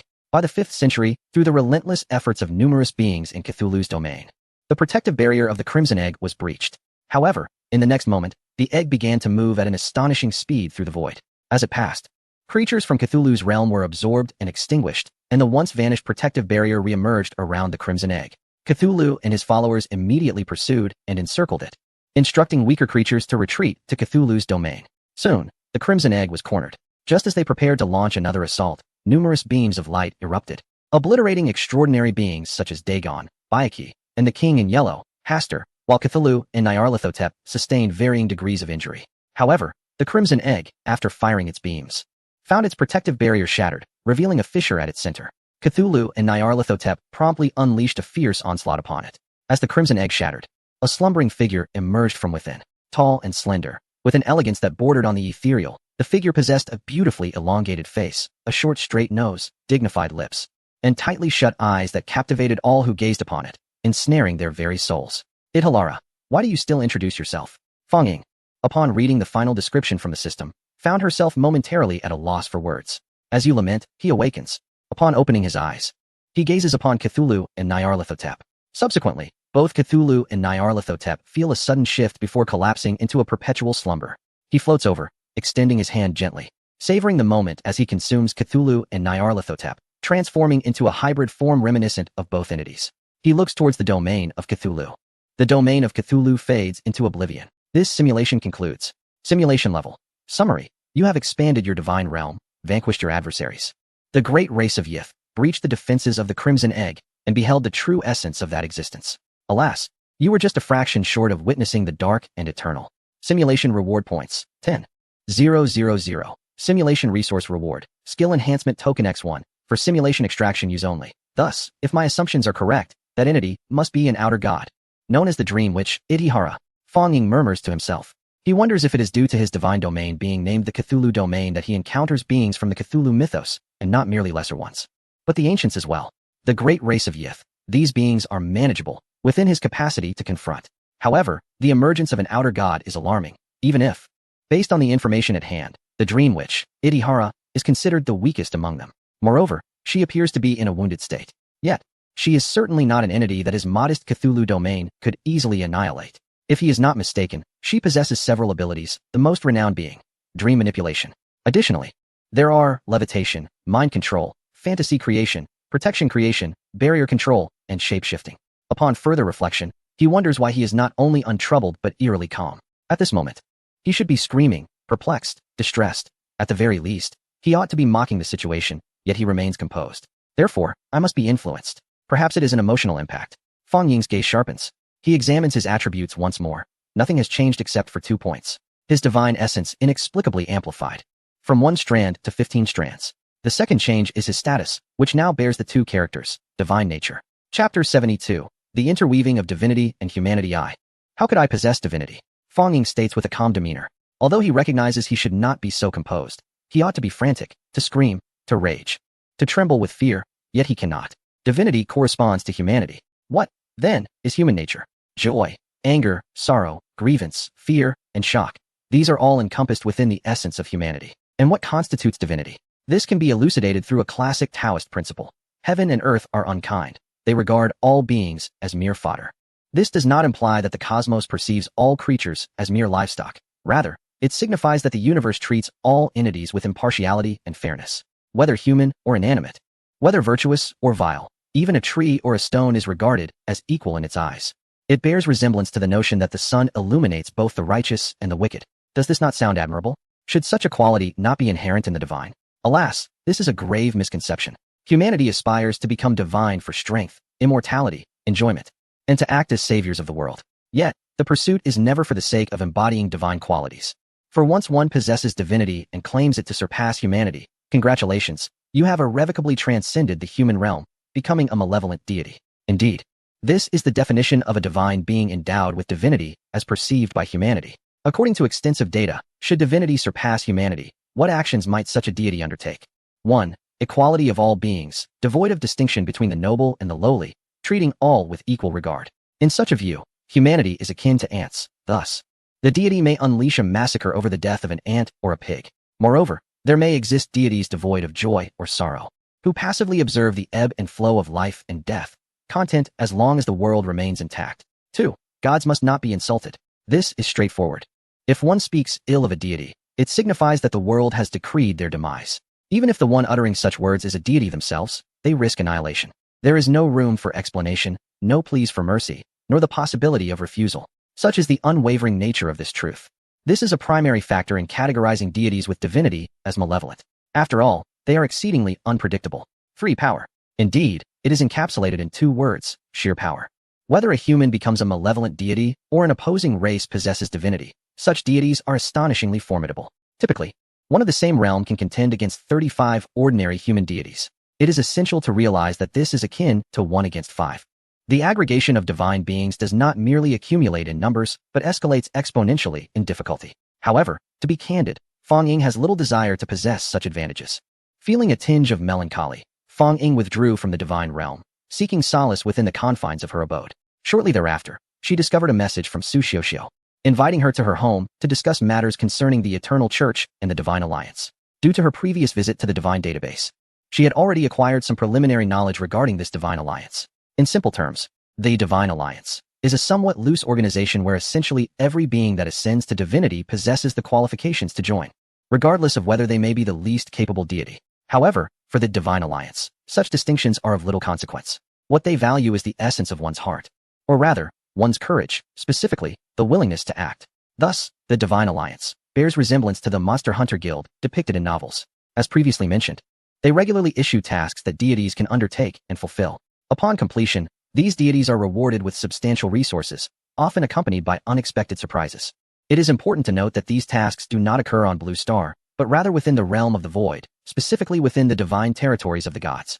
Previously, the confrontation between Fang Ying and Zheng Yong was, in essence, a simple contest. Within the Divine Alliance, the undertaking of tasks similarly connects deities with the coordinates of another divine realm under attack, guided by the dominion of the divine realm. These deities utilize their own domain's subservient beings to obliterate the opposing divine territory. In doing so, they can acquire various resources from that realm, including its very essence, thereby accelerating the growth of their own divine domain.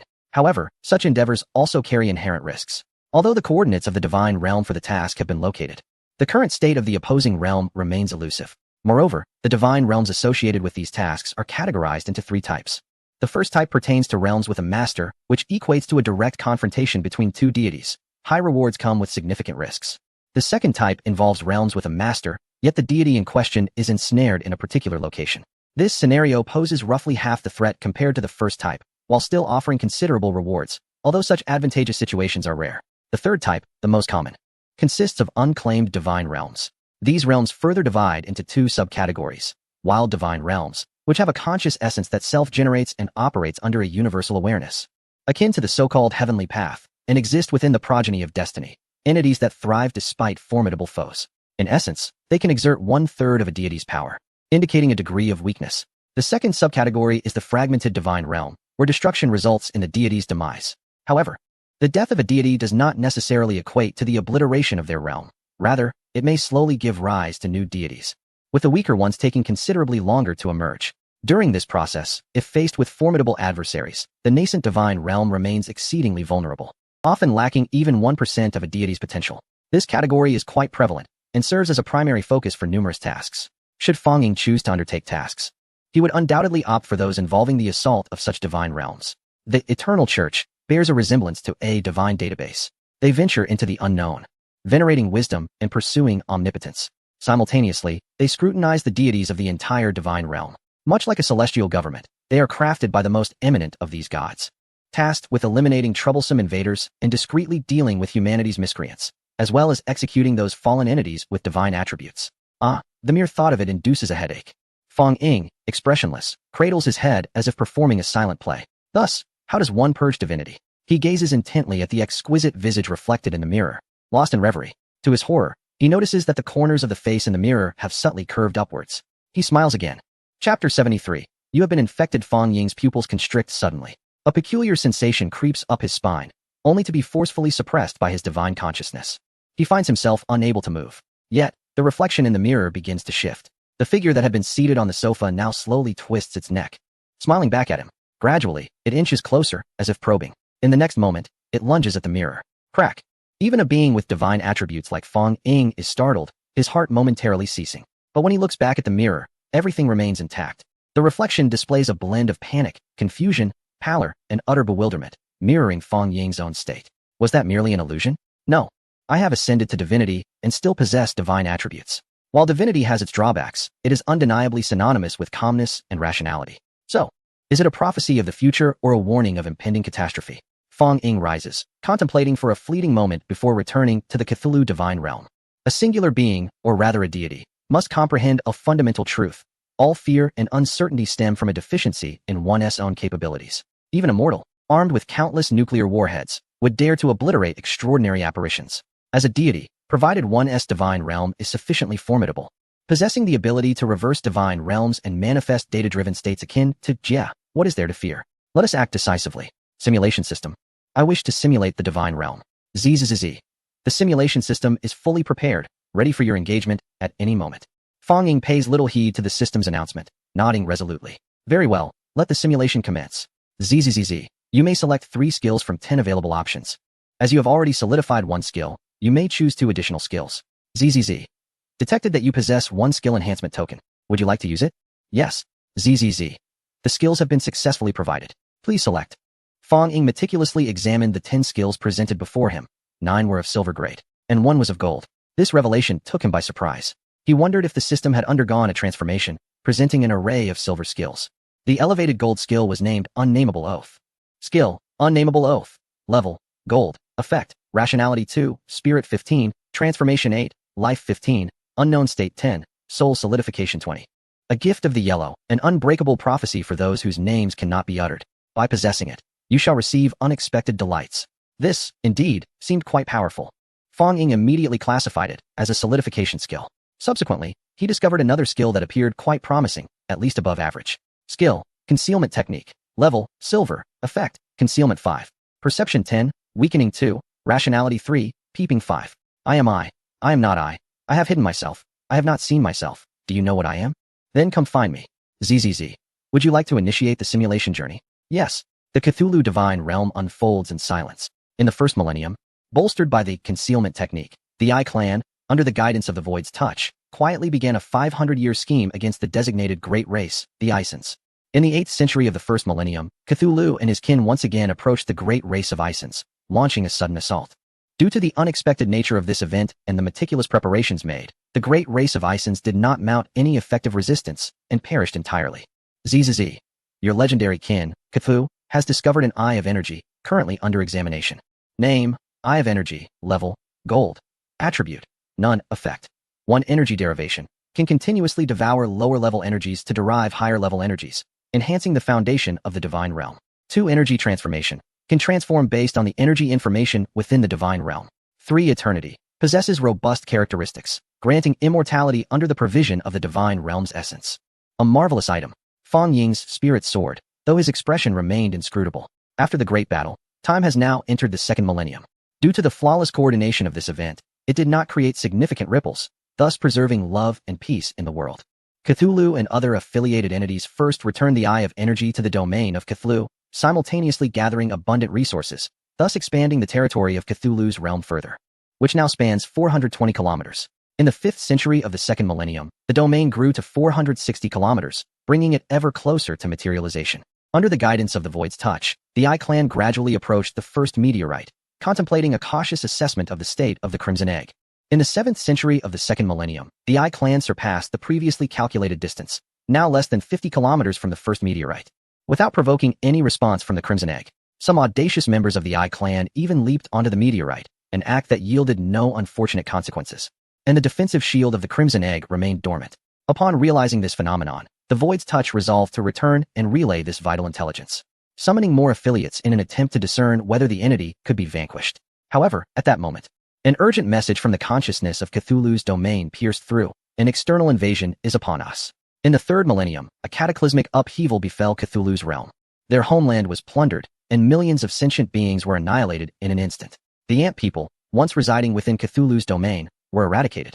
And the last transmission from the Choo-Choo people spoke of the great race, the Is, before they were utterly silenced. When Cthulhu, Nyarlathotep, and Dagon returned, they were met with a scene of chaos, dozens of cubic ships, burrowing monstrosities, and the Devourers clashing fiercely with the Yellow King Hastur and his divine kin. The casualties on Cthulhu's side were staggering. The Devourers had suffered a 90 loss, and the elite warriors of the divine kin were reduced from 500,000 to a mere 100. It was evident that the adversary had come well prepared.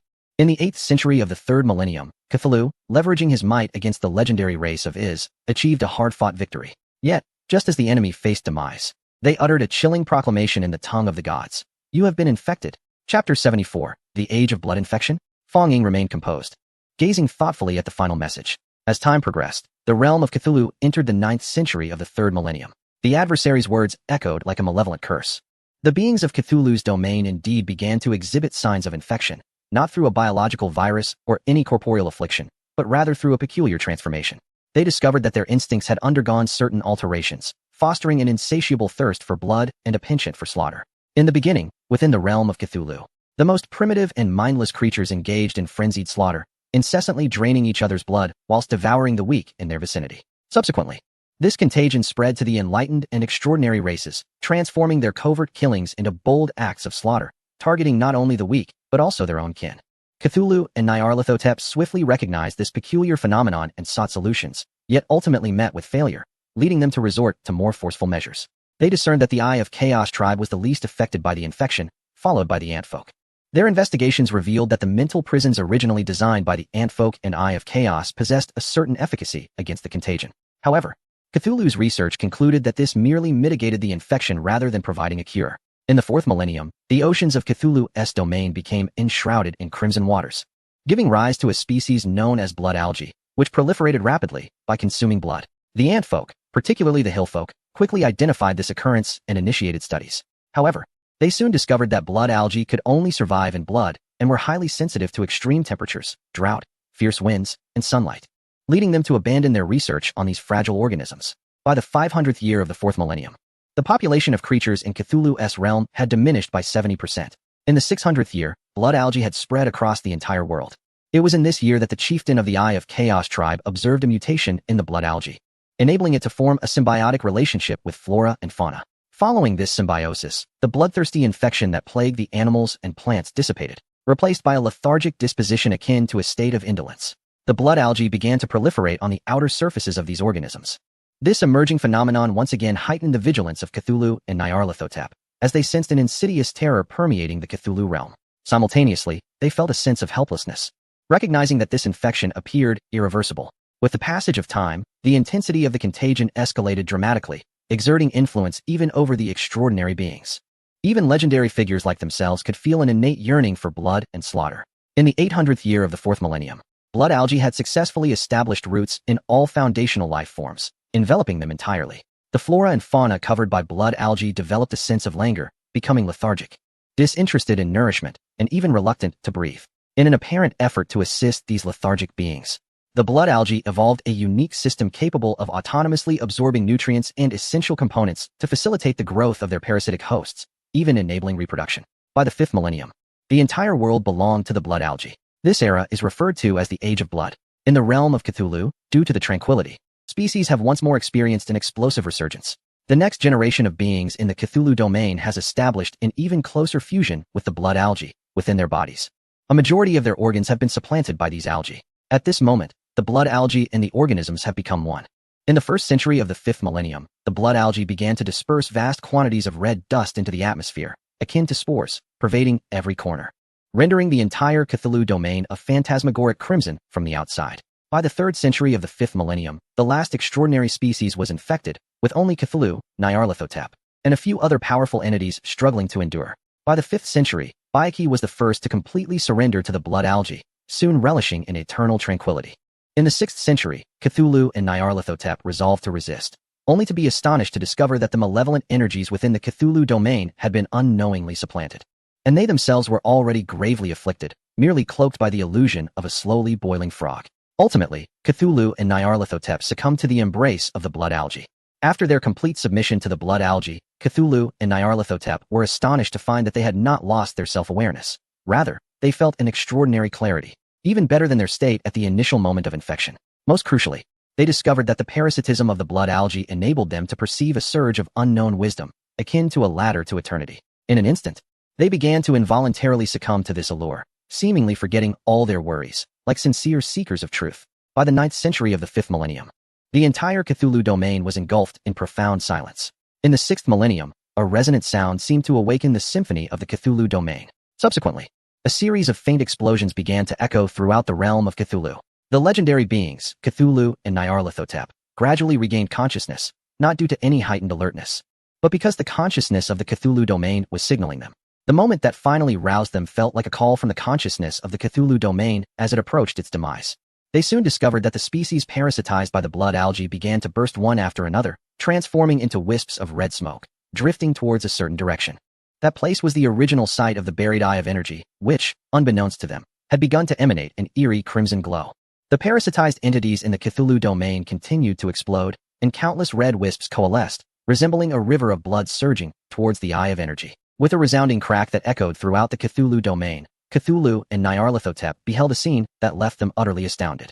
The eye of energy flickered momentarily, and the crimson earth beneath them began to tremble, as a colossal entity, adorned with blood-red scales, emerged from the depths below. Thus, the monstrous being ascended into the air, letting out a fearsome roar directed at the Cthulhu domain. In that instant, the blood algae, which had been incessantly fracturing, erupted in unison. Cthulhu and Nyarlathotep, in the final moments of their existence, glimpsed the magnificent silhouette of this towering figure, a half-serpent man, whose form was ample enough to envelop the entirety of the Cthulhu domain. The original Eye of Energy was, in fact, one of his eyes. The Cthulhu domain was annihilated. The simulation concluded. Evaluation of the simulation. In brief, you delivered a lethal blow to your adversary with your intellect. Faced with their subsequent encirclement, you did not succumb. Instead, you employed thunderous means to utterly obliterate them. Wisdom and strength coexisted, beauty and calamity intertwined. Even in the face of an overwhelmingly powerful enemy, you triumphed until the very last moment, with no one faltering. Your actions shall be remembered, as will that formidable existence. However, fret not, for what is destined to arrive shall come in due time. Simulation value, 5,000. You have received a special reward, Divine Favor, Title, Divine Favor level, undetermined. Attributes, undetermined. Effect, this signifies a deity's interest in your deeds, casting their gaze upon you. Embrace it, and you shall encounter unexpected surprises. For instance, misfortune transformed into fortune, calamity turned into auspiciousness. Of course, the effects may sometimes be contrary, yet the deity remains unconcerned, for is it not amusing? Luck, 50, misfortune, 50, sanity, 10, composure, 10. Next simulation time, 24 hours. Fonging observed all of this quietly. Or rather, from the moment the blood algae appeared in his domain, he understood that his future state would undoubtedly be less than favorable. He had steeled himself for this reality. However, after 6 millennia of development, the complete collapse of the domain was noteworthy. It spoke volumes of his opponent's resilience. They were undoubtedly the type that was steadfast and enduring. It was precisely because of this that he could finally witness their true form, the father of serpents. One of the great old ones in Cthulhu Mythos, IgG, the husband of Adhila. Quite the remarkable family indeed. Fonging harbored considerable doubts about whether he would need to draw out the parents, Marbin Ruijin, the brother, Luo Qin, and the offspring, Ego, Wati Ego, of his counterpart in the future. Of course, this was merely Fong Ying's personal conjecture. However, based on his understanding, Egu should be an unpredictable and capricious character, endowed with serpentine and divinatory abilities. After all, he bore the honor of being merged with Bayati, revered as the god of divination. When did he acquire the capability to arrange for the blood algae? Could it be that anomalies have also surfaced in this world? After all, the great race of Is seemed capable of intertwining with others, rendering it not entirely implausible. As for the final outcome, was it a calamity spawned by the removal of that energy eye? Yet, why did the system convey a different message to him? Unless the predictive system had concealed certain truths, leading him to deliberately engage with it, resulting in a failure of the forecast. Considering this, it did not seem entirely improbable. Notably, the summary provided by the system still bore the mark of that existence. It remained uncertain whether this referred to Igu retaining memories, or perhaps Idhi, or even more audaciously, being etched into the memory of his own system. After all, the unique gift that emerged later, divine favor, title, was indeed intriguing. Ever since the system altered its voice, everything appeared to have taken on a subtly different hue. As for the nature of this difference, did it even require clarification? Perhaps. To acquire benefits that transcended one's capabilities, one must be prepared to pay an equivalent price. For a fleeting moment, Fang Ying contemplated reaching out to the Divine Alliance, or perhaps his former headmaster and the formidable Jia. However, such thoughts dissipated within a second, dismissed from his mind. Seeking assistance is predicated on possessing value. The pursuit of fairness relies on an equivalence of strength between the parties involved. In a mundane world such as Earth, one can encounter countless schemes and intrigues, let alone in this extraordinary realm governed by celestial powers. Do not the ordinary souls dwelling at the bottom suffer? So, let it be. Since the situation is irreversible, he resolved to embrace it. If death were to come, let it come together. Perhaps beneath the madness and torment lies a path to survival. Fang Ying murmured to himself, his expression contorted, though he still appeared strikingly beautiful. Ji, you have arrived at the moment to solidify your skills. I choose to solidify the unnamable oath. Fang Ying's voice was faint, as though it did not emanate from his own lips. Ji, you may choose to materialize the following resources. The cube aircraft, the eye of energy. The ordinary great race of the Is, the extraordinary great race of the Is, and the blood algae. Observing the myriad of exchange options within, Fang Ying silently scrolled down. It became evident to him that this system had transformed from a charming entity into one that constantly dug pitfalls for him. Had the favor of the divine already manifested itself? Setting aside the cube aircraft, which served little purpose for him, the subsequent eye of energy was merely a trap. The critical exchange value was a meager 10 points. Was this a precaution against his insufficient deduction value? If it were to materialize, his current Cthulhu domain would undoubtedly be compromised. As for the blood algae, it was best left untouched, as it represented a significant threat. Perhaps it could be utilized to ensnare others, yet in the early stages, one would not be the first to suffer. After all, the development of a divine domain was not akin to the 7 injuries fist, inflicting 1,000 wounds upon the enemy while suffering 800 oneself. Presently, my divine realm had expanded to 400 kilometers. With just 100 more, it could ascend to the mid-stage of the divine human realm. However, this required a substantial accumulation of resources. If the asteroid belt and the first asteroid were not breached, continuing to seek an escape route might yield results. Yet the likelihood remained slim. After all, this was the winter region, where resources were inherently scarce, making it exceedingly difficult to succeed. Not to mention the time it would consume. He had not forgotten that he still faced an assessment. Moreover, how could he allow others to slumber beside him? If he were to wait until they developed, the outcome would ultimately be a matter of survival. Either he perished, or they did. Yet, the odds favored his demise. Though uncertainty lingered, suddenly, Fang Ying recalled his divine thought, 15 pillars. Indeed, he had reached 154 pillars now. It was indeed urgent. Fang Ying remarked with a hint of implication. Thus, how could I not strive? At the very least, I must demonstrate my worth, mustn't I? He glanced at his divine domain. In the next moment, his pupils constricted. What was that? Chapter 76, The Spider God, at Lachnacha. Within the previously stable Cthulhu domain, blood algae had inexplicably appeared. He had not forgotten the catastrophic dangers posed by the blood algae during his last deduction. Had the calculations reached such a level? Or had previous deductions caused some entities to return alongside them? His deduction system was not merely for foresight. It could, to some extent, alter the future. For instance, the body of the not-quite-dead great race of the Is had been harvested early by Fang Ying, acquiring the heart of time, effectively extinguishing a future crisis, resulting in the complete demise of that legendary great race of the Is. Since the system possesses such capabilities, it is plausible that other great entities may also share this potential. In the subsequent deductions, a brief mention was made of the one who is remembered, that enigmatic existence. Who knows to whom that existence refers? However, being mired in such concerns is not characteristic of Fang Ying. After all, this is not a state of deduction. He has, if not complete, at least a considerable command over his divine realm. If matters arise within my divine domain, let us see whose resolve is sturdier.